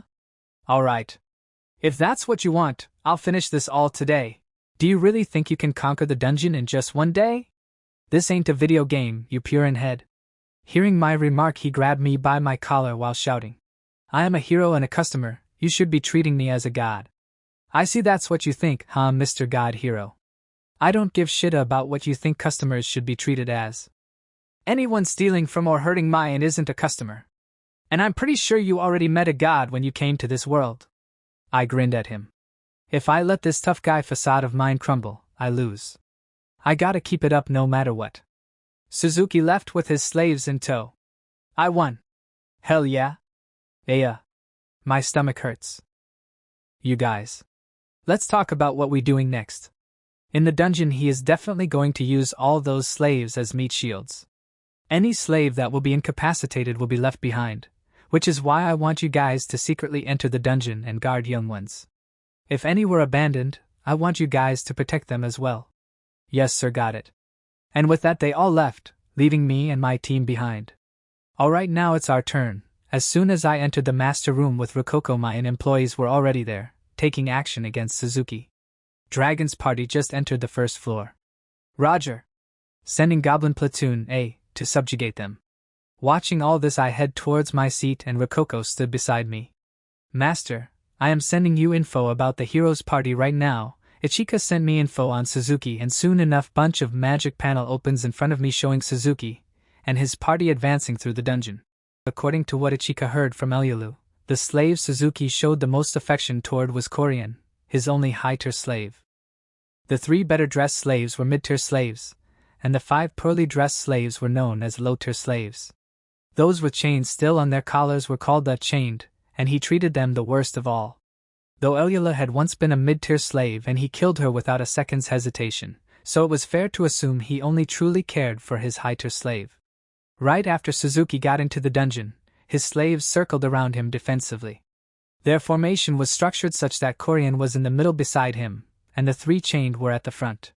The remaining slaves spread around him in all directions. It was a formation built around the idea that no matter where a monster came from or where a trap awaited, his slaves would encounter it first. Also, although his mid-tier slaves had swords and shields, all his low-tier slaves, both normal and chained, had nothing but their bare hands. So, what are we going to do? Guide him into the flame caverns like we did with Wataru? Or kill him along with his slaves? Rococo offered 2 choices that were on completely opposite ends of the spectrum. Let them live or kill every one of them. She was really going in all or nothing here. I didn't expect you to say something like that, Rococo. Why those 2 choices in particular? Well, I thought about it for a while, but I couldn't think of a way to just kill Suzuki without killing his slaves too. Especially with them in a formation like this. The best thing we could do is try to separate them somehow, but as a dungeon, we can't really bring the separated slaves to safety or anything. A very reasonable position. Is this really the same Rococo who thought having a dungeon with just 1 room was a good idea? Please? I can grow as a person too. Ichika asked me to get revenge and he laid his hands on you. Guess it's time for me to get a little serious. What was that? Kaima, getting serious? Our master, who usually sleeps all day. Getting serious? Are you feeling quite alright, master? Should I prepare a futon for you? My mind is too weak to even imagine what this could mean. Seriously? Is it really that big of a deal? Never mind then. I don't feel like getting serious anymore. Or at least, that's what I'd like to say. But nah. Time to give some orders. First, we're gonna get rid of those slaves. I had put traps in the labyrinth area before Suzuki and his squad first arrived. Though I couldn't place anything too serious, since there were other adventurers still exploring it. Does that mean you're going to kill them? I can save them if they're lucky. Otherwise, they'll die. You'll see. I moved the wall golems around in the labyrinth to guide Suzuki's party into a trap. The trap activated right as they entered a crossroad. Several arrows shot out from all 4 directions. Nga! Kaya! 3 slaves let out short cries and collapsed. 2 in the back and 1 in the front. They were all low-tier slaves. The mid-tier slaves on the left and right blocked the arrows with their shields. Of course, Korean and Suzuki were both entirely unharmed. The fallen slaves remained on the ground, completely still. They weren't even twitching. Hey! The fuck's wrong with you three? Stand up. TCH, must be poison. Indeed, the arrows were poisoned, though merely with a paralyzing poison. They were specially customized poison arrows that knocked afflicted humans unconscious for exactly 10 minutes, a customization that made them cost 3,000 DP a pop. I had bought 15 of them. Heh. I'm not cheap with DP when I get serious. So, what's he going to do? If the slaves have bad luck and Suzuki decides to stab them in anger, they'll die. Things would be a lot easier for us if he just left them on the ground and moved on. But TCH, fuck it. Looks like they're dead. Suzuki gave one of the unconscious slaves a hard kick and kept moving on. Guess things were going to be a little easy for us. I moved the wall golem around again, such that it would be easier for the nearby adventurers to find and rescue them. Just 3, huh? Oh, and be sure to grab the arrows that missed. Don't want to waste them. Each one did cost 3k mas. Oh yeah, I got summoned through the 1000 DP gacha. Okay. There were 6 slaves left. I thought we'd have to either kill them all or let them all live, but wow. I didn't think about having adventurers rescue the slaves at all. I probably can't save all of them, but still. 3 down. Since 2 of the slaves leading the formation had been left behind, the remaining slaves shifted around such that there was 1 mid-tier slave on either side of him, plus 1 behind, with 2 low-tier slaves in front. Korean remained beside Suzuki, as always. The low-tier slaves in the front were still barehanded, but the mid-tier slaves around him had swords and shields. Alright. Now things are a little more tricky. Even when a golem came forth, Suzuki forced his low-tier slaves to fight it. But naturally they had no chance whatsoever of beating a golem while barehanded. Especially since the remaining chained slave was a fairly small girl. They still struggled quite a bit fighting the single golem. That was to be expected. Their master may have been ordering them to fight, but they were still village girls who had their hands full just fighting goblins. Even the weakest golem of all, a clay golem, would be a difficult foe to them. And yet, they were fighting a more powerful stone golem. The best they could do was buy some time, if that. Their lack of success soon ticked Suzuki off to the point that he drew his sword and slammed it against the stone golem. He hit the golem over and over until it collapsed. Phew. This sword ain't cutting at all. What kind of piece of crap is this? Suzuki swung his sword at the chained slave standing near him. Eh? The blade cut about halfway into her arm. Jigaiya! And my arm! It hurts! Huh! Damn, it actually can cut. Eh? But it only got halfway through. Yeah, this sword must be a piece of crap. Suzuki kicked the screaming slave away to pull his sword out of her. Come on, we're going. My arm! My arm! My arm! Fuck, you're loud. Shut up. NGGGH. Her collar tightened, and although she fell silent as a result, she simply squirmed in place silently with blood gushing out of her arm. Haha. Fucking hilarious. Here, I'll heal you. Ultra healing. Suzuki cut his own hand and rubbed it against the slave's wound such that their blood mingled before activating his skill, whereupon both of their wounds began to close. The slave's arm patched itself up and all her wounds from the fight with the goblins vanished. Even her black eye disappeared. Ha ha. Hey, where's my thank you? Aren't you grateful you've got a master kind enough to heal you? Thank you very much. Master. Ultra healing was fundamentally a skill that could heal only its user. It wouldn't work on other people.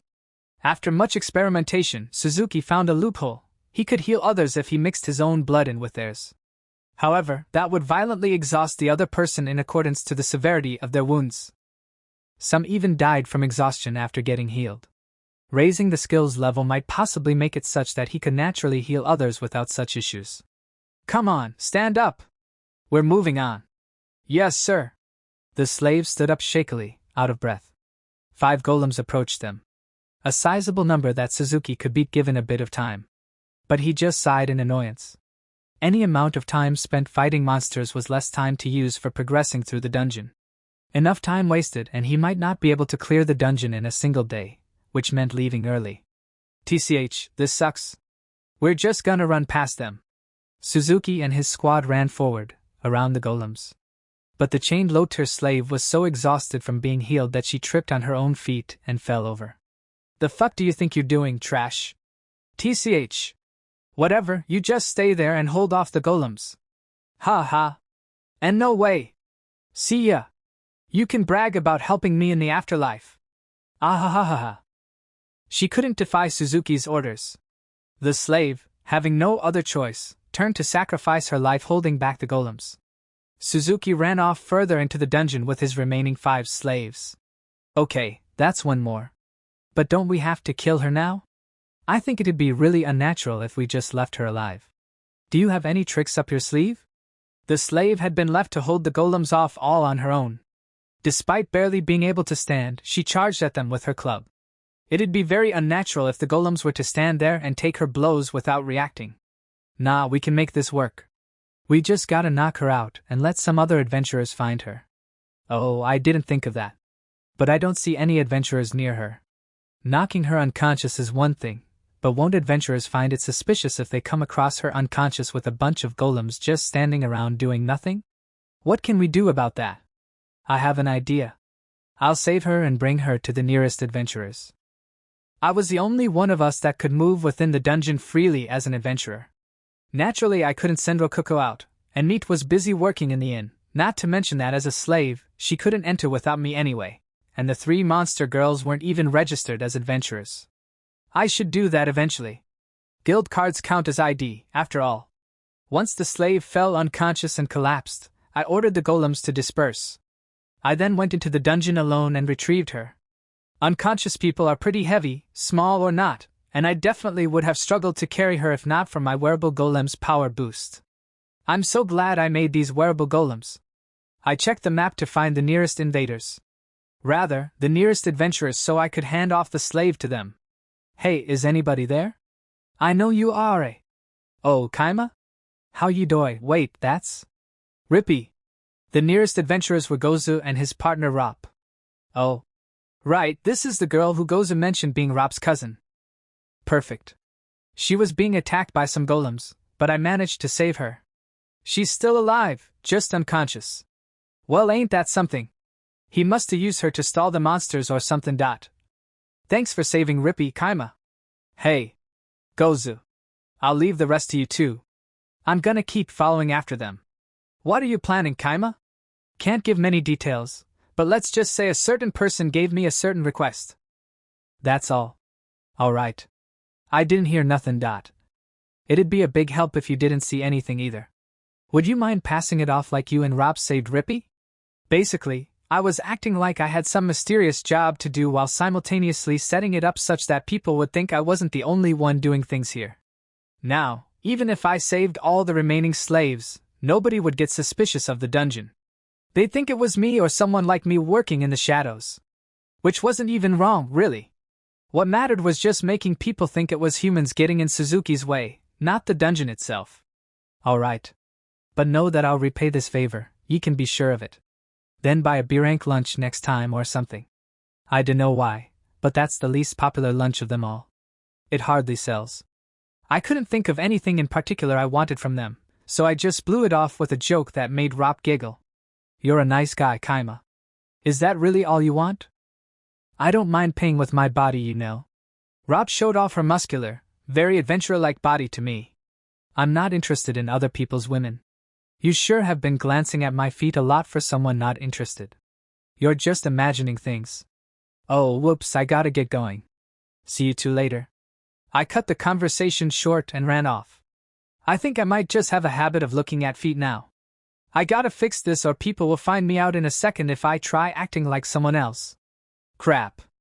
I returned to the master room and checked the situation with Rokuko.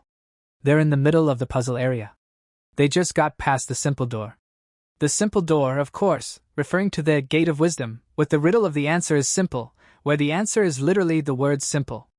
Wataru got through that one pretty fast too. I wonder how he'll do with the other doors. Each gate in the puzzle area had a different riddle or puzzle, and I switched out their order. This time, the simple puzzle had coincidentally been the first gate. After a brief pause, Corian rose her head in front of the second gate. I have solved it. The answer is one step before the end of the world, master. Good work as always, Korean. You were worth the 800 gold I spent on you. Keep it up. I hear there's 2 more gates after this. As you wish, master. Korean, the highest ranked slave, respectfully bowed her head. Yeah. I get the feeling she's gonna crush the rest of the gates. Suzuki, Korean, and the other slaves went through the gate one by one. They're totally splitting themselves up here. Here's our chance. Hurry and shut the gate. Ray, the door. Can you change the puzzle? Understood. Rokuko heard my order and immediately shouted out directions. The 2 monster girls sped through their menus and quickly did the jobs they were given. The door shut, and its puzzle was immediately changed. Open the fuck up! What's going on here? The last gate took fucking forever to close. 2 sword and shield-wielding mid-tier slaves had been cut off and left behind in the last room. Hey, what's the puzzle? Will it open with the same answer? I'm sorry, master, but the puzzle seems to have changed. You better not be fucking lying. I'll kill you if that's a lie. I swear to God that I am not lying. She's telling the truth, the puzzle is different. This one seems to involve moving parts. What might the answer be, Lady Korean? Naturally, I cannot solve a puzzle without knowing what it is. Heh, lucky us. The new puzzle is one where you have to slide blocks around and guide a particular block to the exit, known to some people simply as sliding block puzzles. Good luck answering that through a door. TCH. This happened because you 2 didn't move fast enough. Pieces of garbage. Master. Might I make a suggestion? I believe it would be more efficient for us to proceed without them and, upon conquering the dungeon, retrieve them on our way back. Yeah, that sounds like a good idea. Alright. We'll roll with that. Hey! I'll pick you 2 up on the way back if I feel like it, so wait there. Got it? You understood. We will be waiting for you, master. We don't need to rescue them right now either. They won't die waiting there or anything. We were lucky that Naruna was in charge of those gates. She took so long to close the gate that the enemy let their guard down. I am sorry for being slow. Don't worry about it, you actually helped us here. That's 2 more slaves separated from him. Which left 3 more slaves. His favorite one, the mid-tier one, and the low-tier one. There was a slave left for each category.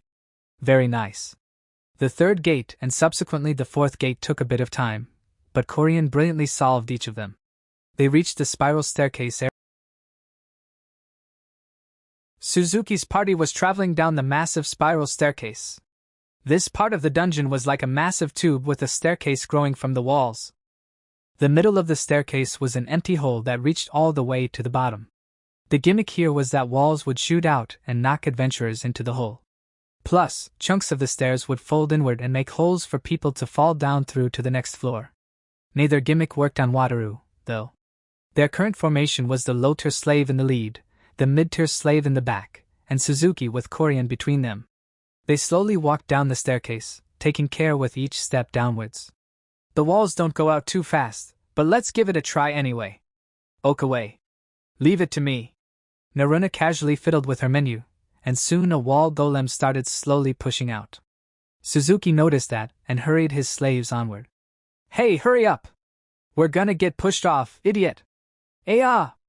Understood. Suzuki kicked the low-tier slave from behind and forced her to rush down the stairs without any caution whatsoever. But there was a trapped chunk of stairs right ahead, through which the low-tier slave dropped like a rock.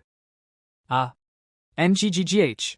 She fell straight to the next floor, a height equal to 1 revolution of the staircase. Hey, mid-tier! Get in front! You understood, master! The mid-tier slave took the lead and went down the staircase to the low-tier slave. Upon reaching her, Suzuki kicked her up and forced her to take the lead again despite her hurt feet.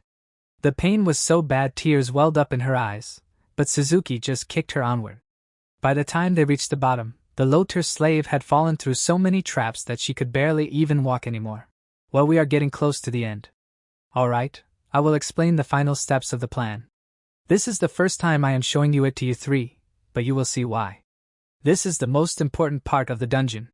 I walked in the dark room and behind me were Naruna, Kinyu, and Rei. As soon as I turn on the lights, their faces light up as well, not from the light, but from what was in front of them, a whole room full of my golems which I made in my spare time. Some were shaped like animals, some had 4 arms or 4 legs, some had bows, and some had spears. I had prepared golems of every shape and size. They weren't necessary for Wataru, but now was the time to go all out and use them all. I call it my dungeon research area. Seeing all the golems, Naruna being the apprentice witch, a nerd for magic, was so happy and started acting like a child in a fair. So this is what the most advanced magic is capable of. From here on out, we are going to need to operate in person. So I will entrust you guys with these. And behold my latest and greatest creation of all time, TA3, let's see how you guys use it. Suzuki and Korean were chatting casually with one another as the low-tier and mid-tier slaves walked in front of them. They were paying attention to their surroundings somewhat, but there didn't seem to be any monsters around. The 2 slaves quietly talked to one another, whispering so that the 2 behind them couldn't hear. Are you okay? Ha ha. I don't think so. I'm going to die here. Oh no. It might be easier for you if you think about this as an opportunity to die, rather than being forced to die. An opportunity to die. As in, I should think of it like I'll finally be free from living in fear while the hero dragon rapes me whenever he wants. That's true, but I at least wanted to die as a person. Not as property like this. This dungeon feels like a castle basement or some shit. A castle basement? I wouldn't know, I've never been to one. I imagine you've been to one before, master? I'm talking about the feeling here, the feeling. I've never been to one either. I wish he would just die. Maybe I could go home if he were dead. So murmured the low-tier slave, but she couldn't even imagine him dying with the God-given skill of ultra healing that healed any wound in seconds. Hold on, say any more and your collar will. Ahaha. I'll die anyway, so who cares? He'll probably throw me at a monster if one shows up. I hope it at least kills me fast. I don't want to suffer any more than I already have. The mid-tier slave lowered her head sadly after her companion turned a pained smile her way. Hey, is it fine if I ask for a favor? Asked the low-tier slave. She then continues. I am useless, so I am going to die anyway, that's why, with all your strength, throw me at the monsters and leave me behind. As long as you survive just a little bit longer, I will be glad. The mid-tier slave got teary-eyed. She wanted to say something or maybe encourage her, but she knew her and the low-tier slave's fate, so she stayed silent. Hey, there's monsters here. She lifted her head immediately after hearing Suzuki's yell. Before her was an animal made of rock and a stone golem holding something in its hand. There was also something ashen gray and wiggling between them. The mid-tier slave briefly worried about what to do. Should she throw the low-tier slave at them, or take her and run away together? But her worries were crushed in a bad way by Suzuki's next orders. Hey, throw that bitch at them. She's a slow-ass walker now. We don't need that dead weight. In other words, he was telling the low-tier slave it was her time to die. Suzuki walked up to the low-tier slave and grinned cruelly. By the way, you just said you wanted to die, right? I heard all of that, fucking idiot. Live a long life and distract those monsters. That's an order. He snatched the low-tier slave away from the mid-tier slave and literally threw her at the approaching monsters as if she were bait. She got surrounded by the golems from all the corners. All golems looked to her, like she was some prized trophy. An golem who looked like a llama approached her. What seemed to be its fur was actually some kind of eggs, and soon they start dropping off the llama. After they hit the ground, the eggs start opening and limbs start coming out of them. And then they all rush towards the low-tier slave. She was horrified. All the egg monsters start climbing her at once. The mid-tier slave who was watching it all from a distance starts crying. Oh, that looks pretty damn erotic, fufufu. Seeing that all golem's attention was on low-tier slave, Suzuki starts to leave, but just then, a golem came out of the crowd. It had cannons on its back. The fuck is that? Suzuki couldn't finish his sentence. Just then the golem kneeled down, took its position, and shot 2 shots at them. Because of the distance, Suzuki thought he could dodge the cannonballs, but it wasn't cannonballs that the golem launched in their direction. It actually was nets. The mid-tier slave got caught in the nets. Suzuki got shocked seeing these kind of golems, and a golem who can fire nets. Thinking fighting all those golems would be a hassle, Suzuki decides to go around the golems. The mid-tier slave begged her master to not leave her alone in midst of all these golems, but Suzuki didn't care a bit and left her alone. She turned and saw all the golems looking at her. Now if Kaima was the nice guy he is, I would had to censor a lot of images. Alright, secured another one. The loader slave that had been thrown towards the golems had fallen unconscious after experiencing a quite rocky sleeper hold. Good job with the net and sleeper hold, Ray. You're the best at really precise movements like that. Yes, sir. Your praise is the greatest honor I could ask for. You did good too, Kinyu. Take the unconscious slaves to a nearby storeroom. I'll grab them later and pass it off like I saved them myself. Understood, master. Leave it to me. What about me, master? Naruna, you tried your best? Yay, you complimented me. Please teach me your magic letter. Ray had commanded the golem with enough precision to not hurt the slave. Kinyu-san quickly recovered them and even cleaned the area. Naruna, well. Naruna had enthusiasm. She didn't scare them, at least. I praised the 3 monster girls and checked the slaves to see if they were safe. One of them was a physical mess, while the other was a mental mess. Well, at least they're alive. We're finishing them off next time. Kaima. Maybe we should just kill that last slave with him? I thought about that for a bit. Korean was clinging to Suzuki as we spoke. It would be impossible to tear them apart and rescue her. Plus, it seemed like she actually was staying with Suzuki by choice, unlike the others. You did super great saving the other 8 slaves. I really didn't think it'd be possible. Even I didn't expect to rescue so many of them. At this point, I'll be fine as long as Suzuki goes down. There'd be no point in separating Suzuki from his slaves if he survived to leave the dungeon in the first place. Korean. Her real name was Korean Elievic. She was the daughter of a prominent Daida nobleman. Born in not a wealthy family, she could afford anything. And everything she ever wanted.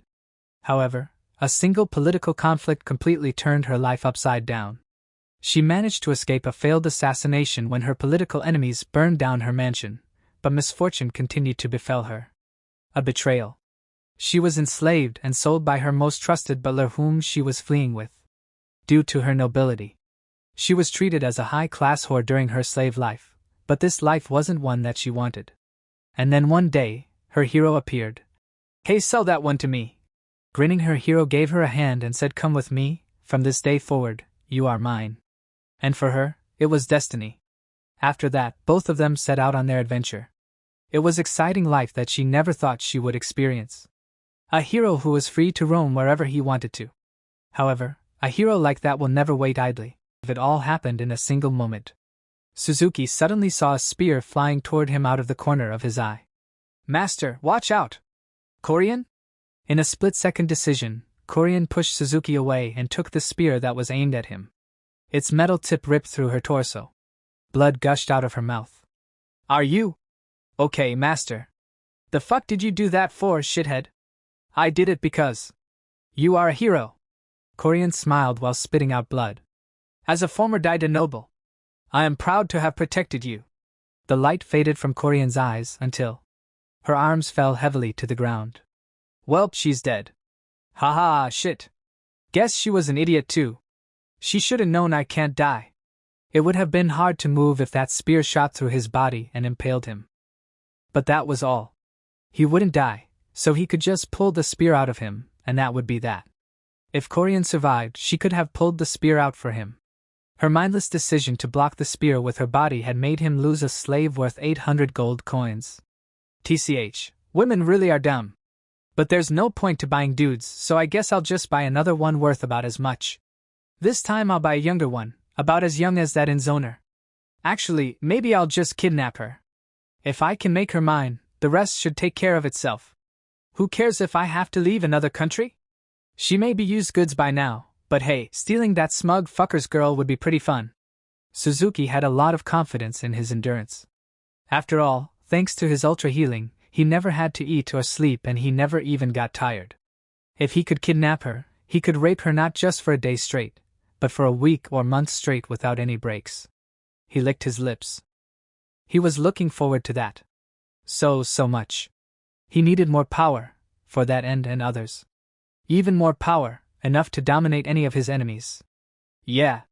Level 2 is twice as big as level 1. Hey. I can't wait to see how much stronger I get. The power he wanted was right in front of him. He wanted to destroy the dungeon core as soon as possible to raise his hero level. Suzuki thought about his future and laughed. Korean's corpse watched Suzuki lovingly, her dead lips forming a gentle smile. I really didn't expect Korean to save him like that. Me either. I didn't know what kind of dramatic past she had, but in the end, Korean definitely thought of Suzuki as a real hero. She mentioned being a former noble, and Suzuki did seem to treat her like she was special. Korean had acted with pride, protected Suzuki, and died as a result.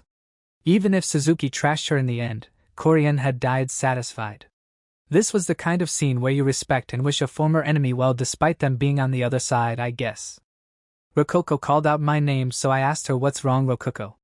Tears in her eyes, she shouted at me. How can you be so calm? That hero guy is definitely going to kill us, you know. Calm down, we will be fine. I have already thought of a plan to deal with Suzuki. Japanese people like us are accustomed into thinking that a strong monster will appear at the end of the dungeon or labyrinth. And the key part of my plan is you, Rococo. Hearing that she was the key part, she go confused. Me? When invaders are on a floor, you can't make new walls. But you can repair existing walls. So, I'm going to bury him alive within the walls. Dungeon walls were special. You could repair them even if an invader was on the floor, and in a single moment too. But they wouldn't heal if the dungeon core ignored them. The golems with pickaxes could dig through the dungeon to empty out space specifically because Rococo let them. And I had preemptively had such golems dig about 3 meters into one of the walls within the storeroom area. Rococo, keep an eye out and repair the wall when he's in there. Alright, time to activate that thing I prepared last night. Operation Cask of Amontillado, begin! Suzuki walked through the dungeon alone. He wasn't very on guard for traps. Which made sense, given that most traps didn't really work on him. Even those that did work on him would at best slow him down for a bit. He noticed something out of the corner of his vision. Turning, he saw the ends of long blonde hair disappearing behind a corner. Who was that? A girl? Suzuki chased after her. He turned the corner and saw a figure much more clearly, advancing down the corridor. It was a girl with blonde hair and the clothes of a slave. Huh! Is that one of my slaves? I don't remember bringing anyone with long blonde hair down here. He didn't remember bringing anyone. But the girl did look like someone he knew. Hey! You! The girl kept walking even after Suzuki called out to her. She turned a corner, and Suzuki chased after her, being cautious so as to not activate a trap that would slow him down. Those were elf ears, weren't they? The moment she turned the corner, he definitely saw that her ears were pointed. Suzuki thought back and recalled with certainty that he once had a slave just like that. He thought he had killed her, but there she was, still alive. Ha! This world is like a fucking video game, no surprise that dead shits can come back alive.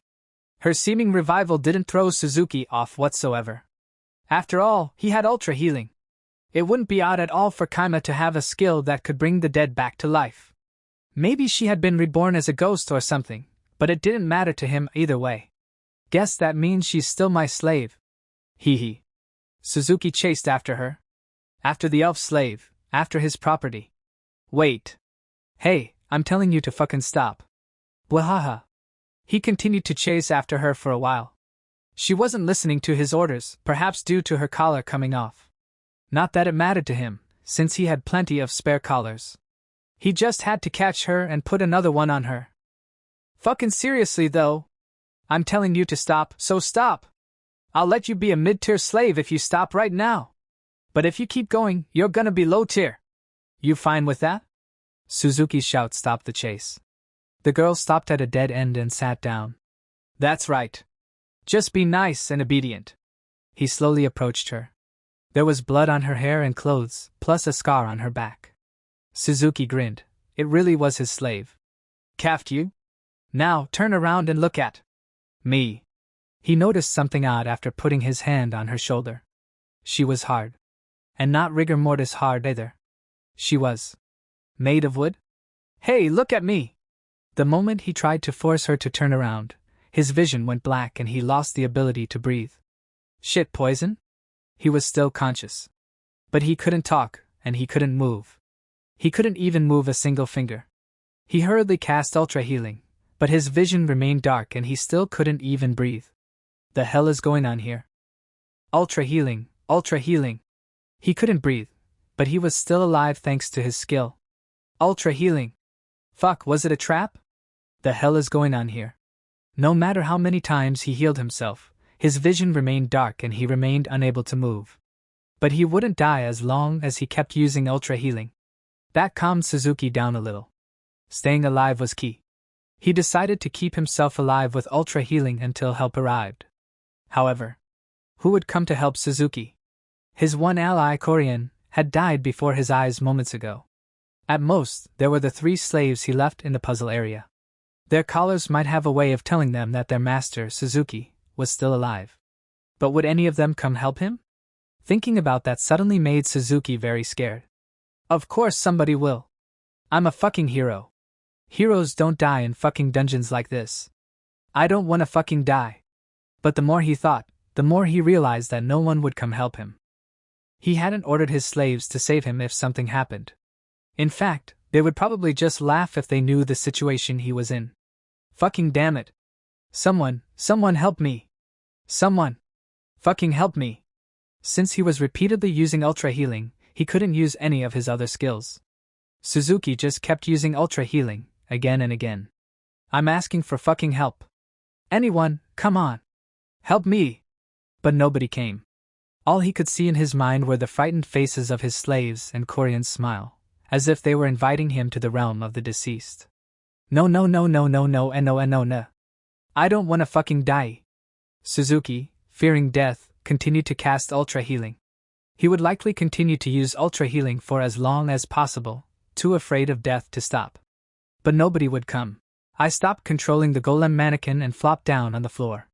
Rokuko and the other girls came running to me, and Rei asked what kind of trap it was, because she has never even heard of it. I call it Operation Stuck in Wall. Rei asked why you name it that. Aesthetics.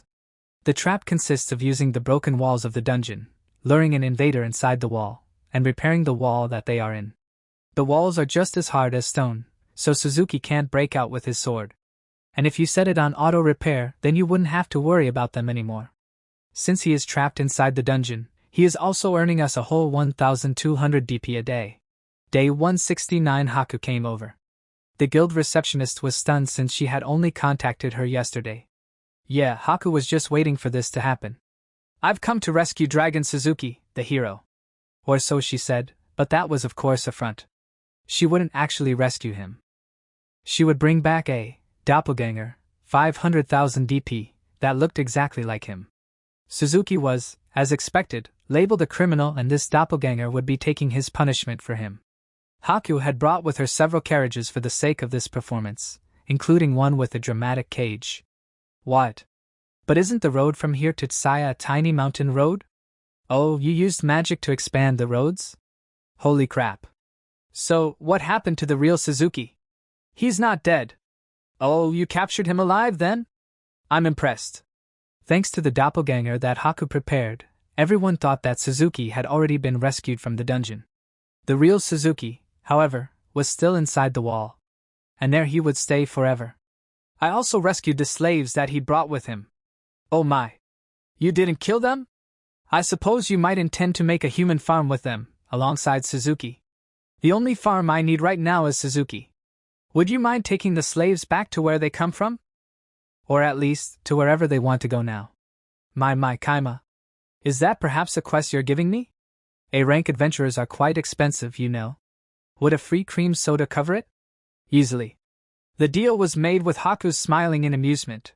Since cream sodas were worth 1 gold each, a price recommended by Haku herself, a single one of them was only a little cheaper than the average payment an A-rank adventurer could expect for such a quest. I'll bring it to you later, sister. I am looking forward to that, my sweet little Rokuko. And so, Haku agreed to take the surviving slaves and return them to their home villages and whatnot. Day 170. See you later. I'm counting on you. Certainly. Count on me all you wish. I am an A-rank adventurer, after all. There were no convict slaves among the surviving slaves, so they were all freed from service. All it would take was some simple paperwork and they could have their collars removed in Tsaya City. Not to mention, every single one of them jumped at Haku's offer to take them home after she mentioned having already been paid to do so. And so, Haku left the inn with Doppelganger Suzuki and the original Suzuki's former slaves. By the way, several adventurers that had been staying in our inn went with them willingly as bodyguards. Suzuki had made a lot of enemies the one night he stayed over. This is how Haku explained the story to the adventurers. Suzuki was plotting to illegally destroy the dungeon core. But he was betrayed. His slave, Korien, told the imperial capital of his plan beforehand. She was supposed to trap Suzuki in the dungeon and hand him over to the capital. Suzuki, being betrayed by his beloved slave, became traumatized and was never able to mentally recover. As for Korien, she unfortunately suffered a sudden death after she accidentally triggered a dungeon trap. I know she actually died for Suzuki. But she will never hear the fake story, so who cares? Once that was done, Goza stealthily called out to me. I owe a lot to ye for all you did today, Kaima. Huh. Don't sweat it, I didn't do all that much. I just gave a room to the slaves and a cream soda to Haku. Right. That's what we're passing this off as. You know, truth is, a few of us adventurers had relatives among those slaves.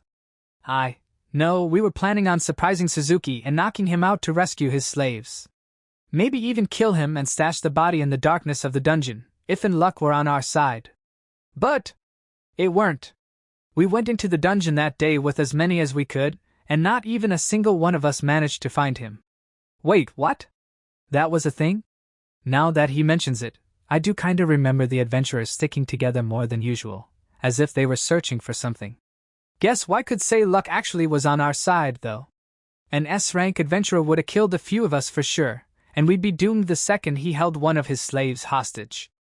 Plus, thanks to a certain someone, Suzuki ended up getting taken down anyway.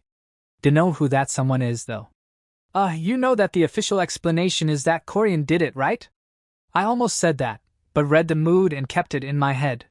I dunno who took Suzuki down, but if ye ever get the chance, would ye mind thanking him for me? I don't know who did it either, and I don't think I'll know it's them if I do meet them, but sure. Thank ye, Kaima. No problem. Gozu, having said what he wanted to say, walked away. Welp. Gozu definitely thinks I'm some super skilled subordinate of Haku's now. My reputation's getting so far ahead of how strong I actually am. Guess this is just my life now. Now for the difficult part. It was something that I was supposed to do a while ago, but couldn't find the time to do. Rokuko asked me to make a ring that will show everyone that she is my precious partner. I can see my future self dying in hands of Haku. I hope she kills me by her feet, please God. So orichalcum, huh? First I bought orichalcum, 10 centimeters of 1 millimeter diameter wire, 10,000 DP. Holy crap, it's so expensive! But I've gotta buy it. This is what Rokuko wants, and I wanna see what it's like too.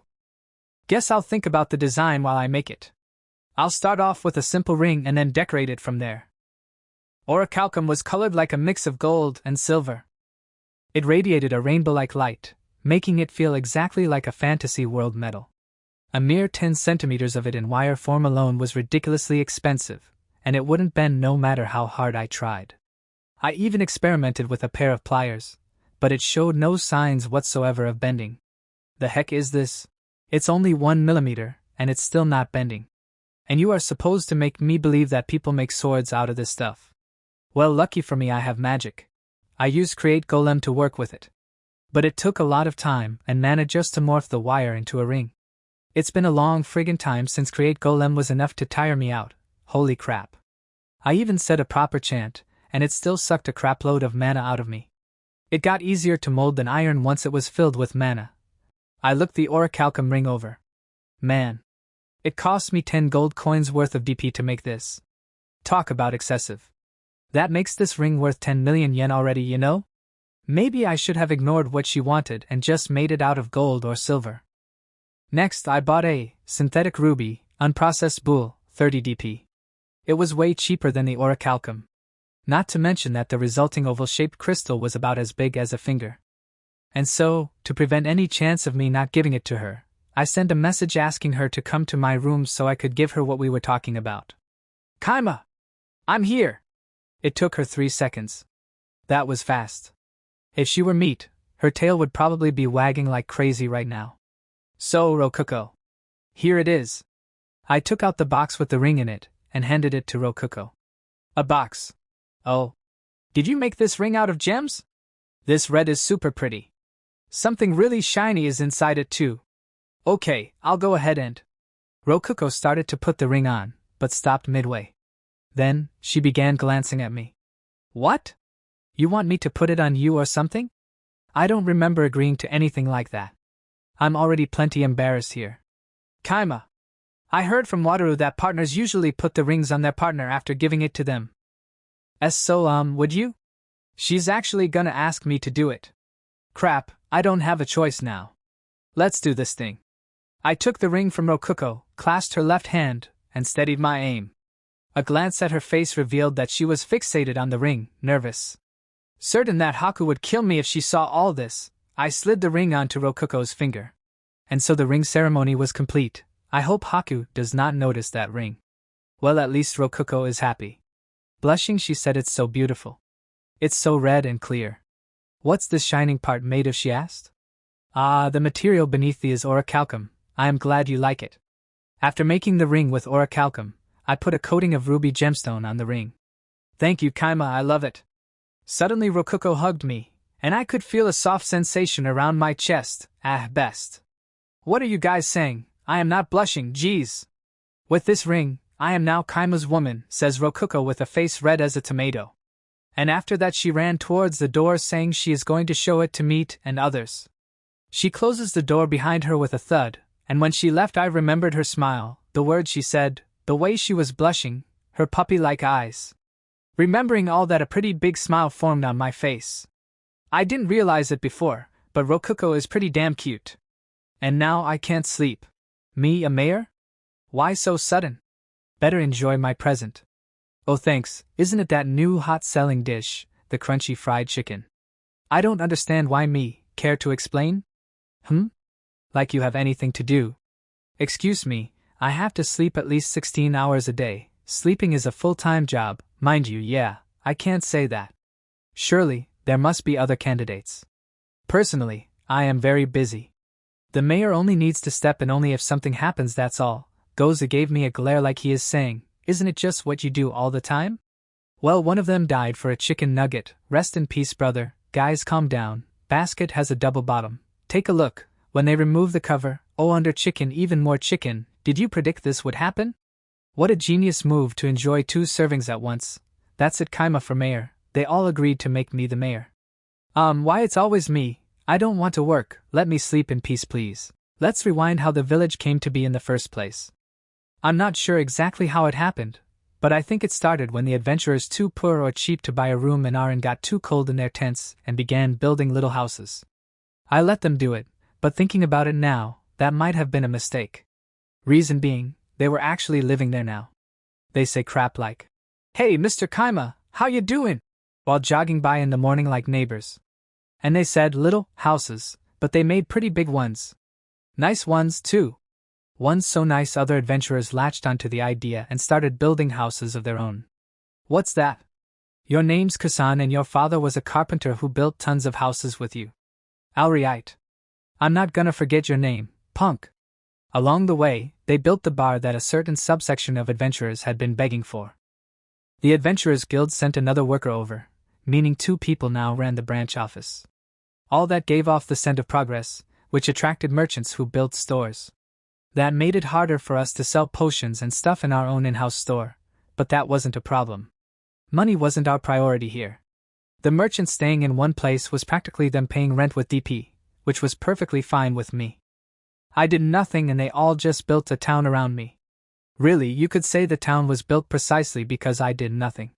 Things went so smoothly I genuinely started to question whether someone was manipulating things from behind the scenes. Probably the Adventurers Guild. I bet Kasan's a mole sent by the guildmaster. Right. You might think that since so many people had houses now, our inn would be lacking visitors, but that was not the case.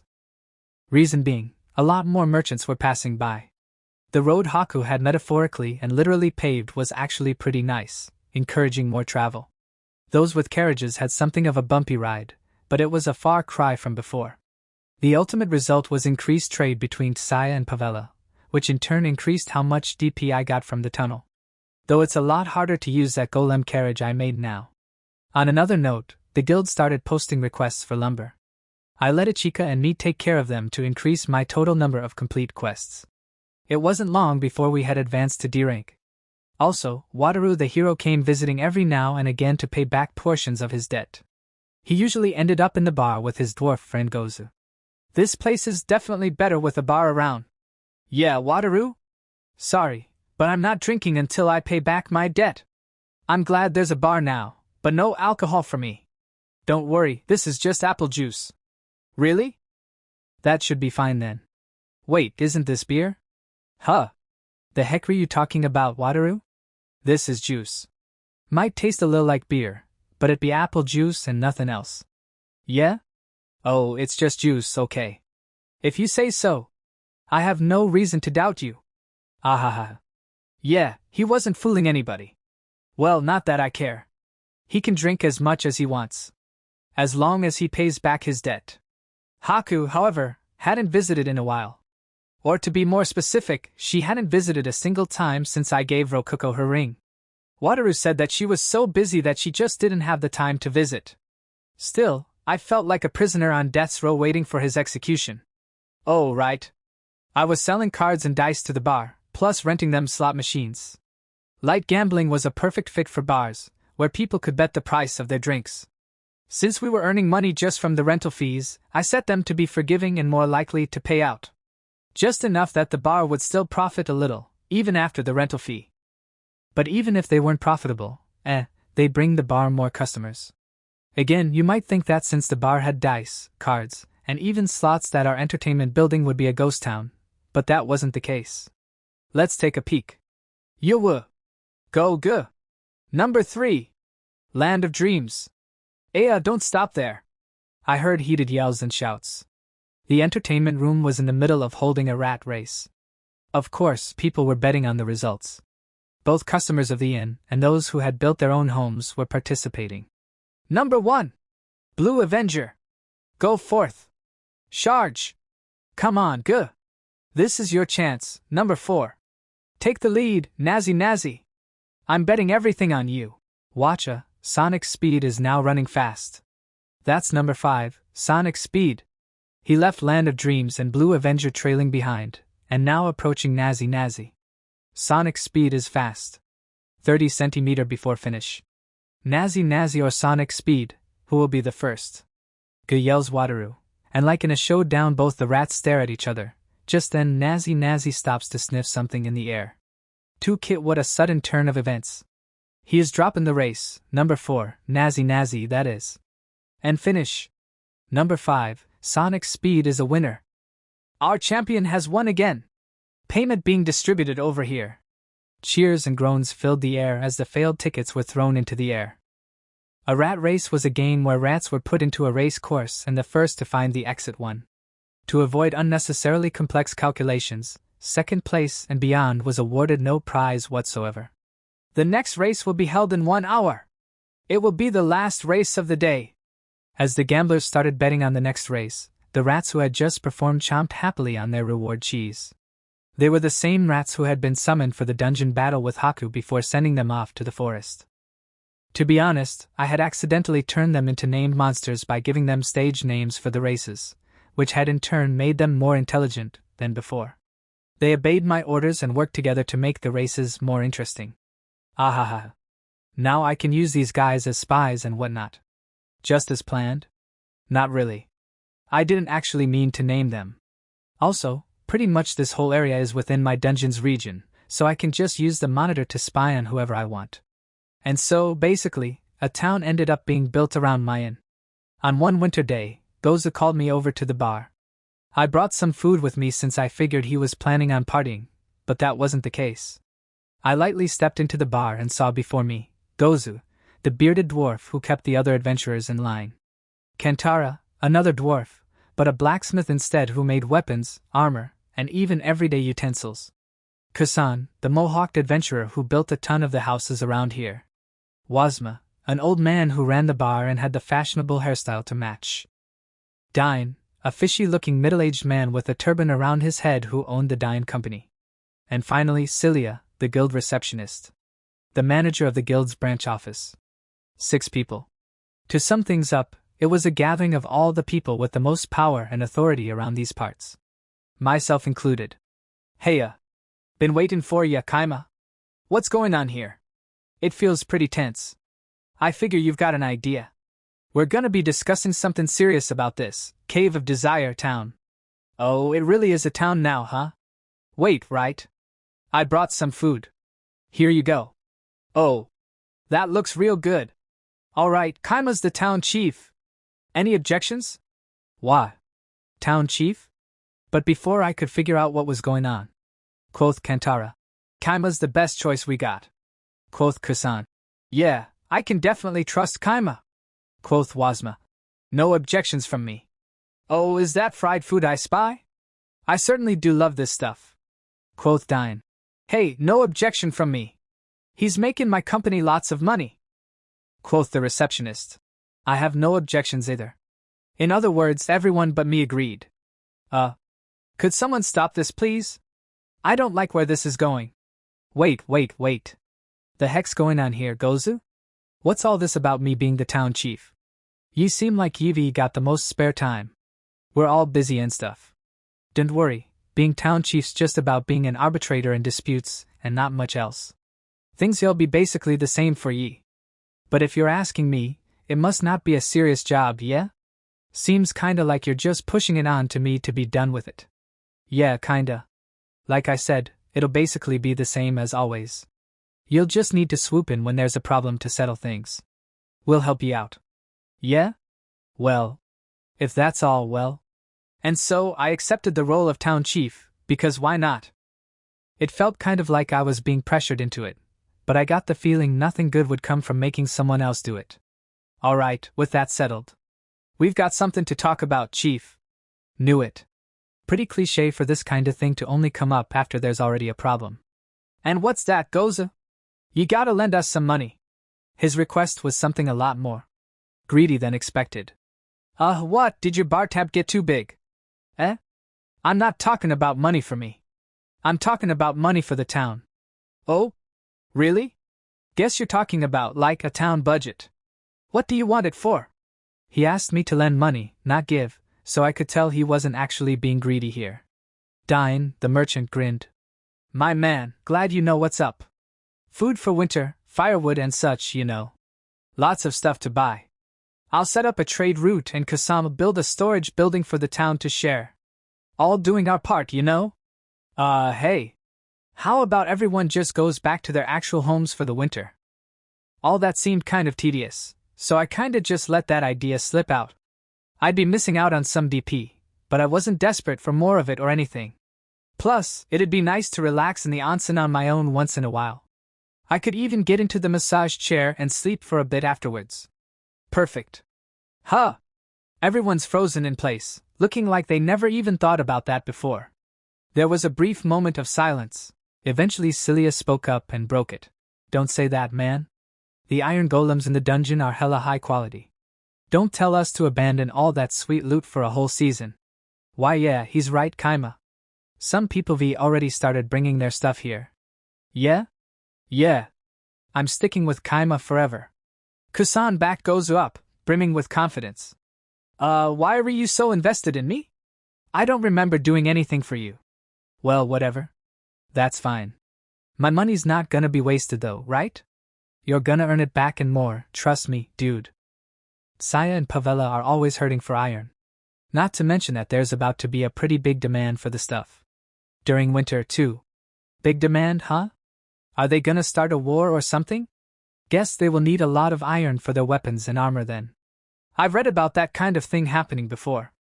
Unsurprisingly, Dine gave me a stunned look. Looks like I was right on the money. Wow. Hey, let's all just calm down for a second here. Let's not crash the gig we've got going here, yeah? So rather than me lending each of you money, you just want to me fund the workings of the town? Yeah, man. Sure, I'm glad you're a guy who knows how things work. And listen, you can trust me. You'll earn it all back and more, for real. Dine slapped the table while grinning broadly. Yeah, I've got no idea how much they're expecting me to pay here. But I guess this might be a good way to use all the gold coins I've been stocking. Nothing else I can use them for but emergency DP, really. I used my wallet skill to take out gold coins and pile them onto the table. I wonder how much I should give them. Maybe 100.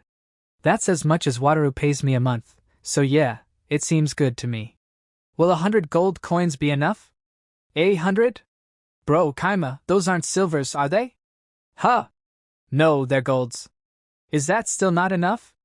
Well, I'm gonna say that's more than enough. Yeah. By spring you'll have twice that number, if things go super well. If not, well, 150 should be a piece of cake.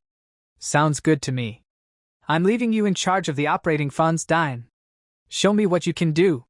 And yes, I'm going to check the ledgers, so don't even think about embezzling any money. I totally didn't expect you to just take 100 golds out of nowhere. Alright. I, head of the Dine company, am gonna give this all I got. By the way, they apparently only needed about 5 golds from me. Converted to Japanese currency, 100 gold coins was equivalent to about 100 million yen. It was definitely more money than a freshly built town really needed. Yeah. But well, I've already given it to them, and having more money is better than not. Also, I gave him control of the funds because why not? He's got the motivation for it. When did you acquire that much money? If I might be so bold, I think you are giving him too much. Aren't you afraid of someone running off with the money, or something of the sort? The receptionist expressed her concern. It would hurt to lose 100,000 DP worth of gold if someone ran off with it, but it was too late to back down. I'd look weak. Not to mention that it'd be a pain. My ideal town chief is someone who just sits there while leaving the finer details and actual work to everyone else while he sleeps. I made up that ideal on the spot, by the way. Right. If I want to make everyone else do the work, I've gotta earn their gratitude here. Well, I trust him. Dine. Are you the kind of weak-willed coward that would run away with a paltry 100 gold coins? As if, man. I am not SSS so lame that this SS small sum of money would satisfy me. I called it a small sum just to see what would happen, but maybe I shouldn't have. Dine, your voice is shaking. A lot. Well, anyway, that's how it is. I'm surprised. I didn't expect that mere moments after being elected town chief you would be able to make hard decisions of this caliber. Ahaha. This is the first time I've ever seen Dine get this shaken. The receptionist gave me a compliment, which was rare for her. Wasma was grinning a meaningful grin beside her. Guess it really must be rare for Dine to sweat like this. Well, Wasma, it's your turn next. And while we're here, I think we should have this bar's owner act as emergency town chief if anything ever happens to me. So, looking forward to working with you, Vice Chief Wasma. Oh, me? I suppose you are an adventurer, Kaima. One can never know what might happen to an adventurer. Very well, I will accept that role. Hey, good. You look like a diligent worker. I'm gonna offload everything I can onto you. Alright. I figure you all know what's up, but I'll start giving everyone my instructions. First is our general goal here, which is obviously preparing for winter. Or more specifically, preparing to mine iron golems during winter. I looked at each of them and started giving them basic jobs to do. Kasan, I want you to start building that storage building immediately. Behind the guild's branch office should be a good place. Any extra room it has can be used as storage space for the guild. Kantara, prioritize making nails and other things essential for the town. Gozu. Yeah, I just gotta hunt tons of iron golems in the dungeon. Leave it to me. That too, but I have another, more important job for you. Huh? What's that then? I grinned and told him. Think up a name for this town. Thanks, man. Why? You're gonna leave that to me? Gozu let out a surprised yell, just like I had expected him to. It'll just be a suggestion, so don't worry too much about it. And hey, if you don't want to, that's fine too. I'll just name this place Gozu and Rop our lovey-dovey town. Anyway, that's that. Good luck. Hey, what's Rop got to do with this? Alright already. I'll think up a name for ya. In one fell swoop, I had offloaded all of my work onto other people. Luckily, it looks like all of them are so caught up on what they need to do that nobody's noticed I didn't give myself any duties. Looks like things are gonna be busy for us. I'll do my best to be a good fake town chief. Well, that's that. I'm outta here. Night, everybody. Alright, time to go home and sleep. I left the bar. Meanwhile, in Rokuko's room, Rokuko was fiddling with the menu of dungeon, when suddenly a black mark appeared on one of her screens. Puzzled, Rokuko looked at it. What was that? She murmurs to herself. But Rokuko being Rokuko, she thinks it's probably something insignificant, she closes her windows and goes to check on Kima. What's taking Kima so long, you wonder? He is probably sleeping somewhere. She runs off somewhere, not checking on the black shadow which is lurking around the town. I am the mayor now, so I decided to add my mayor's office to the inn.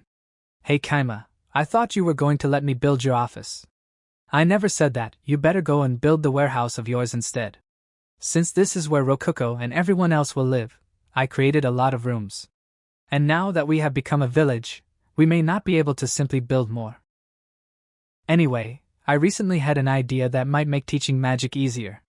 Perhaps golems could help, just like they did with physical skills. My idea was centered around a phonograph. I would have liked to just buy an actual audio recorder with DP, but nothing computerized showed up in the DP catalog. Is it the transistors? What's so bad about transistors? Anyway, phonographs were purchasable in the catalog thanks to their lack of computer parts. But they were 1,000,000 DP each. Too expensive. I had no real choice but to make one myself. Luckily, phonographs weren't particularly complex in nature. To record sound, the speakers vibrate and dig grooves into a record. To play that sound back, the speakers vibrate according to the grooves in the record. So, how could I make that work with golems? Easy. Make the whole thing into a golem, and have it repeat vibrations that it learns. I didn't know how well a golem could learn vibrations, but experimentation would make everything clear. But what about the speakers? That was even simpler. I'd make paper or animal skin into a membrane that made noise when vibrated extremely rapidly. Tin can telephones were basically speakers, and the same deal worked with paper cups, which meant all I had to do was buy a 12 set of paper cups for 5 DP and everything was good. I just had to fuse it all together into a phonograph. Alright, time to experiment. I used Create Golem on a paper cup. After easily turning it into a golem, I held it against my ear like one would a tin can telephone. Record the following vibrations. Air. Ahem. Test, test. Today's weather is fantastic. Stop recording. Now replay the vibrations you just recorded. Air. Ahem. Test, test. Today's weather is fantastic. I heard my faint voice coming out through the paper cup. Success. It even recorded my fake cough. I ordered it to replay the vibrations even harder, and although the resulting sound cracked a little, the voice coming from the cup ended up being as loud as my original one. Another success. Alright, now let's see how much it can memorize. Register those vibrations. Recording number 1. Next, record these vibrations. So ultimately, I learned that the paper cup golem could at most memorize 20 seconds of vibration. Anything more and it would start to override its own memory. Guess memorizing vibrations is a lot harder than remembering a normal order. But 20 seconds should be enough for a magic skill incantation. It'd be annoying to constantly tell the golem when to start recording, so I drew a record and play button onto the cup with accompanying orders to record when I press the record button, etc. That put its vibration memory down to 18 seconds. Yeah, they definitely have a limit to how much they can remember. I never noticed until now cause I only ever gave them simple orders like, dig here, or what have you. This was some very fruitful experimentation. Next, I tried recording a magic incantation, starting with water because why not? Oh water, become a small ball. Water. A blob of water appeared in the air, so I stopped recording. And not wanting the water to hit the ground, I caught it with the paper cup golem and gulped it down. After a breath of air, I replayed the recording. Oh water, become a small ball. Water. It replayed the recording just fine, even though it got all wet. But no magic happened. Still, a paper cup golem can be used as both speakers and a cup. Very convenient. Kima! It's an emergency. There's an invader in the dungeon. And he's dangerous. I opened the menu and checked the dungeon map. This one. There was a red dot on the map indicating an invader. It had the name, Dangerous Thing, tagged on it. Rokuko must have done that. I didn't know you could tag these kinds of things. Nice. The red dot was racing through the dungeon at immense speeds. It ran into a party of 4 adventurers in the labyrinth area, and their 4 dots vanished like the wind. They were destroyed in less than 3 seconds.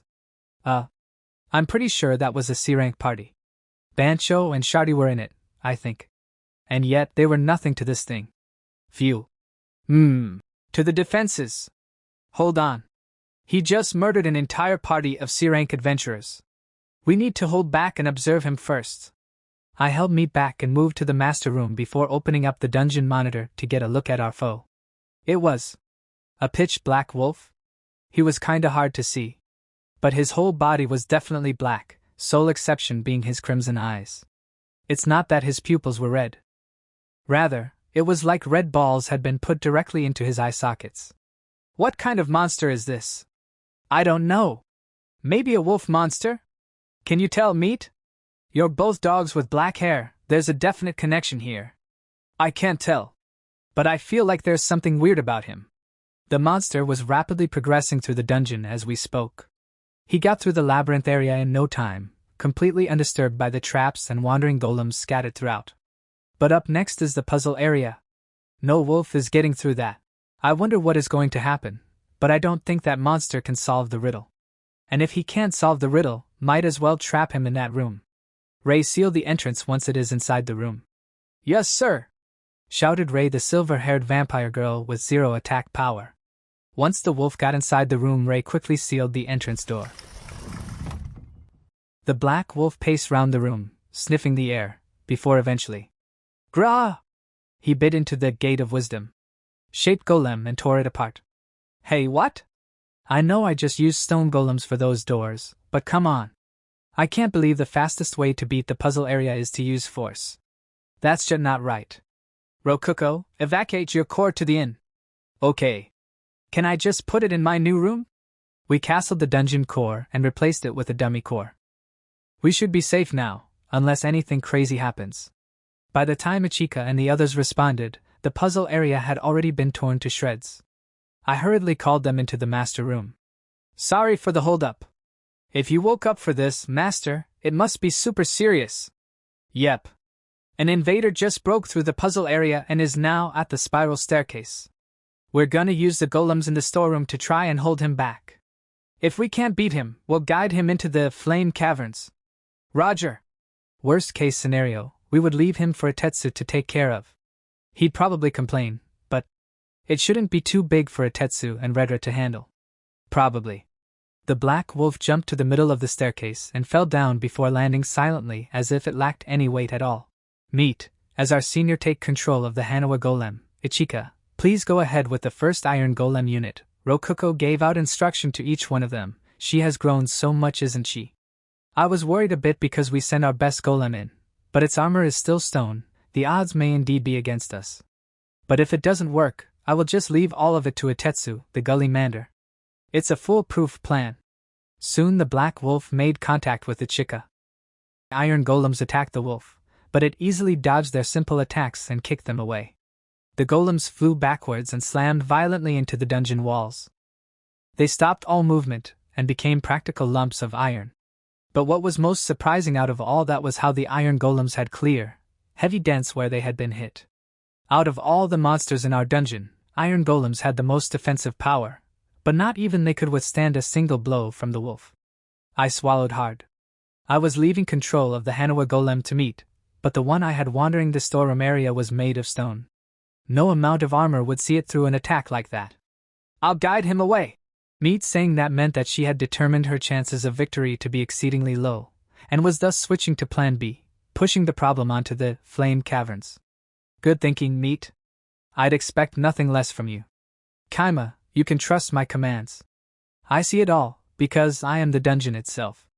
Rokuko closed her eyes after saying that. She became more focused, so focused that she opened a couple of dozen dungeon windows, and started controlling and using each one of them. A bright light shined around her, and I don't know if it was because she was so much focused and used a lot of mana at once, or it was the light coming out of all the windows rotating around her. Soon after, she opened her eyes and started giving out commands to each one of our and workers, the bright light still shining around her. Yeah, it has to be mana. We'll guide him to the right. Ray, shoot him with arrows from the right. Kinyu, follow after Meat and attack the wolf while doing so. If he breaks your golem, just assume control of another one and keep up the attack. But Meat, there's only one Manhwa there, so use him well. Naruna, use the spiky turtle to chase him from behind. Understood. Golem, Rokuko. Like, what do you want me to do? With Rokuko's instructions, Meet's Hanwha Golem, Rei's four-leg archer golem, Kinyu's four-armed golem, Narina's spiky turtle golem, all sprung into action. They were clear, precise, and effective instructions. So much so that I had nothing to do myself. Wait. Do they even need me anymore? Meet, taking charge of the Hanwha Golem, went in for a strike with its long sword. She took a swing at the Black Wolf, but Black Wolf dodged it by jumping back. Soon after, she takes another swing at the Black Wolf, but Black Wolf swiftly dodges it and runs behind her. After which the Black Wolf jumps at the Golem to take a bite out of his arm. But Meet saves the Golem with her high reflexes as a melee warrior. She puts the Golem's shield in front of its mouth and bashes the wolf with it. The wolf slides across the room and takes a defensive stance against the Golem. The Black Wolf knows this Golem is different from the rest. And soon after the reinforcements arrive, Rei with the cannon golem starts firing at the Black Wolf, but the wolf swiftly dodges each and every one of the attacks. In order to lead the wolf in flame caverns, a lot of golems holding magic blades rush from one side, and on the other side Naren makes a wall of spiked golems blocking that path, and the third path was blocked by the stone Hanwha golem and a lot of four-armed golems, leaving only the flame cavern path open. The wolf gets angry and his crimson eyes shots ablaze. Meet takes charge of the offense once again, and tries to attack the Black Wolf. Just one more step, Meet, are you okay? Hanwha Golem is made out of stone, which makes it less durable than the Iron Golem. But its offensive uses its entire body weight to attack. Only Meet can do such wonders. While blocking the wolf's attack, the stone shield finally gives up and crumbles into pieces.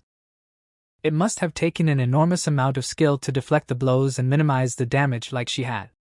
The wolf immediately did a leg sweep. Lacking a shield to block it, the sweep shattered the horse part of the golem. Meet managed to detach the torso section, but it was already game over. She somehow managed to block a few blows with its sword, but the damage piled on, and finally the magic blade. The golem blade died and turned into a normal sword.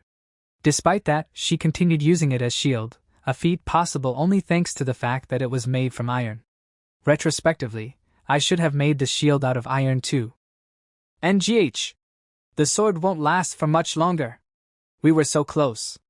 Just roll into the magma area. It doesn't matter if the Hanwha Golem gets destroyed. Roger. Obeying Rokuko's instructions, Meet rolled the Hanwha Golem down the stairs that led to the magma area. It doesn't matter if it gets destroyed, huh? Just gonna toss it out there that I'm the one who has to fix it. Well, not that I actually care if it does. The Hanwha Golem rolled down the stairs while chunks of its stone body flew everywhere. The Black Wolf chased it down into the magma area. Or at least I thought it would, before it suddenly stopped on a dime and turned right around. What? But why? Rokuko panicked in confusion. No helping that. Golems or not, we had sacrificed a lot of troops only for the plan to fail at the last moment. Even I was surprised.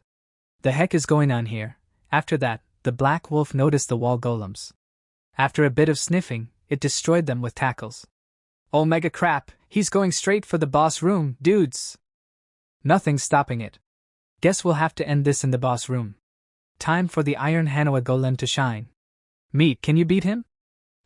I don't think so. She fought that well with a stone Hanwha Golem. I didn't see any reason why she wouldn't be able to give a good fight with an Iron Hanwha Golem. It actually had a shield made from iron, even. Maybe Rokuko should handle this. Nah, you have experience fighting that thing. You'll do better than her. I'm counting on you, Meet Kuroino. Yes, master. I gave Meet a head pat to encourage her. The Colosseum was spacious and fighting the wolf there would be disadvantageous to us, given how mobile it was. Which meant that our best option was to concentrate our forces in the boss room and hold our final stand there. He's coming. Iron Hanwha, go. The Black Wolf slammed against the boss room's door and burst inside. A dark aura was visibly radiating off its black body. Facing him was the strongest monster in our dungeon, the Iron Hanwha Golem, also known as the Iron Hanwha. It was an Iron Hanwha covered in iron armor and sitting atop an iron horse. Grah! The Black Wolf roared. I probably would have pissed myself if I were actually standing in front of it. But the Iron Hanwha didn't even flinch. Nor did Meet, the one controlling it. Quasi-slash! It swung its large magic, golem, blade, designed to be used from atop of a horse, towards the wolf using a technique mimicking the skill slash. The wolf dodged that first attack and lunged at the iron Manhwa, who had lost its balance from the swing. Things looked grim, but the iron Manhwa boldly dodged the lunge by falling off the horse. Rokuko, take care of the horse. Got it. Meat left controlling the horse to Rokuko so she could focus on moving the Manhwa itself. Fundamentally, she fought the same as she did before. Block with the shield and strike with the sword. This time, though, it had the help of a charging horse. It may have lacked weapons, but it was also made from an iron golem. Even a simple tackle had plenty of destructive power at the right speed. And Rokuko made it run circles around the room to build up that speed before charging at the wolf. To give an example, it was like riding a bike in a wide circle before rushing down the road with it. Growling. Grah! But the wolf twisted and moved its body in impressive ways to dodge both the iron Manhwa's slices and the horse's charges. I thought at first we had failed, but then noticed that it was attacking far less than before, likely due to focusing on dodging. We just need to give him one more push. Send out the boss's helper golems. All of them. Equip them with bows and wooden arrows. Don't worry about shooting at the same time, just fire. Try not to hit our allies. The helper golems were normal iron golems, but they had actual equipment. That equipment allowed for a wealth of strategies, which made adaptability their specialty. This time, I chose wooden arrows for them. Reason being, my primary goal was to distract the wolf, not hurt it, and wooden arrows would prevent any damage towards our allies. After all, a wood tip wouldn't be doing any damage to a golem made of iron. Swoosh! Arrows flew towards the wolf, and got knocked aside by its tail. Just as planned, the wolf began attacking even less, allowing Meat's iron Manhwa to attack more in turn. The battle now rested on whether the wolf's energy, or our concentration would run out first. Or so I thought, but the horse golem immediately landed a solid body slam on the wolf. A massive iron horse running at full speed hit the wolf directly on the side, literally destroying it.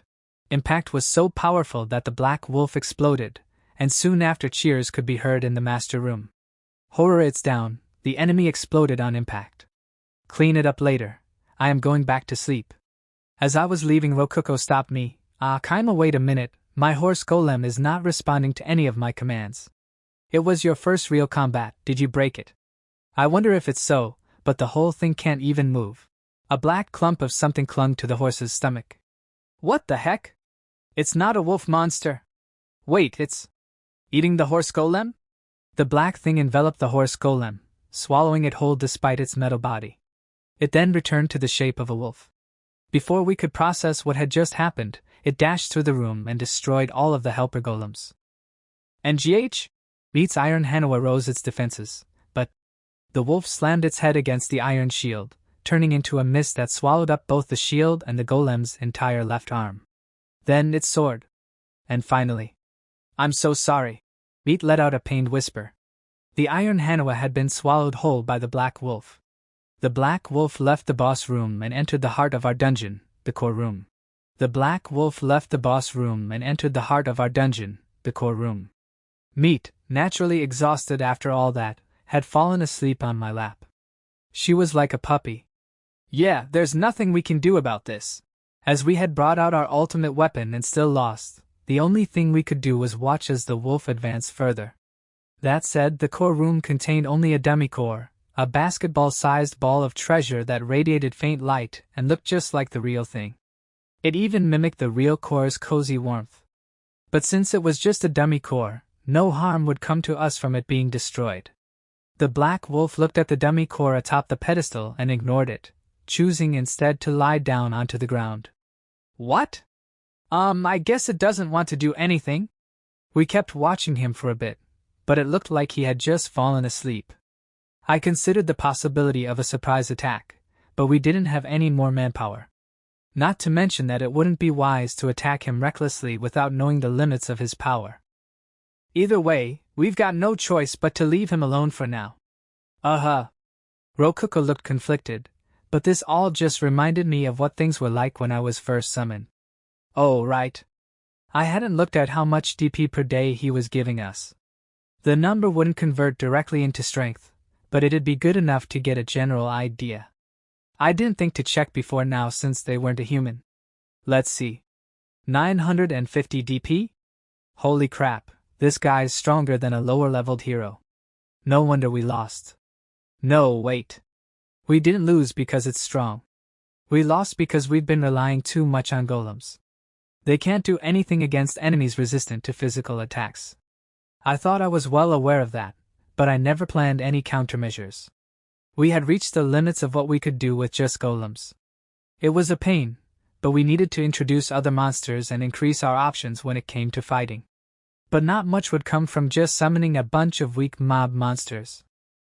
We needed something with a unique specialty, or maybe something with unlimited power or whatever. Well, planning for the future's important, but right now we gotta focus on how to get rid of this monster. I did have a few ideas on what to do. It refused to enter the magma zone, for instance, which opened up the possibility that it was weak to fire.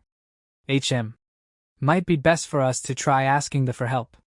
Itetsu might even know what this black wolf thing really is. After telling Itetsu we were having an emergency, he rushed right to the conference room to meet with me. I'm glad this salamander's got quick feet. Fucking hell, Kaima, what's going on? It's the middle of the night. Sorry about this. Believe me, I wish I could be asleep right now, but it's kind of an emergency, and you're the only one I can count on for help. Ha! Alright then, let's hear what's going on. Itetsu let out a pleased lizard laugh and sat on the opposite end of the table as me. He's a four-legged lizard, but he can sit down too. I don't know why something this dumb would impress me, but it really is. A weird invader just appeared in our dungeon, and well, he got through our boss room. Why? He fucking what? You alright, lad? That means he's in your fucking core room. Yep, and he's hanging out there now. Our strongest monsters couldn't do anything to him. That's pretty damn bad. What kinda invader is it? I opened up the monitor to show him the sleeping black wolf and explained how the battle with it went down. I tried leading him but he just refused to go into the magma area in our dungeon. Makes sense. Wait, you were planning on pushing this fucker onto us? I had faith that you could take care of him somehow, Itetsu. Heh, of course I fucking could. I'm not a core of the 100 lot for nothing. Itetsu's lizard mouth curved into a grin, as if he was happy I found him reliable. Wait, the 100 lot? Great, now I'm curious and we're too busy for me to press the subject. Like, are dungeon cores made in batches? So do you know what this black wolf thing is? Let's see here. He sure looks like a wolf type. Dark type. Ghost type. Is he a vampire's transformation or something? Transformation? That could be. Wait, nah. I think I might have an idea here. Seemed like something about that tickled Itetsu's memories. He murmured to himself for a bit, gathering his thoughts. And then, he told me his conclusion. About a 70% chance that's a slime variant. Probably a hybrid between a dark and ghost type. A slime? You're saying that wolf's shape is just a form it's taking?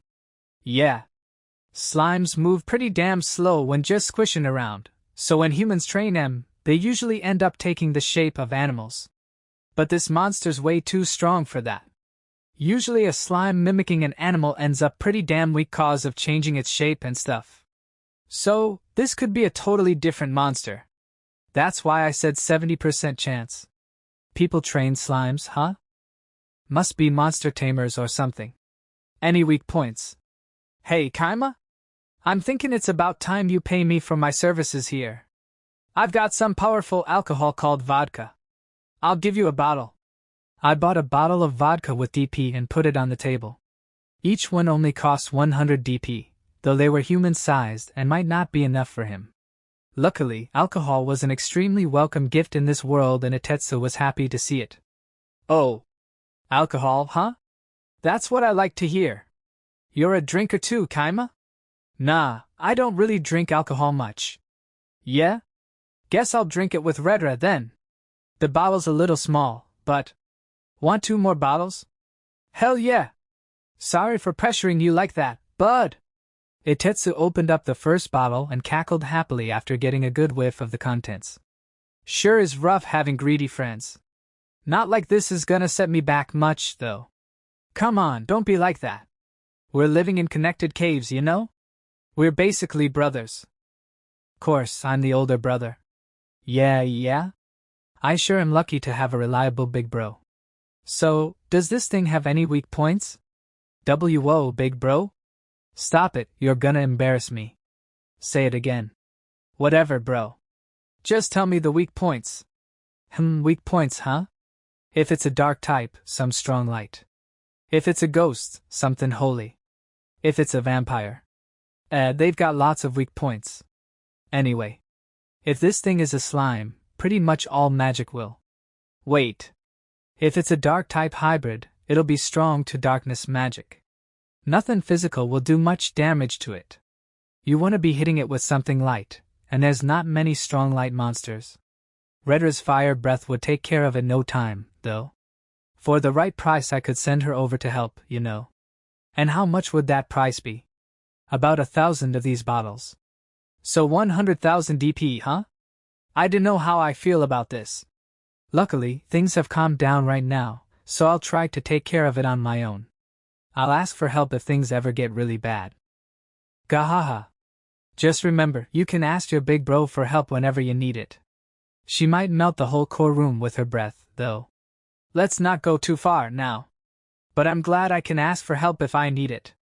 I thanked Itetsu and threw in 5 more bottles of vodka just for the hell of it. Hey, Kaima? Not gonna turn these down, but you sure? This more than the consultation fee. Yeah, works for fucking me. I'll take him. Just call if I ever need my help again, yeah? You got it. Now, time to figure out a way to get rid of that black wolf thing.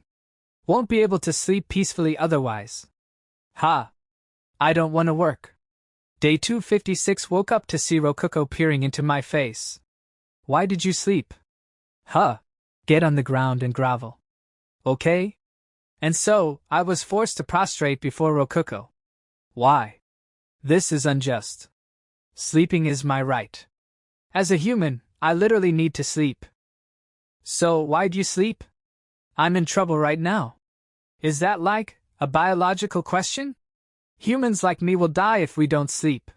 You'd be fine missing a single night of sleep. You were even napping right before it happened. I mean, that's true. But think about it from my perspective. I was woken up in the middle of my nap.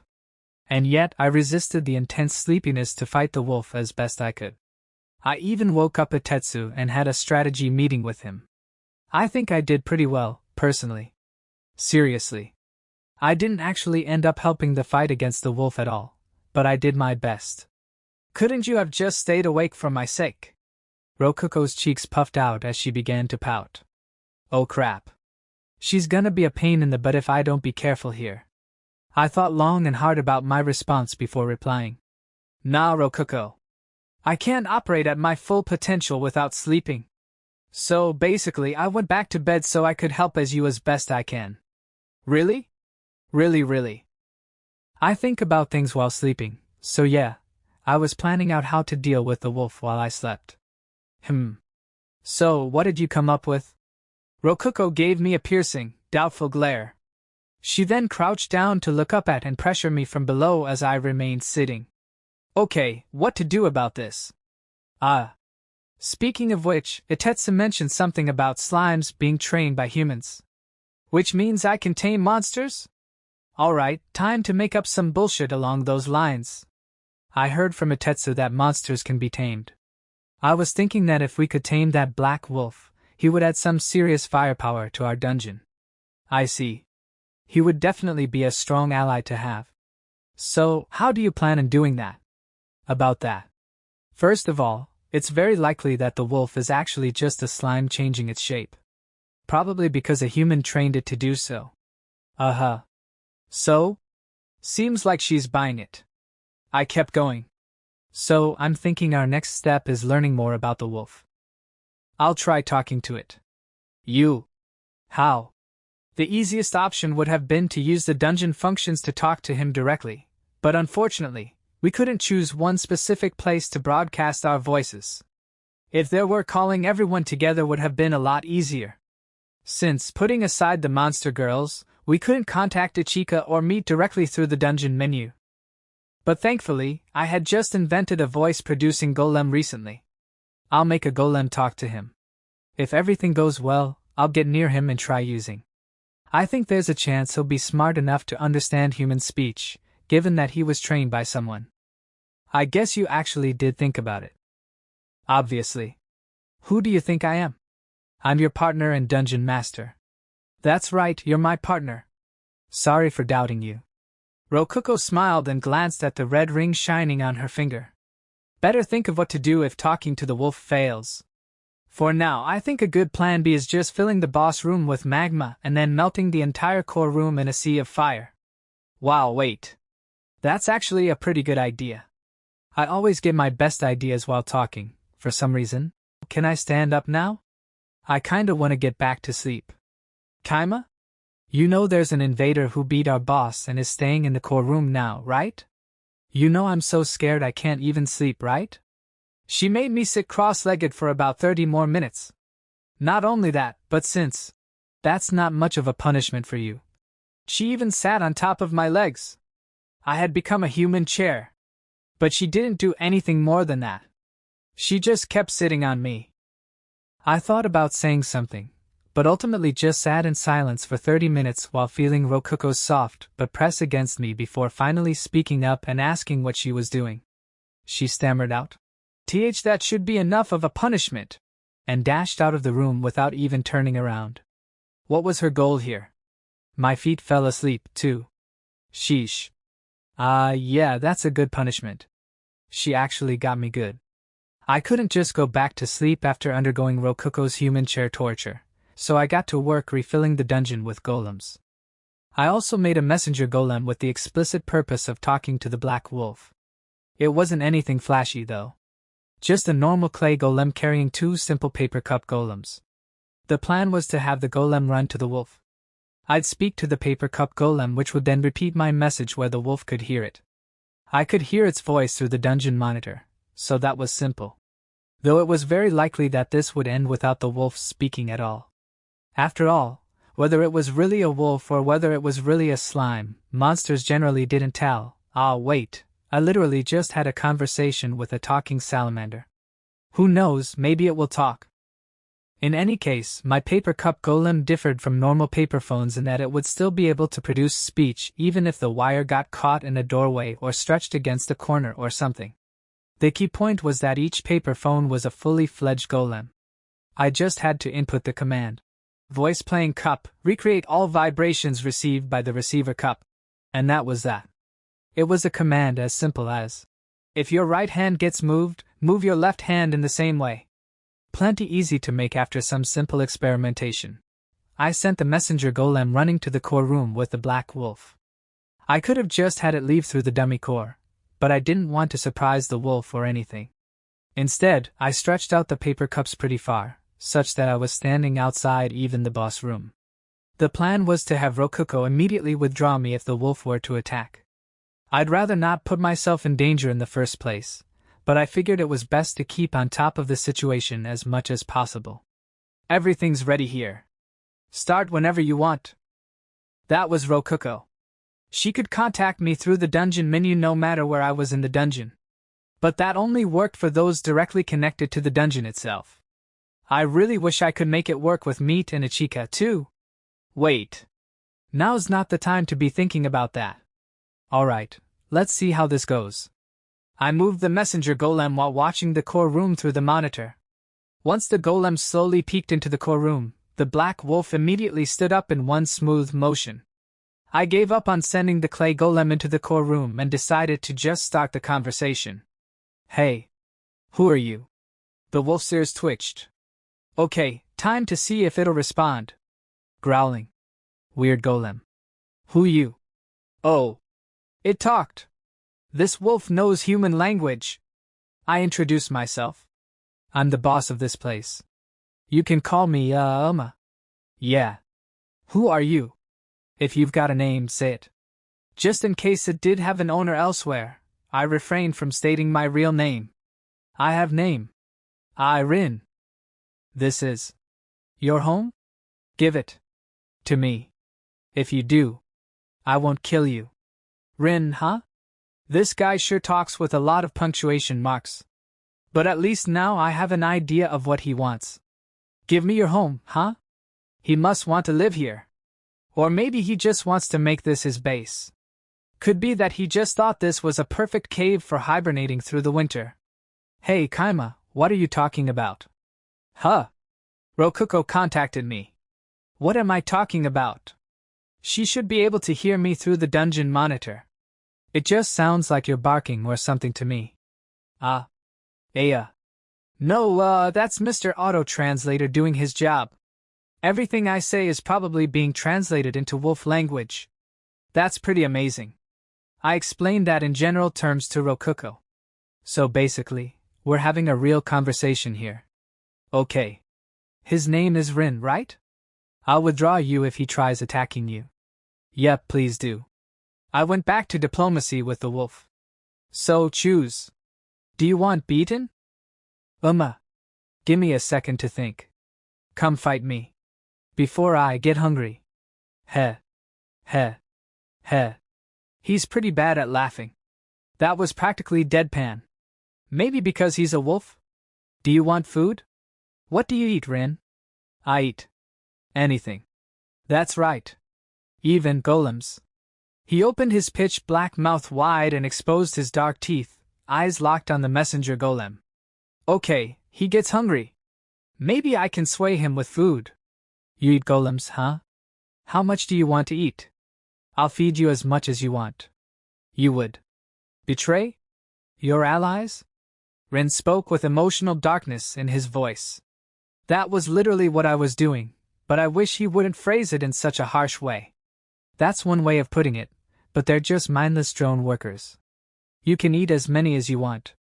What, really? But, you are golem, right? You ruled this cave.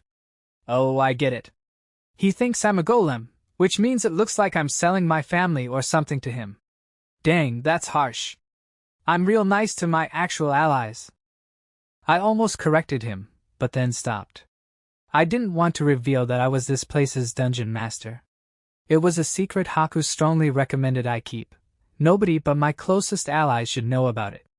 If this guy had a human owner, and that owner came to retrieve him, my identity would be exposed. But at the same time, it was important that I explain I wasn't a golem. His reaction made it obvious he despised those who would betray their family and allies. If he thought I was that kind of person, negotiations would fall through. I guess since he thought I'm actually this golem, he was threatening me when he said, I eat golems too. I just noticed that. In any case, I decided to tell him that I wasn't a golem without getting too specific. You're misunderstanding something. I'm not a golem. You're not. Golem. In that room. Behind you. There was a strong one. Was that your parent? I already told him I'm not a golem. What's he not getting about that? Might have to consider making a Manhwa golem family, though. No, I made that. You are the parent? You know, correcting your misunderstandings is getting pretty annoying. He's not wrong that I gave birth to it in an abstract sense, but I get the feeling it'll take a lot for him to understand that. Yeah. Moving on. Basically, if you want to eat golems, I'll let you eat as many as you want. What do you think? Golems. I don't like too much. They taste bad. I see. Is there anything you do want to eat then? What the hell is even happening here? Crap. I have no idea what he's thinking.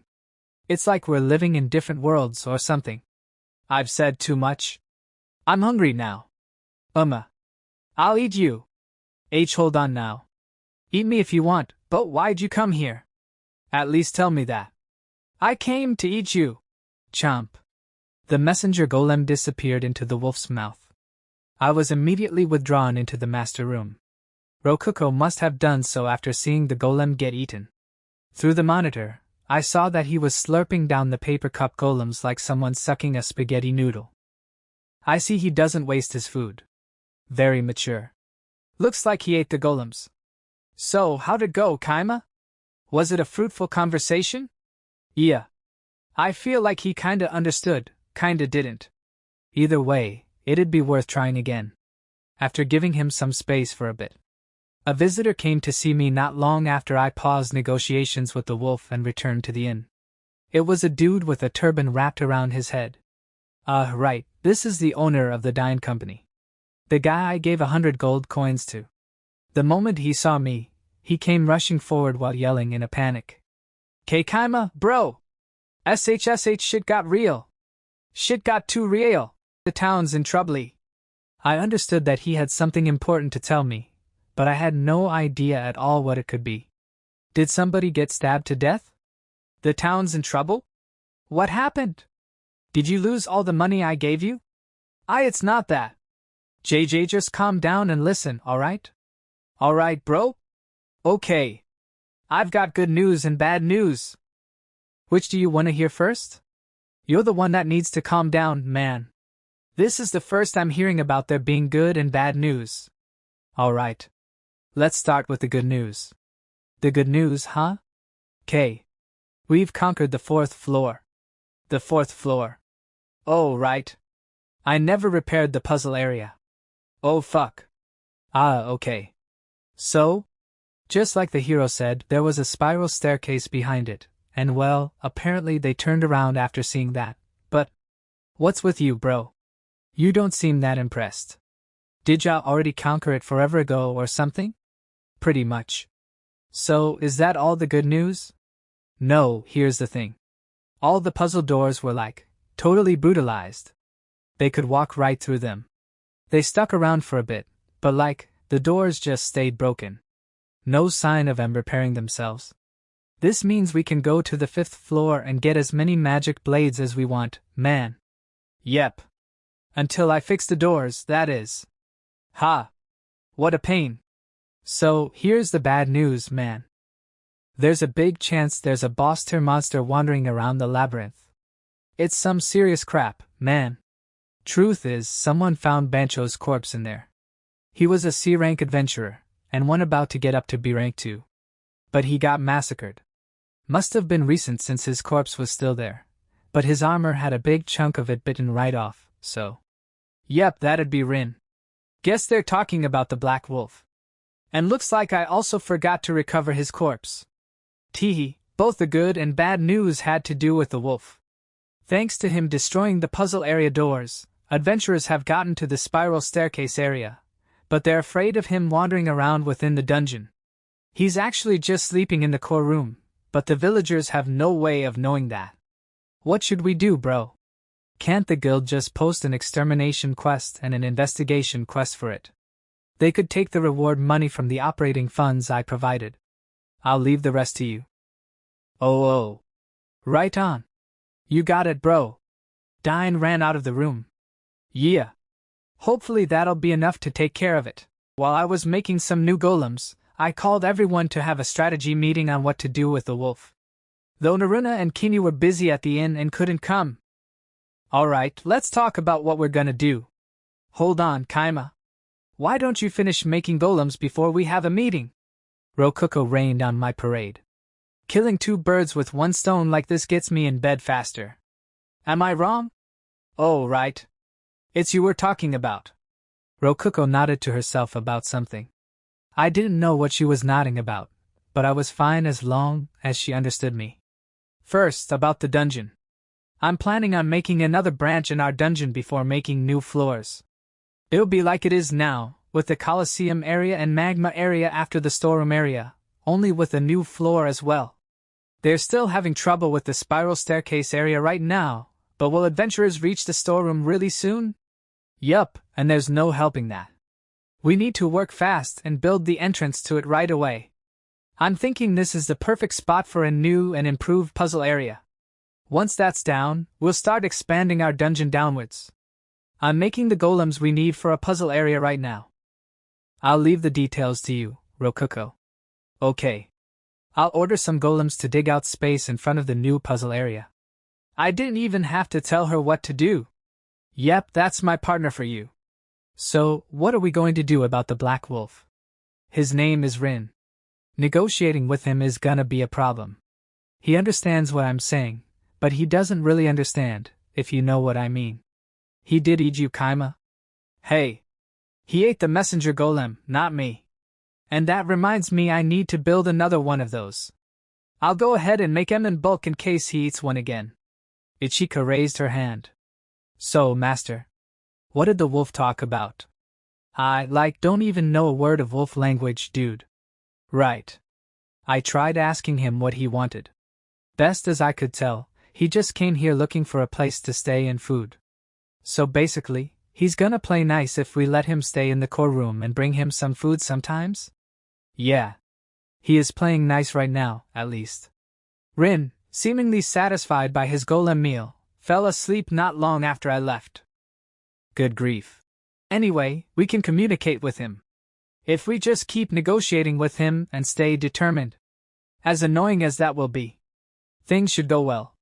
Stay determined, HM? You know, Kaima, for some reason I feel like determined is both a really good and really bad way to describe you. Thinking about it, Master does work quite a lot. Yeah, I'm working pretty much constantly when I'm not asleep. Dang. Master's always likes sleeping when other people are taking time off and stuff. So basically, he sleeps too much. I believe that Master's workload is far greater than average despite how he's awake for less time than most. Hey, we're getting off topic. Enough with the flattery, we're talking about the wolf here. So about the wolf. I'm gonna keep negotiating with him, using the same kind of golem as before. We did strike up a conversation that way, after all. You'll be on your own, Kaima. Nobody else knows wolf language. Apparently, when I was talking to the wolf, only my first "Who are you?" was in human language. Everything after that was in wolf language. It looked like I was barking to myself. Good work, auto-translator. Rin understood me when I spoke in human language, which makes it safe to say he can speak it himself. Which meant someone just had to understand wolf language in order to talk to him. Master. Can I have a second? Huh? What's up, meat? Could you understand wolf language too? Why, yes. Somehow I did. Maybe because I'm a dog beastian. Oh. Those dog ears aren't for nothing, huh? Good job. Good job. I rubbed Meat's ears. Her tail wagged happily. This is a nice coincidence. Maybe she can succeed where I failed thanks to her being a black dog, too. Alright. I'll leave the next round of negotiations to you, Meat. Make that wolf join our side. Understood. You can count on me.